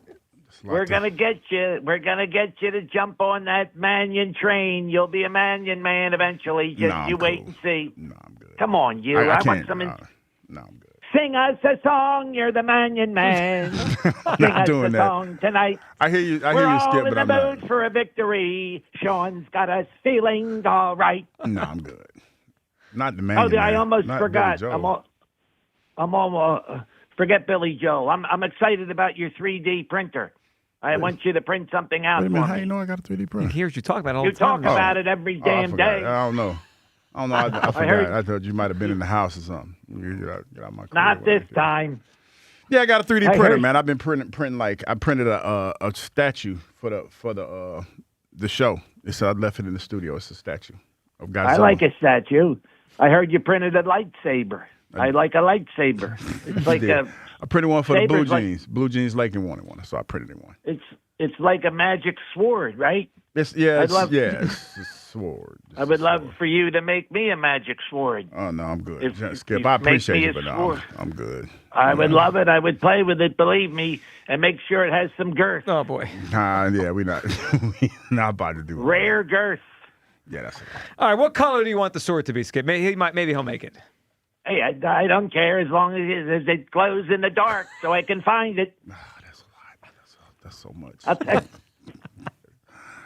I'll tell you what. We can make that shoveling violation go away if you is willing to make me something on that 3D printer of his. How much is the violation? I'll probably just go ahead and pay the violation. Well, it's $210 now, but it compounds daily. $210. I'd like a lovely sword, a big sword, please. I'm gonna go ahead and We take could that do it. 200. We could play with the sword together. You could have your saber, I'll have my sword.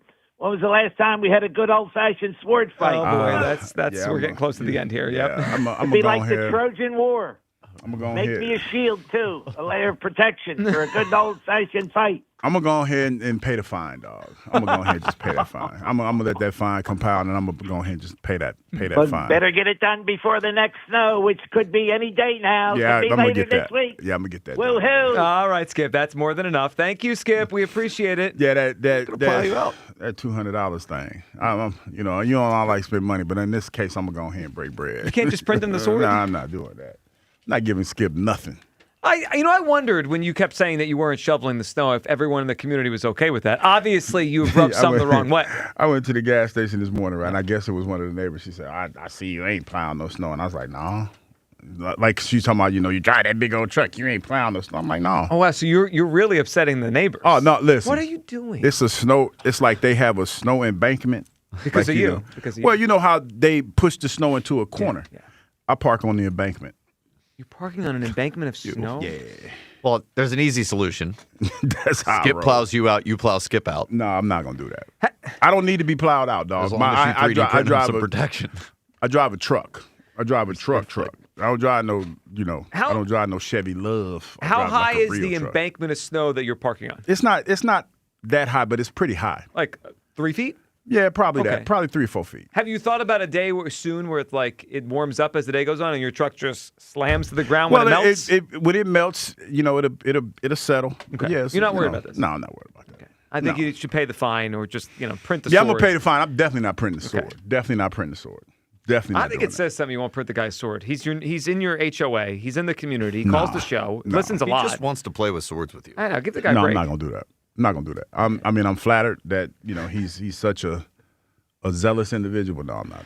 I think zealous is a good word for there's probably other words we could use, but we should probably stop at zealous. I'm cool with that. Yeah. Guilty. I'm cool on Skip. Skip's a good dude, but the longer the calls go on, the more you get uncomfortable. It's it's just because it's like I'm comfortable in my skin. I'm comfortable around different because we're all inclusive. But then it becomes a little I don't know. You were pretty resistant to being a man in man. Yeah, I'm just saying. I'm good. You won't even eat You glizzies. haven't given us a good reason. I don't eat glizzies. I don't know.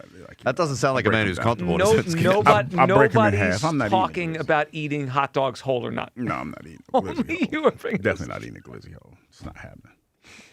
Not happening. $1,000 to eat a glizzy hole on YouTube. On YouTube? Oh, no. Live on the show.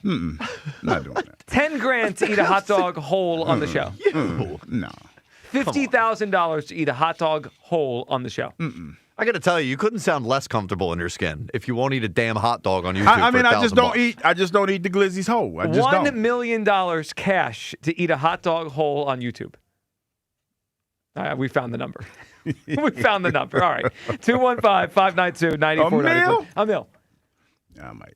Yeah, I knew. I knew there was a number. It's just a matter of getting there. All right, your phone calls coming up. Plus, earlier we brought up the idea of potentially, if Vic did retire, Jim Schwartz as a potential replacement. You're going to want to hear what Todd Monken, introduced as the new Browns coach, said about Jim Schwartz.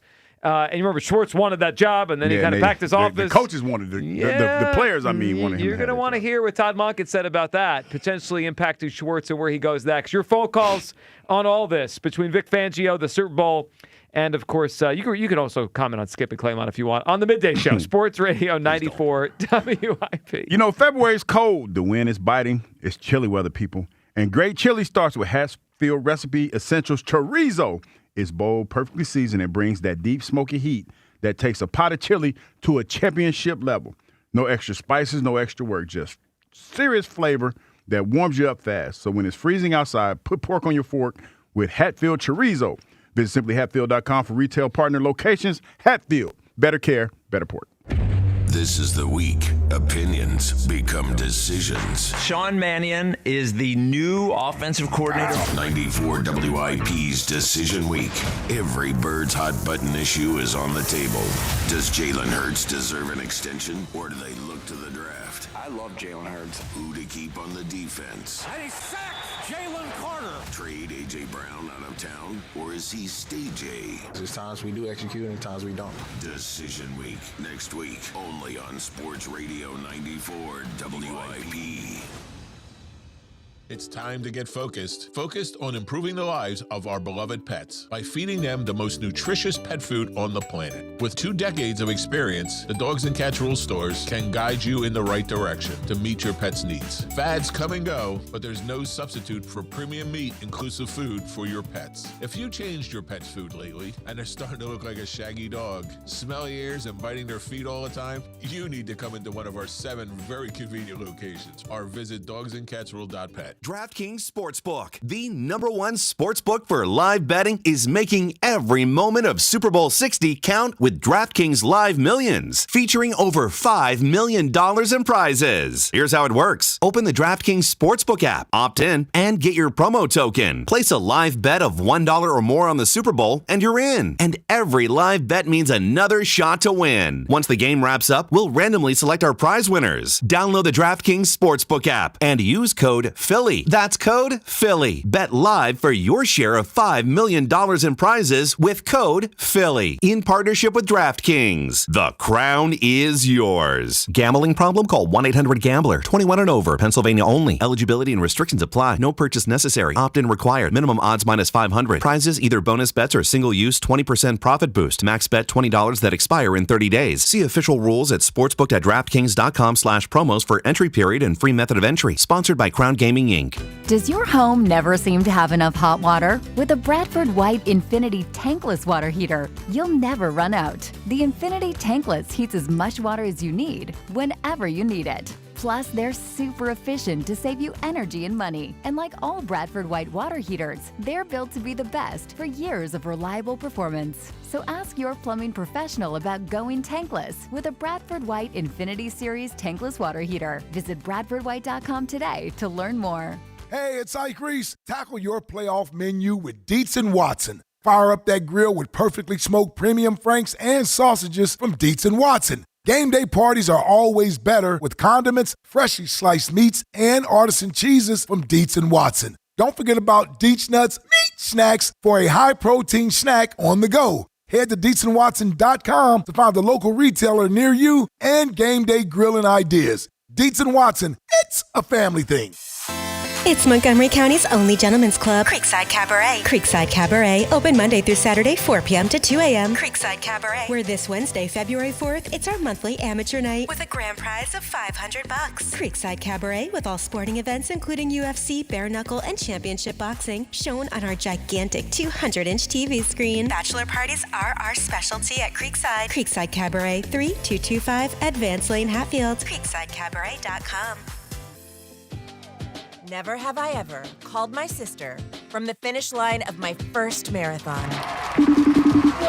Hello? You won't believe where I am. Are you running? Mile 26. I'm gonna make it. Switch to T-Mobile's 55 Plus plan and get iPhone 16e with its advanced camera system on us. Plus, 2 lines for just $30 a line. Guys, I can't believe it. I knew you could do it, babe. That was amazing. Mom, how do you feel? I feel great. I can't feel my feet. Let's take a picture, and then you may carry me to the car. Share every stride, every mile, every memory on America's best network. Switch to T-Mobile's 55 Plus plan and get iPhone 16e on us and 2 lines for just $30 a line. With 24 monthly bill credits and 2 eligible port-ins on Essentials 55 Plus for well-qualified customers with autopay plus taxes, fees, and $35 device connection charge. Credits end and balance due if you pay off early or cancel. Contact us. Finance agreement 128 gigabytes, $599.99 required. Best mobile network in the U.S. based on analysis by Ookla of Speed Test Intelligence Data 1H 2025. Visit T-Mobile.com. Presented by Robinhood. He crosses, spins, pulls up. With Robinhood Prediction Markets, buy or sell your predictions all game long. No house odds, just you versus the market. Put your sports IQ to work. Trade every shot, block, steal, run, and moment that shifts the game. With Robinhood Prediction Markets, trade every play. Visit Robinhood.com/predict to start trading. Futures and cleared swaps trading involves significant risk and is not appropriate for everyone. Event contracts are offered by Robinhood Derivatives LLC, a registered futures commission merchant and swap firm. DQ presents The Spicy Menu. For a limited time, try the new Flamethrower Chicken Strip Basket for $6.99 with spicy, bold strips that heat you up. Served with a side of famous DQ soft serve as a dip to cool you down. That's right, dip those spicy chicken strips right into soft serve, plus fries and toast, all for just $6.99. And add a new pineapple lemonade sparkler or cooler made with tahini. It's the limited time only Spicy Menu. Get it delivered in the DQ app. Happy, tastes good. Participation may vary. This is an Odyssey Sports Minute. Reports say Patriots owner Robert Kraft did not make the Hall of Fame on his first year on the ballot. Reports surfaced last week Bill Belichick also did not get into the Hall on his first ballot. Clearly, the voters for the Pro Football Hall of Fame want to hold the Patriots accountable for Deflategate and Spygate. Both will get in, but not before the voters make them wait. I'm Chris Bleck. 94 WIP HD1 Philadelphia. Live from the Tasty Cake Studios. Sports Radio 94 WIP. An Odyssey sports station. The Eagles off-season happenings happen here. You can do whatever it takes to win now and still build for the future. Sports Radio 94 WIP.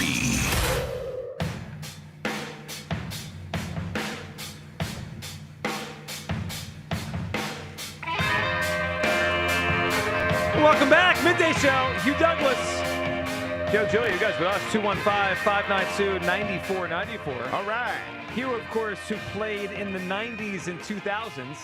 Not everyone here at work seems to know what decade Hugh played in. No, it was funny, man, because I was talking to the young ladies that work with us in the sales department, right? And they were like, they were talking about the rules of football and the kickoff. Mm-hmm. And I said, I remember when they used to actually kick off, and they used to have like wedge busters, and I was just like, what is a wedge buster? And they looked it up. It is kind of a weird term to. Yeah, well, that's what they used to call it, like the wedge buster. No, the wedge. Yeah, I mean, I did the wedge. It sounds like something Skip might have brought up. Yeah, I agree. And she said, "Wait, did you play in the '80s?" Oh, the 80s! Wow. And I said, well, I can't be offended at that because I did play in the '90s. Yeah, that's true. So then she said, "Wait, you and Ike were teammates?" Oh, it was wow! crazy. So they're like, hold on, you guys. You guys That's coming are from a place old. of Ike looks young. You don't. Yeah, that was like, wait. All right, quick math. So you were drafted in 95. Yes. So if you played in the 80s, that would mean being drafted between 80 and 89, right? Yeah. So that means that you would be between 6 and, I guess, 15 years older than you actually are. Well, you know, I gave him a pass on that. I know. I was just like, wow, you know, because 95, when you think about it, probably the conversations that I was having with the young, they definitely weren't here. They weren't alive. Yeah, so it's like, I mean, I get it. Yeah, they're young. You know, and I was like, dang, because we were talking about how football used to be and how when you went down on kickoff, the premise was to try to dislodge the ball carrier from the ball, you know, on kickoff. Yeah. And that used to be a serious thing back in the day. They don't do it like that anymore. There's something that feel like your career obviously spanned into 2004, right? Like there's something about 2004 doesn't seem that long ago. 1995 in the NFL seems so long ago. No, it's funny when somebody said back in the 1900s. Yeah. You know what I mean? That's the reality of where I'm at. But yeah, it was different. And that's why I always say, man, the game that they're playing now is different than the one that I played in the past. And it's constantly evolving. And if you want to stay for a long time, you have to constantly evolve when it comes to football. Yeah, it feels like forever ago. All right, 215-592-9494. We'll get back to your phone calls here. And then we want to play for you something Todd Munkett said, introduced today as the new head coach of the Cleveland Browns, and really especially about what he said about Jim Schwartz, who, if Fangio is to retire or change his mind, Schwartz is someone we've talked about as a potential replacement. We'll bring that to you in a second. First, though, Kristen is in Philadelphia on WIP. Hey, Kristen. Hey, how are you? Good, Kristen. How are you doing? Pretty good. So the caller called in and said that Jalen Hurts was at the Pro Bowl smiling, but he didn't tell you why he was smiling. Why? What did you see why he was? Yeah, I'm gonna tell you why he was smiling. Go ahead. So Jalen Hurts is a very selfless person, and an organization brought 200 kids, preferably young black male teenagers, to the Pro Bowl to meet the players for free. Okay? Now, Jalen Hurts was the only player that met with these kids and the last player out of the building. So before they turned the lights off at night, he met with every last child that was there. So, yes, he has the right to smile because he is a selfless person. So I agree with you on that. I mean, that's awesome. Okay, y'all both were saying that, I wouldn't have went to the Pro Bowls, this, that, and the other. Who cares about what spot he was in? At least he did something selfless, because you also said something about Shador, right? Yeah. Shador don't come from where Jalen Hurts come from. Okay? Jalen Hurts didn't have rich parents. His dad is a high school coach, and his mother is a teacher's assistant who works at the same high school. They together make only $100,000 a year together. So, he understands the value of being in a position that he's in and actually serving his community. That's all I have to say, and that's why he was smiling. No, so I didn't see why he was smiling. I think the person was bringing up that he was hanging out. No, he was talking about CeeDee Lamb. He was talking about smiling with CeeDee Lamb, and he was talking about, his performance from this season. Yeah. I don't think he... Regardless, if CeeDee Lamb's performance was horrible, if you're going to talk about somebody smiling, talk about everybody that was there smiling, because he was the only Eagle that was there. Cam Jurgens looked a mess. and he's there. Yeah, he shouldn't be there. He doesn't belong there either. He's our center. Yeah, he doesn't belong He's there our either. center. He touches the ball before Jalen. Right. So yeah, it is what it is. Neither were really deserved to go to the Pro Bowl. That was the point. I'm glad that he went and he did a nice thing. Is great. I mean, nobody's. I don't think anybody's ever questioned like Jalen's selflessness. Yeah, but I feel like that caller should be quiet because he's obviously sitting at home watching everything that Jalen Hurts is doing. That's very grandiose of him. Yeah, you talking to you, Terrence. Well, if you listen. maybe he just was watching the Pro Bowl stuff. Terrence, like I said, that was very grandiose. Tired of your mess. Yeah. Terrence. But I expect those things out of Jalen. He seems to be a pretty good dude in the community. Then he needs to explain why he was smiling. Then no, he doesn't need to explain. Just a little buddy with CeeDee Lamb is all. But you understand. He's blessed. He's very blessed. And people hate that he's blessed. And he's winning against all his haters. They're all blessed. They're all blessed. It's the NFL. I mean, they're all blessed. She got a point, though. Yeah. So Jalen Hurts is very blessed. If he does things to get blessings, and he thinks outside of himself. They all make millions of dollars. He doesn't really deserve the Pro Bowl. Yeah, but he was the only one who stayed to meet these kids for free. And that was good on him, Kristen. It still has nothing to do with him deserving to go to the Pro Bowl. He always does it. We all agree. We all agree with that. He always does it. Yeah. What about not deserving the Pro Bowl nod? Yes, he does. Well, no, he didn't. He didn't deserve to go to the Pro Bowl. If he didn't go, would those kids meet anybody for free? Again, we're conflating issues here. There's nothing to do with his performance this season. Leave the kids out of it, Kristen. Kids aside. He deserves to go because they say he deserved to go. Well, I'm tell you why. What if they said you get to go? Do you deserve to go? Super Bowl MVP. He's not. That's not what gets in the Pro Bowl. That's not true. She's technically right. No, she's not right. He was Super Bowl MVP. The current. Come on. The last year's over. I mean, this is this year. but they haven't crowned one He's yet. the current Super Bowl MVP. Should That's Saquon be there? Can't take from him. Saquon just rushed for 2,000 yards last year. Okay, like I said, he's the current Super Bowl MVP, and y'all can't take that from him. I don't think it works like that. No, it actually doesn't work. Chris, they have a good phone call. I'm not sure the Super Bowl MVP works like that. So you don't get to be the reigning Super Bowl MVP once we're at the next Super Bowl. It's over. Well, he still is the reigning Super Bowl MVP. But no one talks like that except Kristen. Okay, but Hugh kind of does. I can see that being a Hugh thing. Yeah, you're right. That's why I'm like, she kind of got a point. Yeah, I can see Hugh running with the current Super Bowl MVP. Look, it is wonderful. He did something nice. I expect out of him. He does those things all the time. He seems like a genuinely why nice he's there person. In the first place. Yeah, it was the invitation. Like, did he do something nice at the party? Yes. Should he have been invited to the party based on his season? That was really the question. And also, just to borrow a term from Hugh, I found it fascinating that he was really buddy-buddy with CeeDee Lamb. Yeah, a fan is allowed to be upset about that he was buddy-buddy with another receiver, Cowboy. I just find it fascinating that I haven't seen that type of interaction with him and AJ. Like how They're teammates. She checked everybody. She just came in. The thing about her is it's like you pull a checking. string and then all of a sudden she's like, it's like the Energizer. That was funny. Yeah. Well, I mean, you can't get her to stop. Here's the question: has Kristen become Jalen Hurts' biggest fan? Yes.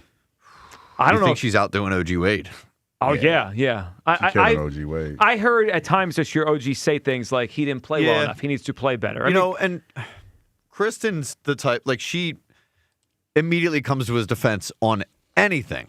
I mean, even OG Wade will allow sometimes that. Yeah, like he has to play better, or he didn't do. He didn't play great, or whatever the phrase is of the day. Yeah, I mean, the bottom line is Jalen Hurts did not have a Pro Bowl season. Do you think if you ask Kristen to say one negative thing about Jalen Hurts' play, she'd be able to muster one up? No, and she would be mad that we'd asked her to try to do something like that. All right, before we go back to the phones, can we hear from... So Todd Monken today was introduced to you as the new head coach of the Cleveland Browns. Mm-hmm. Kind of out-of-the-box hire. He's been a coordinator, college, obviously the Ravens the last few years in Baltimore. It seemed like Harbaugh wanted him to go to New York, and he said, no, I'm getting a head coaching job. So he got the Cleveland Browns head coaching job. He was there at one point as their offensive coordinator, so they knew him. So there's a lot of people that just assume, like, well, Schwartz is here under contract. You get to keep Jim Schwartz. Jim Schwartz may not be into that. Can we hear Todd Monken today about the idea of keeping Jim Schwartz around as his defensive coordinator? We're going to keep the same system. We're still going to let them attack. We're still going to let them play free. I can't see any other way. They're a big reason why I took this job. The defensive players. I didn't take this job because of Jim Schwartz. Hey, I have a lot of respect for Jim Schwartz, but as I would hope he has for me. But I took it because of the players that are here, the ownership, Andrew Berry, and the ability to build this roster from the ground up on the offensive side. So, and I said this to the other guys. I didn't think I'd say it, but I'm going to say it. When I was preparing for the Cleveland Browns, I wasn't trying to chip Jim Schwartz. I was chipping Myles Garrett. Whoa. You heard him. I mean, he the end was the hammer. That was kind of crazy. Wow. Oh, so he's not going to be his coordinator. That's cooked. I mean, that's over. Yeah.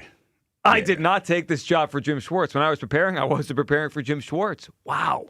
Yeah, that's the real, like we said, that's the realest thing you can say to somebody. That's some real spit right there. He let him have it. I'm not here because of you, buddy. No, I mean, but when you have a player of Myles Garrett caliber, that's a no-brainer. Yeah. You know what I mean? And you can get anybody to you can run the same scheme and just say, hey, Myles, do you, playboy? So I agree with you. Do you think Todd Monken really knows what he got himself into, though? He's the head coach of the Browns. I mean, seriously. Does anyone really know what they're I know, into? but I always feel bad when you watch someone go in. I see why Jim Schwartz cleaned his office out, though. He probably saw the writing on the wall. Yeah, well, maybe, or is Monken reacting because he knows Schwartz? He wants Schwartz, but he knows Schwartz already said, "I'm not staying here." Oh, he don't. I don't think he wanted. You don't say that to somebody that you want unless they've already dumped you. Yeah. I don't want to be with you.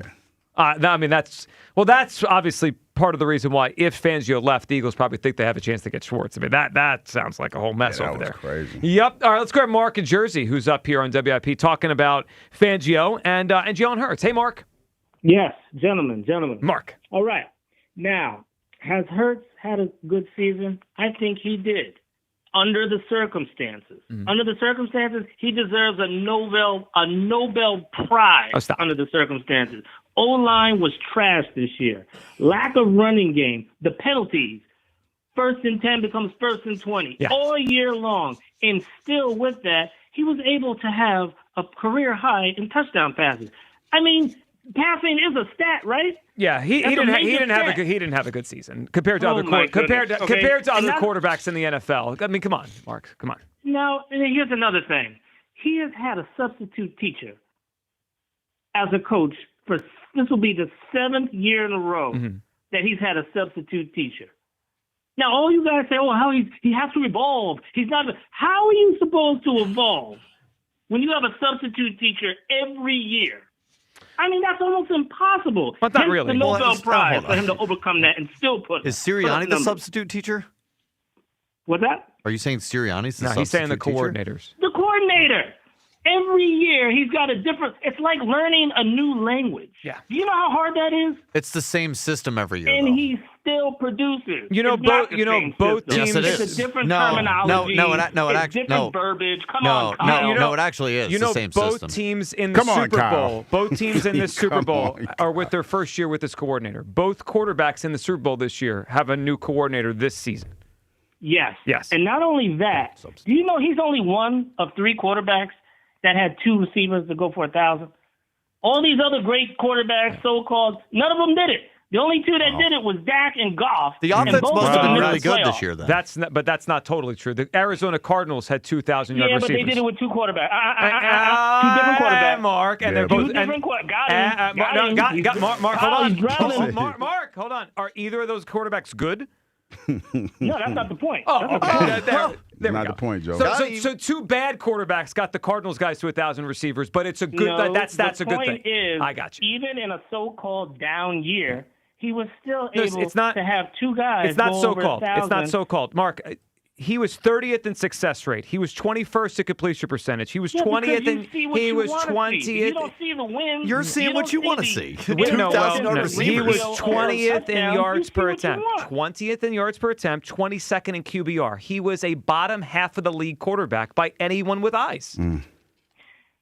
I do not agree. 65% is very good. No, 2,000 receivers. We talked about Mark. We had this conversation. Mark, we had this conversation. League average this year is 64.3. He was 64.8. I know. Like that's so throw him to the CFL. No. But it's not real horrible. When you say something, Mark, when you say something is very good and it ranks 21st among current NFL quarterbacks, you've lost the plot on what very good is. Yeah. It sounds to me like a 2,000-yard receiver is a good offense. It must How have been come really. every It must have been a really good substitute offense. teacher that he's has moved on? What do you say? I couldn't hear that part. All these fire substitute teachers, they get rewarded. Who Why got, is that? No, you said 7 of them. How many got rewarded? 2. A bunch of them. How many? Well, who? A bunch is 2. You know, Steichen? A.J. Brown came from Tennessee, More. nowhere, and now he's one of the best. A.J. Brown Barkley was was rotting to death. This is my in new New favorite. York. Stop it.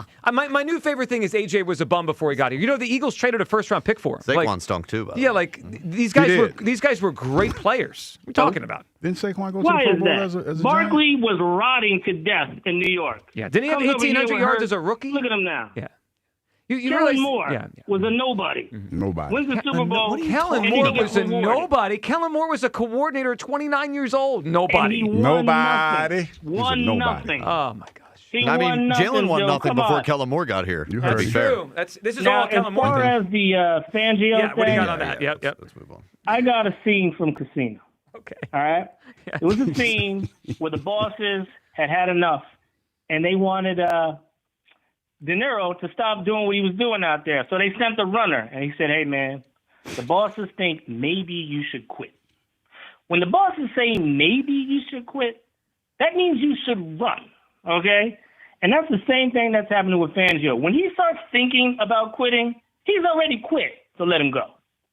See, now I'm a little worried because you and I see the Fangio thing the same way. Now I'm a little concerned because you. Joe, you're coming around. Well, Joe. I mean, on this one, I think. You're coming around, Joe. I mean, I listen. influence you a lot. Well, no, it's Mark, okay. a broken clock That's is okay. right twice a day, and this is your time. I mean, Stop it, Joe. I ground you weekly. Oh, I ground you weekly. Mark, this is a knockout, and you know, Mark, good phone call, man. Appreciate it. I do. It's a little uncomfortable here that I do agree with his point on Fangio. If you're thinking about retirement, you're kind of retired. I mean, I hear you You're out. because but it's not like it's different from being a player and a coach. Yeah, the lock-in is different, and you know you have assistants around you that you can still use your great defensive mind to coach on Sunday. It's just that you don't want to do the grind. You still might want to do Sunday. You just don't want to do Monday, Tuesday, Wednesday, Thursday. But that's where champions are made. Yeah, the grind.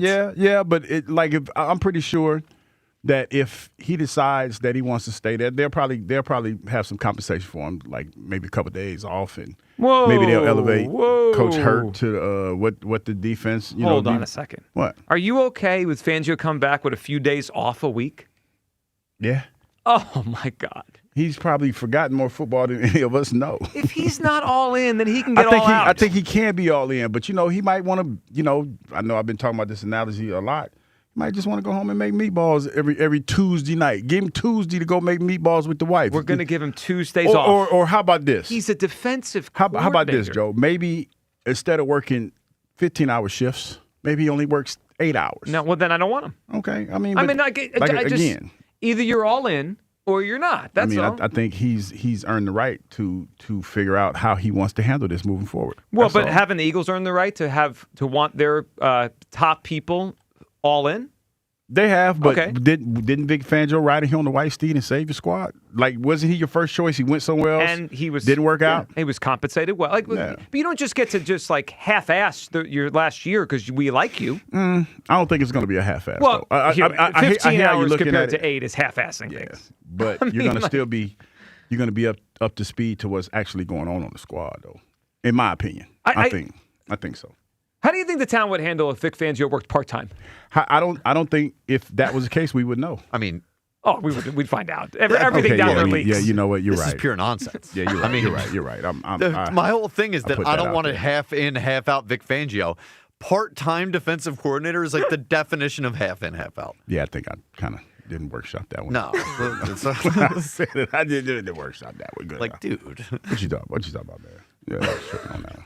I might have been tripping a little bit. I think a little bit on bit that. tripping was strong. Where's Vic today? Nah, he's off on Wednesday. That made less sense than Mark's phone call, which is really but impressive. when you're the OG, we know some OGs that when they decided to they get ready to leave. Yeah. Some of them OGs they do that, and they still operated at a high level. Hey, but is it right? I mean, Is it right? That's what happens when you're an OG. You can do stuff like that. Not if the boss has a backbone. And Howie, to me, wouldn't let that happen. I'm tired of letting OGs call the shots. Okay, this is hard I'm football. gonna leave that one right there. All right, Paul in Northeast Philly. What's up, Paul? Hey guys, how you doing? What's up, Hey, man? Paul, what's up? I would take Schwartz for 5 years. I would take him. And goes by that old saying, right, you?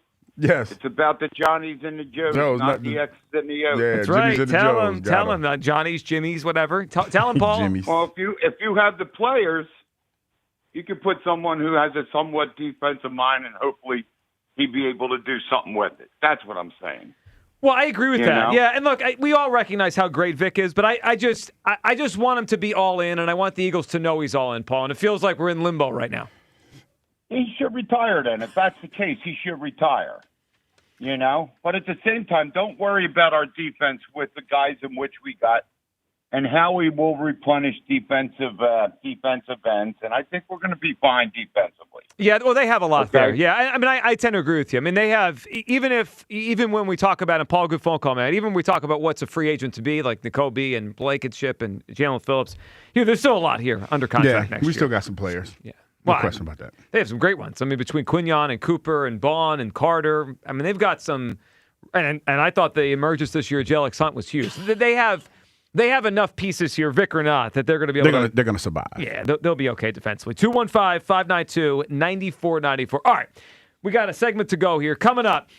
Look, I think it's best if Vic Fangio just retires at this point. If he really is unsure, if they have to convince him, we can start the process of moving on. We'll get to you people coming up a little bit. Plus, a couple things from Media Week. Milton Williams on Philadelphia fans versus Boston fans. He's now lived both lives. And a very important question posed to Mike Vrabel. You're going to want to hear it. Plus, how he responded to this question as we get ready for, the Super Bowl. It is the Midday Show on Sports Radio 94 WIP. Oh, that would be me. Sure would. Hey, I'll say it. Taste Case doesn't miss. They're always rolling out amazing treats. For a limited time, you can get your hands on the salted caramel baked pie. It has graham cracker crust, caramel cheesecake flavor. That's a problem in the best way, folks. And the mint chocolate candy cakes. Family pack means you're covered all week unless your family finds them first. Classic snacks, new favorites, same great tasty cake. Except no substitutes. It's that playoff atmosphere right here, boy. The NFL plays on Sports Radio 94 WIP. Sunday, Super Bowl 60. The New England Patriots face off against the Seattle Seahawks in Santa Clara. Coverage starts at 4. Your home for the Philadelphia Eagles and the NFL playoffs from Westwood One. Sports Radio 94 WIP. I'm Pat Boyle here to help you beat the books with Westwood One Sports. Nuggets square off with the Pistons in Detroit, and we're getting the greatest player on the planet at a discount value right now. Nikola Jokic is still working his way back from the knee injury, so his minutes have been restricted. That being said, the Nuggets have a back-to-back these next 2 days. I think it's likely Jokic plays close to 35 minutes and then is out tomorrow. So I'll take the over on his points plus rebounds plus assists for this game. He's also Nikola Jokic, so he's very capable of lighting it up anyway. I'm Pat Boyle. Bet smarter, beat the books. Download the BetMGM app. Earn an accredited MBA in as few as 16 months for about $21K at University of Maryland Global Campus. Explore 10 specializations, including finance, HR, cyber technology, and more. Plus, showcase the value of your MBA with a comprehensive learner record and digitally demonstrate in-demand skills and credentials to employers. No application fee if you apply by February 11th. Learn more at umgc.edu. Certified to operate in Virginia by Chev. D&K Appliances is a family-owned and operated business for 3 generations located in Newtown Square and Flowertown. D&K Appliances offers one-stop shopping, providing delivery, installation, and service of top brands like GE, Thermador, Wolf, Bosch, Speed Queen, KitchenAid, and Whirlpool for your kitchen or laundry. D&K Appliance sales associates are industry experts, supporting customers every step of the way. Visit D&K Appliances, the dependable difference. Newtown Square and Flowertown showrooms, or visit DKAppliances.com. Hey, it's Kathy Romano. Did you know you can get high-quality furniture, your style, your way at Bucks County Estate Traders? Explore their massive Hatfield showroom featuring 16,000 meticulously inspected pieces. And for a truly custom look, ask about their expert upholstery service. Their talented team can breathe new life into your chosen piece, and their industry-leading staff provides a world-class guided experience. Find your perfect furniture perfectly customized. Plus, every item has a QR code to make shopping easy. Visit BucksCountyEstateTraders.com or visit their showroom in Hatfield. Hi, I'm Joe Mederchik, PNC Bank Regional President. As presenting sponsor of the Eagles Radio Network, PNC Bank loves an exciting game. But we also think a little boring can go a long way. You see, boring banking means you're doing the right things. That is why PNC leaves a third and long to the professionals. Reliable fiscal strategies are more in our zone anyway. PNC Bank, brilliantly boring since 1865. PNC Bank, National Association, member FDIC. Wing Pole, Wing Pole, Wing Pole! Club Risque, where the tradition continues. Wing Pole 26, Friday, February 6th. Doors open at 8 a.m. Philly's largest wing eating contest. Thousands in cash prizes. Alexis, Texas, and madness all day. Club Risque Philly. ClubRisque.com. I hate Steven Singer. Now what? There are two of you. Nope, just one of me. But there are two Steven Singer jewelers. I just opened my first second store. Your first second store? For the first time, we have a second store. Our first second store. What happened to the first store? Nothing. We're still at the other corner of 8th and Walnut in Philly. And our first second store is in a new town. Newtown, Bucks County. Wait, what? Where? What Newtown? We're in Newtown, Bucks County. We're right next to the Capitol Grill in the village at Newtown, Bucks County. Let me get this straight. So you have a first store and a new second store in a new town called Newtown that's in the village at Newtown in Bucks County? You got it on the first try. I have no idea what I just said. Give it a second. Steven Singer Jewelers at the other corner of 8th and Walnut in Philadelphia. Online at IHateStevenSinger.com or the new store in the village at Newtown in Newtown, Bucks County.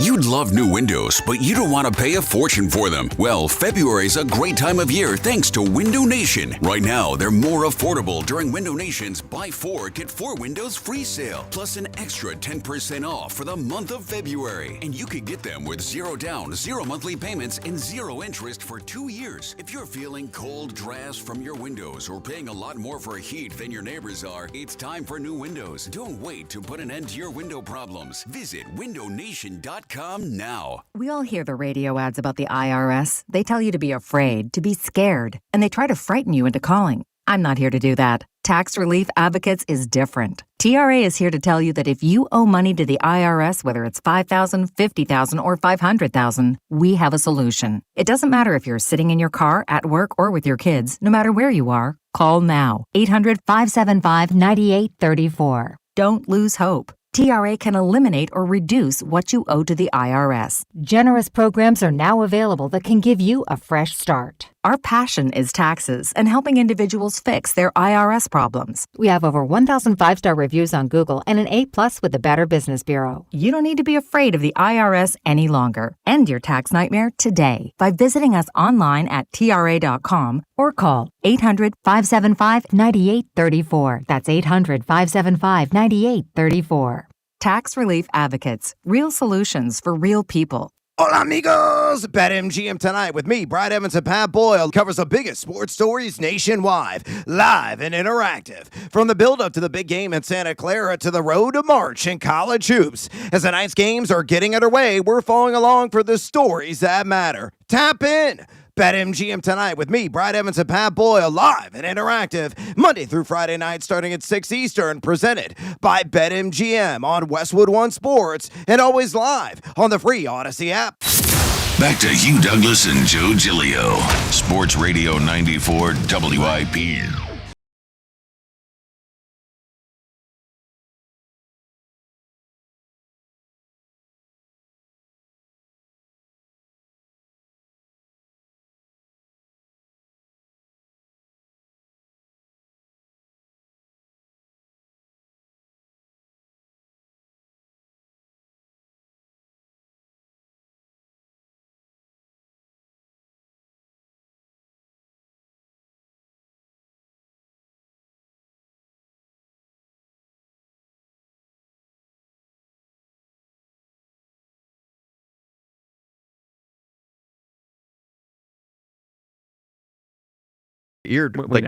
That should equal automatically a good offense. He also was not at home. Yeah. Why are we at home? That's the question. Well, if the that was the offense. case, why are we here? Yeah. Also expected me not to remember that the Cardinals had two, with Jacoby Brissett and Kyler Murray. Yeah, Which wasn't. Yeah, that doesn't matter. But we don't use those. But when things don't fit our argument, we shove them to the side and pretend they don't happen. All right, we'll go back to the phones. You people coming up in a little bit and see what they're up to today.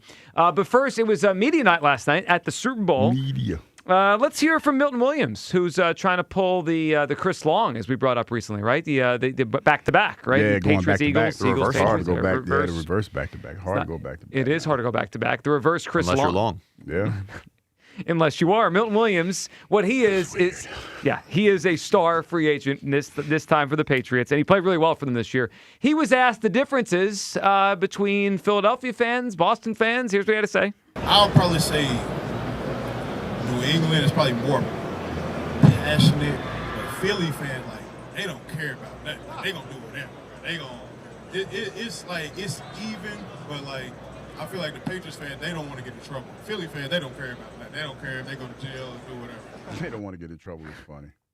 They don't want to get in trouble by doing what? I guess he's asserting that we will go to jail for our takes, and they will not in New England. That's the difference. I don't know if that one. You think people up in Boston are eating horse crap? No. That is a lot. Off the ground? That's a lot. Yeah. That was a lot. Plus, that definitely. They don't grease the poles up in New England. And I know he's just got there. Don't grease the poles. They are Crazy. spoiled up there now. Don't grease the poles. It's crazy. I don't know what you're talking about.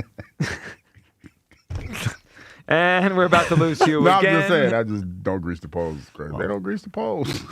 They don't grease. They grease them here. They don't grease them there. I mean, not everyone greases the poles. Slather Vaseline on me. Greasing the poles is crazy. I've played with guys.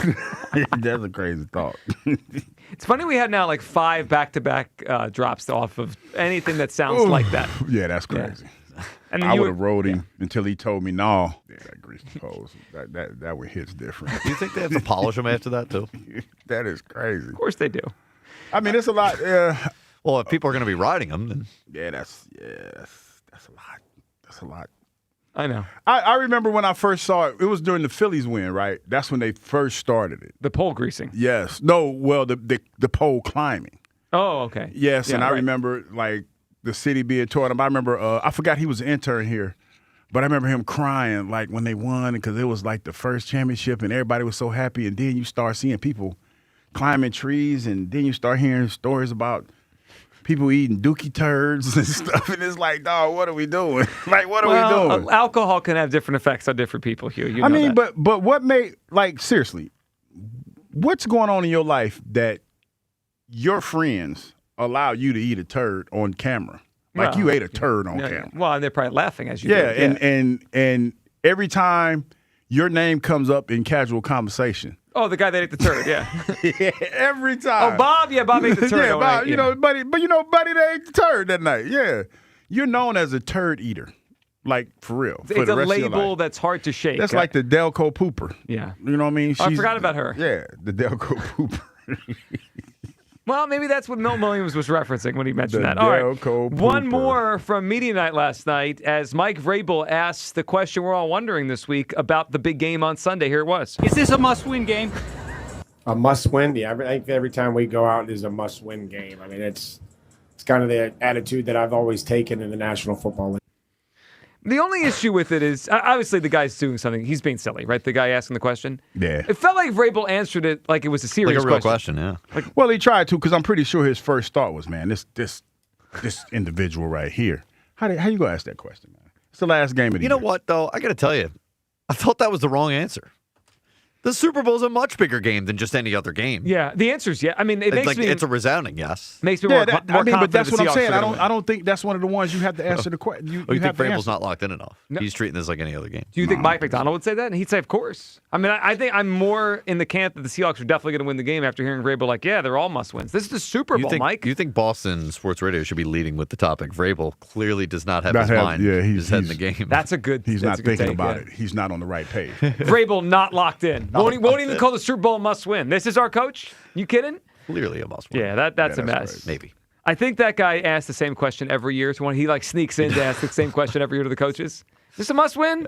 The Vrabel's way too serious for that kind of thing. All right, well, how would you frame the Super Bowl? Is it more of a must-win or can't lose? You can't lose the Super Bowl. That sticks with you. You don't. I mean, yeah, I think it's more of a can't lose. Yeah, it's not so much a must-win. Like teams lose it, but you can't lose the game. Teams do lose the Super Bowl. Yes, they do. Think about it this way. That is a common thing. When the Seahawks lost the Patriots and the Brady, Russell Wilson, and the Marshawn Lynch thing, and Yeah, Malcolm Butler, the pass on the 1 yard line. they lost the game. They couldn't lose there, and they lost They the couldn't, game. and they did. They absolutely because did. teams do lose the Super Bowl Every year. One team loses the Super Bowl. cow. Those are the rules. Now, do we need to get our insider on this? Let's get Buzz on this. Yes, let's buzz him up. All right, Will in the Northeast is up. What's up, Will? Dream team, how y'all doing today? What's up, Will? What's going on? Oh, man, I think we need to keep Vic another year, man. Like, he brings something to that defense, man, that we haven't seen before, man. And, we really need him here, to keep the defense in order. But I just really want to say something about this offense, man. There's a lot of stuff that need to be fixed, man. I mean, you look at how this season ended, man, right? And it was a lot of, dysfunctional and, everybody wanted to shine and AJ dropping balls and Saquon couldn't, get nothing started. It's a lot of stuff that went on with this offense, man. And that's where it really got to start, man, because, listen, man, if something don't be fixed before the season start, as far as having to sit down with Sirianni and Jalen and the whole offense, man, we're going to have a problem this season, man. And it's not going to look good, man. And I really see this, man. I see a disaster happening. But what I want to say also, we're going to have to keep the same players, man, because, if certain players leave, man, the team is not going to be the same. It's not going to roll the same way. But maybe we need some new blood, Will. We got to get some new players. No, man. Listen, man. We got the team right now, man. We just need the proper, guidance in that locker room for this offense and have these guys stop acting like I can't say it. Say it. Female dogs. You know what I'm saying? I knew you were going with that. Start to straighten up, man. And really, they need somebody in there to get these guys back in order, man. Because it's nothing in the locker room, man. And for real, listen, man, I don't want the music. Because I'm being serious right now. He dead serious. Listen. You turn the music up. That's how you do it. Disrespectful. I'm just kidding. How we, how be about the Eagles is not, man. Because I'm trying to tell you, there's a problem with this offense, and somebody got to get in there. And I'm trying to tell you, it's me, because I see what's been going on with this offense. Wait, you want to be part of? You want to be part of the staff for Sean Mannion? Listen, man, I want to be a part of the staff to get the team back to the Super Bowl. Okay. And they need that energy like I have, man. You see what I'm saying, man? You see what I told him? Nick Cassiano hit the home run. Did he or did he not? He did. My energy reigns through the room, man. I bring a certain type of energy that the team needs, and I'm trying to tell you, bro, give me a chance, and I guarantee you, with my energy and my vision, we'll get back to the Super Bowl. There we go. Get rolling, get us back to the Super Bowl, bring the parade back to Broad Street, and let's go Eagles, baby. Get me in that locker room. I'm gonna be vouching for this the whole entire season until they get me in that locker room, and until they get me there, we ain't gonna see another Super Bowl. Wow. You heard him. That was a little bit of an ultimatum at the end. That's Without me, no bowl. Without Will. That's crazy. Get me in there, otherwise you're winning nothing. Yeah, well. That's a lot. Would you feel better or worse about the Eagles' chances to win the Super Bowl next year if Will was on the coaching staff? Way better. About the same. Yeah, I think a lot worse. Nobody gets me more fired up for Eagles football. Yeah. No, he does. He does get me fired up. He definitely does a good job. Not sure schematically what we're bringing to the table. I mean, except the I formation. Not you. Well, have you heard him? It's all he talks about. The I formation. Yeah, the I formation is big on his playlist. Yeah. Would you guys be okay with the laughing stock that the Eagles would be nationally? Eagles hire WIP caller to install the I formation. They have to. His title has to be WIP caller. They're blending the caller's takes and Sean Mannion's offense. Yeah, we probably wouldn't lead with that, because then that would leave you open for some criticism. we wouldn't lead. That with Schefter tweet. Eagles hire WIP caller Will in the Northeast. Definitely couldn't lead with that. That could not be the leader in the club. No, but if we have thick skin and we are comfortable in who we are, yeah, but we can't do that because then we'll be ridiculed. We've already had a couple miscues in the media the last couple of days. The offensive coordinator hiring situation. I mean, it hasn't been bad, but to put out there that full autonomy thing, and then had to wait 16 days before we found one. Yeah, wasn't a good look. So we're gonna mesh the I formation with hitch routes. Yeah, that works. Do you think? Would you become more of a man, Hugh, if he came out and his first time he speaks, it says, "I heard that guy Will in the Northeast on the midday show. Want him as part of my staff." That would be wild. I would be happy for Will, and I wouldn't say anything negative. For and it'd be 2 weeks. great for the become show. a man. But no, I wouldn't say nothing negative for like 2 weeks. But then after 2 weeks, then we got to let Will have it. Actually, the more Hugh pushes back on Mannion, the more I like him. And also, remember, you called Coach Goober for a long time. Yeah, and he won a Super Bowl. Right, so maybe, and I still call him Coach Goober. So maybe you not becoming a Mannion man is leading us to the Super Bowl. Yeah, this is the start. And then Coach Bubblehead, he won a Super Bowl too. They won it together, yeah. Yes, they did. It starts with, I don't know, what does it start with? What's your notebook? It starts with the offseason. Oh, very inspiring. Tune in. I'm so pumped. Battle needs to make a sounder. The Eagles have decisions to make. Hugh saying it starts with the offseason. Starts with the offseason. AJ, Jalen, it starts with the offseason. Mark is up on WIP. Hey, Mark. Hey, how you doing? Hey, Mark. What's up? Do you guys? I just want to talk about Vic. Yep. I do want him back for at least one more year. It looks like. So, I want him to coach up Clint Hurt. But do you think Vic kind of sees the writing on the wall here with Mannion and Grizzard coming in and trying to implement these concepts that he might think that Jalen Hurts can't execute? And it's looking like a change after the next year where Sirianni and maybe Hurts is out?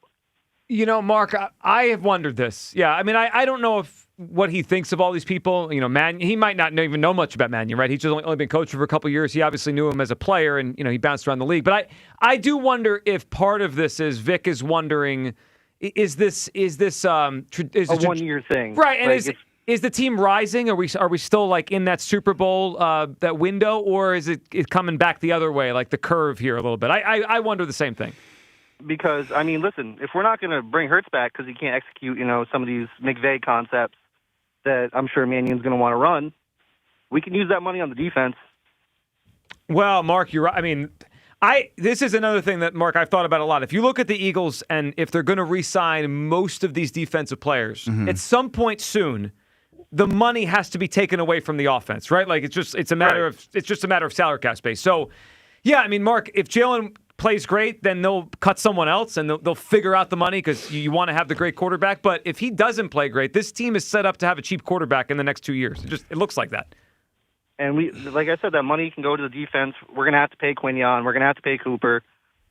I just don't see Hurts being able to run these concepts well. And the next class is not this year, but next year's class of quarterbacks is deep. Yeah, I heard Todd McShay said it's one of the best he's ever scouted next year, so 27. So, Mark, we'll see, man. We appreciate the phone call.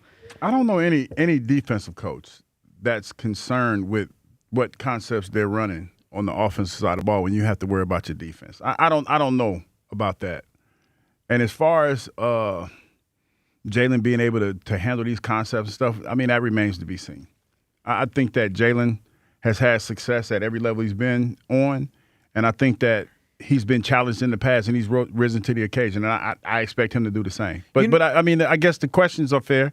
Some fair questions to ask because we don't know. You know what I think is an interesting question, Hugh, as we go to next year? Mm-hmm. I think most people are going to expect Jalen to play better this coming season than they did last year, right? Yes. That's not asking much. No, it's not. I wonder how much of a leap is enough for the Eagles because he's just going to get more expensive, right? Like if we say together Jalen Hurts was the 16th best quarterback this year. Is that a big enough leap? Well, no, I think he was the 16th this year. Oh, you're saying okay. If he's the 12th next year, are they cool with that? Or does he have to go back to being a top 5, 6, 7, 8 quarterback to justify the money that he's owed the next few years? I would say you have to see what that looks like, Joe. Because to be fair to Jalen, even though it wasn't a great season, his numbers were better than they were last year. They were terrible. Joe. They were terrible. He threw for more touchdowns, Joe. But those are counting stats. Joe, I hear what you're saying, and I'm not arguing that. But when his team goes in there, and they just like say, if it's the same as me, if I had 10 sacks year before we went to the Super Bowl, and I had 12 sacks and we won 3 games, still had 12 sacks. But if they grade you and they say you were pretty bad on most of these plays, that's what they say. I get that, and I'm not arguing that. Yeah. But when you look at the numbers, just the numbers, nothing else, he had better numbers as far as passing and touchdowns this year. So it all depends on what that looks like. This is where it gets a little muddy when you're talking about quarterbacks. Yeah, so I understand. But I think we'd all agree he wasn't very good. No. Okay, so I'm saying if he's a little better next year, is that enough to justify what they're going to have to pay him, or does he have to get a lot better? That's what I'm curious of. I think he has to get a lot better, otherwise there's not going to be. See, for me, a little better. Again, he wasn't that good this year, right? Right, I'd say middle of the pack. 11 wins. No, so, Joe, I hear you, and I know this is where we're gonna part ways. But the bottom line is, if Jalen plays better, if the offense looks better, and they make it deep in the playoffs, that's improvement. It might not be tremendous improvement, but it's improvement. Yeah, no, I think, and it's hard to find a quarterback. Hard to find a quarterback. Well, I'll give you an example quickly. Then we got to go to you people. The 49ers moved off of Garoppolo because he was only okay, and they were paying him a lot. That's what this is becoming to me. Yeah, so but Jalen broke through, though. No, it's different. No, but I'm talking about the next 3 or 4 or 5 years. No, what happened in the past feels like the past. I think he's got to be a lot better for them to justify what they're paying. I think what happened in the past is going to carry a lot of weight in the future. We'll see. He broke through, Joe. I mean, that's just their actions are going to tell us more than our opinions. Yeah, I mean, it is, but he did break through. Yeah. Now, all right, let's hear from you people. You people. It's time to hear from you people. What do you mean, you people? Can't you guys just leave Vic alone? Well, can he just tell us he's in or he's out? That's on Joe. Oh, hold on. I'm okay with Vic taking his time. Don't you want to know? Of course I want to know. Don't you want to know if he's in or out? I think he's in. But you're no. We've got a whole week of coping, Douglas. We've had here. Class and not answering the question. I did answer the question. Think he's in. No. Because you want to think that. I want to believe that. That's it. I still believe. Oh, we haven't heard that in a while. Nope. He's in. He's in there, man. Why don't we move on to focusing in on the Phillies? Well, every time we do that, we come back to the same place. Also, I'm not ready to do that. And we will get there. I mean, spring training starts in a couple weeks. Nothing has happened. Well, do you want us to be mad about the Phillies, or do you want us to talk about? We got about a month before we go down there, don't we? Yeah, something like that. A month from today, we fly down to Clearwater. Yeah, get ready, guys. The iguanas. We might see some frozen iguanas. You want to eat some? If they didn't eat them all first. You know what? How about we go have some iguanas when we get there? I'm not doing no iguanas. I'll eat an iguana. I'm not eating no iguanas. Iguana tacos? Come on. Not eating no iguanas. Why? Okay. Hey guys, when did you lose the hair? 5 years ago. Yeah. Well, I mean, I guess that's a loaded question. A little bit longer. Started to lose the hair like 15 years ago. Held on for 10. Holding on. Yeah, and then I said, you know what? Let's just even this out. When did you finally come on home, Hugh? You know what's funny? I was bald in college. Whoa. And then I decided it was on a bet to because you know how you're running around. I think it was Al Harris. He didn't think my hair would grow, and so I let it grow. So when I started it growing, you saw then it fell out. But when did you notice the spot? That's probably the time that I was getting ready to retire. Then I started noticing that forehead looked a little bigger. And I was like, man, that forehead getting big. Yeah, I always feel like you find out the spot later than everyone else does, and either people tell you or they don't. And you look back at old pictures like, oh, yeah. But I was bald. I was bald in college, so it was like I've been bald most of my life, so it didn't really. It was nothing for me to come on home. Couldn't be me. I wouldn't know. We've officially found it. The dumbest WIP poll of all time. Oh, stop! You're gonna think tomorrow's is dumber than this. I think and next week. we might get that kind of comment once a week. Also, when there's like 20% of people that are on one side, at least close to that, it can't be that dumb, right? That's a lot of people. By the way, give us time. We'll have more. I can have a dumber idea tomorrow. We put polls up every day, guys. Yep. Just wait. Somebody responded, wise guy. Is it best for the city if WIP goes away? Yes, and then the other option was, I think, 1 more year or something. I voted for 1 more year. Me too, yeah. Let's go out with a bang, yeah. Yeah, it'd be terrible for the city if WIP went away. Would you imagine Hugh knowing that it was his last year, last day? No. Where? Here? We're saying if all of a sudden this was like a Fangio situation, and we're like, okay, you guys get one more year, and then we're replacing the show. Oh, I'm wilding out. You go out with the Oh, I'm wilding. He's going to show up banged I'm up. cursing. I'm gonna probably have one of those days. Yeah. And I'm gonna tell everybody how I really feel. On the last day, you know what? Oh, it's gonna be unfiltered. New idea. Let's just tell Hugh that's going on. See what happens. On that last day, I'm unfiltered. How do you think people took to our breaking news segment? No, they killed Buzz. Well, I hope they are appreciative of Buzz. They should have taken it very seriously. Buzzing in 'cause with that the was- news. Yeah, I mean, that was a serious Yeah. segment we did. That was breaking news. WIP fell off. WIP, of course, it's like the old 60 Minutes here. We just report. Yeah, the news. Yeah. CBS News, that's right. That's all we do. You guys really didn't know that about Fangio? Did not. No, we had no idea. Buzz broke the news. That's why we're talking about it now. Yeah. Thank you to Buzz. We had no idea. None. Old news, guys. While we're at it, did you know the Berlin Wall came down? Yeah, they didn't catch. They didn't get the memo. It would be kind of funny if Buzz started breaking in with Buzz breaking world news from years ago. Cold War over. You might as well lean into it. Might as well. New theory. Vic just didn't like the Phillies offseason. You know what? That of all of them, I feel the most. None of us like the Phillies offseason. That offseason was a turnoff. Yep. Imagine if the moment the Mets signed Bichette, he called Howie. He's like, you know what? I'm out.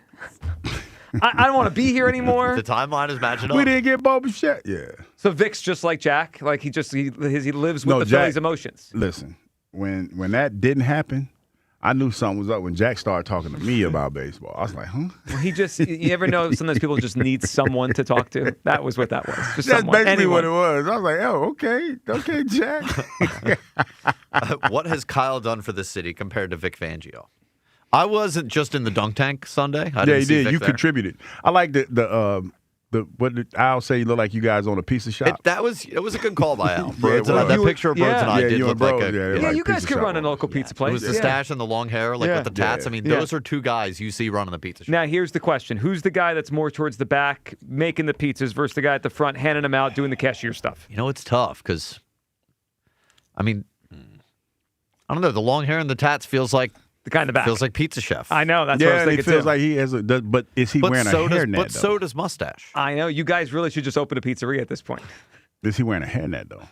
Wow. Bros is like he's going to be a rebel and not wear a hairnet every now and then. Yeah, until someone comes in and says say, something. hey, I got some hair in my pizza. Apologizes, yeah. Hey, Kyle, do you ever get tired of being wrong and a moron all the time? Nope. Does Actually, not get I could do tired. this every day. Every day. That's crazy. Never gets old. Earthquake in San Francisco. Did Hugh fall again? I guess they didn't get the memo. We're not there. Is that the memo? They're trying to say I'm big. Oh, okay, gotcha. Well, you did fall and it shook the studio. That Yeah, one it time. did. One time. Yeah, one time. But it was you were exercising. Yeah. Don't mind me just pulling over to throw up after Hugh's soup juice comment. That was a lot. It was disgusting. That it was meant to be. it was meant. Mission accomplished. Did we land on what was worse? I think it's worse to wear blue jeans and 100 degree rather I think than so, sweatpants. too. Yeah, I think by because far. everything's Stinks. constricted. Everything stinks. Yeah, it's All gross. right, one more thing real quick because we did ask people to offer up ideas. Yes. For Hugh to 3D print a new co-host. Should have saw that one Felt that one coming a mile away. A damn clue. A clue. A hairline for Kyle. Oh. I could use one of those. They got us all. Yep, Yeah, a brain. A girlfriend. A Super Bowl ring. A job somewhere else. That's a good one. Super Bowl ring. That one kind of hurt a little bit, but my NFC Championship ring is probably more than Was that the most person hurtful had. one, the ring? The ring hurt, but I got an NFC Championship ring, and they probably don't.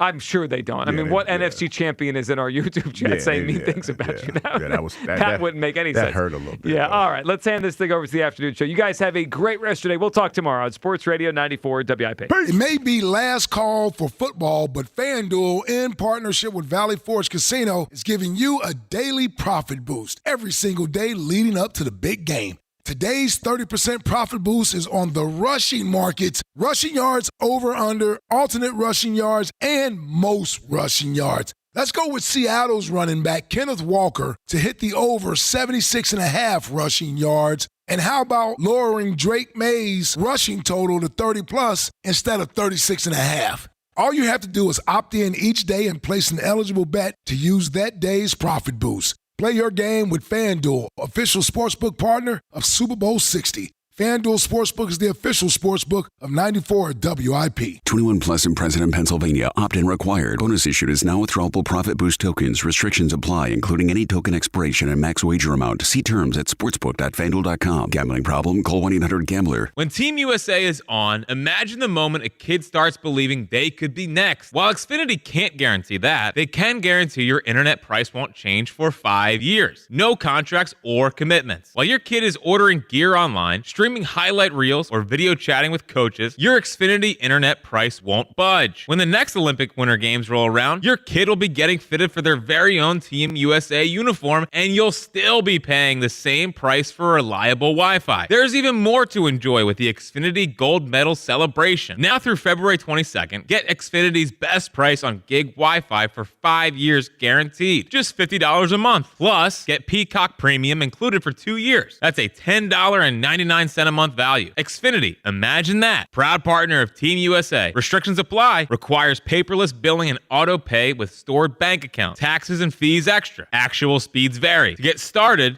visit Xfinity.com or drop into an Xfinity store today.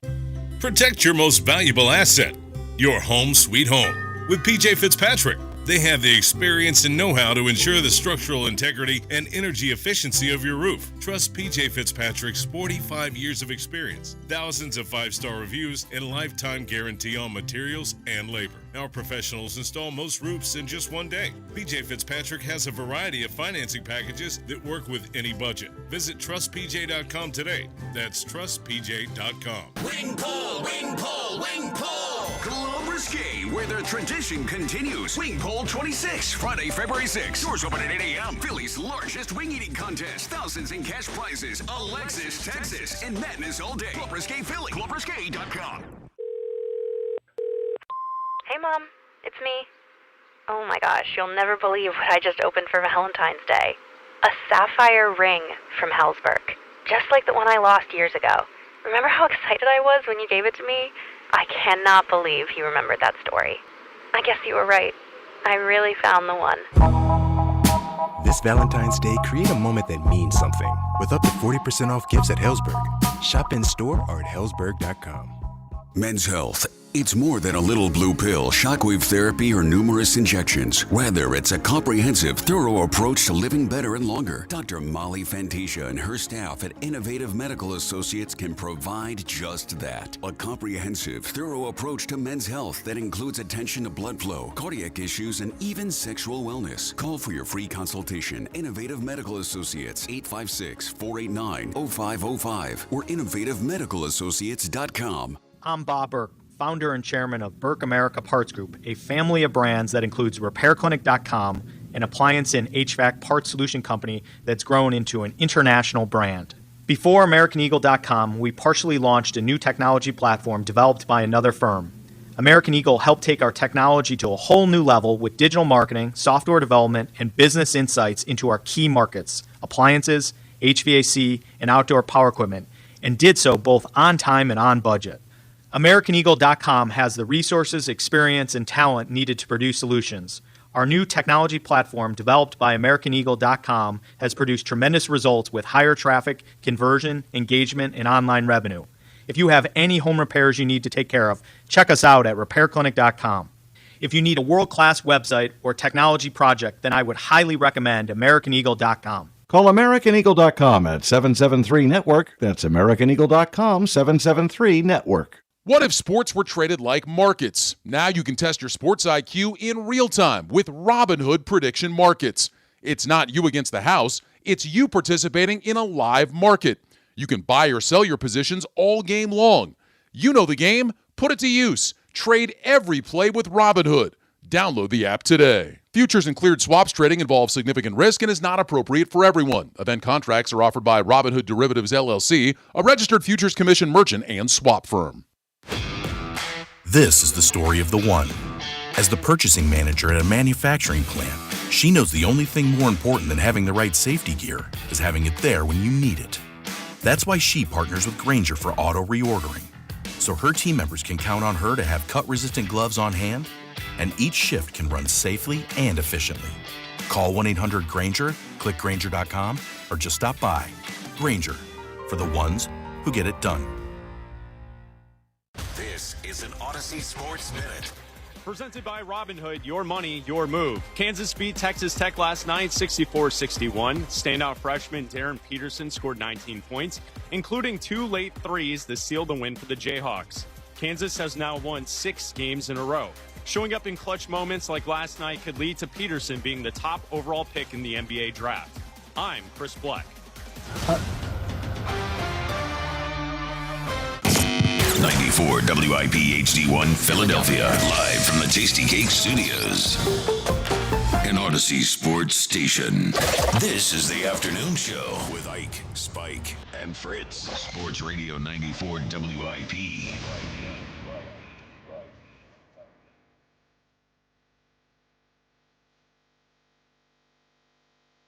We're back.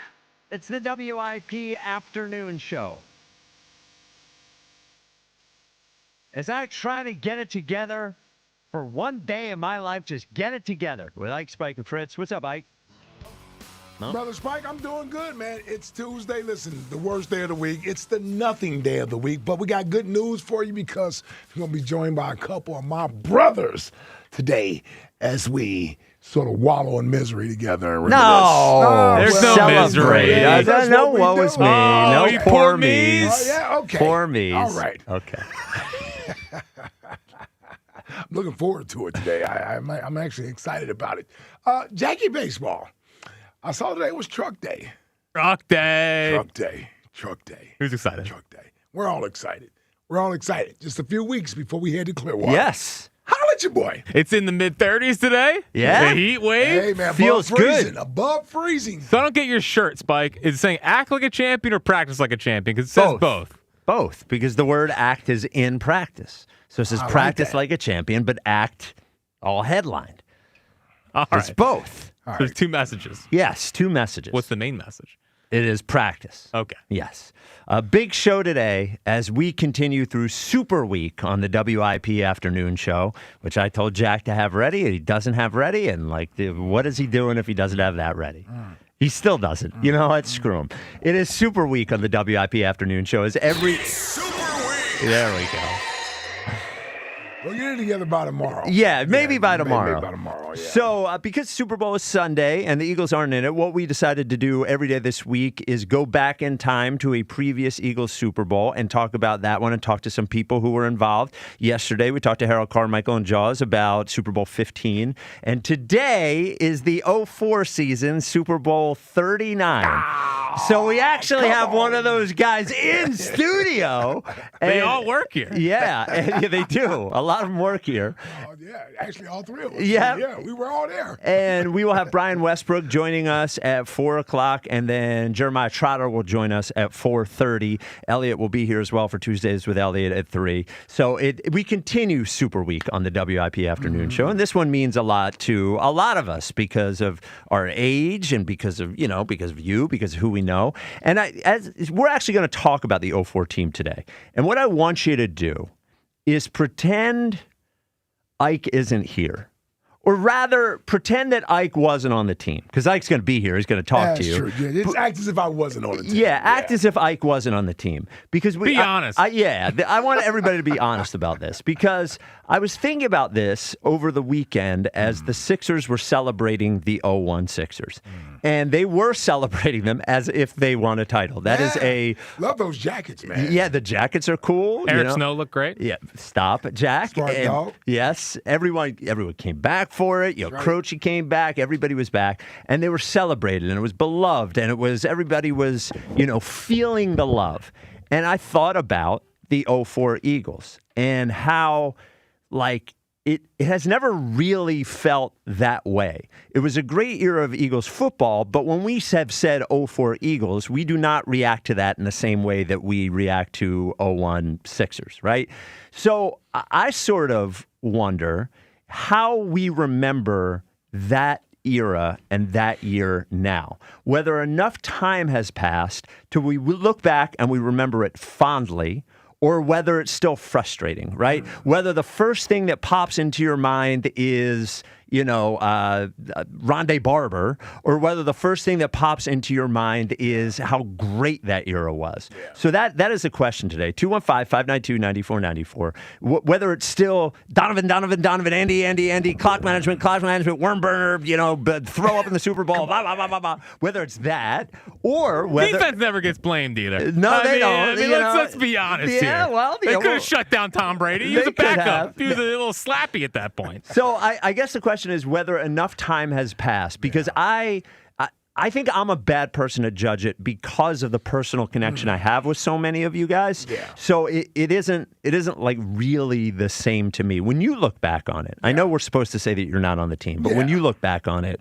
what do you think? So the thoughts I have when I look back on it is probably more frustration and disappointment than anything. Really? I'm certainly proud of what we were able to establish and build. Yep. From a foundational standpoint. There's let me get that out of the way first and foremost. There is a sense of pride that I believe not only I share, but the teammates that I played with during that time, not just that year, but the years leading up to that, because that wasn't a 1 year out of nowhere run. That was something that was built from Andy taking over a team that went 3-13 in Ray Rhodes' final year, most losses in franchise history, a team without any type of direction that he took over. Not a team that didn't have talent, just didn't have direction. And most of that talent was on the defensive side of the football there.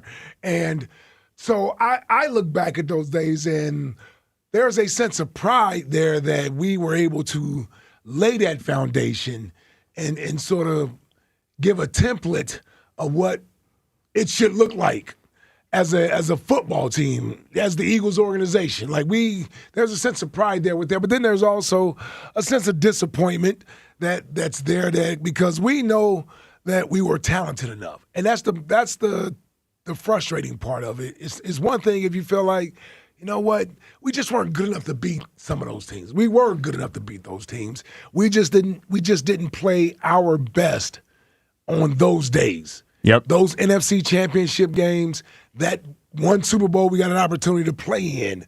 That's the one regret and the one disappointing thing and frustrating thing that I think back when I think back during that time is we didn't play our best on those days. It's one thing if you play your best and you lose, you can almost accept it. You tip your cap to your opponent. But to not be at our best on those days, that's something you got to live with. Yep. That's something we had control of, and that's something that we all certainly, I would imagine, regret. And that 04 team, I'll still say to this day, Spike, and it's no disrespect to 17, 22, or 24. Line them up. You would have beat all of them. Got no problem taking them on. Felt like we would beat all three of them. Not dominate them. Those are great teams. Yep. But so were we. Yep. The thing about those two of those three teams, they played their best when their best was required. Yes. That's the difference. Yep. That's the difference. We had enough talent to do it. And so that's the frustrating part. But I'm excited about today because this time of the year, I do get to reminisce about what that feeling is like playing in this game. And playing in this game, Spike, you got three guys here. John played in two of them. Well, he played in one, but he was a part of two of them. Yeah. And me and Hugh finally got there in 04.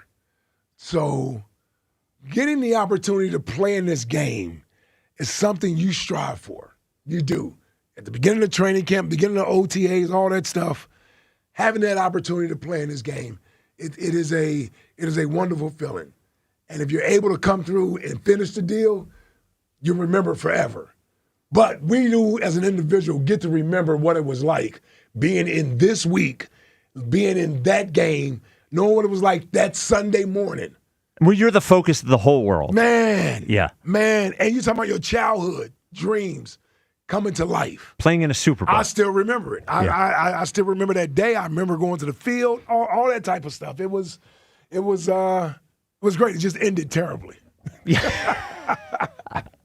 just ended terribly. That's all. 215-592-9494. How do you remember the 04 Eagles when you think about it now? Has enough time passed where you remember it fondly, or is it still frustrating? Because for years, and for me, I guess most of it changed after we won the Super Bowl, the 17 Super Bowl, in that because we had one, you could go back and look at your era, and all of a sudden the fact that we missed out on the opportunity didn't hurt quite as bad because we ended up winning a Super Bowl. Yeah. I think maybe it changed for people then too. So I look back and I think about how good that team was and how you, like you said, it does the direction of the franchise changed markedly after with that era of Eagles football. It's been a different organization. And of course, that comes in direct line with Mr. Lurie buying the team and Andy Reid getting there. We do have a next question today. It is National Take a Cruise Day for some reason.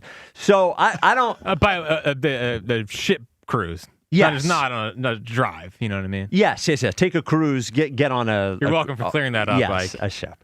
Yes.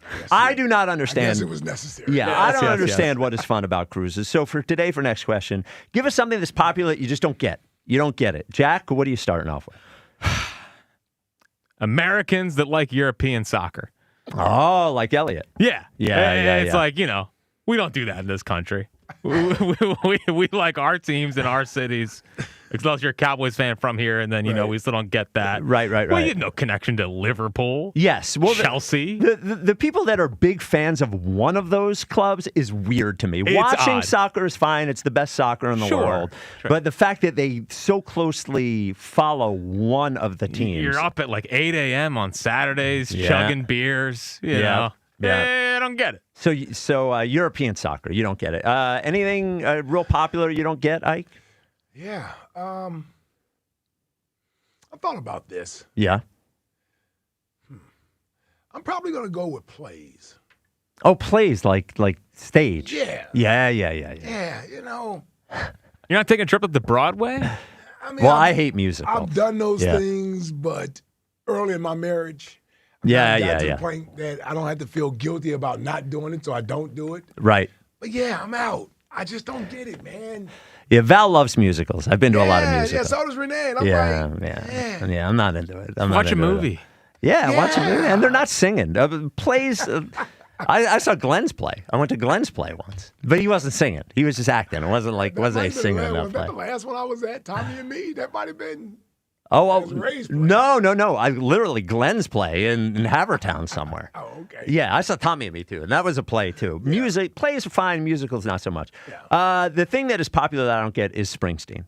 Is Bruce Springsteen. There it is. I just for the life of me, I do not understand the 3-hour concerts and make them pretend that you love being there all 3.5 hours, and anybody that doesn't like Springsteen just hasn't heard the right songs yet, and it's like bah bah bah bah bah. And I'm a working man, and I'm a coal miner, or whatever the hell you're pretending you are at when you're at the concert. I do not. Seems like get you don't like when people are trying to pretend something they're not. I do not. I do not at all. Wow. I do not. 215-592-9494. How do you remember the 04 Eagles and that era of Eagles football? Do you remember it fondly, or are you still frustrated by it? Leading us off, Corey in Columbus, you're on WIP. What's up, Corey? I remember it fondly, but I'm frustrated. Oh, both. When you look at the Eagles, right? Like, and you look at what we are as an organization, we the best team in the NFC. Ain't nobody better than us in the past 25 years who can touch us, and it's like. That era of football, it let us down. I mean, obviously the Shady and them, they let us way down. But it's like if we would have been able to capture a Super Bowl, like we could have maybe been in the Patriots conversation, with the Chiefs. We'd have maybe like 3 or 4 championships in a 25 year. Like what? Like you know how hard that is. Like we nobody better than the Eagles. So when I sit back and look at it, I'm 32 years old. That was when I really, started to get into football. Donovan McNabb, hey, man, I used to box people over McNabb. What? Super 5? What? Better say, hey, somebody else that finished top 2 in MVP, not number 3. You know what I'm saying? Somebody else. Yeah, Super 5. You know what I'm saying? Yeah. And when I sit back like this, defense, dog. Lido and them. Number 54. Don't ever disrespect number 54. That's a good number right there, Ike Reed. That's right. You know what I'm saying? That's right. Don't ever. It's like, and then you go out and I forgot about that. And you go out 04. You bring T.O. here, the freak, and Devon Curse. It's like three of my hands. That man's hands. Me and Spike's close friend. Yeah, Javon Curse. Yep. You could pick up Javon Hurst, like his hands was huge. It's like we had it, you know what I'm saying? And then it's like we get to the Super Bowl, and it's like, I don't care what nobody say, we got spy-gated. That's why Mr. Kraft, you ain't in either. That's right. Ha, ha. Bill Belichick, you ain't in either. Ha ha. Yeah, 'cause y'all robbed That means Tom us. Brady's You know not what I'm going saying? in. Nah, he'll go in. Yep. Yeah. No. I don't know. Well, how about Brady saying he's not rooting for either team? He's rooting for a good game. Yeah, that lets you know right there. Yeah. Come on. He's Come out. on. Come on, Tom.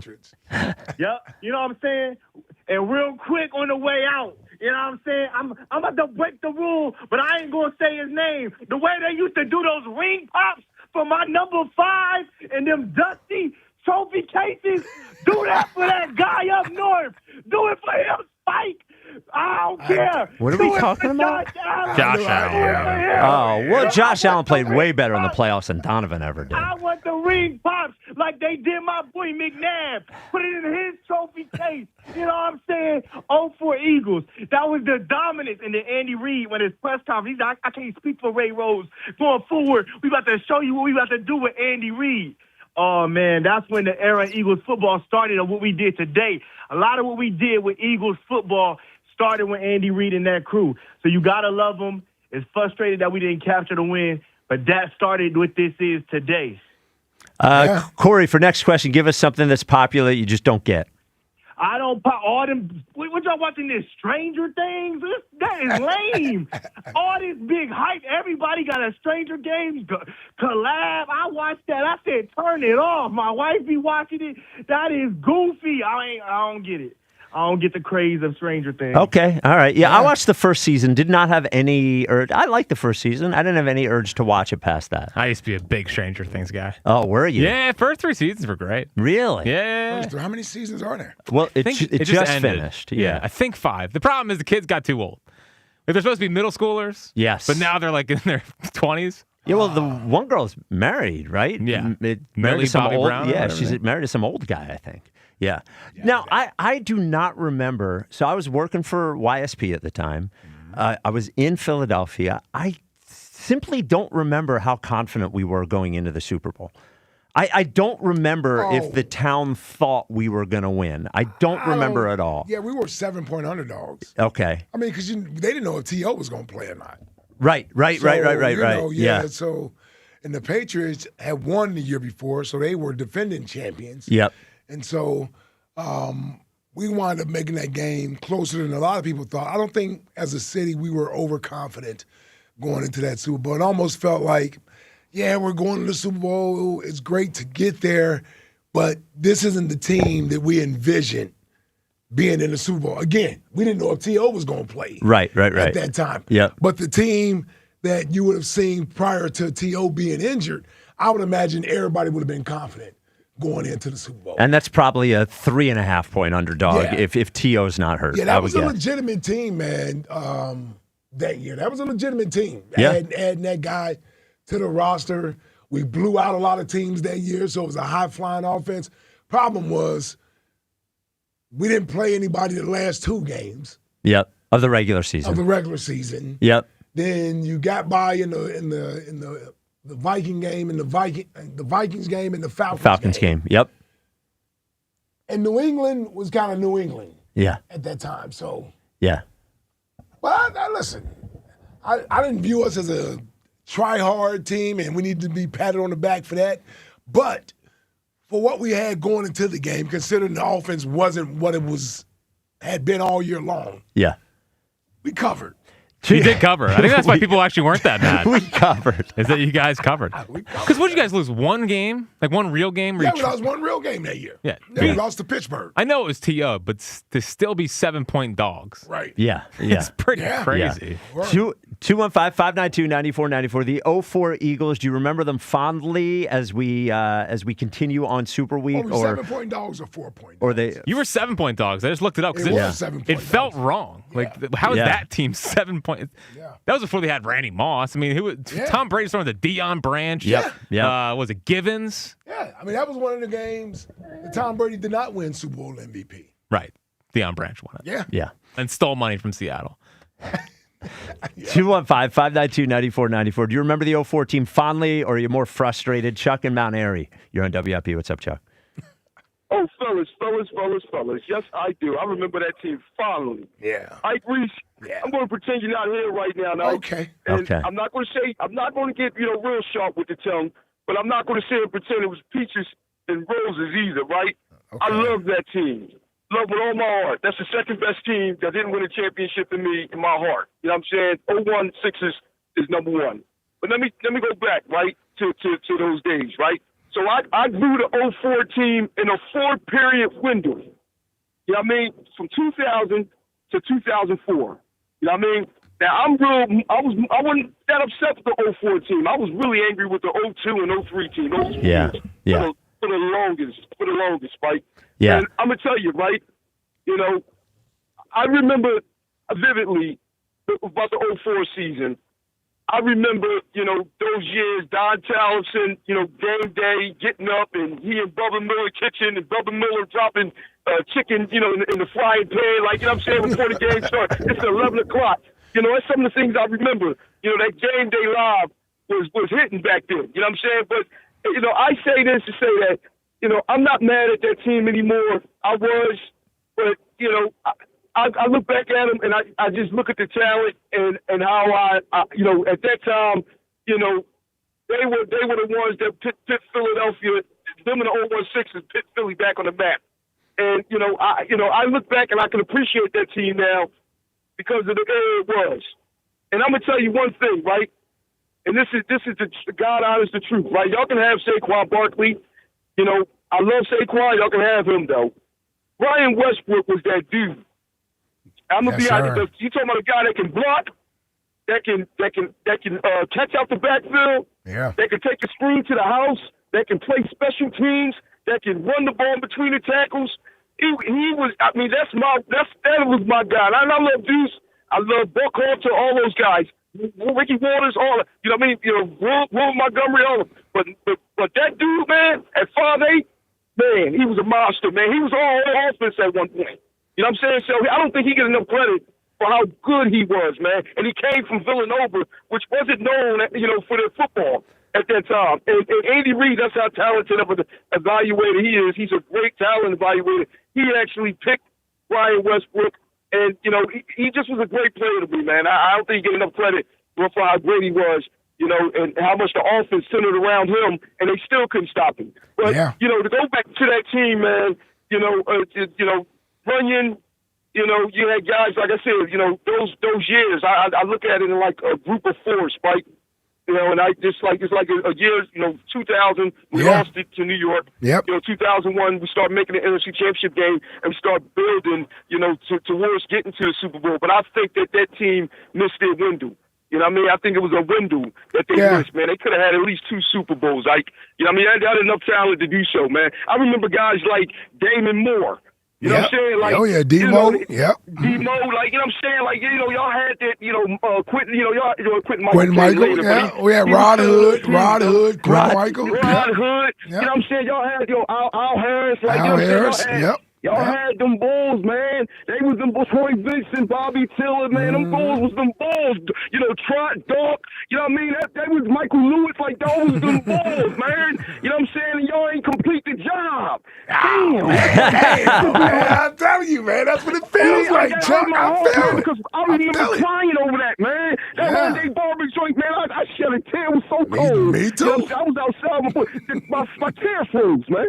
That's how cold it was, man. You know what I'm saying? So, I mean, I look at y'all and I say, I don't know what it was, whether it was Andy or the players or Donovan. I don't know what it was, but I just look at it was like, it was an incomplete job. And I wish we can go back to those times because I know y'all could have beat those teams. Man. And we have at least 2 rings to add on to the 2 rings we got now. That's 4 championships. And we in a class, with the Niners, the Cowboys, all those other teams. Yes, you really did cost us being in the class of those teams, Ike. It's just that you really cost us. I can't listen. Yeah. I can't deny. You can't argue that, man. You can't argue it. I agree. They were great. You can't take that away. No, can't take it away. It's just, you look back. Thank you for the call, Chuck. You look back, man. We really could be a different class of franchise. That 0-2 team was a team that I'm. See, the 0-2 team, 0-1 when we lost to the Rams in the championship. That felt fine. Yeah. We felt like that was the beginning. Yes. 0-2, that was supposed to be our year. Yep. 0-3, I honestly thought that was Andy's best year of coaching. Oh, really? Considering how many guys got injured that year. I remember people being really mad after the Panthers lost. Oh, yes. But that wasn't one of our better teams. And Donovan got hurt. Yeah. And didn't Westbrook get hurt? Yeah. As well? Yeah. So second to last game of the season. So, I remember people leaving the link being like, I can't believe they lost. It's like, what are you talking about? It was a third straight loss. And it was Jake Delhomme. You lost conference championship game to Jake Delhomme. And it was the last game at the link. Yeah, man. No, first year. It was the first year at the link? Yeah, that one was. Right, the last game at the Vet was obviously the Rondé one. Yeah. No, man, yeah. Wow. This is going to be fun today. That's good stuff. All right, 215-592-9494 as we continue Super Week on the WIP afternoon show. Today is the 04 team. Do you remember more fondly when you think about it, or is it more frustrating that they didn't get it done? Coming up next, I will give you my thoughts on, I was watching the game this morning because I have not watched it, I don't think, since the Super Bowl. And I will give you what I thought as I watched it this morning. This is the WIP afternoon show with Ike, Spike, and Fritz. Fritz said earlier, Ike said earlier, and I agreed, it's a little warmer out there, right? It's a little nice. You can maybe get the pups out there for a walk finally. But you got to be careful because there's salt all over the place. And Dogs and Cats rule makes sure that they have everything they could possibly have to protect your dog's paws from that salt. Now, maybe it's little booties. And if your dog will let you put the booties on, then you do the little booties, protects their paws. If your dog will not allow you to put the booties on, they got the wipes. So when they come back, you can wipe their paws off. And while you're there at Dogs and Cats Rule, maybe shop for a coat or a fleece or a sweater, or you'll walk in and you will see the best selection of pet food you're going to find anywhere. Local brands, top-end brands, and the best staff that you will ever find at a pet store that can make sure that you are feeding your dog or your cat the right stuff. Maybe there's a supplement they could help you with as well. They're going to take all the time that you need to learn about your pet and make sure you walk out of there with the right stuff. There's 7 locations of Dogs and Cats Rule, 2 in Jersey, Pennington and Princeton, 5 in PA, Newtown, Doylestown, Maple Glen, New Hope, and Bluebell. Dogsandcatsrule.pet is the website. Dogs and Cats Rule. Shop small, shop local, shop family. This is the week. Opinions become decisions. Sean Mannion is the new offensive coordinator. 94 WIP's Decision Week. Every Bird's hot button issue is on the table. Does Jalen Hurts deserve an extension, or do they look to the draft? I love Jalen Hurts. Who to keep on the defense? And he sacks Jalen Carter. Trade A.J. Brown out of town, or is he stay J? There's times we do execute and times we don't. Decision Week, next week, only on Sports Radio 94 WIP. When the new year hits, every business could use a little something to stay ahead. A lift, a jump start, an edge, or perhaps a boost. Like the all-new 5-year business boost from Comcast Business. It's the certainty of a price lock for 5 years on qualifying internet bundles. Plus, you'll have the most reliable Wi-Fi with our best equipment, so your whole team can stay connected at a great rate. And to sweeten the deal, ask about a $500 prepaid card when you add 2 lines of mobile. It's the boost your business deserves. So sign up for the 5-year business boost and get a 5-year price lock on ultra-reliable Wi-Fi. Plus, ask about a $500 prepaid card. Comcast Business, powering possibilities. Ends 3/22/26. New customers only. 1-year contract required for guaranteed rate. 5-year pricing applies to monthly service charge excluding taxes and fees. Best Wi-Fi based on Open Signal Awards USA Fixed Broadband Experience Report, May 2025. At Citizens, we help make sense of your money and all your money questions. Should I pay down my debt or start an emergency fund? Is now the right time to start saving? How can I move my financial goalposts even an inch? Can money actually buy happiness? What's it take to live like a royal in Queen Village? Whatever money questions you have, Citizens has the answers. Make sense of your money at citizensbank.com/made-ready. Member FDIC. Roto-Rooter. Plumbing problem? No match for a little DIY duct tape. Shoot, hold on. Nope. There we go. No match for a little... dang it, wait. Duct tape and a wrench. Leaks are no match for duct tape and a wrench. And a bucket and a towel, more duct tape, a hammer, this random tool I found in the basement, another bucket, more tape, a little more tape. Perfect. On second thought, maybe leave plumbing to the pros at Roto-Rooter. And away go troubles down the drain. Wing pull, wing pull, wing pull. Globe Risque, where the tradition continues. Wing Pull 26, Friday, February 6th. Doors open at 8 a.m. Philly's largest wing eating contest. Thousands in cash prizes. Alexis, Texas, and madness all day. Globe Risque Philly. GlobeRisque.com. This is the energy of the Acura RDX. The energy of performance and adventure. With super handling all-wheel drive. The Acura RDX. This is the energy of innovation. Acura. Precision crafted performance. Visit Piazza Acura of Ardmore, Reading, or Westchester for a test drive today. This is the story of the one. As the purchasing manager at a manufacturing plant, she knows the only thing more important than having the right safety gear is having it there when you need it. That's why she partners with Grainger for auto reordering, so her team members can count on her to have cut-resistant gloves on hand, and each shift can run safely and efficiently. Call 1-800-GRAINGER, click Grainger.com, or just stop by. Grainger, for the ones who get it done. You know that Big Bargain detergent jug is 80% water, right? It doesn't clean as well. 80% water? I thought I was getting a better deal because it's so big. If you want a better clean, Tide Pods are only 12% water. The rest is pure, concentrated cleaning ingredients. Oh, let me make an announcement. Attention shoppers, if you want a real deal, try Tide Pods. Stop paying for watered-down detergents. Pay for clean. If it's gotta be clean, it's gotta be Tide Pods. Water content based on the leading bargain liquid detergent. Your exclusive home for the Philadelphia Eagles offseason is Sports Radio 94 WIP.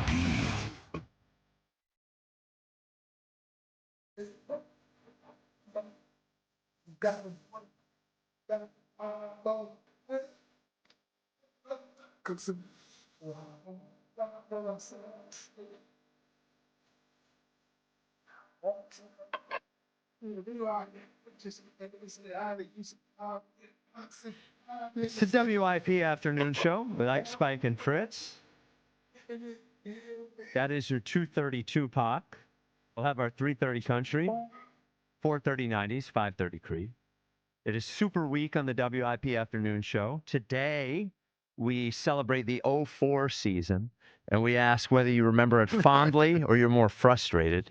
As you know, I was thinking about it as I was watching everyone celebrate the 01 Sixers over the weekend, and it's not really how these teams are remembered. They're remembered as good as they were, remembered more for the big losses almost than for the Sixers lost 4-1 in those finals, and all we remember is step over of all 5 games. We remember the one game we won, and I'm wondering if enough time has passed to whether you remember that era of Eagles football fondly or if it still frustrates you.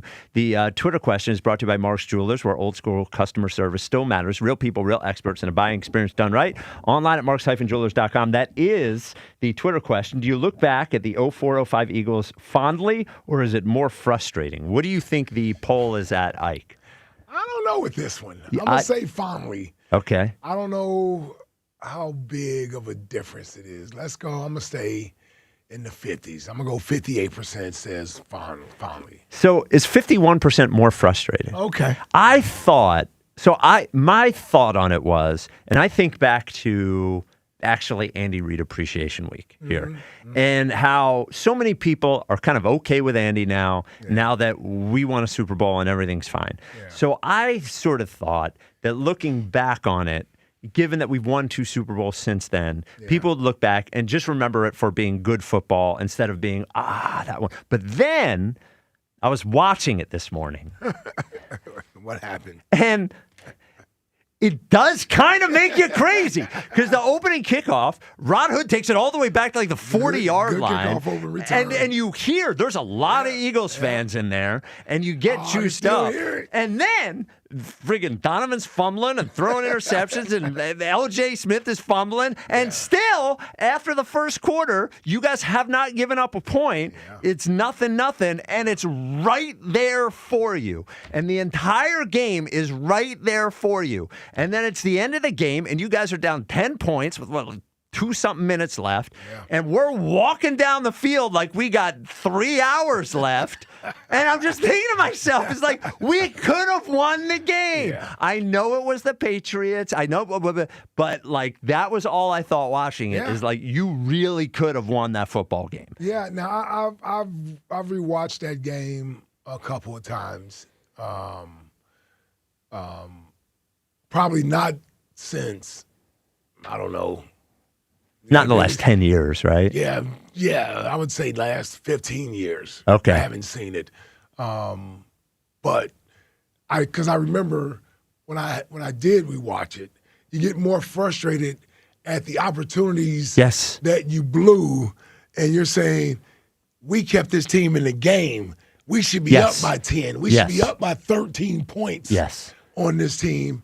And we weren't. So, I do remember being more frustrated after seeing it again. Yes. And saying to yourself, like, could have won the football game. Yeah, that's when it's more frustrating, when you feel like the Patriots didn't do anything to necessarily show that they were the better team, other than they didn't make as many mistakes as you did. Yeah, you made a lot of mistakes. Yeah. And look, Donovan, like, come on, man. I mean, even the one interception that drives me the craziest is the one in the corner, right in front of the end zone. It's the one Teddy Bruschi picked off. Oh, okay. Yeah. In the second half, because I thought we had some momentum going then. Yeah. And he didn't see Teddy Bruschi. He didn't see him, and that's the one where I felt like it killed some momentum. And I think it was in the third or early in the fourth. It might have been early in the fourth quarter, where it felt like we were making a move to sort of catch them. And that's the one that hurt. The one earlier, he threw back-to-back because one got called back. Okay, because of a defensive pass interference, and then it happened again on the next play. Well, in the Bruschi one, you even see Donovan go, that was me. That was my bad. I didn't see it. Okay, yes. Yeah, see, I don't even remember. You saw the Donovan chest pat? I saw the Donovan chest pat, yeah. I didn't really, I've never rewatched it. I barely even remember watching it in the first place. And I appreciate that. Well, sorry. It was a long time ago, whatever. And I watched a lot of sports since then. And I was a rock and roll guy at the time. It was like, whatever. Any other excuses? But the game just really was right there. Yeah, it was right there. Was. And the thing that you say, it wasn't like the Patriots were not particularly great. There was one amazing Deion Branch catch. You know, they took away from somebody. I forget who it was. Almost picked it off. Well, the one play where he has Tom Brady looked off Ike Reese in the middle of the field. That was a Deion Branch, I think, seam route. That was a third down play. Yeah, come on, man. You're supposed to be a third down linebacker. Ike, I also don't remember the game because my mom made me go to bed at halftime. Oh, wow. Yeah. We had a strict 9 o'clock rule in my house. So how old were you in 04? Fourth grade. Okay. Fourth grade. Yeah. Wow. So she's like, you can catch the highlights in the morning on Sports Rise. Yeah. And I was like, it's the Super Bowl. Like, what are you talking about? That was the first year after Janet Jackson. Oh. So we had the watered down. What'd you have, Paul McCartney? Yeah, Paul McCartney. Not watered down. One of the best of all time. I know, you know. Yeah, but no worry, Paul McCartney's showing any. Exactly. Nah. Janet, be a little Paul wrinkly. McCartney, Yeah.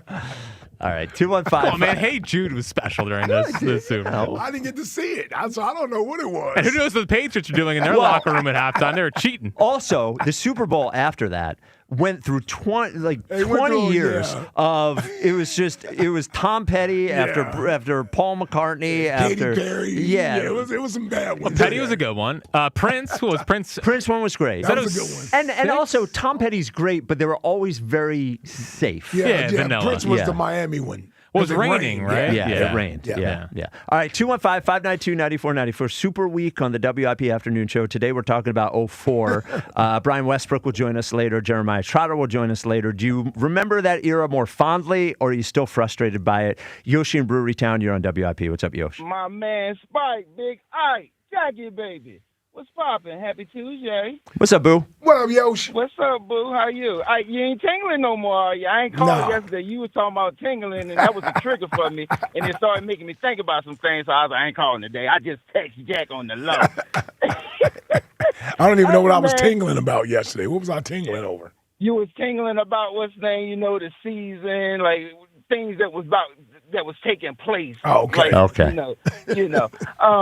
Yeah, man, what's name? I am fond-strated over It's both. It's both. Yeah, that's why it's a tough question. Yep. Black people make up a word, man. And so I'm making up one. I'm so fond of that season, man, because we went out and added 2 studs, man. We went out and got Javon the Freak Curse. Mm-hmm. We went out and got, what's his name, Terrell T.O. Owens. I mean, the first preseason game, Donovan play action to T.O. for the touchdown. You was like, oh, my goodness, boy, it's going to be a bad season. They going to kill it. I mean, we went all the way to week 9 before we saw a loss. We was beating Cats by 2 touchdowns, Ike Reese. Yeah. It was just beautiful. You felt so good about everything that was going on. I mean, we was the Buffalo Bills of the NFC Championship, and we just finally got over the hump. And you said, you know what? You know we going. T.O. got hurt. We still made it. We killed it in the playoffs. And then one thing, we get to that game, and it just collapsed. I mean, it just collapsed. The Patriots weren't better than us at anything. I mean, we had a top 3 defense. We had a top 3 daggone offense. I mean, look, the special teams, y'all probably pretty the best good, special man. teams. Pretty good. Y'all was the best that year, man. Yeah. We had returns. Everyone talks about the 04 Eagles, how great their special teams was. Yeah. For real, man. What's saying, when you in the football, you pay attention to that thing. That's right. Stuff. You don't know. You had to go to bed at halftime. I was a grown man. I was drinking a tired beer boy. during the game. You know what I'm talking about? You was a little boy. We had returners. David Akins didn't miss. That's David right. Akins is probably the best I don't know, kicker in the Yoshi. league. You certainly sound more frustrated than fond, to be honest with you. The more you think about it, you start talking about Yes, it. On the frustrating part. I started out finally. I'm on the frustrating part. I mean, man, y'all was some bad boys, man. That coverage unit was a war for field position. Yes, boy. sir. Y'all was some bad boys. And Yes, see, sir. they try to slight you. But We had the best cover man right in the league that year, man. That's right. I'm giving you some love right now. The Pro Bowler right there. Yeah. You need to leave him alone halftime. Like, come on now. Leave my man alone halftime. Well, back when Pro Bowlers mattered, too. I mean, right. the guys that make the Pro Bowl today don't really deserve to be there. That boy said he was in the 4th grade. Boy, I had 3 kids by that time. Well, what do you want me to do? It's a long time ago, or 20 years. He hadn't even came outside. I've been around the block, came back, told some stories, and went around the block again and saw somebody else. Yeah, he was still a baby, man. He was still a youngin' back man. then. Yeah, he was still a youngin'. It was a beautiful season, what's the name, and then it became frustrating. And the most frustrating thing about it is it all fell apart, and we never got a chance with that great team to get there again. That's what's the most frustrating. Not the Super Bowl was frustrating, but after the Super Bowl, we felt some type of way, but you just felt like, oh, man, we could go back next year and we'll win it. But it just fell apart the next season. That's the most frustrating part of that might be the most man. frustrating thing with it. That there was another chance after was that. Another shot at it. We didn't even come close. We didn't come close. Well, 08 got the close. The season was over. Wait a minute, with T.O. With Tia, the 08 season was That was a 6-6 team, remember? Well, barely made the playoffs. Barely made the playoffs. And that was a nice surprise. Yeah. It just wasn't part of the same thing. I know, but it was one last ride, too. Ronnie and Trey's last game, Doc's last game, Trott's last game. Yep. A lot of guys. Was B. West still there? Yep. Yeah. Yep. That might have been B. West last year. Remember, I sabotaged the season, too. He left and then he started to fight. What's his name down there playing the first game? What's his name? Can't forget about that. Yeah, can't forget about that. Gotta throw it up in there. And real quick, man. Yeah. These people, they tripping for this daggone tournament that we got going on. I mean, boy. Oh, caller of the year, you mean? Oh, it doesn't sound like you're worried about it at all, I guess. Man, I'm up here just being myself. You know, Yeah. Yoshi don't care what seed he got. Yeah, you don't care. Hey, man, everybody doing a little bit extra. I'm just emphasizing me. That's all I'm doing. That's all I'm doing. You know what I'm talking about, Boo? I know what you're talking about, Boo. For next question today, give us something that's very popular you just don't get. I can't stand this daggone rap music now, man. I don't know nothing. Boy. Wait, what music? Rap music. Oh, yeah. The Yeah. Hickory Dickory Dock. What are y'all talking about? Eggs and green cheese. Oh, man, what are they talking about? Give me some Airbnb and I Kim, baby. Come on, boy. Microphone fiend. Oh, yeah. There you go. Baby. All right, Yoshi. Yeah, the SoundCloud rap, I don't get it. Yeah, I don't get it. Man, Yeah, it was like, whatever. Well, also, it's not as good. It just isn't. It's definitely not as good. It's not as good. It's not just that I'm old. It's just, it's not as good. I wish they could go back and listen to when it was actually good. Listen, I told you, Fritz, when he started the Tupac thing, it just awakened the old school rap in me. Yeah. So now I just got to dig into my other songs and get into all my other stuff. Like, who's the biggest rapper right now? Is it still It's Kendrick? Kendrick Lamar, I think. Yeah. Right? Yeah, I would say so. He made one album in 5 years. Yeah. Yeah, he's still the big one. Drake is still big. Yeah, right? but I feel like he blends, you know? Okay. Yeah, it doesn't seem like he has the culture like he used to. It doesn't seem like everybody's thinking about Drake like they used to. I agree. Yeah. I don't know any other ones. Yeah. Nice. Little baby. He went away, didn't he? No, you got NBA Youngboy, man. Come on. Oh, Jalen was saying that he'd be a great halftime performer yesterday. Oh, did he? Oh, did He did. I was waiting for him to say like Anita Baker or Yeah. NBA Youngboy. He said NBA Youngboy would Do be you think he really believes that, or that's maybe just something he heard? His music tastes don't seem like that. That's true. You Maybe he's know? opening it up. Maybe. Broaden his horizon. Yeah, maybe. It's certainly his age bracket. Yeah, well, it's definitely his age bracket. 215-592-9494. 04 Eagles, remember more fondly, or does it still frustrate you? Jeff in Wilmington, you're on WIP. What's up, Jeff? As the years go by, definitely more fondly. They were very frustrating the end of each of those seasons. Yeah. But I can remember going into that 04 season, I'm like, man, I cannot wait to get to the Super Bowl. Because I was so confident that this team was just going to roll through pretty much everybody they played, and they pretty much did. But I hope you're not balled up in a corner with the tears flowing down your face by the end of the show. I apologize if we bring up too many memories, but it's all right. Man, I knew this would be a tough day, Jeff. I knew that going into it. Yes, it couldn't have been your idea either. It had to be a knucklehead. Yeah. But now, definitely more finally. Look, the team was just all the way around, the best team in the league, and just the way it ended. I don't know, man.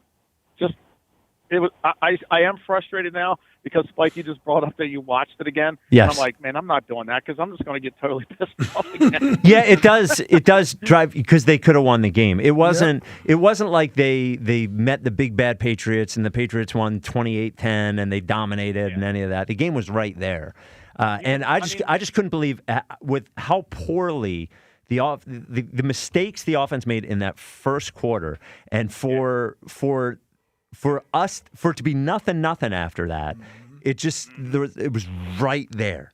It was right there. I think we were leading at halftime, right? I can't remember. Maybe. But when you watch it when you watch it after the fact, you really pick up on the miscues. Yes. Because in the moment, you're just in the moment, and all your adrenaline's going, and you're excited or whatever. But I'm going to go with 7.5. Yeah, 7.5. There you go. Yeah. You know what? Yeah, because we gave up. We gave up that touchdown right before halftime. I do remember that 7-0. Yeah, that's on you. Yeah. Yeah. All right, Jeff. I got a next question though. Yeah, what do you got? The Marvel movie, the Marvel Comics movie, whatever. Like, I don't get it. You don't get the Marvel comics? Yeah, me neither. Nah, dude. I'm not a comicsman. Never really was, and I'm not. I like comedies and crime movies. That's it. So you're talking about the movies specifically, not the comic books, right? Yeah. Oh yeah, well either one. I'm not a comic, but yeah, the whole genre is just so popular, and I just haven't seen 1 second of any of them. Oh man. Yeah, I saw a few of them, and I gave up. I told my wife, There are I'm a lot out. of them. Yeah, they're too long. Yeah. They're all connected to each other, so I Yeah. feel like you got to do homework. Yeah. And you can't see it. It seems as if you see any of them without seeing the other ones, there's storylines and inside things that you don't get that make the movie better anyway. So they're too long. There's too many of them, and they all, like, for me, it was like the last 40 minutes of all of them were the only thing that was good. Everything was a build up to some amazing 30 or 40 minute finish. So Yeah. I gave up on the comic book movie. Yeah, it is more of a task to follow Yes. everything. Yeah. I mean, and I only really liked Iron Man, Captain America. Captain America was okay. Thor. Thor was I watched okay. Thor. I didn't follow all of them, like Ant-Man and like they all. It is a lot of them. There's too many. It's a lot of them. So yeah, I agree. When they finally put them all in one movie, you need to know the other parts that go with it. So this weekend, Dark Knight and Dark Knight Rises were on. Oh. Now, Batman gets the I will see a Batman movie no matter what. That does not count for the comic book movies for me. I agree. Yeah. And I forgot, Dark Knight Rises, really not that great. Bane's awesome. Last half hour of the movie's great, but Dark Knight is way better than Dark Knight Rises. It's slower than you remember, Dark Knight Rises. There's a lot of stuff in the beginning you don't care about. Well, Heath Ledger one's an all-timer. Yeah, well, that's Dark Knight. Yeah, that's Dark Knight. Yeah. You're right. I mean, I like both of them, but I guess I wouldn't like Dark Knight Rises if I didn't have Dark Knight. Yes, yeah. Bane is cool. I do like Bane. I think he's a little underrated. He's the ultimate. He's the ultimate villain. Bane's great. And Bane sort of had a point. So did the Joker, actually. Both of them kind of have a point. Like, they kind of have a point. So. Or do you want to share that point? Well, no. It's just like, like Joker's whole thing is that, like, the rich people are keeping you down and the people need to rise up. And I was like, well, the rich people are keeping me down. Okay. Every once in a while. Yeah. All right. Man got his foot on your neck. Yep. Come on, man.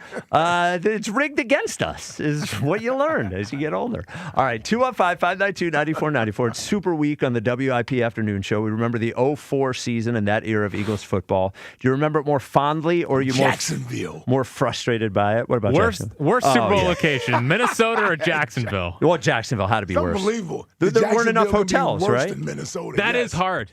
Why do we put a football team in Jacksonville? I have no idea. Is there anything in Jacksonville? I haven't. No. The TPC Sawgrass. Oh, okay. I don't think I remember there not being enough hotels down there for everyone and people staying on boats. Yeah, believe me, it hasn't been back since. Probably not going to be another Jackson. The one Florida city that hasn't rehosted a Super Bowl. Yeah, probably won't go back to Jacksonville. Speaking of frustrating and fond, Elliot Shore-Parks joins us next for Tuesdays with Elliot. We usually feel both about him. This is the WIP Afternoon Show with Ike, Spike, and Fritz. No frustration, only fondness for Colonial Hyundai because of how they treat you. John Ashdale, the car czar, knows that you don't want to be frustrated when you go to buy a brand new Hyundai. You only want it to be easy. You want it to be faster, easier, and better, and that's how it is at Colonial.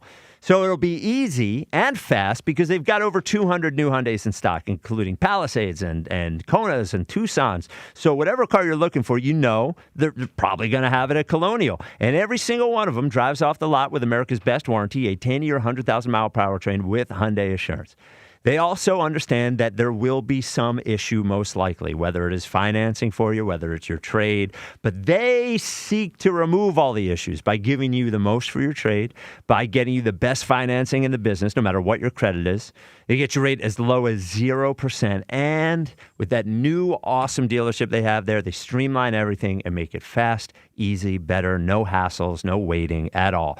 Head over to Colonial Hyundai. They're on Lincoln Highway in Downingtown. Online 24/7 at colonialhyundai.com. Colonial Hyundai, the fast, easy, better way to buy Hyundai. 0% financing applies to select new Hyundai models. Offers can't be combined. Includes all rebates and incentives. See dealer for full details.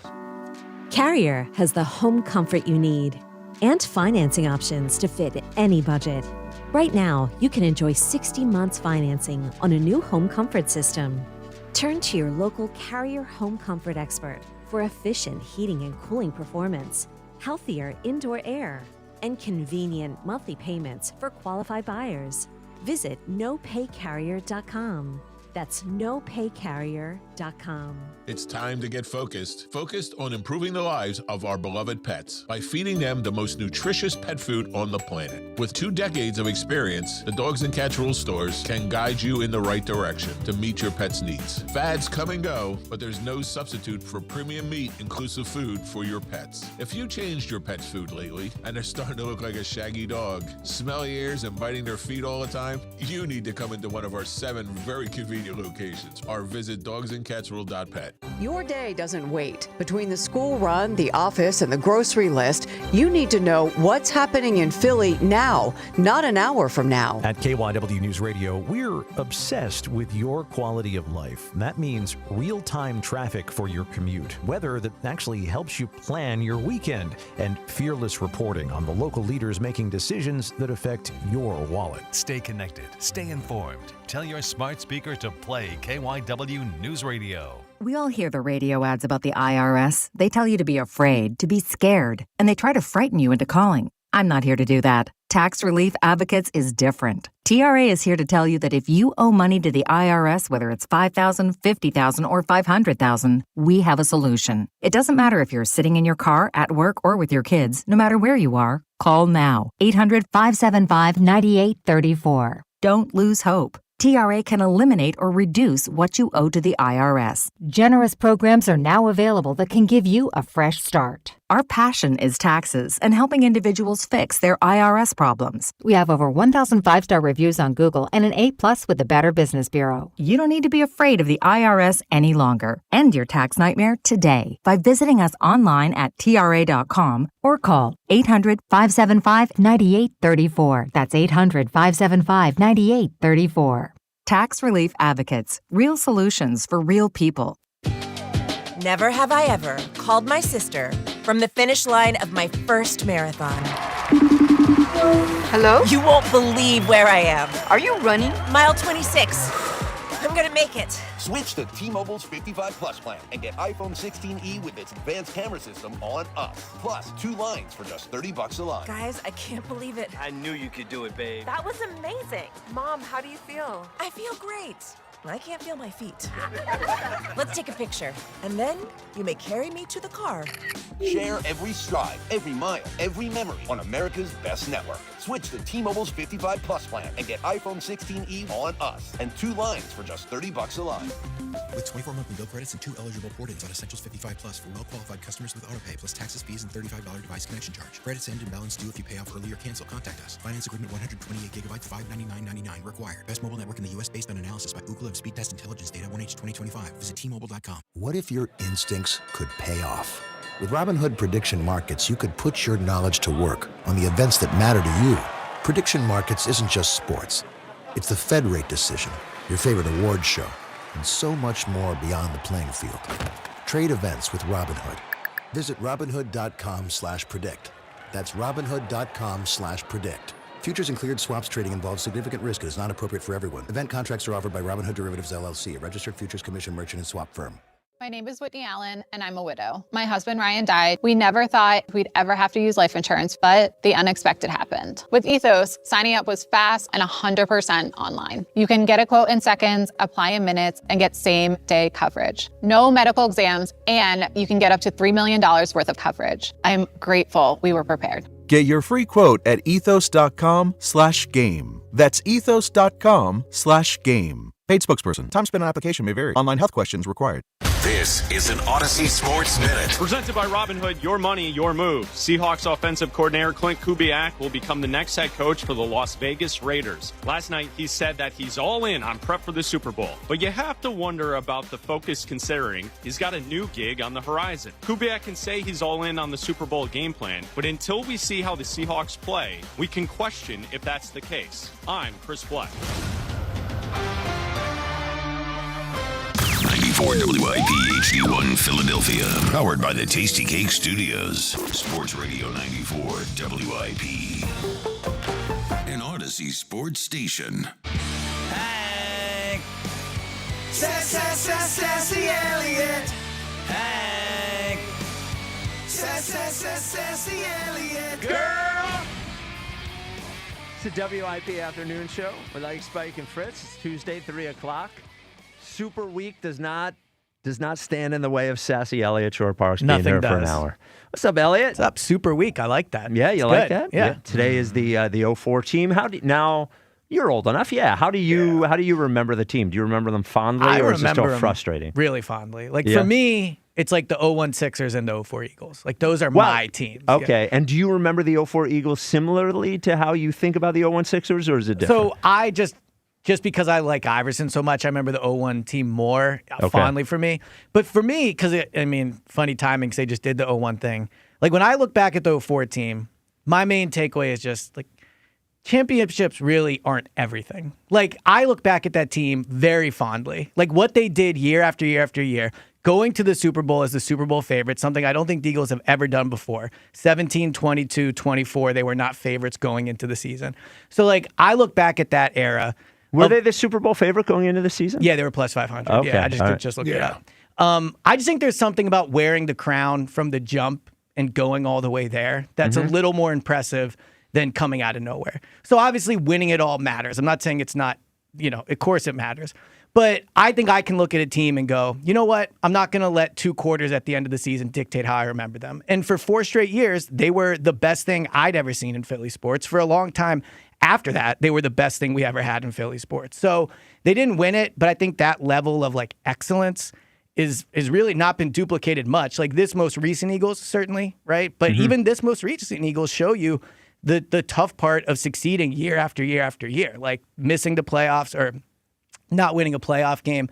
So, yeah, I remember him super fondly. Like, I was always on Ike's team. McNabb's the best quarterback. Andy's the best head coach. I think that's changed now. But for a long time, those were my guys. Yeah, it hasn't changed. Yeah, well, it has. It has. I mean, it has. Like, Nick and Jalen have to be number one now. I truly don't. Like, Andy, there's a debate because he kind of helped set the foundation. I would say maybe, Andy, there's a debate. There's a debate, yeah. Maybe. Donovan, as great as he was, debate. I mean, Jalen's been to 2. He's won 1. Yeah, like he wins all but the Donovan's a better player. Yeah. Maybe. I mean, Reed Blankenship has been to 2. I mean, it's not maybe. Hold on. Reed Blankenship has been to 2. Yes. And 1-1. Is he better than Doc? No, he's not better than Doc. Okay. Then. Right, but Jalen has way more with the Eagles, has to do with the Eagles going to the Super Bowl than Reed Blankenship does. Well, that's not even starting safety. Well, I'm saying the reason McNabb to me was always the top athlete in Philly for a very long time is because he was the quarterback of the Eagles and had a huge amount of success. Right? Jalen has had more success than than the best player on the team. Doc was. I agree with you, but I'm saying he was the most important player. Yes, right. Yes. And so Jalen is the most important player on the Eagles for the best stretch in franchise history. But he's not the best player. But I think he's the most important player. Well, because of the position.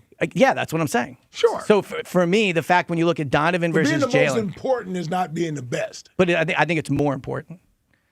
It is. Like, the player that matters more, like, he might not be as talented as Landon Dickerson, whoever you want to pick, but, like, how Jalen plays impacts every single Eagles game. I think other players can have weeks where maybe they don't play as great and they're able to get away with it. I don't think Jalen can really do that. Donovan had to do a lot more than Jalen has to do. I don't know. Their offense didn't score. Well, hold on. But their offense didn't score a ton of points. Let's not act like he was leading them up and down the field into the high 20s. In 04?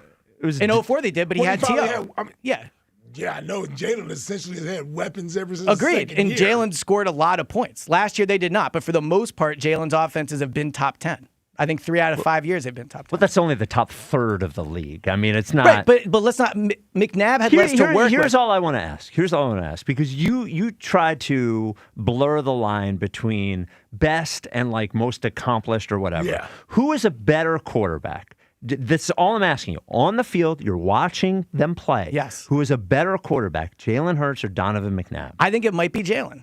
No, just say one or the other. Who is but better? you say blur the line, but it's not blurring the line. But I'm telling you, you just came to Earth and you know about football, but you don't know what anyone won. You don't know the results of any games. One game? You not one game. You watch 20 games of each of them. Player? Yeah, Okay. at their best. And you don't know who won Super Bowls or anything. Who would you say is the better player? Do I know who won these games?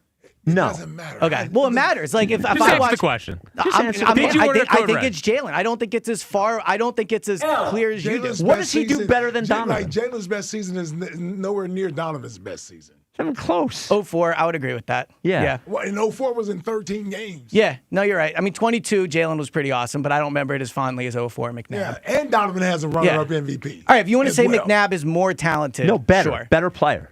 But better to me is not just like I'll say more talented. Well, if that's how you want to define Donovan it. had to carry the offense more on his shoulders than Jalen ever had. I agree with that, but the difference is, unless I'm misremembering it, besides 04, those Eagles offense did not score a lot of points. So he had to do more, but he did not carry them up and down the field, right? No, he did. Jalen with the weapons have gotten pretty much the most out of those weapons. No, he hasn't. No, he He's hasn't. won a The Super most Bowl. out of those He's weapons? won a Super Bowl and been to 2. They've been a top 10 offense. No.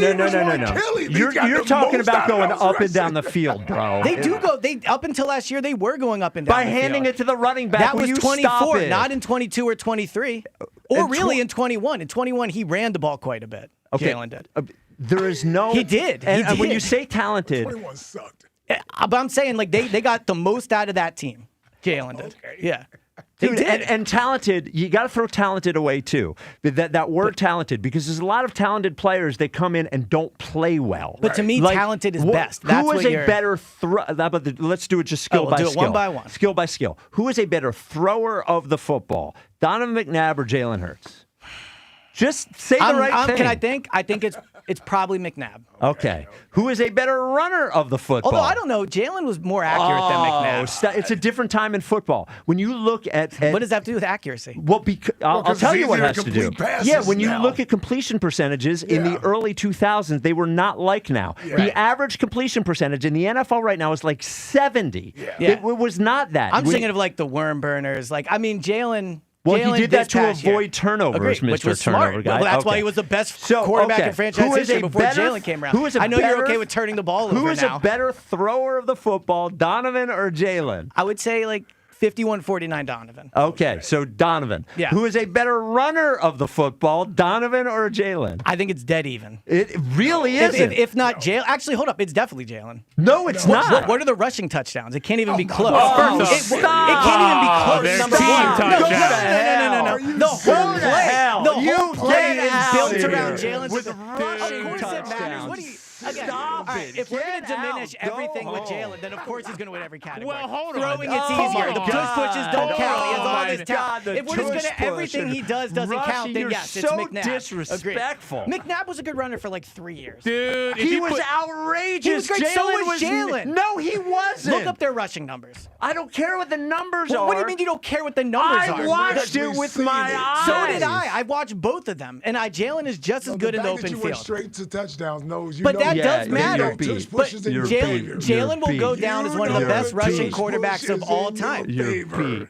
But it works because of Not on Jalen. actual runs. It's rushing touchdowns. Not It on is act- rushing touchdowns. What do you want me to say? It is. Like, dude, with Donovan's wagon, you tell me he could have ran the tush push? Yeah. Jalen, He would have been a first of all, problem. He was Jalen- actually more elusive, too, in the pocket than Jalen was. Did Donovan ever have like 180 yards rushing in a game? I don't I'm care. sure he did. Well, but you can't just say you don't care about the numbers. The numbers are what happens on the No, field. because when I throw your numbers, eyes aren't making no. up runs that aren't happening. Here's the problem, dummy. When I bring up numbers and when I say, hey, the guy that you just said is almost as good a thrower as Donovan, when I say, oh, the team did whatever they could to minimize his need to throw the football, and that he was 29th in the league and then 23rd in the league and has never been higher than 9th in the league, and in every advanced stat he's like mid-pack, you're like, I don't care about the numbers. You won the Super Bowl. So the numbers again, matter. Donovan was an explosive runner. It's okay Jalen to has say So never was Jalen. been. No, but he's Jalen not. was an No, explosive no, runner. he Hold on, wasn't. he might not be anymore. He but was to a say good Jalen was runner. not an explosive He was runner a is good wrong. runner, But no, not that's just explosive. wrong though. No. In 21 and 22, he was absolutely an explosive So you think runner. he was a better runner than Michael Vick? Of course not. Vic's the best rushing What quarterback about of all Randall time. Cunningham? No, I would say he was more explosive. But I think both of them were more explosive than Donovan, too. Oh, my God. You are just Something else. What do you mean This he's not Jalen explosive? thing. In 21 and 22, he absolutely He's not was. as explosive as Donovan. No, he wasn't. He wasn't. Okay, I disagree. You know what I don't want you to do? say. You know what I want you to do? What do I you want want you me to to do? go home tonight and watch like the first. Watch some Fox. All right, then let Yeah. me send you some Jalen highlights, too. No, we've seen. I've watched Jalen enough over the last 6 years. You I've wanna watched plenty watch of his him. explosive. Yeah. All right, but all right, you want to keep going because when are we going to get to like big games? Like that Big matters games, too. that goes to Jalen. Yeah. And unless Jalen won a lot of big games. I mean, Donovan won a lot of big games except too. for the big games he played bad in and they won anyway. Well, yeah. But Donovan had bad games too. Except for against the 49ers, the Bucks twice, All right, the Rams, but and if the you had Packers. to play one big game, who would you pick to start? Because truthfully, who would you pick? Truthfully, when we look at the big games in the playoffs, there's more big games that Jalen has not played well than he has. I don't think that's true. Well, it's true. Well, we can go through them if you want. We can. Okay, so both Super Bowls he played well. Yeah, right? that's two. Okay. The championship game he played well. That's three. The Green Bay game he played well. Okay, that's. And also, by the way, you want to talk about explosive runs against the Rams? He had a 50-yard touchdown. In 24, the Green Bay game, he played well. He played fine. Fine. Yeah, well, like neutral. He was not bad. He was neutral. That's not one for the archives. Well, hold on. But then the Rams game, he had a 50-yard touchdown run to start the game to put them ahead. The Rams game, he threw for 80 yards. He got sacked didn't throw 7 well. times. I agree. He got but 7 you want to times. talk about an explosive run and a safety. Did McNabb ever have a 50-yard touchdown run in a playoff game? No, I'm saying played well in playoff games. So you can't count the Rams game. Why can't? Well, hold on. No. Okay. All right. Hold on. Go look at Donovan's numbers in the 4th and 26 game. What were they? Or look at them. Go look at them. Yeah, I'm sure they were great. Yeah. So that's one. So okay. Okay, then I'll give you either Tampa game we won at home. Yeah. Early. I'll give you the Chicago Bears game in Chicago. Okay. I'm trying to remember the score in that one. Well, forget about the score. Okay, all right. Well, his play. All right. So was that much different play. than Jalen versus the Green Bay when they went up 10-0 right away? Yes. Okay. Yes, it was on the road. So here's what I would say. It was on the road against the number 1 seed. I would say Jalen has been really bad in the one away game in 23. In 21, he was not good, but it was his first playoff start. I don't really count that one. Well, Donovan's first playoff start he won. That's great of him. Jalen was not good against the 49ers. He was not good against the Bucks in either game. But he wasn't bad against the 49ers. Come on, man. So am I misremembering it? I wouldn't say he was bad, but he didn't. Well, he scored. For the guy who's supposed to be the second best quarterback in football, they scored 19 points he's not against. anymore. They scored. Oh, what's he, third now? No, he's probably I don't know, 9th, 10th. Okay. He scored 19 points at home against a decimated 49ers team that the Seahawks the next week scored how many points on? This Niners game. Yes. I'm thinking of the championship game. No, My I'm thinking apologies. this Niners Okay, yeah. game. All right, yeah. He wasn't good in that one. All right. I agree. Holy moly. But one last question. Yeah. Like, if you had to pick a quarterback to start a big game for you, would you pick Jalen or Donovan? Donovan. Okay, I'd take Jalen. Okay, well. Right. Would you actually take Donovan? Yes. Yeah? What team do you think would be better? Jalen on the teams that Donovan played on or Donovan on the teams that Jalen played on? Like, honestly. So I think Jalen would do a lot of what Donovan did from 2000 to 2003. Could he do 04? Maybe not, right? And I think Donovan on these teams would be awesome. He can't even throw a screen pass. Like the number one thing that Donovan did was throw the ball to Brian Westbrook. Yeah, he doesn't throw it well. Now, a lot of that is having, I agree he doesn't throw it well. Okay. He doesn't throw it well. All right. Yeah, I agree with you. So which team, what team would be more successful? Jalen on the teams that Donovan played on or Donovan on the teams that Jalen played on? Donovan on the teams that Jalen played on. Okay, so done. Okay. Doesn't make Donovan the better player. Sure it does. I don't think it does. I don't even think it's an insult to Jalen. I don't think it is either. And it's not an insult to Donovan to say Jalen. Sure. Yes, it is. Why? Yeah, Jalen has been to 2 Super Bowls and won one. You act like I'm comparing him to Kevin Cobb or Nick Foles. Like Donovan's Cobb was better. at least player of the week Cobb's once. better than Nick Foles. Well, no, it's Obviously. I'm sorry. I really missed You said Cobb's better than Nick Donovan is better than Foles. Yes. Let me cut But that audio. Foles won a Donovan Super is the Bowl. best quarterback in franchise history. He used to be. I agree. Now it's Jalen. Nah, most accomplished. Not But best. that is best. No, it No, isn't. it's not. Okay, when we talk about basketball, why is MJ number one? Because he has Well, 'cause six. Because he was the best Right, player. but also because he has 6 rings. Like, And also- why is and Brady the because- top quarterback? Because he's he the was the best best And he the has most 6 accomplished. rings. Like, you can't just remove the ring conversation for Jalen. Like, it matters what you've accomplished. Sure. Yeah. But the difference between whoever you may think is the best physical gifted quarterback ever and Tom Brady it's not the same difference. No, I agree. Like, being the best physical quarterback does not make you the best quarterback. Yeah, I agree with you. Well, Tom Brady won a lot of football games. He did. Tom Brady's the GOAT. It's not just because he won a title. If you were to take away 3 of those titles, there's still an argument. So he's let me not- ask you something. Let me ask you something. guys. Let me ask you something. Who is a better quarterback? They both played for the Ravens.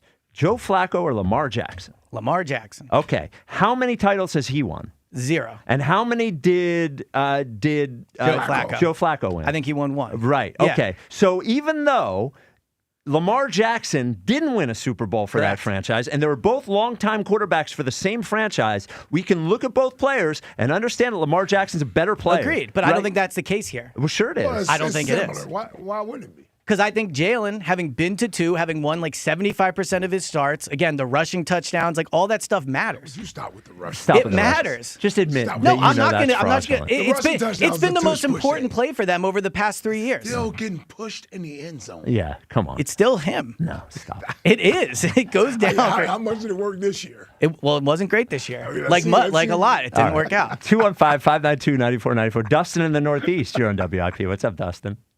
Spike, Spritzy, ESP. Yeah, what's up, Dustin? Oh, man, Dave. What a show. What a show, fellas. I couldn't get in my ESP. It don't matter, brother. No matter what you say, I'm surprised.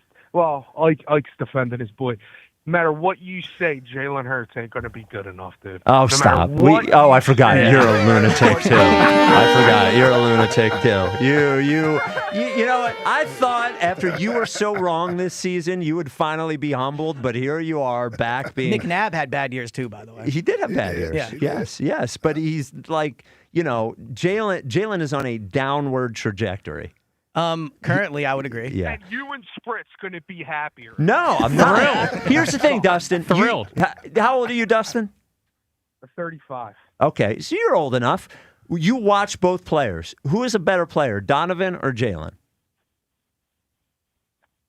Come on, Dustin. Dustin, say the truth. Give it up. Dude, it's got to be your MVP. There you go. All right. Okay. All right. So you watch both players. Who's a better player, Lamar Jackson or Joe Flacco? Joe Flacco. Oh, stop it. You don't believe Interesting. that. Interesting. Says a lot about you. Yeah. Come on, man. You See, the know issue you're is you want one fraudulent. blanket rule for everything. That's not how it works. It's like not you a have to one-blanket look rule. how It's you have just to look watch. at each. I Just did watch. watch. I I watched got both. eyes. I I got do too. eyes. I do too. When was the last time you watched Donovan? When's the last time you watched Donovan?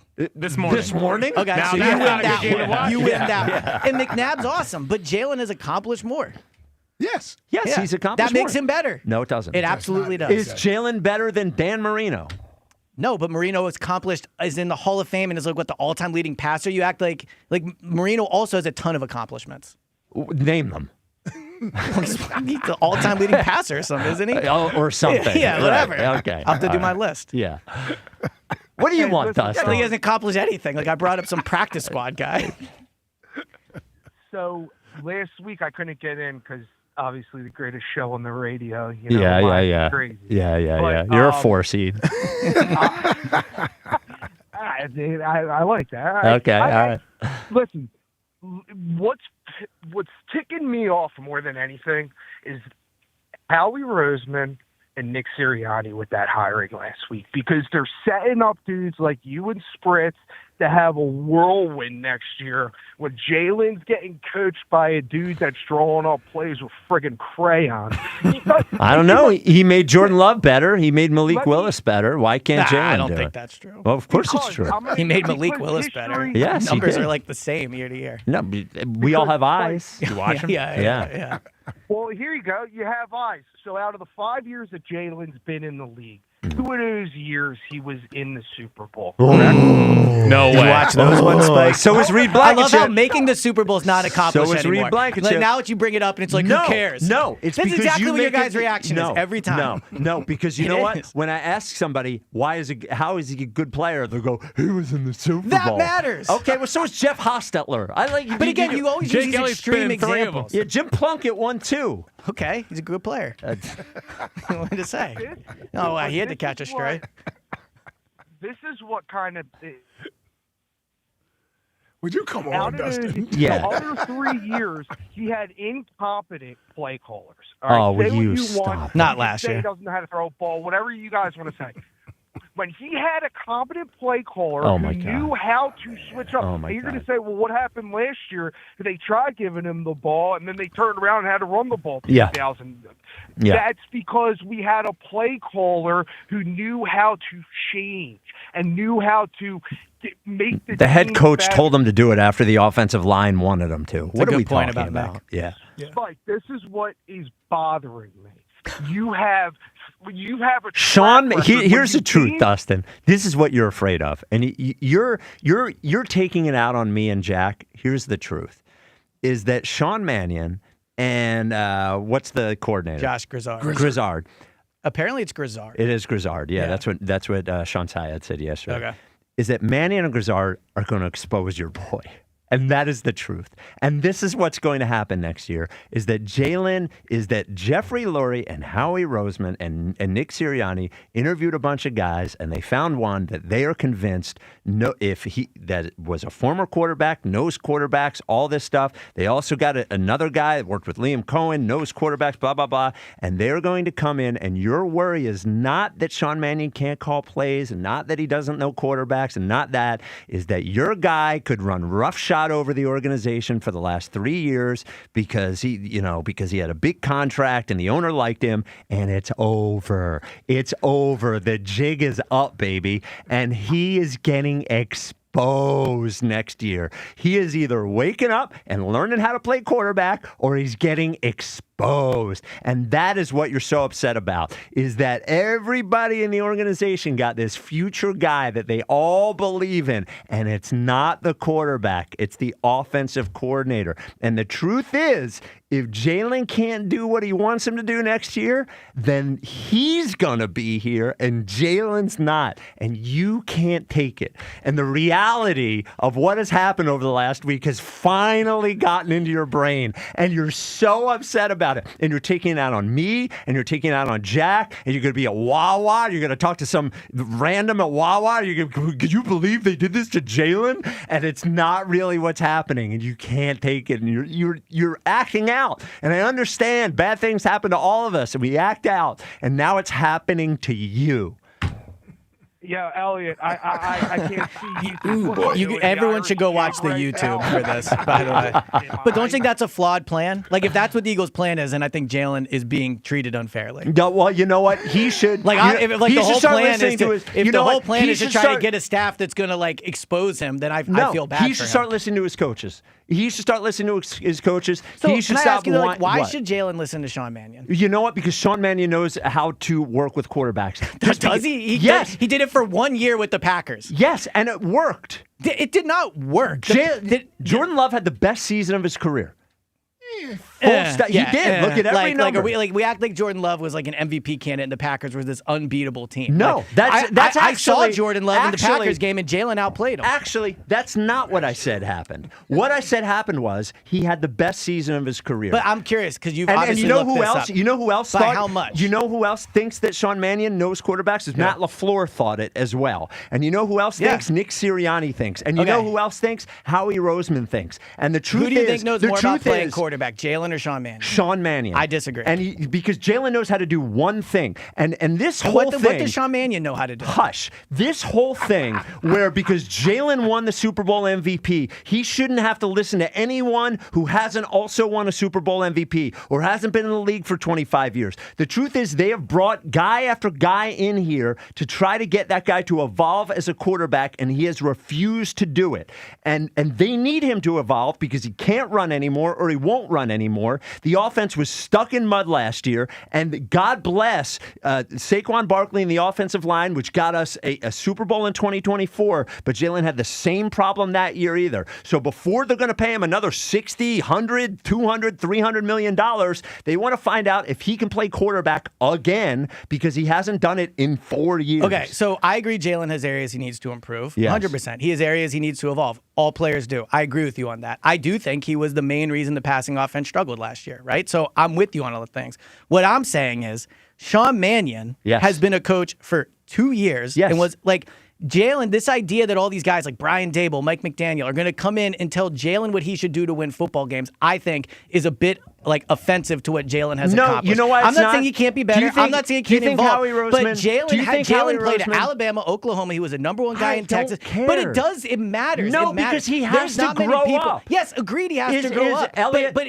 why should he point blank listen to Sean Mannion as if Sean Mannion is this like quarterback guru? Here's why. Is Howie Roseman the best general manager in football? Yes. Okay. Is Nick Sirianni one of the 3 best coaches in football? Absolutely. Is Jeffrey Lurie one of the best owners in football? Yes. They all think he should listen to him, and that's enough. I agree. And those he needs are to his improve. bosses. But this idea that he's like some cube, that he was what, their 5th or 6th pick? Let's not act like they're bringing this all-time great coach. I'm not saying he can't be a good coach. I'm not saying Jalen should ignore what he says. No, he should listen to him. But this idea that if he can't do what Sean Mannion wants him to do, he's some flawed quarterback. I completely disagree. He is a flawed quarterback. He is. But this idea that Sean Mannion is going to have like the blueprint to fix him, and if Jalen can't do it, then he's a fraud. I disagree. You know what? What if Mannion's plan is not good? Here's the truth. Jalen should pray that Sean Mannion has the blueprint. I agree. Because if he doesn't, absolutely he should. Who knows what Jalen's career is going to be like? Because those 4 or 5 people that you wanted to hire, Charlie Weiss Jr., who didn't want to come here, I agree with that. Brian Dable, who didn't want to come here, Mike McDaniel, who didn't want to come here, the kid in Chicago, who didn't want to come here, they all didn't want to come here because they knew their job was to fix the quarterback, and they didn't think they could do it. I agree with that. But this idea that Sean Mannion needs to have a blueprint, like the blueprint should be what makes Jalen best, not what Sean Mannion thinks the best offense is. The blueprint should be how can Jalen in this offense be the best, not let's put together a blueprint, and if Jalen can do it, can't do it, then he's a fraud. Like that's why Jalen's going to have to be able to do things he hasn't done before. I agree with you on that. Okay, so that's it. Perfect. Okay. 215-592-9494. Good timing. Yes. And we thought we weren't going to have anything for Elliot today. Yeah. It's just crazy. It's the number one guy in Texas. Turn off his break. Let's go to break. I'm going to turn off his mic. Let's go to break. All right. This is the WIP Afternoon Show with Ike, Spike, and Fritz. It may be last call for football, but FanDuel, in partnership with Valley Forge Casino, is giving you a daily profit boost every single day leading up to the big game. Now, today's 30% profit boost is on rushing markets. How about rushing yards over and under, the alternate rushing yards, and most total rushing yard? All right, let's start with Seattle's running back Kenneth Walker to go over 76.5 rushing yards. Then how about, let's go with Drake May's rushing total of 30-plus rushing yards to be under 36.5. And then Ramondre Stevenson or Trayvon Henderson to have a chance to have the most rushing yards over Kenneth Walker. That sounds like a good bet to have. Now, all you have to do is opt in each day and place an eligible bet to use that day's profit boost. Play your game with FanDuel, official sportsbook partner of Super Bowl 60. FanDuel Sportsbook is the official sportsbook of 94 WIP. 21 plus in President, Pennsylvania. Opt-in required. Bonus issued is now withdrawable profit boost tokens. Restrictions apply, including any token expiration and max wager amount. See terms at sportsbook.fanduel.com. Gambling problem? Call 1-800-GAMBLER. Tide is the official sponsor of Odyssey's big game coverage. Tune in all week for nonstop previews and analysis leading up to kickoff on February 8th. If it's got to be clean, it's got to be Tide. Hey, Mom. It's me. Oh, my gosh. You'll never believe what I just opened for Valentine's Day. A sapphire ring from Hellsberg. Just like the one I lost years ago. Remember how excited I was when you gave it to me? I cannot believe you remembered that story. I guess you were right. I really found the one.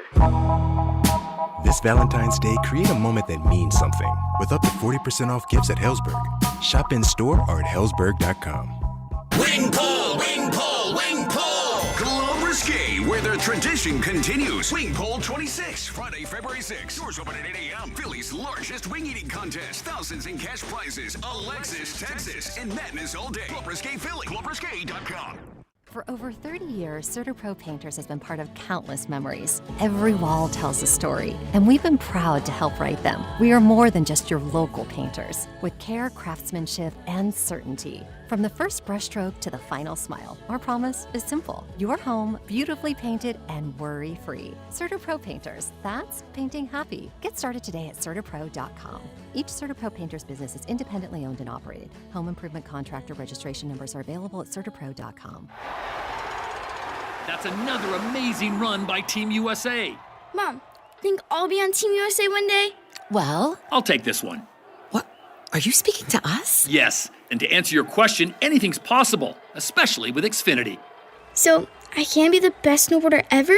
Well, I can't guarantee that, but Xfinity can guarantee that your internet price won't change for 5 years. Okay. What if I practice every day? Then maybe you'll be snowboarding for Team USA at the next Olympic Winter Games. And Mom, you'll still be paying the same price for Wi-Fi. Ooh, really stuck the landing there. It's the Xfinity Gold Medal Celebration. Now through February 22nd, get our best price on gig Wi-Fi for 5 years guaranteed, just $50 a month. Plus, get Peacock Premium included for 2 years. That's a $10.99 value per month. Xfinity, imagine that. Proud partner of Team USA. Restrictions apply. Requires paperless billing and auto pay with stored bank account. Taxes and fees extra. Actual speeds vary. Buy 4 windows and get 4 free plus an extra 10% off in February with Window Nation. Why does it matter to members that Aetna was named a Best Medicare Advantage company by U.S. News & World Report? Because they chose a plan that gives them real support, real people, and real care. We show up on calls with members and doctors' offices when needed. We show up with access to convenient care options and coverage that fits everyday life. We don't show up for awards. We show up for you. And showing up for you is how healthier happens together. Your day doesn't wait. Between the school run, the office, and the grocery list, you need to know what's happening in Philly now, not an hour from now. At KYW News Radio, we're obsessed with your quality of life. That means and fearless reporting on the local leaders making decisions that affect your wallet. Stay connected. Stay informed. Tell your smart speaker to play KYW News Radio. I'm Piera Palazzolo, VP of Digital Marketing for the American Management Association, a company focused on the management training skills needed to enhance the careers of business professionals. We did our research when it came to the best companies for website development and chose AmericanEagle.com. And we couldn't be happier. AmericanEagle.com worked closely with us to understand the front and back end requirements needed to launch an e-commerce website that could handle the complexities of running thousands of seminars nationwide. Our robust new website and improved SEO saw immediate increases in site traffic and web revenue. If you're in need of managerial effectiveness and success, visit our website at amanet.org. If you're in need of a website that provides an unparalleled consumer experience, I highly recommend AmericanEagle.com. Transform your business today. Dial 877-WEBNOW1 for a free digital consultation with AmericanEagle.com. We get it. Attention spans just aren't what they used to be. Heads in social media and eyes on Netflix. But what do people do with their ears? Well, for one, they're listening to audio. Americans spend 4.4 hours with audio every day. Oh, and you want the proof? Well, you just sat through this ad that's now approaching 30 seconds. What could you say to a potential customer in 30 seconds? Let Odyssey put together a media plan tailor-made for your unique marketing needs. Advertise with Odyssey. Visit ads.odyssey.com. Your exclusive home for the Philadelphia Eagles offseason is Sports Radio 94 WIP.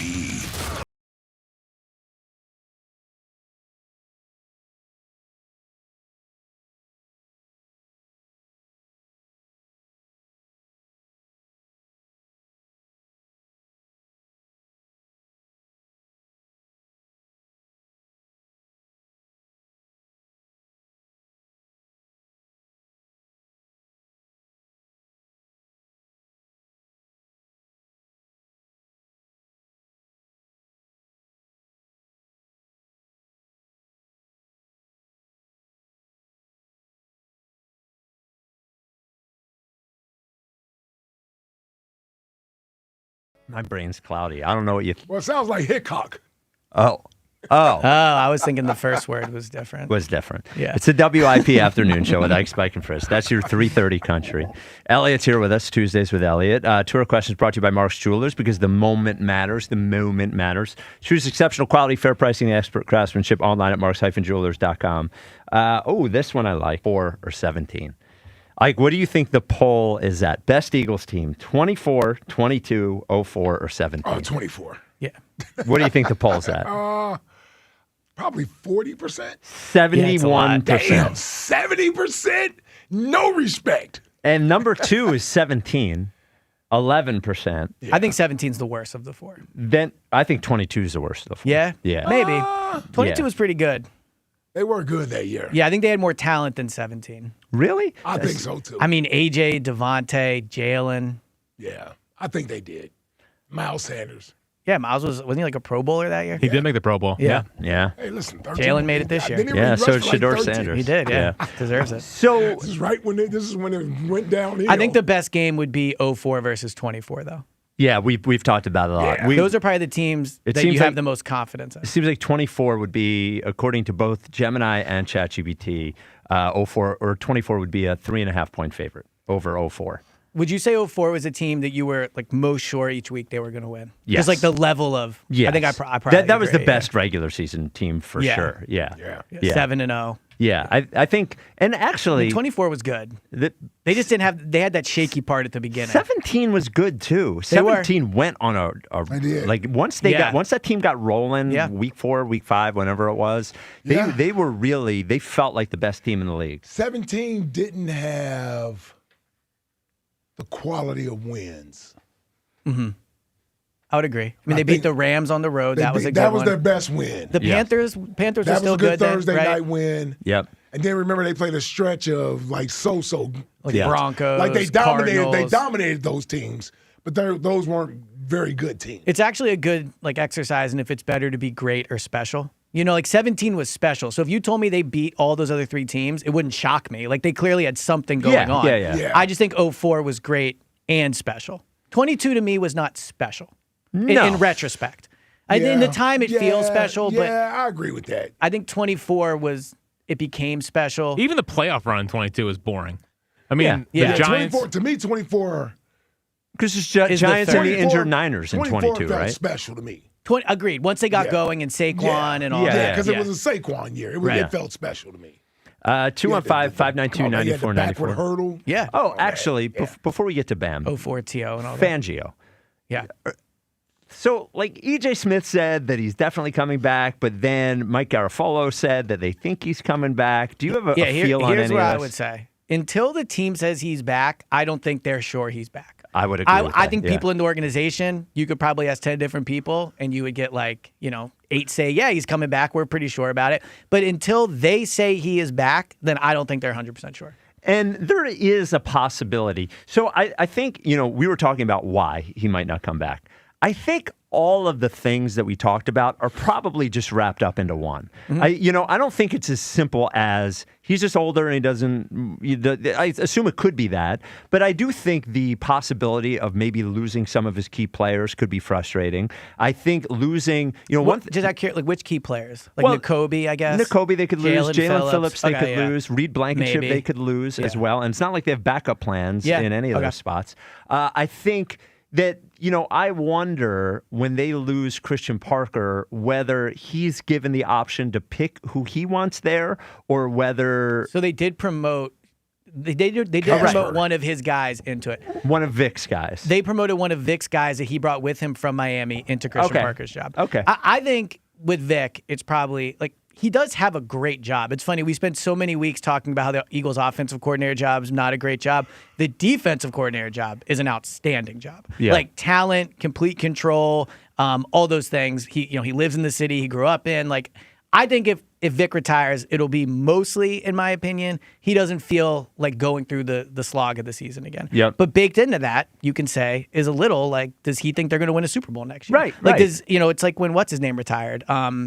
The guy, the defensive end this year that retired out of nowhere. Zadarius Smith. Zadarius Smith. Like, he probably thought to himself, I'm not winning a ring here. I'm just going to bounce. Right. Yeah, I don't see there it could here. be a bunch of different reasons, but at your core, if you think you're going to win a title, I think you put up with it a little more. Well, yeah, and I think we had talked about as well, too, them hiring a very green offensive coordinator probably informs how maybe he thinks they look at next year. But it also gives him if there's ever a time to make a power play for an extra $300,000, I mean, they need him more than ever because Nick is going to have to really monitor the offensive side of the ball. Yeah, I said yesterday, I think he and Jalen, when you're talking about the success of the team next year, are probably the two most important people, or Vic Fangio and Jalen Hurts. And Nick, yeah. Well, over Nick even. I don't know about that, but I would say they're all very important. Yeah. You don't think Vic's more important than Nick? Nah, I think Nick's more important. He's the head coach. For 1 year?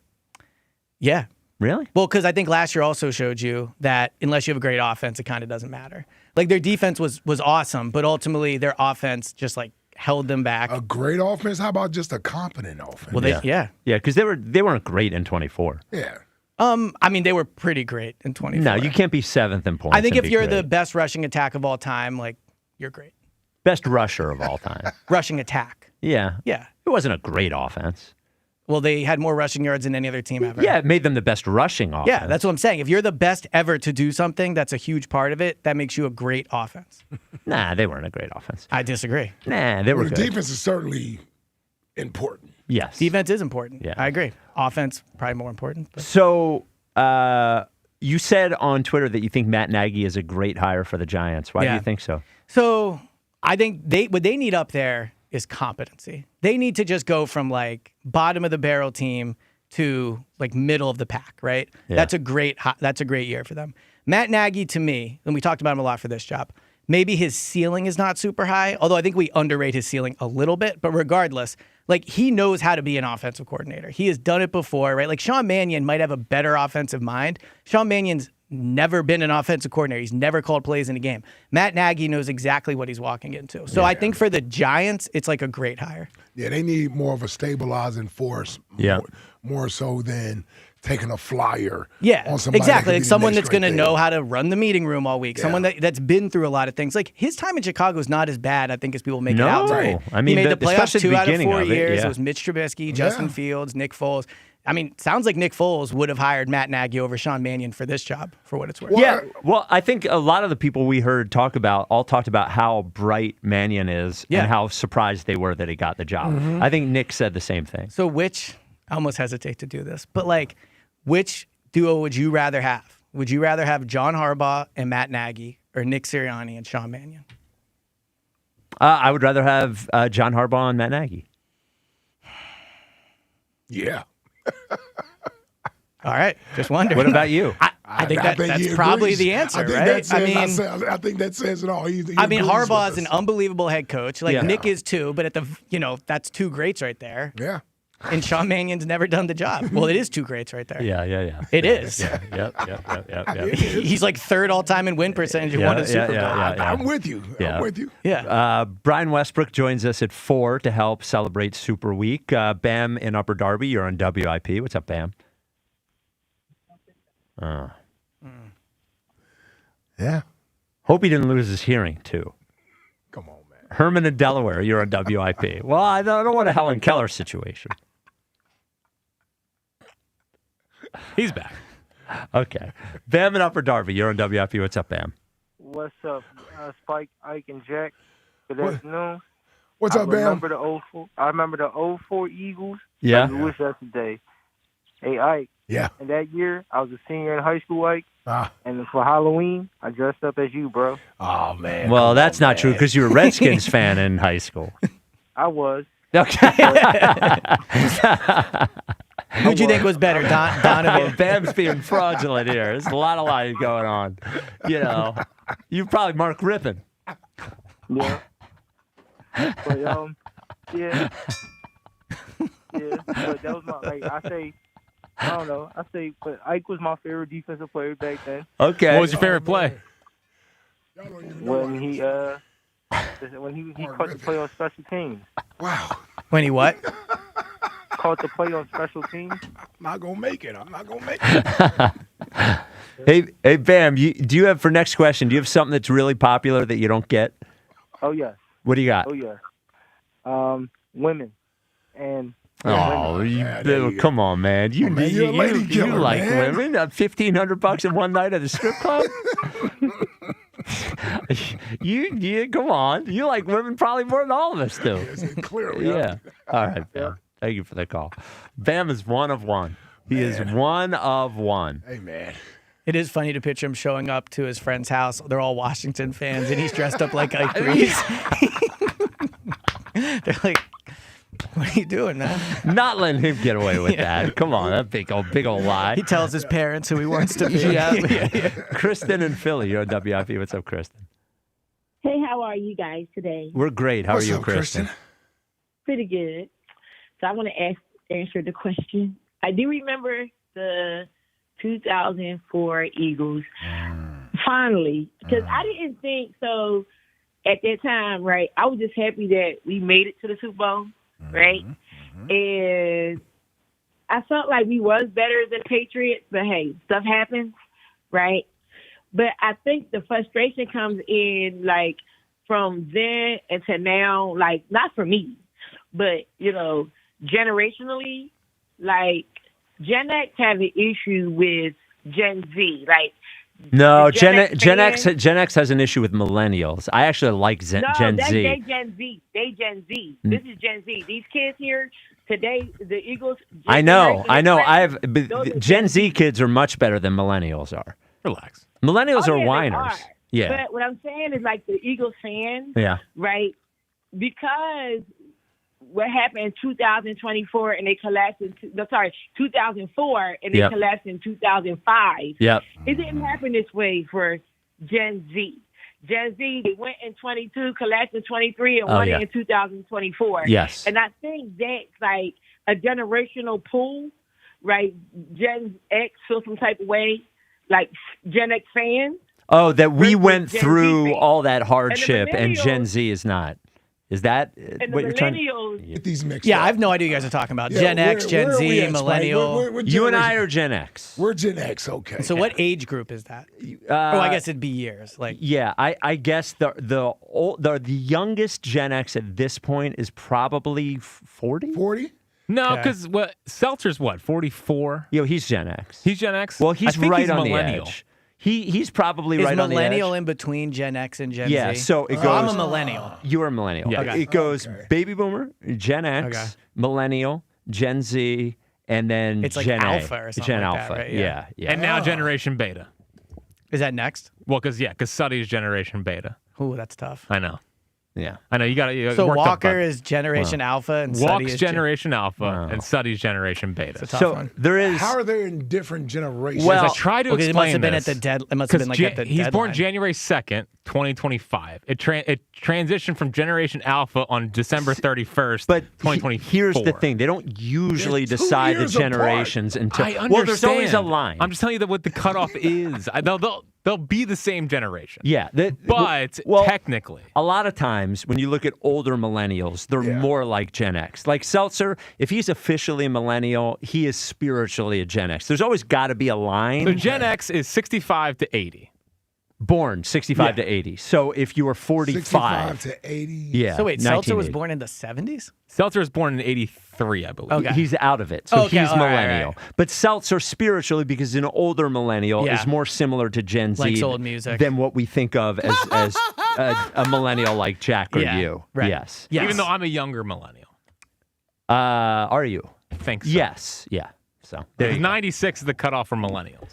Elliot, would you trade VJ Edgecombe for Giannis? I would not. No, why not?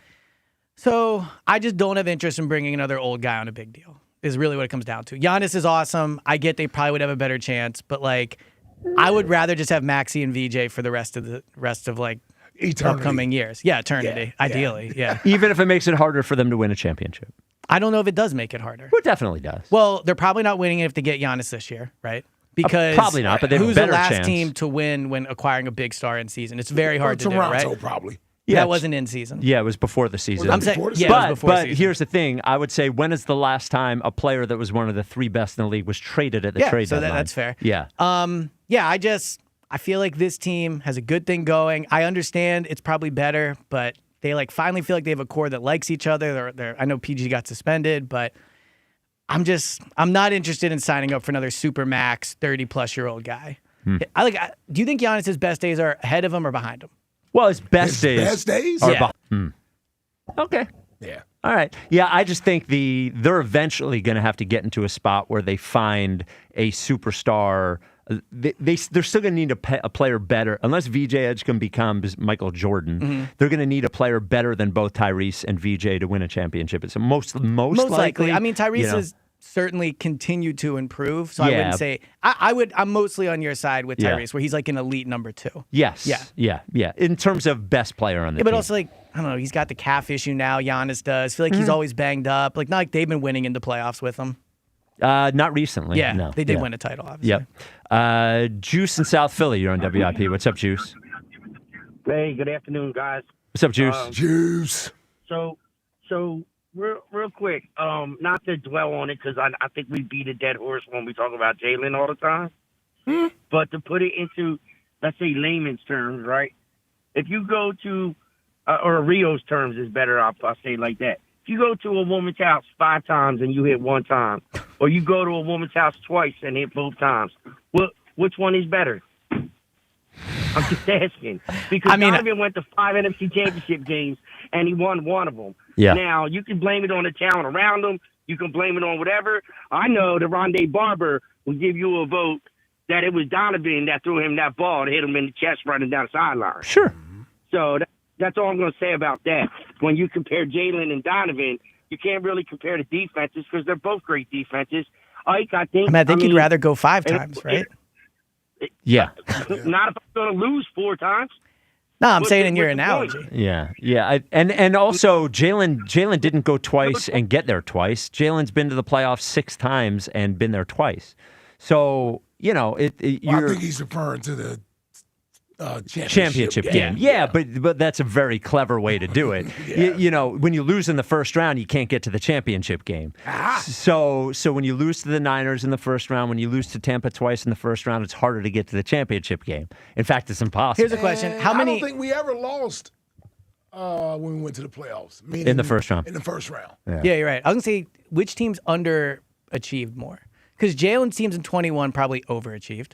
22 overachieved. 24 overachieved. 23 definitely underachieved. Well, how did 24 overachieve? Well, they won the Super Bowl. Well, that doesn't. Yeah. I mean, they weren't supposed to win the Super Bowl. Like, okay. I think they were plus 1,200 going in, which isn't like crazy long. Well, but going into the season is a tough thing. They were a talented team. Yeah, they're a really but I would say team. they overachieved. Oh, I get what you're saying. Like they were okay. That's fair. The 24 team had been to the Super Bowl 2 years earlier. Yeah. To me, that team achieved. They didn't come out of nowhere. They were a good team all year. That's fair. And 25. They're not like Seattle or underachieved by a this little. Year. Yeah. They're not like Seattle. No. Right. I would agree with that. Yeah. Okay. Man, what a day it's been. 25 underachieved a little. Coming off the Super Bowl. Yeah, I think 25 for a different franchise this past year could have gone a lot worse. They underachieved. Underachieved, yeah. Yeah, not a lot in the overall scope of things. I think when you live through it, it felt a lot worse than if it had happened to another team at another time. The reason why I penalized them more, because I think a lot of it was self-inflicted. Yes. So like 01 Eagles probably overachieved. Yes. 02 Eagles. Underachieved. You think under? Yeah. Okay. 03 definitely. Yeah. See, actually, I would say 03 overachieved. Because of the injuries. Yes. Yeah. I think the Panthers loss is a worse loss, but I guess your point is. Yeah, but if you think back to the season and getting through, we started off 0-2 that season. True. Opening up the league. McNabb was hurt. Yeah, it was a lot going on. No Westbrook for that playoffs, right? Yep. And we lost Troy for like 6 games. We lost Dalton for like 7 games. We lost Bobby. We lost Deuce. They came back, but they missed a lot of time that year. Yeah. That's fair. 04 probably like even. Yeah. So, Elliot, the big question is, how is Go-Birds Daily going to go on every day for the next weeks and weeks and weeks? I've done Go-Birds Daily for like 700 days. In a row really? or something. Wow. Not including weekends. Yeah, not including weekends. Well, I already recorded for tomorrow. I can tell you what the episode is. Yeah, what's tomorrow? So it's a look at what Sean Mannion's offense was versus Josh Grizzard's offense versus what Nick's offense was in terms of like how much they were under center, how much they used play action, how much they were in shotgun. And you're using Mannion's Shrine Bowl game? No, I'm using the Packers, which is not perfect because he's not the... But I will say, to spoil a little, I guess, like the main differences to me going into next year will be like the indication. Mannion... Under center, way more. Threw from under center, I think third most in the NFL last year, the Packers did. But I also think that they are, Mannion, Grizzard, and Sirianni are all run-first coaches. Yes. Right? And should be. And they like to throw the ball deep. So if we do the, like, who hired them, I do think the way they, now it's hard to say because obviously they weren't head coaches or play callers in Mannion's case, but I do think they connect to Nick in that way. Yes, I think so. Let me ask this real quick. Yeah. Coaching changes. Do you expect anybody significant on the offensive side? So to me, the three significant ones, well, I guess four, would be Leffler, Jamal Singleton, who I think they're going to retain, Stoutland, who sounds like he's going to be back, and then Aaron Moorhead. Moorhead's an interesting one because you could argue the receivers, like the AJ thing was not great last year. The effort, the blocking, never really got Jahan Dotson to be, I would say, like improve. This would be the four, yeah. And then the tight end coach, I mean, they might have a completely new tight end room. Goddard, Kylan Granson, Calcaterra, all free agents. So would they bring back Jason Michael? But Mannion doesn't have a huge Rolodex, I would assume. You can get the Go Birds podcast wherever you get your podcast. Elliot, you show up, and somehow we end up arguing about something. I know. I love it and hate it at the same time. People think we plan it. We never literally plan came to me in the hallway and said, if there's anything you want to fight about, tell me now so I can plan it. I was like, I don't have it. I'd never know. And then there it was. You said something crazy about Donovan, and away we go. Something correct about Donovan. Yeah. Brian Westbrook joins us next to talk about Super Week, the 04 season, and that era of Eagles football. It'll be a lot of fun. This is the WIP Afternoon Show with Ike Spike and Fritz. Hey, when it comes to your home, craftsmanship matters. That's why I trust my guys at Emmons. From roofing and siding to windows and doors, Emmons uses American-made products and delivers expert craftsmanship you can see and trust. They show up, do the job right, and stand behind their work.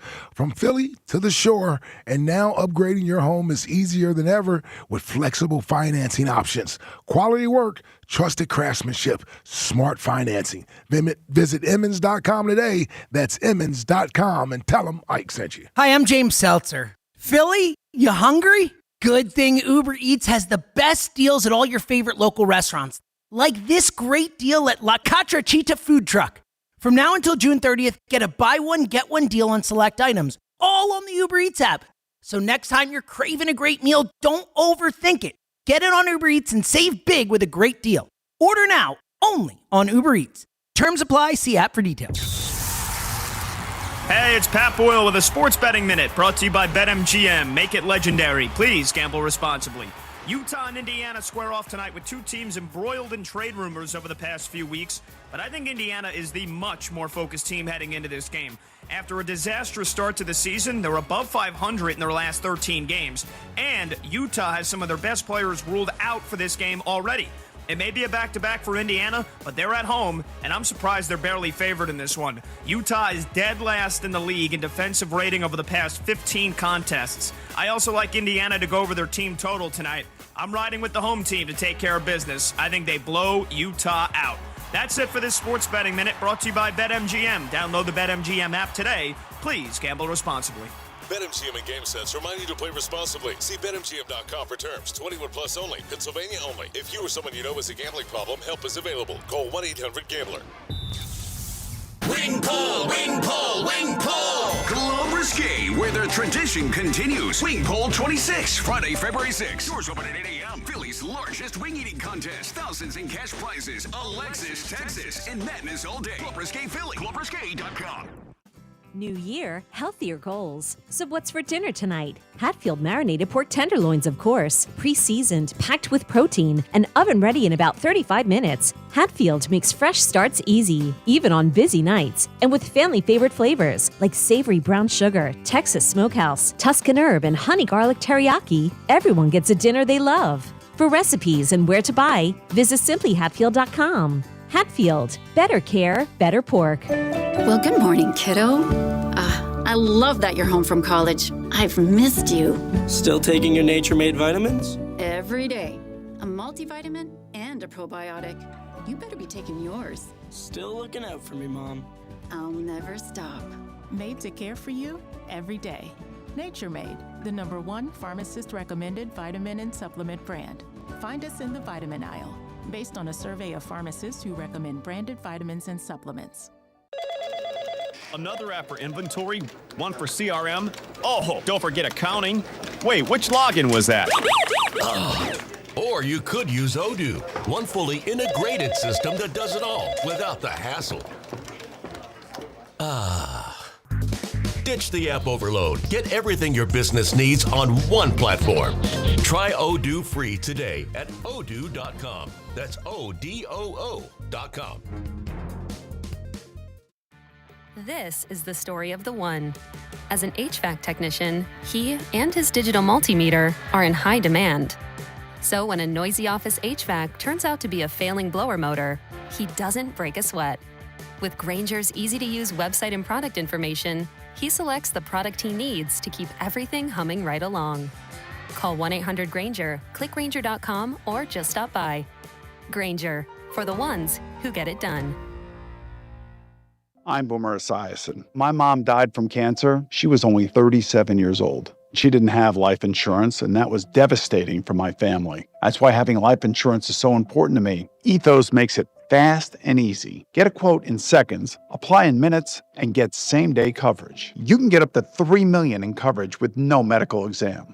Get your free quote at ethos.com/play. That's ethos.com/play. Paid spokesperson. Time spent on application may vary. Online health questions required. This is the story of the one. As an HVAC technician, he and his digital multimeter are in high demand. So when a noisy office HVAC turns out to be a failing blower motor, he doesn't break a sweat. With Grainger's easy-to-use website and product information, he selects the product he needs to keep everything humming right along. Call 1-800-GRAINGER, click Grainger.com, or just stop by. Grainger, for the ones who get it done. This is an Odyssey Sports Minute. Presented by Ethos. Learn more and get your free quote at ethos.com/play. Sam Darnold led the league in turnovers during the regular season, but had none in the NFC Championship game. Drake May turned the ball over 5 times during the first 2 rounds of the playoffs before the AFC Championship game, then had none. Who do you trust more on Sunday, and which defense can make up for the mistakes their QB might make in the biggest game of the season? I'm Adam Abdallah. 94 WIP HD1 Philadelphia. Live from the Tasty Cake Studios. An Odyssey Sports Station. This is the afternoon show. Sports Radio 94 WIP.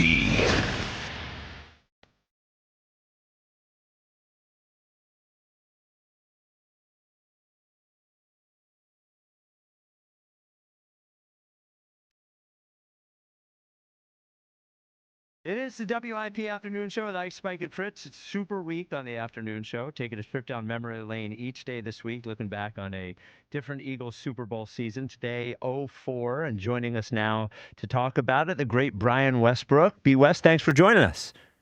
Thanks so much for having me. Good afternoon, guys. What's up, Boots?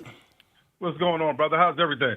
Well, I mean, listen, I'm just sitting here wallowing in misery today, brother, about the 2004 Super Bowl. Yeah, I mean, it's an exciting memory to think about, but then you remember the result, and you're like, hold on, time out. It didn't quite go the way we needed it to go.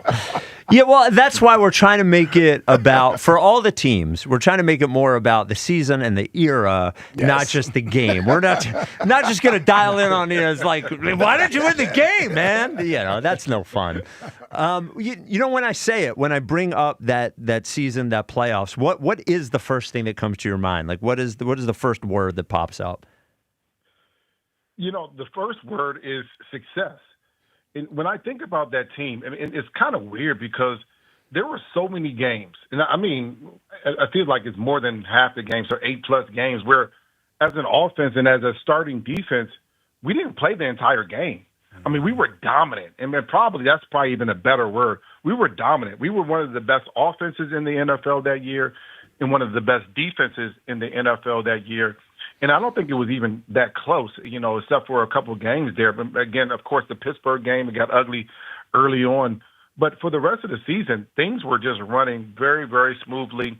And there were many fourth quarters where we didn't even play because the game had gotten out of control. Dude, I go all the way to thinking back to training camp, right? Like, getting T.O. here and what he meant to you guys on that side of the football. The year before we had the three-headed monster with yourself, Buck, and Deuce as the primary focal point of the offense along with Donovan. But adding T.O. To Pink and Freddie Mitchell and yourself, what was that like from an offensive player standpoint, adding a guy like T.O. to the offense? Well, for me, I mean, I think back to the summertime and I'm not exactly sure when T.O. joined the team. I'm not exactly sure. But I just remember right before that, we were it was breaking news that Terrell Owens at least has a possibility of coming to Philadelphia. And I think he may have signed with, or something happened with Baltimore at some point, and then he came. That didn't work out, and then he came to Philadelphia. And for me, it was just exciting to have a Hall of Fame player on the offensive side of the ball. And obviously, I was still trying to prove myself, and Donovan was an established quarterback.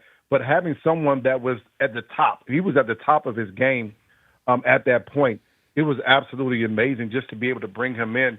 And you think about it from a running back's perspective, I'm saying, okay, listen, now we have someone, not that Pink wasn't the guy that can take the top off the defense, not that Freddie didn't do his thing in between the hashes, but we have someone that can touch the ball in a 5-yard route and can go 95 yards. He did it in front of Champ Bailey out in Denver. I mean, we have someone that we can do a fake handoff, and he's streaking down the sideline wide open, and Donovan had the arm to get it to him. And so it took our offense to a different level, and the teams had to respect us differently. So for me, it was amazing because now, not that we were always seeing 8-man boxes, but when we weren't seeing those anymore after he came, because there's no way a defense is going to play T.O. on one side of the field with just one guy. He was just too good for that. BUS, we've had really good running backs since you in Philadelphia. We had LaShawn McCoy, we have Saquon Barkley now, but we've never had a running back that was as prolific a receiver as you were. Can you talk about how you developed the rhythm and the connection with Donovan to be able to be that connection that you guys were here for the Eagles? Honestly, I think back in my career an awful lot now. As you get older, you start thinking back. You're not looking forward, you're looking backwards. And I think about myself getting injured my senior year in high school, right, which truly led me to Villanova. And at Villanova, they gave me the ability to play special teams, obviously return man. They gave me the ability to catch the ball at the backfield. They gave me the ability to just learn coverages. And so I was able to take that skill set and the things that I learned at Villanova and bring them into the NFL. And, of course, we knew Andy, he wanted to be that West Coast offense where you had Roger Craig over 1,000 yards receiving. So he wanted to be able to force a defense to play a 4-3, which was a popular defense at the time. And then we flexed the running back out, right, in the motion. And now the linebacker has to go, or safety. Yeah. And for us, we always felt that was a mismatch. Anytime we get a linebacker or a safety out there against one of our running backs, myself included, we felt like that was a mismatch. And so there was many times that it would just be me and Deuce in the backfield, me and John Ritchie in the backfield, and me and Carell Buckhalter in the backfield. So now I can be displaced, and now I'm running routes against linebackers and safeties, and that was a winning situation for us. And so that skill set that I learned at Villanova, understanding coverages, understanding leverage, understanding where the defense should be at a particular time, that's something that I carried over into the NFL. And Andy Reid was able to take advantage of it. And truly, when I think of Andy Reid, I think of his ability to get his best players in space, get them where they're their strongest, get them in space for myself, and now allow them to do their thing. And that was one of the things that I loved about Andy Reid in that offense at the time. Yeah, and in space is where you didn't want to see 36, man. I had my ankles had to get taped tight in practice plenty of times trying to cover that dude in practice. I remember the Green Bay game, right? That was a big matchup. We were playing Brett Favre and the Packers that year. They were coming here. I think they had a pretty good record.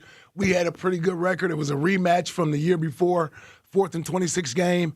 And I think, B, you had 3 touchdowns in the first half in that game. Yeah, I think offensively we had a good game that week, and I think we exploded. But again, there were some matchups there that we saw on tape that we were like, okay, if we get this look, then this is the exact look that we need because we having a matchup versus this safety or this linebacker or a defense that over pursues, and we can throw the screen back the other way, and we're going to have a good opportunity there offensively. And so, that was one of those games where rushing the ball, we did decently well. But in the past game, I was able to catch a few touchdowns, and it was really all the difference in the game. Dude, you brought up the screen. It's something we've been scratching our head around here for years now. It don't seem like we've run good screens since you left and Andy left. When you watch our offense, right, what do you see as like why aren't we a good screen team? What do we need to do better as an offense to be a good screen team? That used to be a staple from an Eagles offense for many, many years, and now it seems like we can't even run screen plays anymore.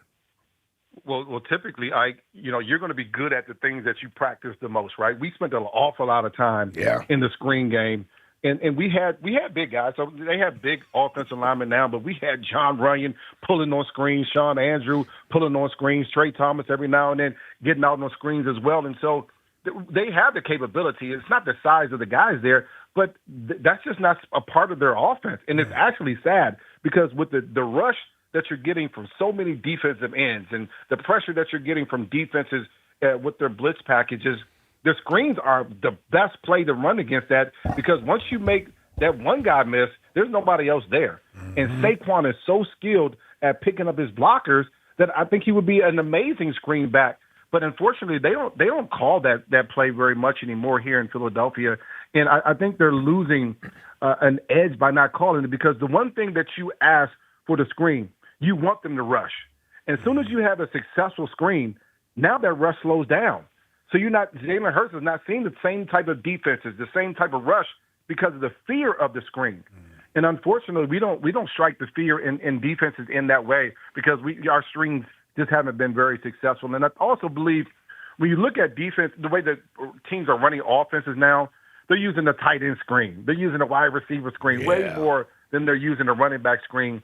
And it kind of has taken away a bit of from the game that I see it when we look offensively for us. Well, you must see Christian McCaffrey and really appreciate his game, right? Because, I mean, he does everything for the Niners, and they use that a lot. I mean, it's not just screens. They use him everywhere, but he is pretty prolific doing that. They just put him in space. They put him in space, and they give him the ball, right? And it doesn't matter where it comes from, whether he starts outside, motions back in, and catches a quick 5-yard pass, and he's out the gate with a couple of blockers in front of him. I remember when I got released from the Eagles, my first trip, free agency trip, was down to Washington. Mike Shanahan was the head coach, and Kyle Shanahan was the offensive coordinator. And I sat with him probably about 2 hours of just going over things that he was like, we can use you here, we can use you here. He had an entire playbook of plays that predominantly you see all of them run right now with Christian McCaffrey, but there were plays that he didn't want to run with Clinton Portis at the time. Right. They needed a back like myself to come in to be able to run those things. And now you're seeing all those things being run and capitalized on with Christian McCaffrey because he's so good. He's gained a wiggle. When he first came out, I thought he was a little stiff, but now he has a wiggle, he has power, he has speed, and he catches the ball very well out of the backfield. It's just hard to stop running backs if they have those types of skills. So back to 2004. So you're going into the playoffs without T.O.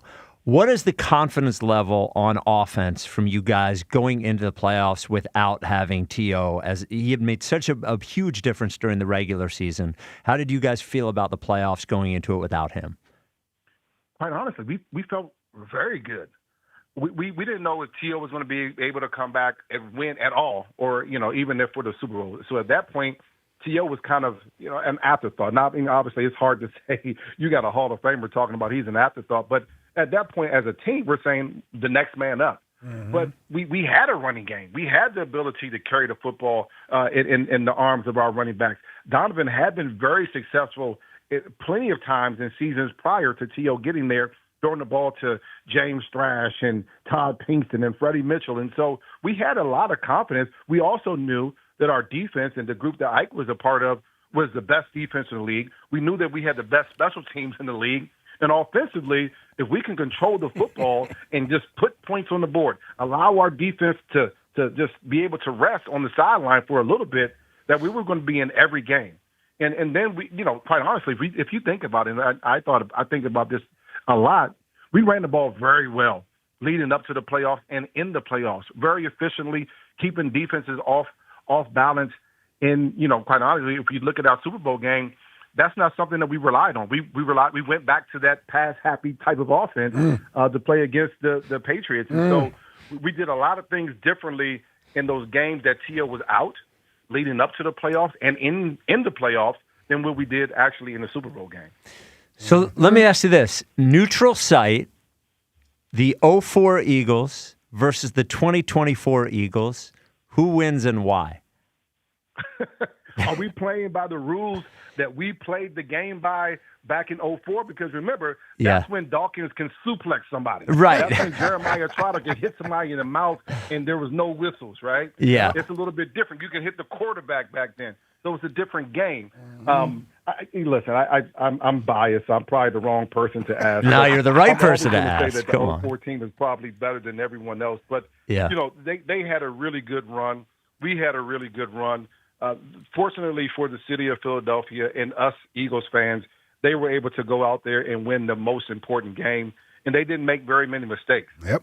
If you look at our game, the mistakes that we made and the mistakes that the Patriots did not make, that's the difference in the game. It's as simple as that. A couple passes went the other way, and there's always, you're thinking you can overcome it, and when you're playing the best, it's hard to overcome some of those mistakes that we made in that game. Yeah. I was telling Ike and Jack, I was watching it this morning, and I have not seen it since in 20 years. And I thought to after that first quarter, I'm just like, interception, fumble. I'm like, what are you guys doing? No. Yeah. And that's really, the Patriots were not, they were just clean. They played a clean game, and you guys didn't. And it just seems like that was the difference. Yeah. There was nothing special that they did, but they held onto the ball. And when they had opportunities for interceptions and all those other things, they didn't drop it. They didn't make opportunities that we missed. And unfortunately, not only was it not a touchdown for us, they got the ball. So that it wasn't a deflected pass or something bad. They actually took the ball away. Yeah. And that's where we lost the football game. Yeah, but we got each other. Well, that's right. We have each other. We have our memories of a great week in Jackson. Well, I was going to ask you about that because, it does seem we're not 20 years away from the 24 team. So I don't know how those guys will talk about each other or to each other. But every time I see you guys talk about each other or to each other, it is with great reverence. And it feels like it was truly a brotherhood because you guys still talk to each other that way. For sure. How... You should see some of our text messages. Yeah, I'm sure. Group chats. Yeah. Please don't see the group chats. Well, how does that happen, right? Is that an Andy thing? Is it how were you guys so together? Because it does seem like it was that way. It wasn't only a connection, and it wasn't Andy was part of it. Yep. But it was a brotherhood. There was a bond, and quite honestly, Spike, it was a love, right? Yeah. These guys. And most of these guys are Ike's age. They were there before me. I was part of the later crew that came in and was able to help, Ike's old age. But I'm one of the later crew that came in and was able to help out. And so these guys, and I mean this seriously, I'm not just saying it, they allowed me and showed me how to be a professional. Ike Reese, including Ike is probably the biggest, the most important one because when I came in, I played special teams. And when I looked at Ike, I'm like, oh, man, look at this guy who could be starting on someone's defense throughout the NFL. But because we have such a good defense, he's playing special teams. And if no one's crying, no one's complaining, he went out every single day to make our special teams better. And John Harbaugh knew that, so he depended on Ike. And so for a young guy like myself that just had to pave his own way and find a spot, I saw Ike working hard like that every day. And that professionalism, and for me, that was my way to get an opportunity. So when I talk about brotherhood, I mean, these guys literally brought me along with them to do things and be a better person, but also more importantly, and for what we're talking about, a much better player and a professional. And so it's not only a brotherhood for me. It's a close bond. This is love because these guys have done so much for myself, and hopefully I have that same influence on younger guys and guys that I play with as well. But that's what this was truly about. And that's why it's so special that when we do get an opportunity to be around each other again, and then we start telling those stories. And then we need to go home very quickly. But it's always a good time when we look up. It's always a good time. No, man, B is right. Troy Vincent, those were the older guys before me that just showed me the way, the Mike Quicks, the Harold Carmichael. So you sort of get the responsibility of doing that with the next generation that's coming behind you. And B West was with that group of Lito and Sheldon and Michael Lewis. Those guys, that was we got a good group of young guys that didn't mind listening to old heads and guys trying to give them good, not just football advice, but life advice and doing things that preparing yourself for football for life after football. We always had that whole connection there. Well, I told Ike earlier, I think one of the reasons I have actually my affinity for that era of Eagles football has grown is really just watching you guys interact with each other. Is that it makes me, because I now know how you guys are with each other, it makes me appreciate that era of Eagles football more and the team more, because now you guys are people to me as opposed to just being, players. And the fact that you still the fact that you still have text threads is amazing to me, Oh yeah. During the season, they can get a little hectic. Oh, that's what I want to see. I want to be on that thread one game. Just give me one game on the thread. We call that the keep it real thread. Yeah. Keep it real on that thread. Who knows what may be said? It's always going to be real, I tell you that. All right. Well, we thank you so much for your time today. It was a good trip down memory lane, and thank you for your time here as a player. We appreciate your time here today as well. Always appreciate it, bro. Of course, anytime, brother. There he is, the great Brian Westbrook. Yes, sir. Yeah. The best running back, franchise history. I still feel that way. That's some good ones. There's an argument pretty for good it. ones. Yeah. Now, listen, Saquon jumped up there last year. There's an argument there for him. Well, he had the best season. Yes, because he had the best season. But his time as an Eagle, that is to be written, because I don't think this is going to happen, but there is a possibility that 24 is the only great Saquon season we ever get. No, you're right. So it's Wilbur Montgomery. Mm-hmm. It is B West. It's Shady. Saquon. You got Deuce, guys like that. But good ones. Yes. But those are the four. Yes. I hope I'm not forgetting. Of course, John Ritchie. And Shady. DeMarco Murray. Shady may have been the most talented. That's an argument with Saquon as well. Yeah. But one thing I always felt was a knock on, not necessarily on Shady, but just his era as an Eagle. He didn't have the postseason moments. No, He just didn't have the postseason moments. Like, Saquon had the run that he had, obviously, last year. Yep. You saw what he did. And then B. West had moments in the postseason. I think about the game against the Giants in 2007. I think about 2007 or 8 when he went up to Minnesota. 8, yeah. So, and that's my guy, so. Yeah. Not the biggest. Third-round pick out of Nova. Yeah. Yeah, man. There it is. That's my guy, Lil Boots. And what's the politically correct answer on 04 versus 24? Now, the what rules are we playing by is a fair question. That's fair. Is a fair question. But what I would say is a great player on both sides can adjust to whatever the rules are. So I would agree with that. I agree with that. B-Dog would have been great now, Yeah. and the players. Theo could play now. And if you gave Jalen Carter the chance to hit people in 04 the way that you were allowed to hit people, he would probably hit them harder. Yep. The Twitter questions brought to you by Mark's Jewelers. From will you to I love you, Mark's delivers personal service and jewelry made to last. Your first and last stop this Valentine's Day. Better head coach quarterback combo, Andy and Donovan or Nick and Jalen. Oh, wow. What do you think Why would you put that? What do you think? Well, come on. We got a lot of Twitter polls up there. A lot of Twitter polls. Well, I'm going to imagine they're going to go with Nick and Jalen. Yeah, what do you think? What do you think the poll's at? Let's see if they were at least respectful. Let's go 63. 56. Okay. 56. Now, That's if you had better done than I this thought they last would have. year, Oh, it would have been a 82, Yes. something like that. Yes. But Or if you took Nick out of it. probably would help. Oh, you think Nick is hurting in the number? I do. I do. I do. A A lot of Jalen love, huh? Well, Always, yeah. I think over the years, our appreciation for Andy has grown. I think over the years, our appreciation for Donovan has grown, but not has.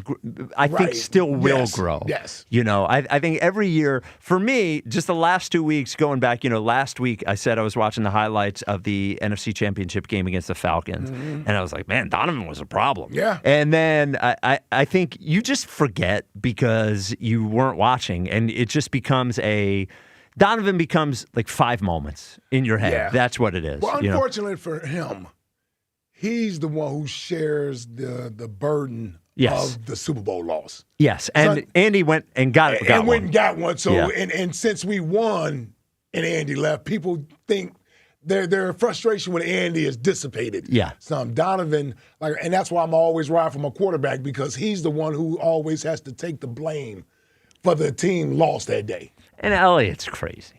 It's crazy. He was not being genuine in that argument. The There's Jalen no way. Donovan. I was argument. looking right in his face, and I'm Yeah. like, dude, you don't believe what you're saying. Nah, I think he was doing it for sport. I think so too. Yeah. Well, you wouldn't answer the question. No. Yeah, I was just who's better at this? What? Super Bowl. Did you order the code red? Most That was on important this weekend. Jordan Brand. All right. Jordan Brand. Donovan was Jordan Brand first.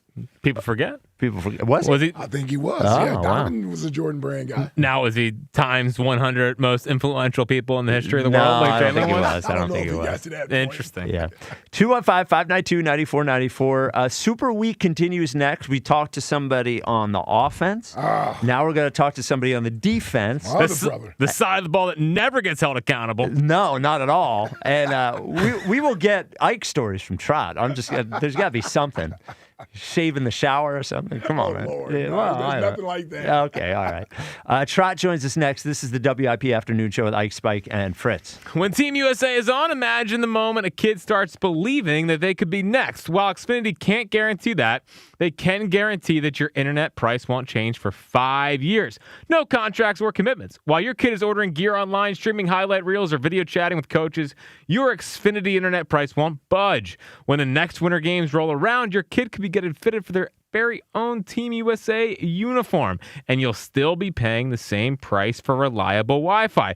There's even more to enjoy with the Xfinity Gold Medal celebration. Now through February 22nd, get Xfinity's best price on gig Wi-Fi for 5 years guaranteed, just $50 a month. Plus, you get Peacock Premium included for 2 years at the $10.99 a month value. Xfinity, imagine that. Proud partner of Team USA. Restrictions apply. Requires paperless billing and autopay with stored bank account. Taxes and fees extra. Actual speeds vary. To get started, visit Xfinity.com or drop into an Xfinity store today. Morning, Bill. Jack, where is everybody? Jose's got a herniated disc. Daquan, separated shoulder. And Nathan's knee gave out. Looks like it's just us today. Think we should have a morning prayer or something? Well, we need something. Every injury sets a crew back. At CIP Solutions, we believe confidence is the first step to resilience. That's why leaders use our Ergo Starter Kit to give their teams ergonomic confidence, reducing strain, preventing setbacks, and building stronger crews. Don't wait until the next injury sets you back. Learn more at careercare.co. Stronger teams, fewer setbacks. Reach your savings goals with American Heritage Credit Union. Choose certificates in IRA savings with terms from 3 to 60 months, including a 9 or 12-month certificate at 3.81% APY. Grow your money on your timeline. Prefer flexibility? Try our high-yield savings account, earning 3.15% APY. For the people, not for profit. Visit AmericanHeritageCU.org/savings to learn more. Insured by the NCUA. Additional share insurance provided by ESI. Not a member? Join today. Wing pull! Club Risque, where the tradition continues. Wing Pull 26, Friday, February 6th. Doors open at 8 a.m. Philly's largest wing eating contest. Thousands in cash prizes. Alexis, Texas, and madness all day. Club Risque Philly. ClubRisque.com.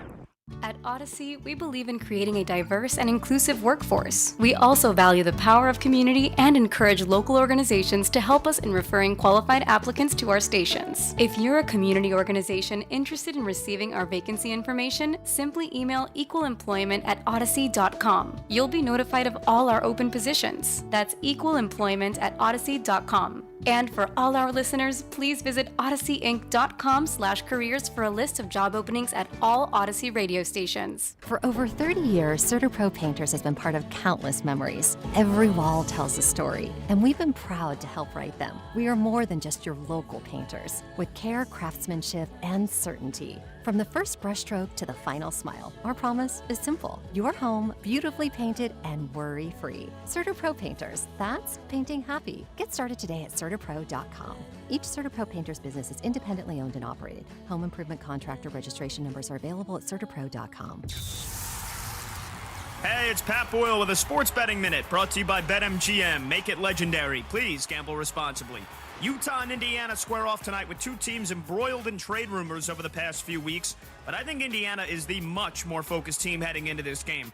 After a disastrous start to the season, they're above 500 in their last 13 games, and Utah has some of their best players ruled out for this game already. It may be a back-to-back for Indiana, but they're at home, and I'm surprised they're barely favored in this one. Utah is dead last in the league in defensive rating over the past 15 contests. I also like Indiana to go over their team total tonight. I'm riding with the home team to take care of business. I think they blow Utah out. That's it for this Sports Betting Minute, brought to you by BetMGM. Download the BetMGM app today. Please gamble responsibly. BetMGM and GameSense remind you to play responsibly. See BetMGM.com for terms. 21 plus only. Pennsylvania only. If you or someone you know has a gambling problem, help is available. Call 1-800-GAMBLER. Straight Talk Wireless presents Pickup Truck Wisdom. If you're only good to your new friends, you're not going to have any old ones. Straight Talk gets it.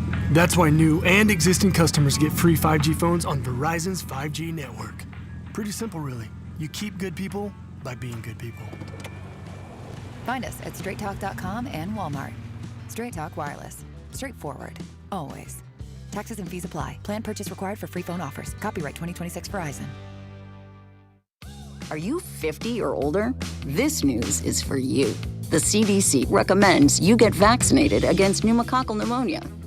Even if you're healthy, your age puts you at risk. People 50 or older are over 6 times more likely to be hospitalized with pneumococcal pneumonia compared to adults 18 to 49. Just one shot can help protect you. Learn more and schedule at vaxassist.com. That's VAXassist.com. Sponsored by Pfizer. 94 WIP HD1 Philadelphia. Live from the Tasty Cake Studios. An Odyssey sports station. This is the afternoon show. Brought to you by Guida Door and Window. Call 1-877-GO-GUIDA or visit GoGuida.com. Sports Radio 94 WIP.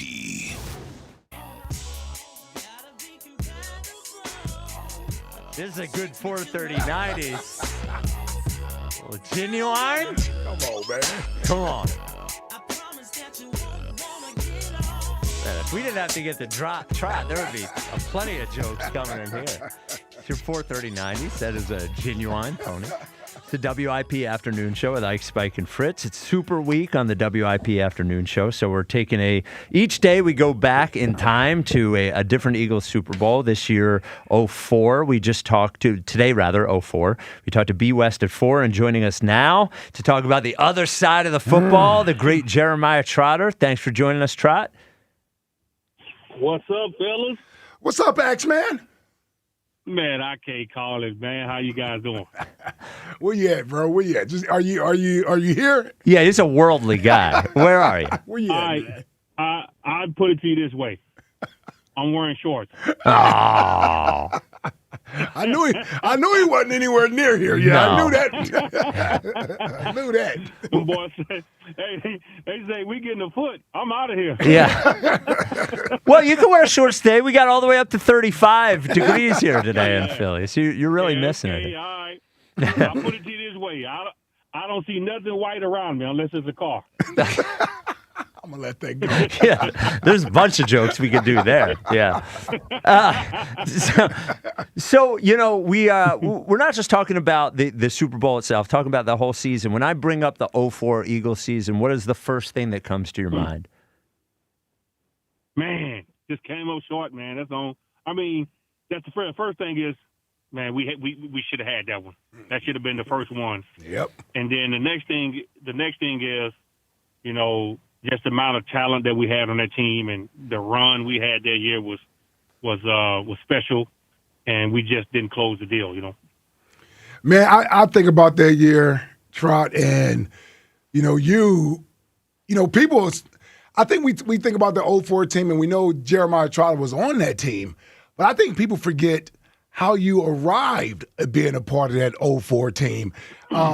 Just tell us real quick about, Andy giving you that call, you coming here, and then even when you came back, you weren't initially put in as the starter, right? So you didn't even become the starter until like week 7 of that season. How did that sort of transpire, how you came back to the Eagles?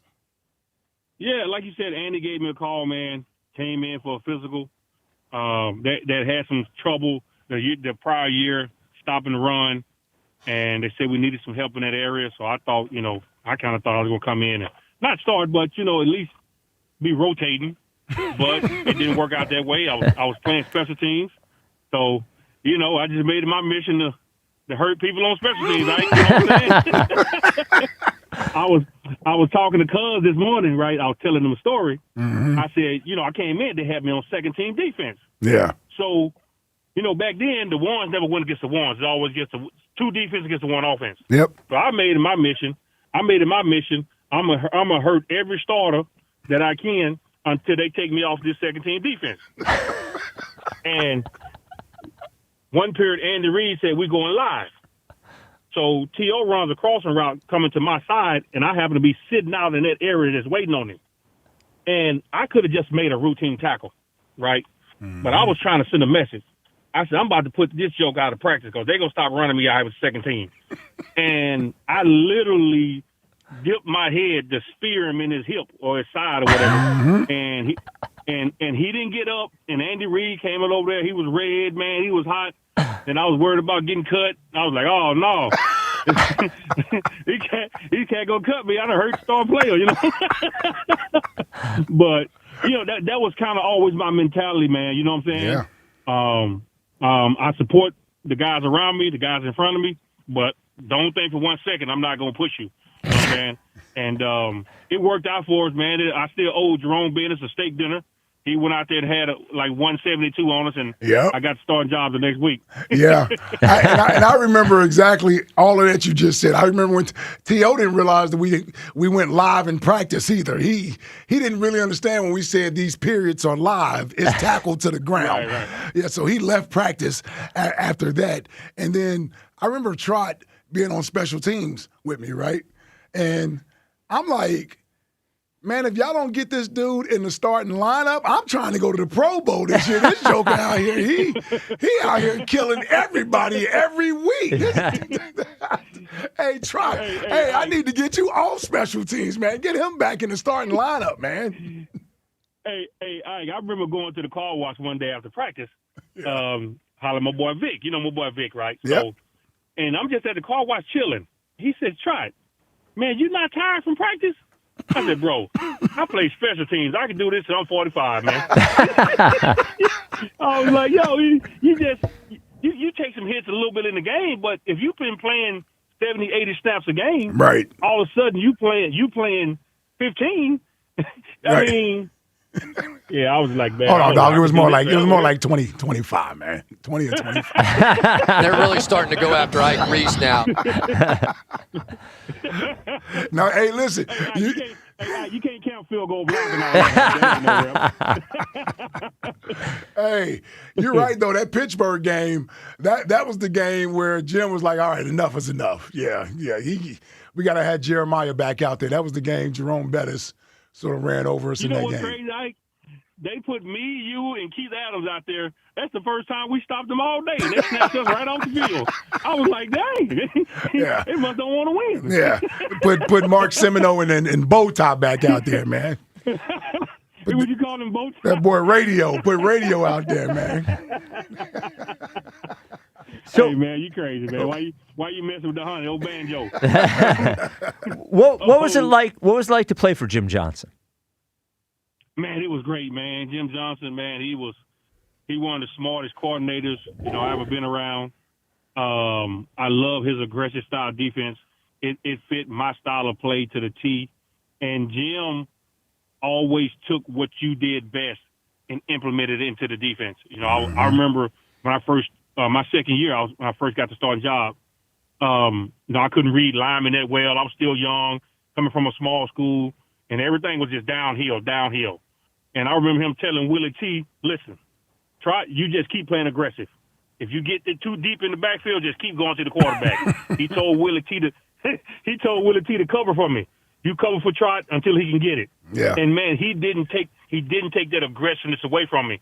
And the more I saw things, the more my vision opened up.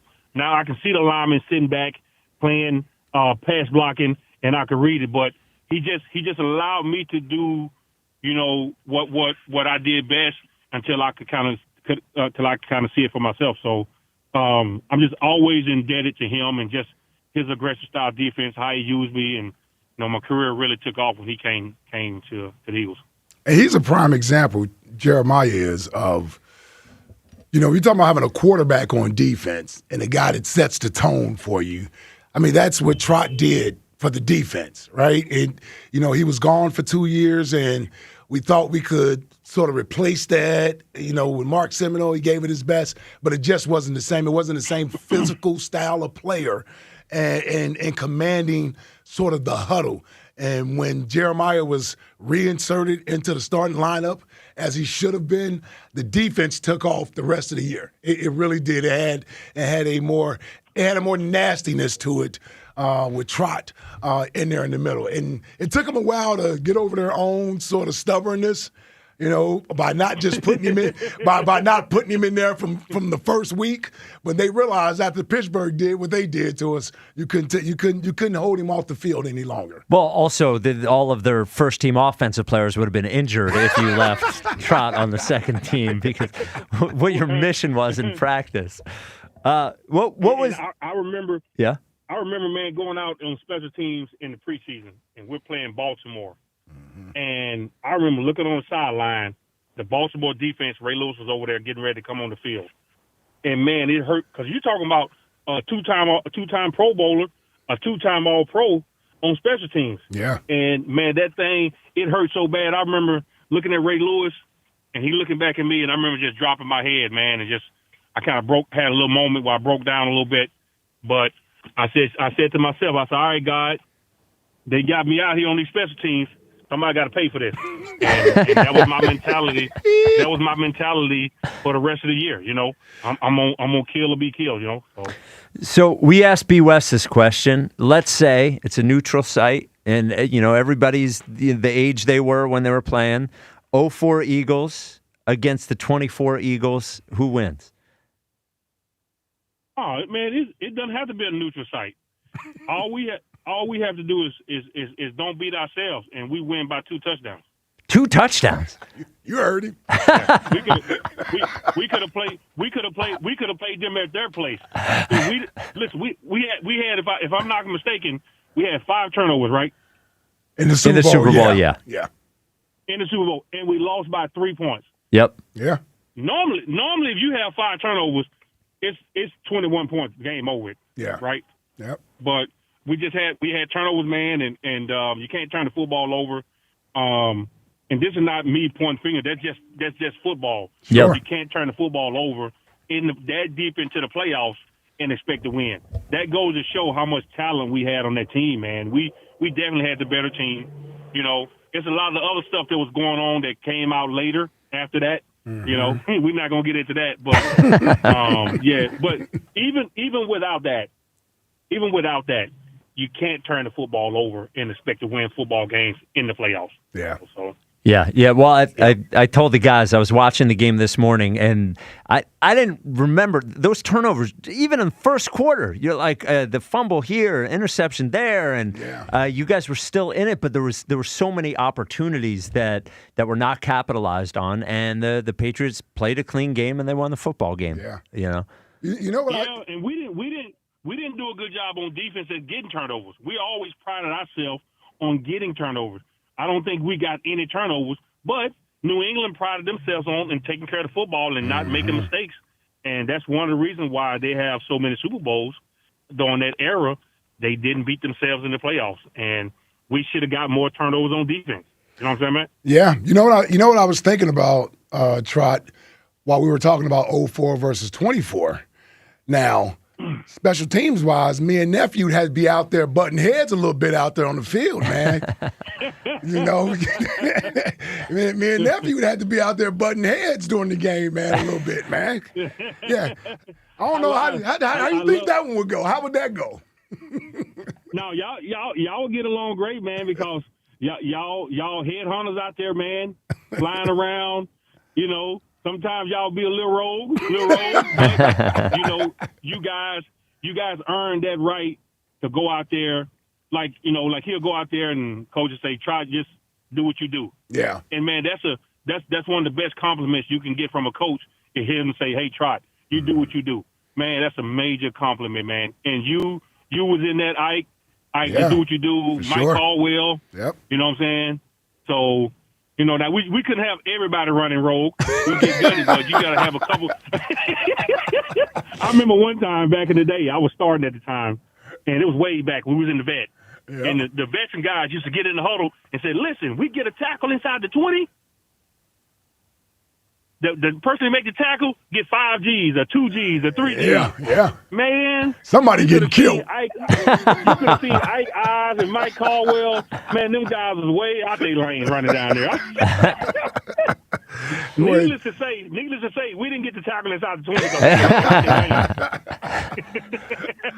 Let me ask you this, man. How was it for you last year? We're Super Bowl week, and we got a chance to experience it, and didn't necessarily take advantage of that. But last year, you know, Jeremiah had his opportunity to play in the Super Bowl, and they won, and you were there. You were down on the field. Just that feeling for you as a father, watching your son go out there and experience and realize his dreams come true. Man, it was special, man. It was special, not just because my son was playing, but, man, my team was in the Super Bowl and won. You know what I'm talking about, Ike? Yeah. And I couldn't have, he was there with me when we beat Atlanta NFC championship game. And, you know, just being there to enjoy that moment there with him, to experience that. And then on top of that, getting the win in that type of fashion, like the game was over in the third quarter. So, you know, man, it was a special, special moment. And I was just happy for him, obviously. And I was just happy for the city of Philadelphia and the players that put all that work in, you know. Well, Trot, we thank you for going down memory lane with us. Yes, sir. Did not win the Super Bowl, but that team, that era of Eagles football, has a special place in our hearts, as do you. So thank you for coming on. That story about wanting to murder the first team offensive player, I'm never going to forget that story, man. Yeah, you're serious. Thank you for coming on with us today. Enjoy the sun wherever you are. All right, thank you. All right, thank you, Trot. Yeah, man, he was laying out T.O. Yeah, Come on, man. He was not happy. Yeah, I can imagine. He felt, and we agreed. Yeah, it felt like more like a punishment than where he should be. Yeah, you know. So, but yeah, all because he took some money in Washington. Right. Yeah. Well, it didn't end necessarily great either. Is that the franchise tag thing? Yes. Yeah. 215-592-9494. Get your calls right after we tell you about National Appliance Warehouse. Oh, man. Come on, man. The President's Day mega sale. Yeah. Get your tush down 95 and get the National Appliance Warehouse It's right there on 202. The Wilmington one is. Yes, of course. Yeah. 202. Yeah. Middletown, where's that one? What road's that one on? It's in Middletown, Delaware. Oh, you don't know the road. Okay, all right. I got the one down 202. Yeah, okay. But 2 great locations, of course. Huge and showrooms. You're going to get the best price possible. That's guaranteed by Price Assure, which is a piece of technology specific for National Appliance Warehouse. Instantly updates price tags all throughout the store, plus tax-free Delaware. But on top of that, great savings events like Spike mentioned. The President's Day mega sale is underway right now at National Appliance Warehouse. So your dollar's always stretching farther at National Appliance Warehouse, which means you're going to save even more on over 100 brands. Sub-Zero, Wolf Co., 15,000 square foot showroom. You're going to get the right appliance at the right price. And on top of all that, an industry-leading service team there to take care of you. I was down there a couple weeks ago getting a new oven. Your own Marshall, they took care of me. Their whole team will take care of you at National Appliance Warehouse. So the President's Day mega sale underway right now at National Appliance Warehouse. Go to nationalappliancewarehouse.com or visit their showroom in tax-free Wilmington or Middletown, Delaware today. And as always, tell them Fritz sent you. So tomorrow we take the trip down memory lane to 17, and Doug Peterson joins us at 3 o'clock. Dougie P? Dougie P. That'll be fun. That'll be cool to have Coach on. Yeah. Another former teammate of mine. Yeah. People forget. I got to ask him who wins a three-way match between 04, 17, and 24. No one even brings up the rinky-dink 17 team in this debate. So that's probably that's the first. Yeah. That's the most memorable one, right? I think so. First. Yeah. CJ in Texas, you're on WIP. What's up, CJ? What's good, gentlemen? We down memory lane, I see today. Yes. What's up, CJ? Hey, so I know a lot of people have said some great things about the team, but then they always end up saying, for the most part, everybody's saying, like, oh, well, it's disappointment. We could have had, would have had, should have had. I'm going to say this, like, that era of Eagles football, it was, I just saw a picture yesterday, and it was of me while I was in Iraq. Oh, okay. And I always thought I was a bigger guy. Like, somebody told me this a long time ago. No matter how big you are, how small you are, you always think you're bigger until you get bigger. Then I was in pretty good shape. And my son was like, man, didn't it suck being out there and all that heat and everything? And the only thing I could look at in the picture was like, that was a good day.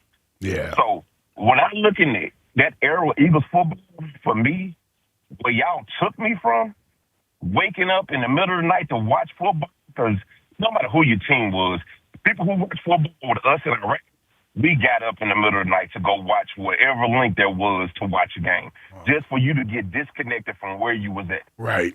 And you could pick, and everybody was doing the same thing. Either you had where you lived at, you didn't want to get woke up in the middle of the night if it wasn't your time, but you either had your state flag on your door or you had your team on your door. And they knew I had that old school Eagles flag on my door. And took that flag to every game, and I got all kind of signatures from it. Y'all brought me so much joy because I got to talk so much trash and win so much money during that time. And to make it even better, even though we lost the Super Bowl in that era, everybody hated the Patriots, so nobody really was ragging me. It was pretty much all of them wanted me to win except Cowboy fans. Right. Between playing Madden with you guys, winning money, you'll notice a trend here. I've always loved the Eagles, but I was always winning money. I was going to say there's a lot of gambling going on, yeah. Yeah, it was, man, yeah.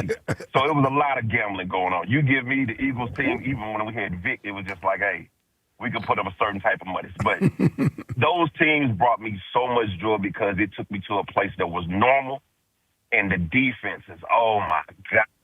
They brought me so much joy seeing somebody get popped in the mouth and just knew, like, hey, if I didn't have receivers, I had a defense that I can go to war with. Yeah. There wasn't no pun intended with that. I always knew the defense was going to bring it, and I just love those teams so much. So I appreciate it. That's why I've always called in. That's why I've always liked you guys. That's why I've always gravitated toward defense. It's gritty. It's throwback. It's what I know and what I love. And as far as 5, I don't care what nobody say. I'm one of the few that always going to ride with 5. I know you do too. Yep.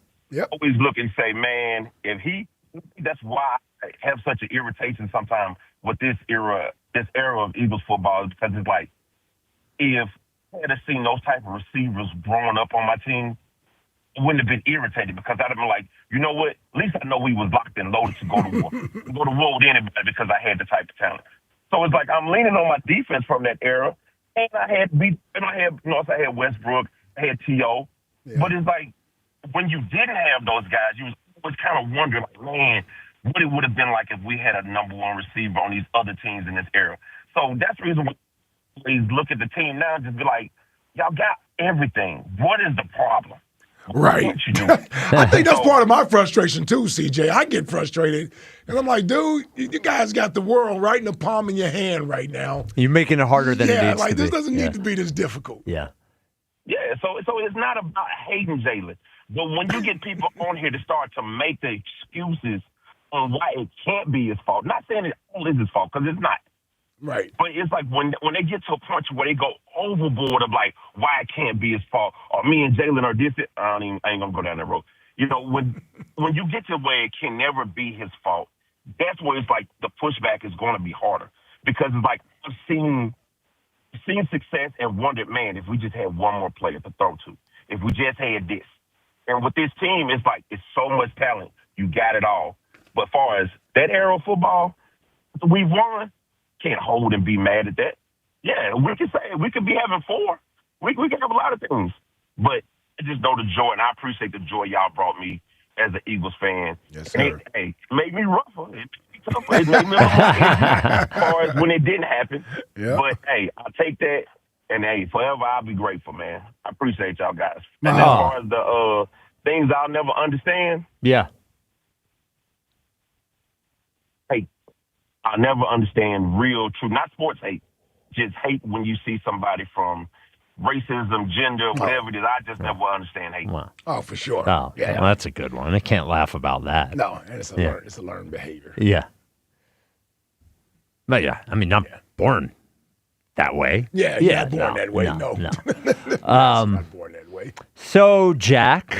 Yes. The top 5 at 5. What you got today? Well, Man, have I talked in an hour? Well, yeah, show's been 2 great. hours. Yeah. It's a big improvement.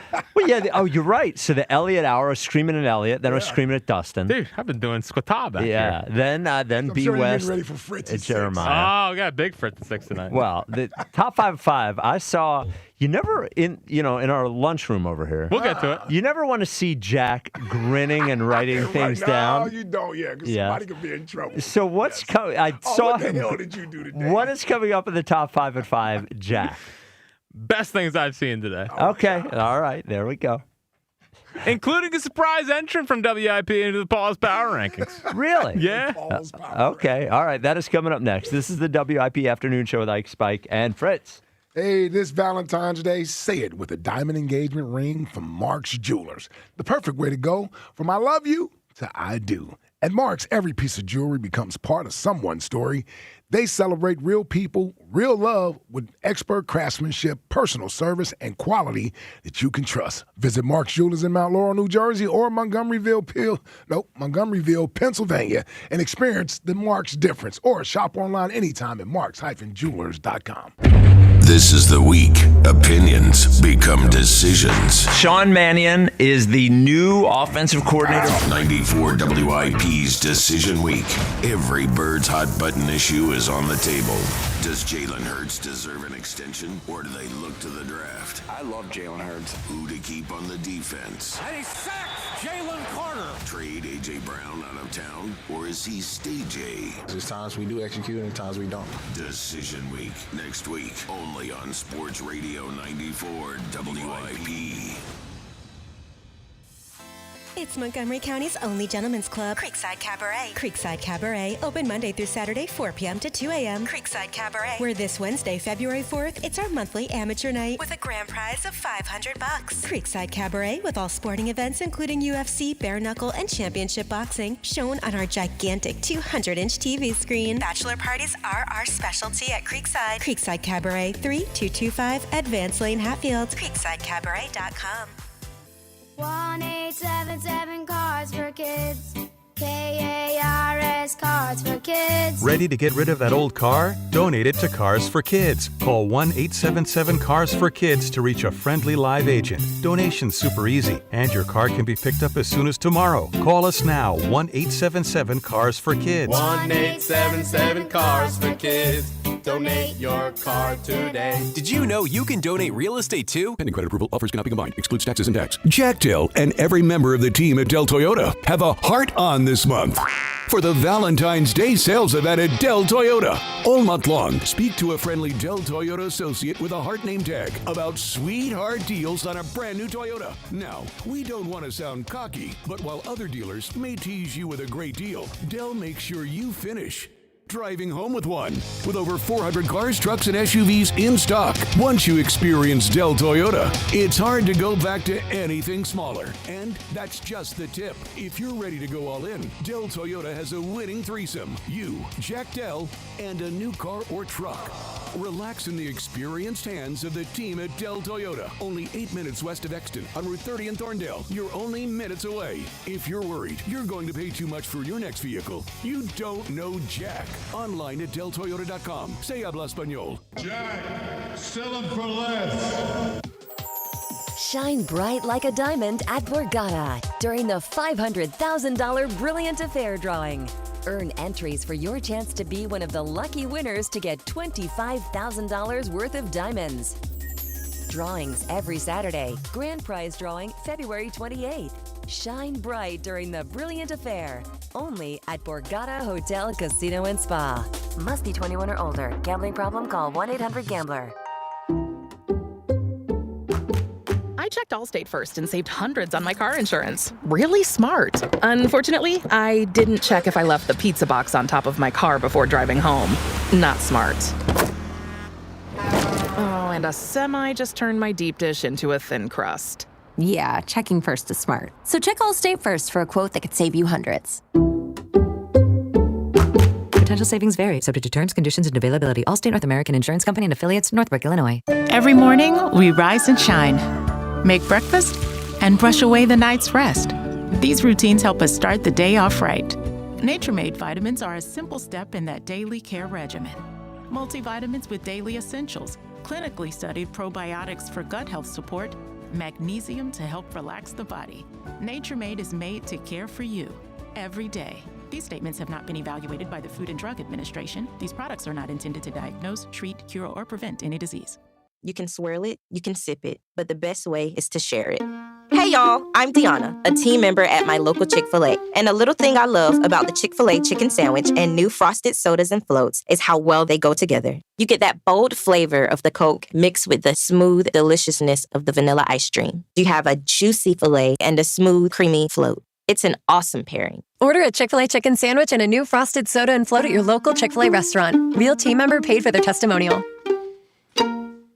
As a mom, comforting my family is what I do best. Vicks Vapor Stick provides soothing, non-medicated Vicks vapors in an easy-to-apply stick, and it dries fast, so there's no mess. I use it to comfort myself and my family. Thanks, Mom. Vicks VapoStick, soothing comfort for the whole family. And try Vicks Vapo Shower Max for steamy Vicks vapors when you need more comfort for yourself. Use as directed. What if your instincts could pay off? With Robinhood Prediction Markets, you can put your sports IQ to work on the games you know best. It's not you against the house. It's you participating in a live market. Buy or sell your predictions all game long. Trade every play with Robinhood. Visit Robinhood.com/predict. That's Robinhood.com/predict. Futures and cleared swaps trading involves significant risk and is not appropriate for everyone. Event contracts are offered by Robinhood Derivatives LLC, a registered futures commission merchant and swap firm. It all comes down to this, folks. Yep, the entire season is on the line. But my throat has officially thrown in the towel. Sounds like you need Vicks VapoCool drops. Their max strength and vaporize sore throat pain. Whoa! These VapoCool drops hit fast. Speaking of fast, did you just see that play? Yeah, he vaporized that ball. That pun should have come with a penalty. Vaporize sore throat pain with Vicks VapoCool drops. Use as directed. This is an Odyssey Sports Minute. Presented by Robinhood, your money, your move. First it was Shedeur Sanders, then it was Joe Flacco. Now the latest player to get an invite to tonight's Pro Bowl games is reportedly Justin Fields, who declined the invitation. Fields started 9 games, of which the Jets won 2. The term Pro Bowler next to a player's name used to mean something, and unfortunately we can no longer use this metric to judge our favorite stars. I'm Adam Abdallah. 94 WIP HD1 Philadelphia. Live from the Tasty Cake Studios. Sports Radio 94 WIP. An Odyssey sports station. Back to Ike, Spike, and Fritz. The afternoon show on Sports Radio 94 WIP.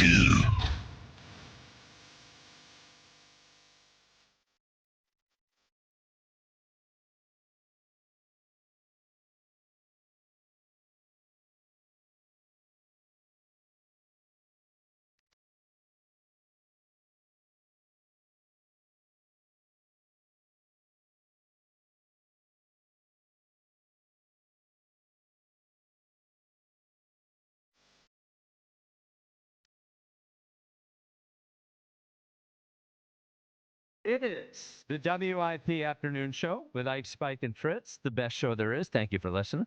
Your radio, 94.1, streaming live on the free Odyssey app. I am still trying to figure out what the right time to get in on that song is, and there is no right time. I like that one right there. That one? Yes. That one was 2 bars later. Yeah. I needed 5 more seconds. Okay. Needs to be in a specific 5 more seconds, huh? No. First time you heard that? Yeah. Y'all stupid. Sorry, cannot accommodate. All right, Jack, let's go. It's the 5. Number 5. At 5. 5. With Jack Fritz. The best things that I've seen today. One that I did not have on the list, but it changed at about 12:15. Okay. And that is number 5. Okay. And that was the performance that Ike Reese put on in the hub. I mean, first off, a total mistake. Set the scene. Well, so first off, a total mistake by Ike. Yeah, because I came into this late. You did come in. I saw the whole thing. Yeah, okay. You know, Ike came in very cheery.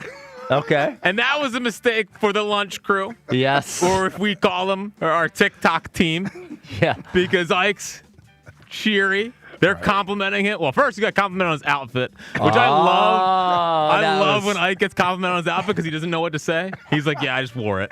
You know, like, obviously, he's a fashionable guy. Yep. So the first thing, he's just complimenting on his outfit. Then he's too cheery talking to the TikTok crew. Then they ask him what he's got for lunch, and he said egg rolls.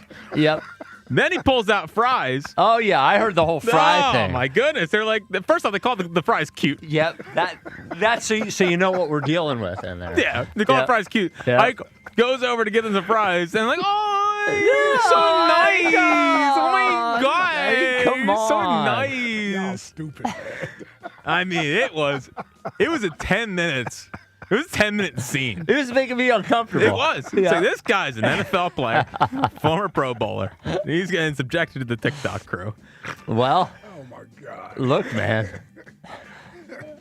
I knew you would exaggerate just going straight I'm not sure I exaggerated. I don't think so either. Just being a good coworker. You were being a great coworker. Yeah. Great co. It's just like they take it from like nice to we're going to go over the top and turn it into a scene. You don't need to call the fries cute. Yeah, what does that even mean? What does it mean? I didn't know what to say to that. I did. Yeah, it's okay. And luckily, Rod came out, Spike came out. We were all witness to this. Yeah. You guys had to be confused. How did we get stuck in this situation? All I knew is I wouldn't have been able to handle that situation. That was Ike, excellent, handles it well. Handled it with grace. I absolutely. You're calling the fries cute. You're thanking me for giving you the fries. I know. It was a whole deal. It was a lot. It was a lot. It was. It was a lot. And wait till they're going to talk about it all day tomorrow. Yeah. Whenever we talk about them in the back, the sales crew turns into a company-wide email. Oh my God, you heard us talk about us? It's crazy. It's crazy. All right. the fourth. Why isn't Morgenstein part of that crew? The other guy's part of the crew. He hangs Ryan? out with the crew. Yeah. Morgenstein just laying in the weeds. Yeah, he doesn't. He's trying to stay away. I don't dangerous. I don't know that scene. Yeah. Morgenstein's not a gossiper. You know what I mean? He's just a head down, doing his work. He's a worker, man. Floundering in his new job. Little worker bee. He is floundering. He is. All right, the fourth best thing that I've seen today. So last night, Raw Dog was in Philadelphia. It was. Big Dom in the building. Yep. Next to Bert Kreischer, who I still don't think's funny, but regardless. Comedian takes his shirt off all the time. Ha ha ha. Okay. And Nikki Bella, one of the Bella sisters, Oh, that's Cooper's. was on stage. How about Was Coop there? He was not, but there was Coop chance, and this is what she said. Is that for the Eagles not getting in the Super Bowl or for us? Oh. I actually think they were saying Coop. Oh, they're saying Can you blame a girl for having good taste? I mean, Pro Bowl, baby. Oh, wow. Wow, Wow, that guy is living his best life. He is living his best life. Everywhere man. he goes, they say his French fries are cute. Yep. 42 and 22. Yeah. Coop. Coop was somewhere else. Where was he else? He was somewhere. She's 42. He's 22. Oh, okay. Yeah. All right. Oh, got it. she's 42. Yeah. Oh, Coop is living. Yeah. Hey, man. He's trying out everything. Yeah. Well, look, he is. I mean, look, it's this time of the year. He had pick 6 in the Super Bowl. Yeah. Man. It parlays into things. That's a good thing. She's 42. He's in a good spot. Oh. Yeah, because she's chilled. She's not some 22, 25-year-old running around. She texts him all the time. Yeah, Where are you at? yeah. You know. What you doing tonight, babe? She's not worried about him getting married. Nope. Nothing. No, you know what? You know what it is? They're both having the same fun time. You're right. She is like, I got 22-year-old. 20 years younger than I am. He's like, guess what I got? Exactly. No, you're right. Never tried this before. That's good for both of them. Yeah. I didn't know she was 42. Wow, that's good. Yeah. Good for Coop. The third best thing that I've seen today, last night, media night. Yeah. Milton Williams. This was funny. Asked between Eagles fans and Patriots fans who's better, and here's what Milton Williams had to say. I'll probably say New England is probably more passionate, but Philly fans, like, they don't care about that. Like, they gonna do whatever. They gonna. It's like it's even, but like I feel like the Patriots fans, they don't want to get in trouble. Philly fans, they don't care about that. They don't care if they go to jail or do whatever.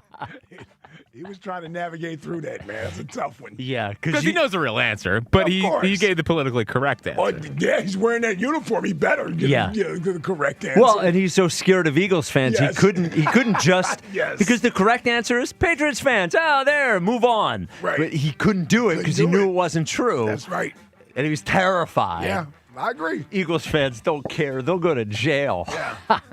He was reminding himself. He was talking to himself like, yeah, these fans are crazy. Yeah. I was experienced. Yeah. Yeah. But we are a lot alike. Yes. I haven't been around a lot of Boston fans. You lived up in that New York area. Like, Boston is still a crazed town. Yeah, and I went to. But it feels a little watered down with the championships, though. At Syracuse. Like they've had too many of them. Yeah. Yeah, they're not as angry, but I will say the sports radio up there and the callers up there are as same tone, as brutal as we are. I figured that, I just think the fans are, but and for what it's worth, Eagles fans are when you win a championship the next year or whatever, they're not quite as bad. But after that, if you're bad again, they have high standards, I guess. Yeah. We go through another 10-7, 11-6 season. Yeah. Yeah, the real Eagle fans will be back. Well, and to the Patriots fans' credit, I mean, they hadn't been in an AFC title game in 8 years. Has it been 8 years? I think it's been 8 years. Yeah, they're 4-13 the last 2 years, and they're in the Super Bowl this year. Man. Yeah. So not since the last time Brady beat Mahomes, right? Mm-hmm. Yeah. Yeah. Because Mahomes never beat Brady. No. Because 19 in the championship game. And his last game was 19 when they lost at home to the Titans, I believe, right? Right. Yep. I remember that one. Yeah. Home to the Vrabel went in there and beat him. Yep. So, yeah. But wow. It's tough times for Patriots fans. I didn't realize it's been 8 years. Yeah, it's crazy. I didn't realize that. It's crazy. Second best thing that I've seen today, again, media night last night. One of my favorite bits, must win or it can't lose. Okay. They asked that question to Mike Vrabel. Oh, really? And he gave it pretty serious. Wait, who asked him? I don't know. Okay. I don't know. Here's how it sounded. Is this a must-win game? A must-win? Yeah, I think every time we go out is a must-win game. I mean, it's kind of the attitude that I've always taken in the National Football League. A little serious. Oh, they didn't ask him. I thought you meant they said. They asked him must win or can't lose. They just asked him if it was a must win. Okay. Yeah. And he gave a little too serious of an answer for Vrabel. Because the guy was definitely being silly, right? 100% being silly. Yeah. There's no way Mike Vrabel has time for that. Yeah. He's like, he answered it real. Every time we set foot on that field, it's a must win game. Yes. You remember when we harassed Jordan at media night? I do remember when we harassed Jordan. Jordan Mailata was answering questions, and we went up and we got his attention. And I think we said, "Who's your favorite Eagles beat reporter?" I think we did say that. Yeah, we did ask him that. And he looked at us. He gave us a big oh God. Not these guys. These guys. Not these. Followed you all the way to New Orleans. We're here, pal. Yeah. We're here. But the best thing that I have seen or heard today, last night on WYP. Okay. Jody Mack. Oh, no. No, he's not coughing. Okay. He's not, All right. cracking up. Okay. A little pause moment from Jody last night. Oh. This is a negotiation. This is not take it or leave it. This is not push a guy, a very talented guy, maybe did his job this year better than anyone else in the entire Philadelphia Eagle organization. This is not a whip it out and let's measure it time to handle Vic Fangio. No. Whoa. That wasn't even accidental. Yeah, that was a seriously. specific reference. Yes. Whip it out, let's measure it there's no other thing he's talking about there. Whip it out and let's measure it. No, Holy cow. that is inappropriate, What is Jody. this? The Mac Man After Dark? What we got here? Yeah. What time is that on, man? Jody After Dark. Yeah. Wow. Yeah, seriously, Jody. Holy moly. Yeah, there's no imagination there. That's No, pretty much yeah. it. That's not an accidental thing. That's not like the pinky thing with Ruben or. Yeah. Holy moly. This hour sponsored by Guided Door and Window. Guided Door and Windows big winter sale now going through February. Save 40% off any window or any door. Interest-free financing up to a year. Call Guided Door and Window at 877-GO-GUIDED or visit GoGuida.com. 215-592-9490 for Issa in West Philly. You're on WIP. What's up, Issa? Hey, fellas, how you doing today? Doing good. How you doing, What's brother? up, Issa? I can't complain. Yeah, this is I was kind of intrigued by the comparison between the two quarterbacks because I'm over 50, so I grew up watching them all play. I started way back with Randall Cunningham, but who I think was the most talented quarterback at all of them. But if you're talking about That's fair. Yeah. yeah, if you're talking about a comparison between Donovan and Jalen, I find it to be very, very close. But the one thing that I think gives Donovan the slight edge is that he did more with less. And once you got T.O. over there, you really see him. He was slinging that rock once T.O. got over there. Mm-hmm. And I feel like Jalen should be doing the things with number 11 that Donovan was doing with T.O. You know what I mean? Yeah. So you really got to see Donovan at his best when he got a competent receiver. But prior to that, it was kind of hit and miss sometimes. But once you got T.O. over there, you just saw a whole different guy. Yeah, I mean, that year was outrageous, and you saw and you had a great defense as well, but you saw what the Eagles did to the rest of the league all regular season while Donovan had T.O. there. It does make you upset that was the only year that we really got it. But yeah, I when we're arguing about it, I think it can get I respect Jalen's performance in the two Super Bowls and the big games and the fact that he's won so many games. Yeah. But if we're talking about what I saw as a player, I just think Donovan was not only more talented, he was a little bit better at just about everything that a quarterback does. Now, when you put in big game situations or in the biggest game situations, because we always say big game situations with Donovan, it's only the games he didn't play well, right? It's never the playoff games he won. Those weren't big games. It was just the ones they didn't win. That counts, but I still think Donovan overall was a better player. And I really believe if Donovan had the weapons on the outside when he went to the NFC championships that has now, they would have went to the Super Bowl at least 2 out of 3 of those. But he didn't have the weapons. He had Thrash, excuse me, and Todd Pinkston. Mm-hmm. So it didn't work out for him. Yeah, I mean, if Donovan, thank you for the call, Lisa. If Donovan was on this team, I'm sorry, the team would score like 35 points a game. Yeah, it would. I agree. You wouldn't be telling Donovan not to throw the ball. No, he threw it. Yeah. Now, Donovan, he would do sort of the whip it in there, like zip it in there type of thing, because he had a cannon. Yes, he had the confidence in his arm. Yeah, throwing it.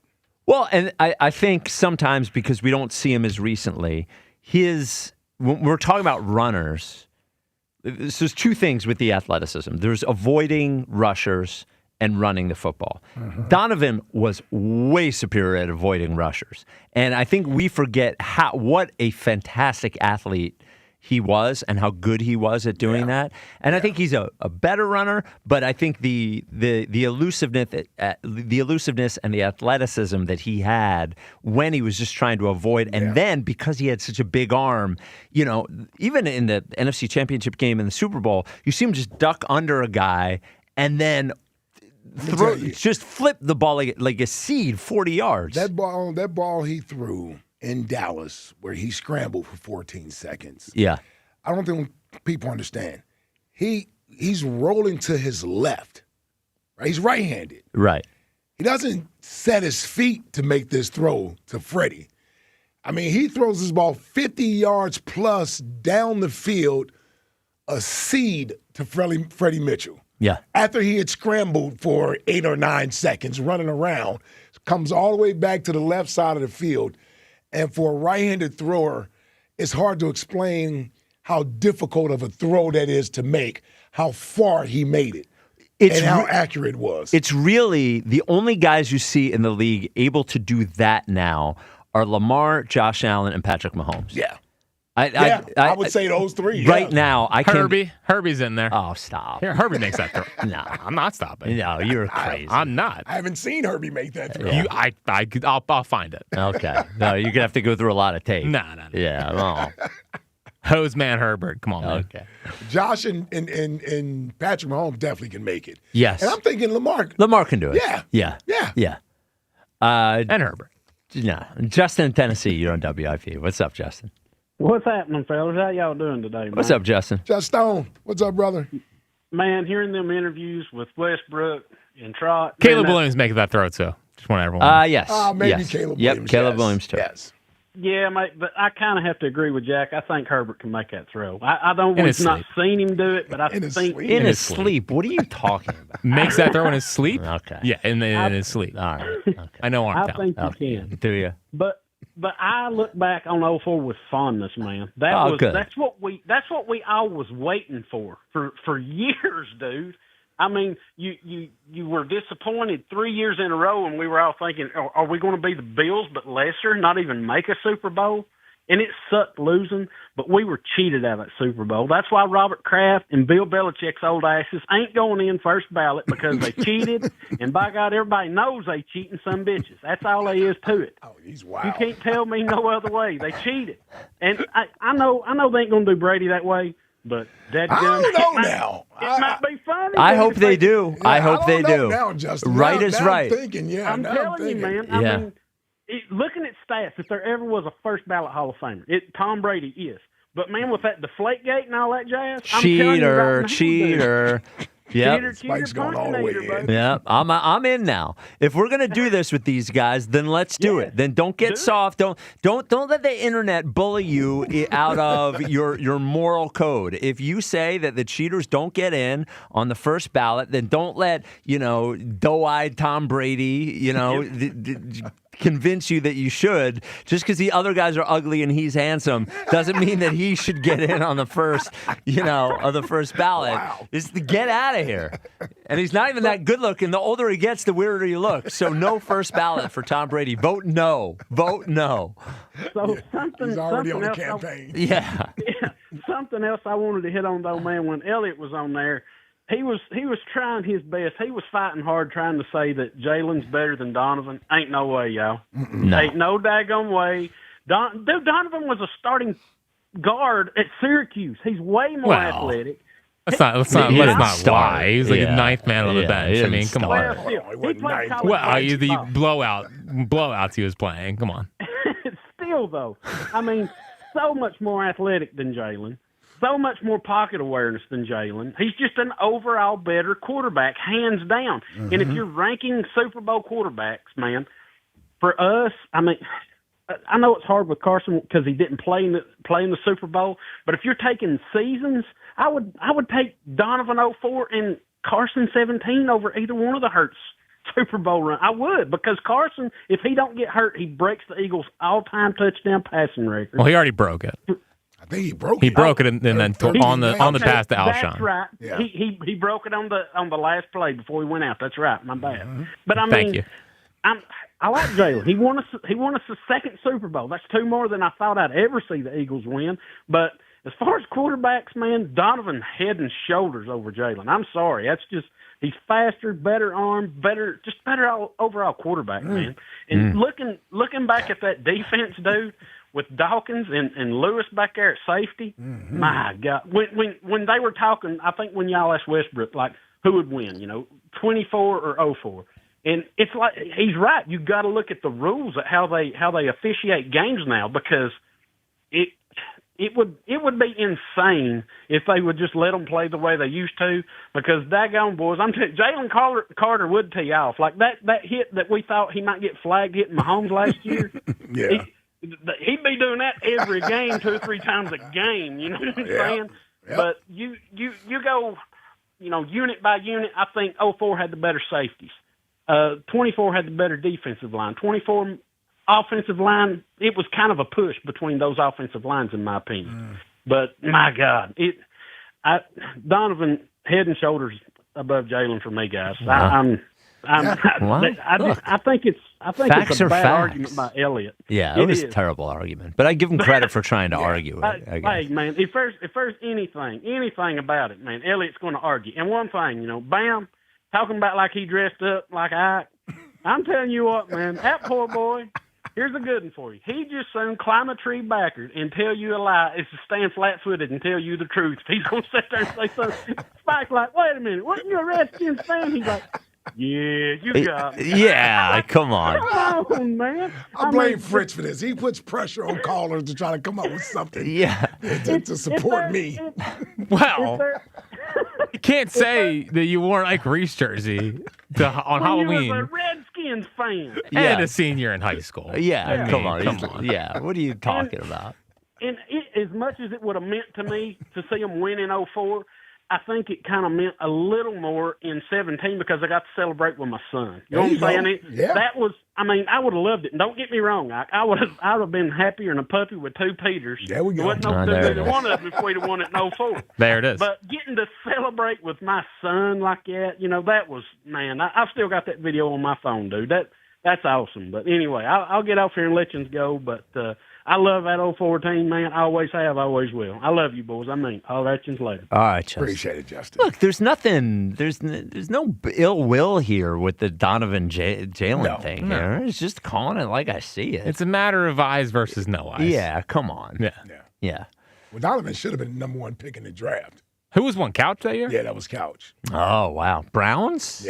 Yeah. Couldn't get it right even back then. And they got the expansion. They were the expansion Browns. The fake Browns. That was their first year back. Right. So they got the first pick in the draft.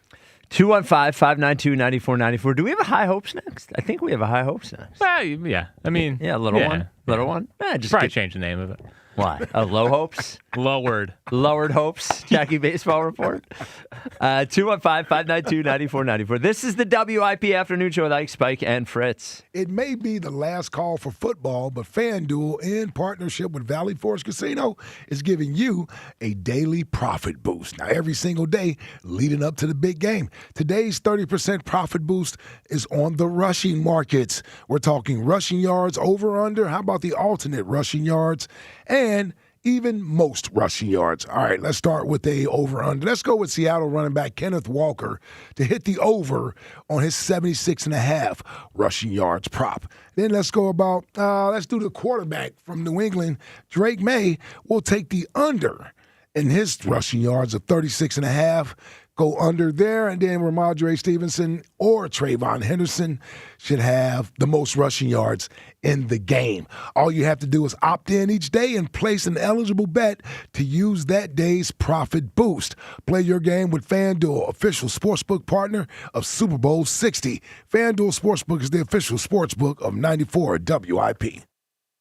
21 plus in President, Pennsylvania. Opt-in required. Bonus issued is now withdrawable profit boost tokens. Restrictions apply, including any token expiration and max wager amount. See terms at sportsbook.fanduel.com. Gambling problem? Call 1-800-GAMBLER. Not sure whether it's busted or salvageable? Call PJ Fitzpatrick to diagnose and fix your home repair problems. PJ will come to your home with a complete shop on their truck, and they can fix it all on the same day. Freezing, drafty windows, overflowing gutters, rotted trim, and leaking roofs. This is the time to call the home repair experts at PJ Fitzpatrick. No job too big or too small. Visit them at trustpj.com. With over 45 years of experience, they'll fix it right the first time. Visit trustpj.com and stay off the ladders. Shop best of season produce at Whole Foods Market. Save on medium Hass avocados with Prime through February 3rd. Creamy, ripe, and ready for guacamole, savory toast, or topping soup. While supplies last, shop in-store or online. Terms apply. When the new year hits, every business could use a little something to stay ahead. A lift, a jump start, an edge, or perhaps a boost. Like the all-new 5-year business boost from Comcast Business. It's the certainty of a price lock for 5 years on qualifying internet bundles. Plus, you'll have the most reliable Wi-Fi with our best equipment, so your whole team can stay connected at a great rate. And to sweeten the deal, ask about a $500 prepaid card when you add 2 lines of mobile. It's the boost your business deserves. So sign up for the 5-year business boost and get a 5-year price lock on ultra-reliable Wi-Fi. Plus, ask about a $500 prepaid card. Comcast Business, powering possibilities. Ends 3/22/26. New customers only. 1-year contract required for guaranteed rate. 5-year pricing applies to monthly service charge excluding taxes and fees. Best Wi-Fi based on Open Signal Awards USA Fixed Broadband Experience Report, May 2025. Wing Pole, Wing Pole, Wing Pole! Club Risque, where the tradition continues. Wing Pole 26, Friday, February 6th. Doors open at 8 a.m. Philly's largest wing eating contest. Thousands in cash prizes. Alexis, Texas, and madness all day. Club Risque Philly. ClubRisque.com. Pending credit approval, offers cannot be combined. Excludes taxes and tax. Jack Dell and every member of the team at Dell Chevrolet have a heart on this month for the Valentine's Day sales event at Dell Chevrolet. All month long, speak to a friendly Dell Chevrolet associate with a heart name tag about sweetheart deals on a brand new Chevrolet. We don't want to sound cocky, but while other dealers may tease you with a great deal, Dell makes sure you finish driving home with one. With over 400 cars, trucks, and SUVs in stock. Once you experience Dell Chevrolet, it's hard to go back to anything smaller. And that's just the tip. If you're ready to go all in, Dell Chevy has a winning threesome. You, Jack Dell, and a new car or truck. Relax in the experienced hands of the team at Dell Chevy, located on Route 30 in Paoli. You're just minutes away. If you're worried you're going to pay too much for your next vehicle, you don't know Jack. Online at DellChevrolet.com. Se habla español. Together, let's drive. Jack, sell them for less. Your day doesn't wait. Between the school run, the office, and the grocery list, you need to know what's happening in Philly now, not an hour from now. At KYW News Radio, we're obsessed with your quality of life. That means real-time traffic for your commute, weather that actually helps you plan your weekend, and fearless reporting on the local leaders making decisions that affect your wallet. Stay connected. Stay informed. Tell your smart speaker to play KYW News Radio. Okay, I have to tell you, I was just looking on eBay where I go for all kinds of things I love, and there it was. That hologram trading card. One of the rarest, the last one I needed for my set. Shiny like the designer handbag of my dreams. One of a kind. eBay had it, and now everyone's asking, ooh, where'd you get your windshield wipers? eBay has all the parts that fit my car. No more annoying, just beautiful. Millions of finds, each with a story. eBay. Things people love. This is the story of the one. As the purchasing manager at a manufacturing plant, she knows the only thing more important than having the right safety gear is having it there when you need it. That's why she partners with Grainger for auto reordering, so her team members can count on her to have cut-resistant gloves on hand, and each shift can run safely and efficiently. Call 1-800-GRAINGER, click Grainger.com, or just stop by. Grainger, for the ones who get it done. All the Eagles' off-season happenings happen here. I think it's important that we continue to evolve as an offense. Sports Radio 94 WIP.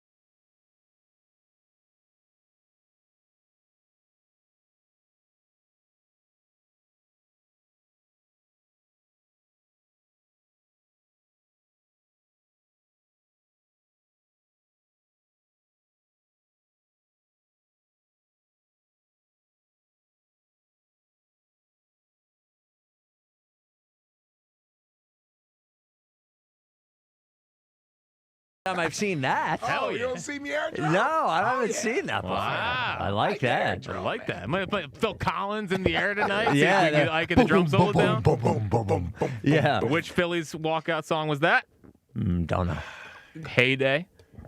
08, 9, 10, 11. No idea. He had two walkout songs. That wasn't Ali. No, Ali was Cashmere. No, Cashmere. Yeah. Come on. I mean, I'm sorry. Come on. Chooch. Oh, was Oh, is that Chooch? Chooch had Panama by Van Halen. Yep. And he had In the Air Tonight by Phil Okay. Collins. Oh. It takes a while to build up to.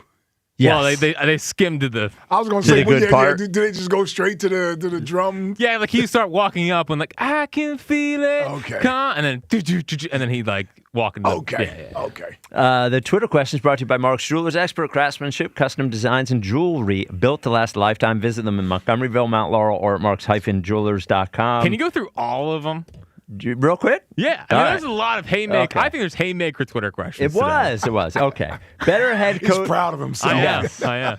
Better head coach QB combo. Nick and Jalen, 56%. Andy and Donovan, 44%. Okay. Would the 04 Eagles have won the Super Bowl with Jalen as QB? Who told you?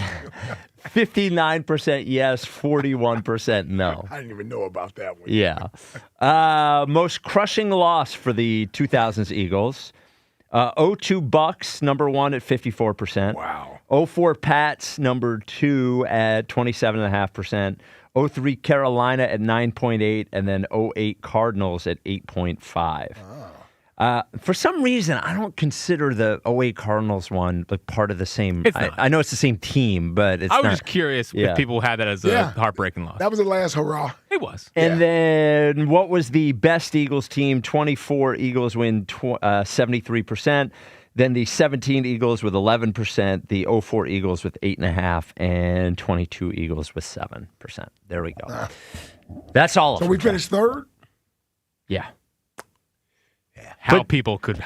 But by 1%, you guys 1% better than over the 22 Eagles. Yeah, that's you guys not are it. way better than the 22 Eagles. See, that's what happened. See, What? we needed a day like today. Yes. To remind everybody. Yes. There's a lot of shoot, get away. Yeah. Yeah, you guys were cute years ago. Yeah. Shoot, get yeah. away. Yeah. Nah, we won't let it happen. Not as long as Ike and me are here. Gen X running the show. Well, and me. And you. Yes. And you. I'm an 04s man. You are. Everyone. You are. That's fair. Jack's That's childhood fair. team, That's yes. fair. Oh, That's dude, fair. when I'm on this station in 2060, Yes. telling these guys about how good Donovan was. Yep, Oh, yeah. man, I'm going to be so snobby. Let's get to it, Fritz. 30 years. Yes. It's time for the High Hopes Jackie Baseball Report. Joining me right now is Jackie Baseball. Fritz. Here's Jackie Baseball.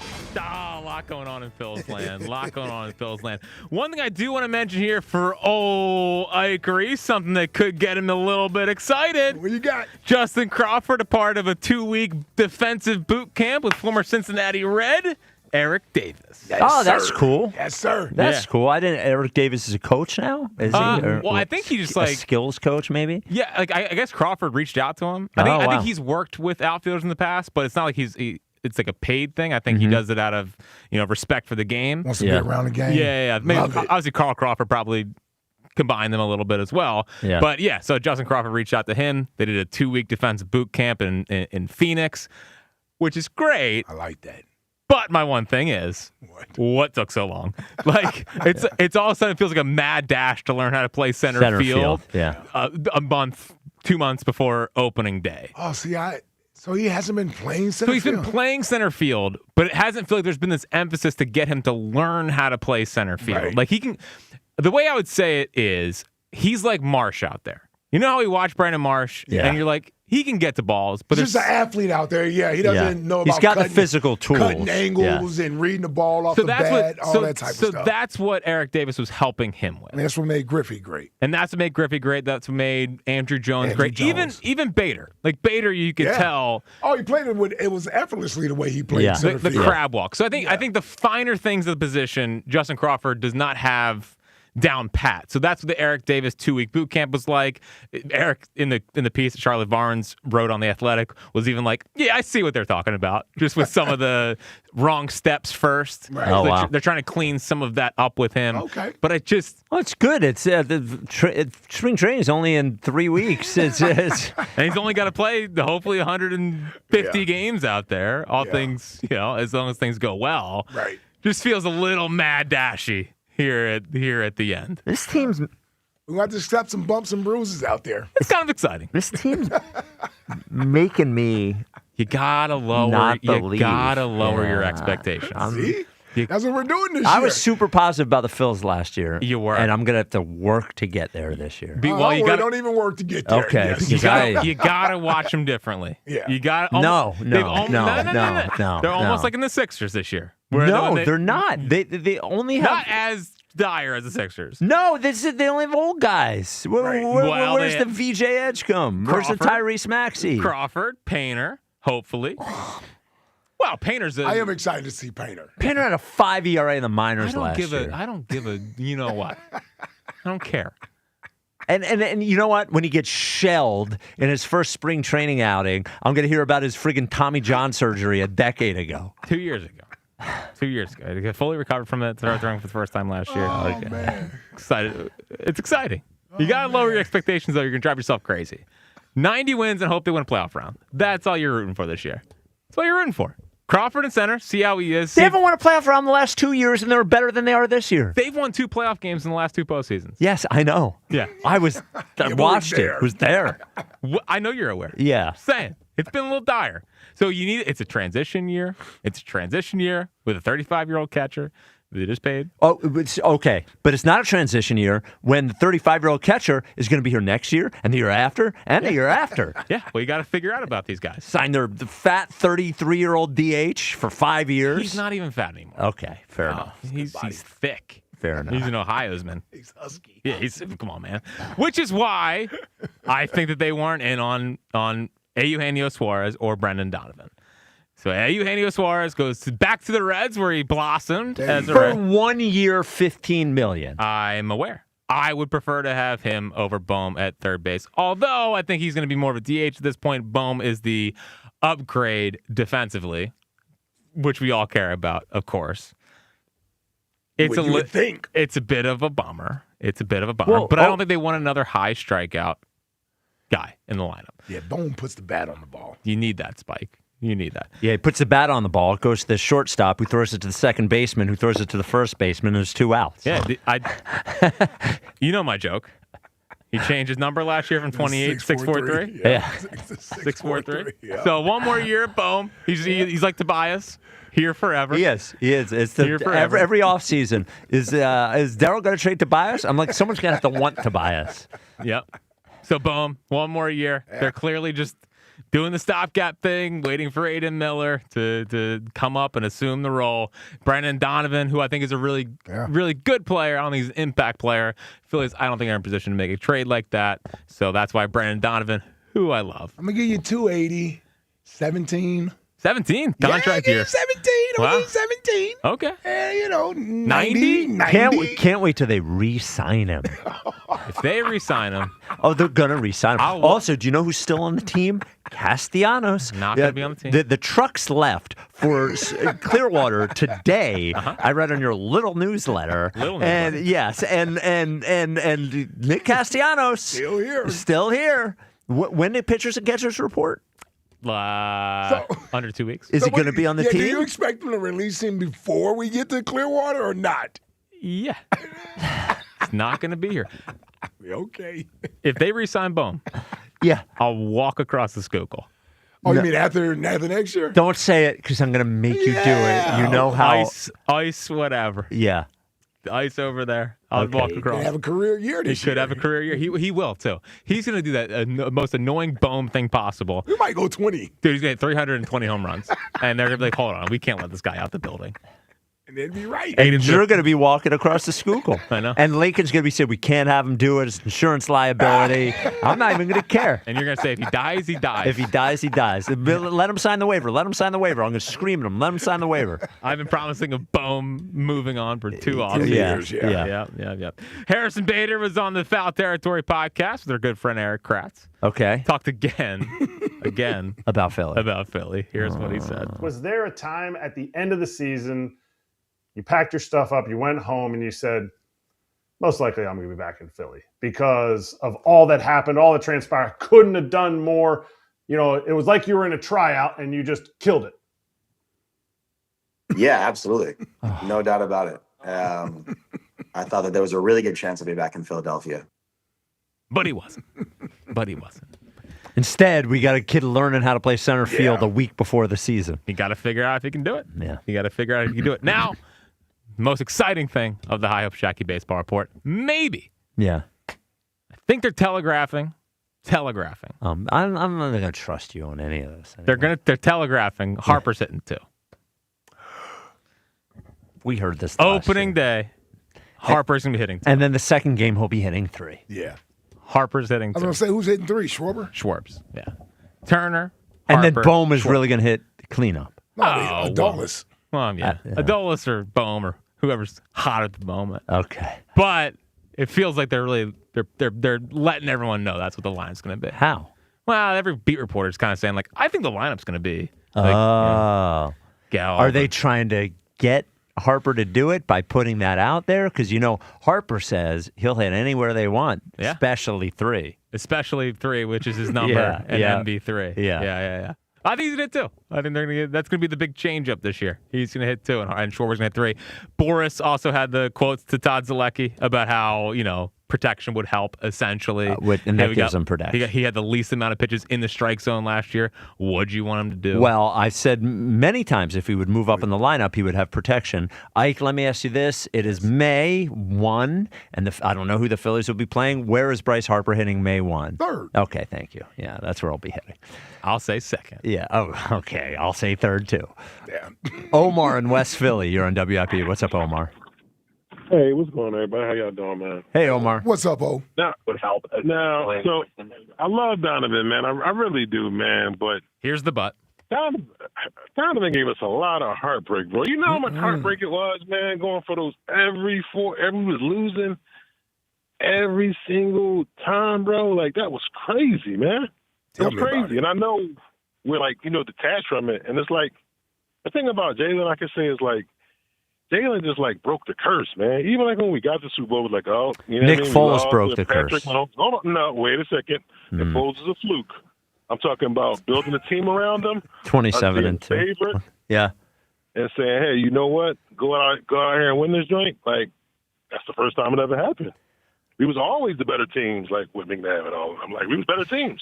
Mm-hmm. Westbrook and all of them, we was better teams and we lost. And Hurts and them was the better team, and they won. And not only did they won, they kicked Andy Reid butt. I mean, I gotta give it to Jalen, man. I got to. No, let me ask you this, Omar. Now, the most talent was Randall. Omar. Let me ask you this: if you flipped them and you put Jalen on Donovan's teams and you put Donovan on Jalen's teams, who do you think succeeds better? Because I am sure that Donovan could come in here and do what Jalen is doing. I do not think Jalen could have done what Donovan did. You know what? But the only way I can do that flip is if McNabb won the Super Bowl. Like, I can't do that flip because he never won. That's what I'm saying. You doing the flip. That's what I'm saying. Like, nah, but a lot of guys won the Super Bowl. Hold on, wait a second. So we put McNabb now. A lot of guys. Well, I mean, out of 1,000 quarterbacks that played football, only 34 won the Super Bowl? Okay, so and every quarterback that won the Super Bowl is better than Donovan? Every starting quarterback. Okay, so Jim Plunkett. Set up a whole thing. Jim Plunkett. Yeah. He won 2 Super Bowls? He's not a Hall of Famer. He's not. Okay, that's fine. But I'm saying, no, let's just get closer. Let's just say Eli Manning, just at the end of the day, right? Okay. Eli Manning was not better than Donovan. Hold on, wait a second. Would you rather have the 2 Super Bowls that Eli had, or would you rather have all of the pain that we had? Yes, but yes, I would rather have 2 Super Bowls, but that's not the question. The question is who's a better player. The question is who's a better player. I'm just saying Eli knocked off the undefeated Patriots. Like, it's just like as a fan, like I would rather have like Eli, just whatever what it is. Like, No, I would you would rather Eli have the Super Bowls, not you would rather have Eli. You see what I'm saying? Eli got him the Super Bowls, and Eli stepped up. It's, like, that's what he dude, did there's at the time. 53 players on a football team. I know, but McNabb is my guy, but he stood up in the Super Bowl. Doesn't bro. sound like. Well, for sure. He can't split up in the Super Bowl, Well, he bro. did. He did. I Well, it only took till 5:46. Yeah. Split up in the It's Super true, Bowl. yeah. I didn't hear it. So I go until with now. Hurts, man. I gotta go with Hurts. All Sorry. right, Omar. All right. All right, Omar. Yeah. Well, I mean, Jalen Hurts did win the Super Bowl and Donovan didn't. And for some people, that is enough. But what That's I'm the saying, term, yeah. what I'm saying is, when you watch them, who do you think is better? That's all. That's the only question I'm asking. And I think if you watch both, you would think that Donovan's better. Yes. That's I all. would agree. That's all. Stewardess Jim, you're on WIP. I love you, B-Dog. I love you, Trot. This is what we're doing, hiding behind the fact that your defense is in trouble, your offense is in trouble, the quarterback's the problem. This is what we're going to do today. Today, it's all about love and respect and blah, blah, blah. Come on. Let's get back to what we really want to do is talk about your defensive coordinators are nothing but a curmudgeon, okay? Your offensive coordinator, you should have gone with the Nagy Cooter. Should have gone with that. But then again, we need an OBGYN on the charter. Cooter going on there, okay? And for all you grandmoms and moms out there who keep asking me, can you give my a picture of my daughter and her phone number to Cooper? Could you do that? No, I can't do that. I'm not going to do that. I don't want to give that out, okay? And I'm not going to give an email address to Jalen to talk to. Jalen and I are on good terms this year, so I'm not going to do that. So stop asking me about Cooper. He's taken. Goodbye, losers. Wow. How he keeps his job is unbelievable. It's unreal. Yeah. Because they don't care. Clearly. Chris in Overbrook, you're on WIP. What's up, Chris? Hey, guys, what's going on? Hey, Chris. What's up, Chris? Yeah, I can't really understand why you guys are putting Donovan McNabb over Jalen Hurts. Really, it just doesn't really make too much sense to me. Just said he was a better player. Didn't say he ranks higher on like the accomplishment list. Just said he's a better player. No, he's not a better player because every time, how many times did Jalen Hurts throw up in the middle of the biggest stage? None that I know of. None that I know of. Okay, so let me ask you this, Chris. Let me ask you this. Who do you think is a better thrower of the football, Donovan or Jalen? I'm going to tell you like this. All right, There's so you two can't different answer styles. because I'm that's what a answering quarterback your does. It's what a quarterback does. That's not Who's a true. better thrower, Donovan or Jalen? Jalen Hurts because he's more accurate. No, he's not. The link will never have a worm problem ever again because how many balls? Well, you can't throw worm through the burners dirt. if your coaches don't let you throw the ball, I guess, huh? Jalen Hurts is way more accurate a passer than McNabb No. ever was. And ever No. ever was. The NFL is a different game now, and every quarterback's Exactly. Well, but no, Exactly. shush.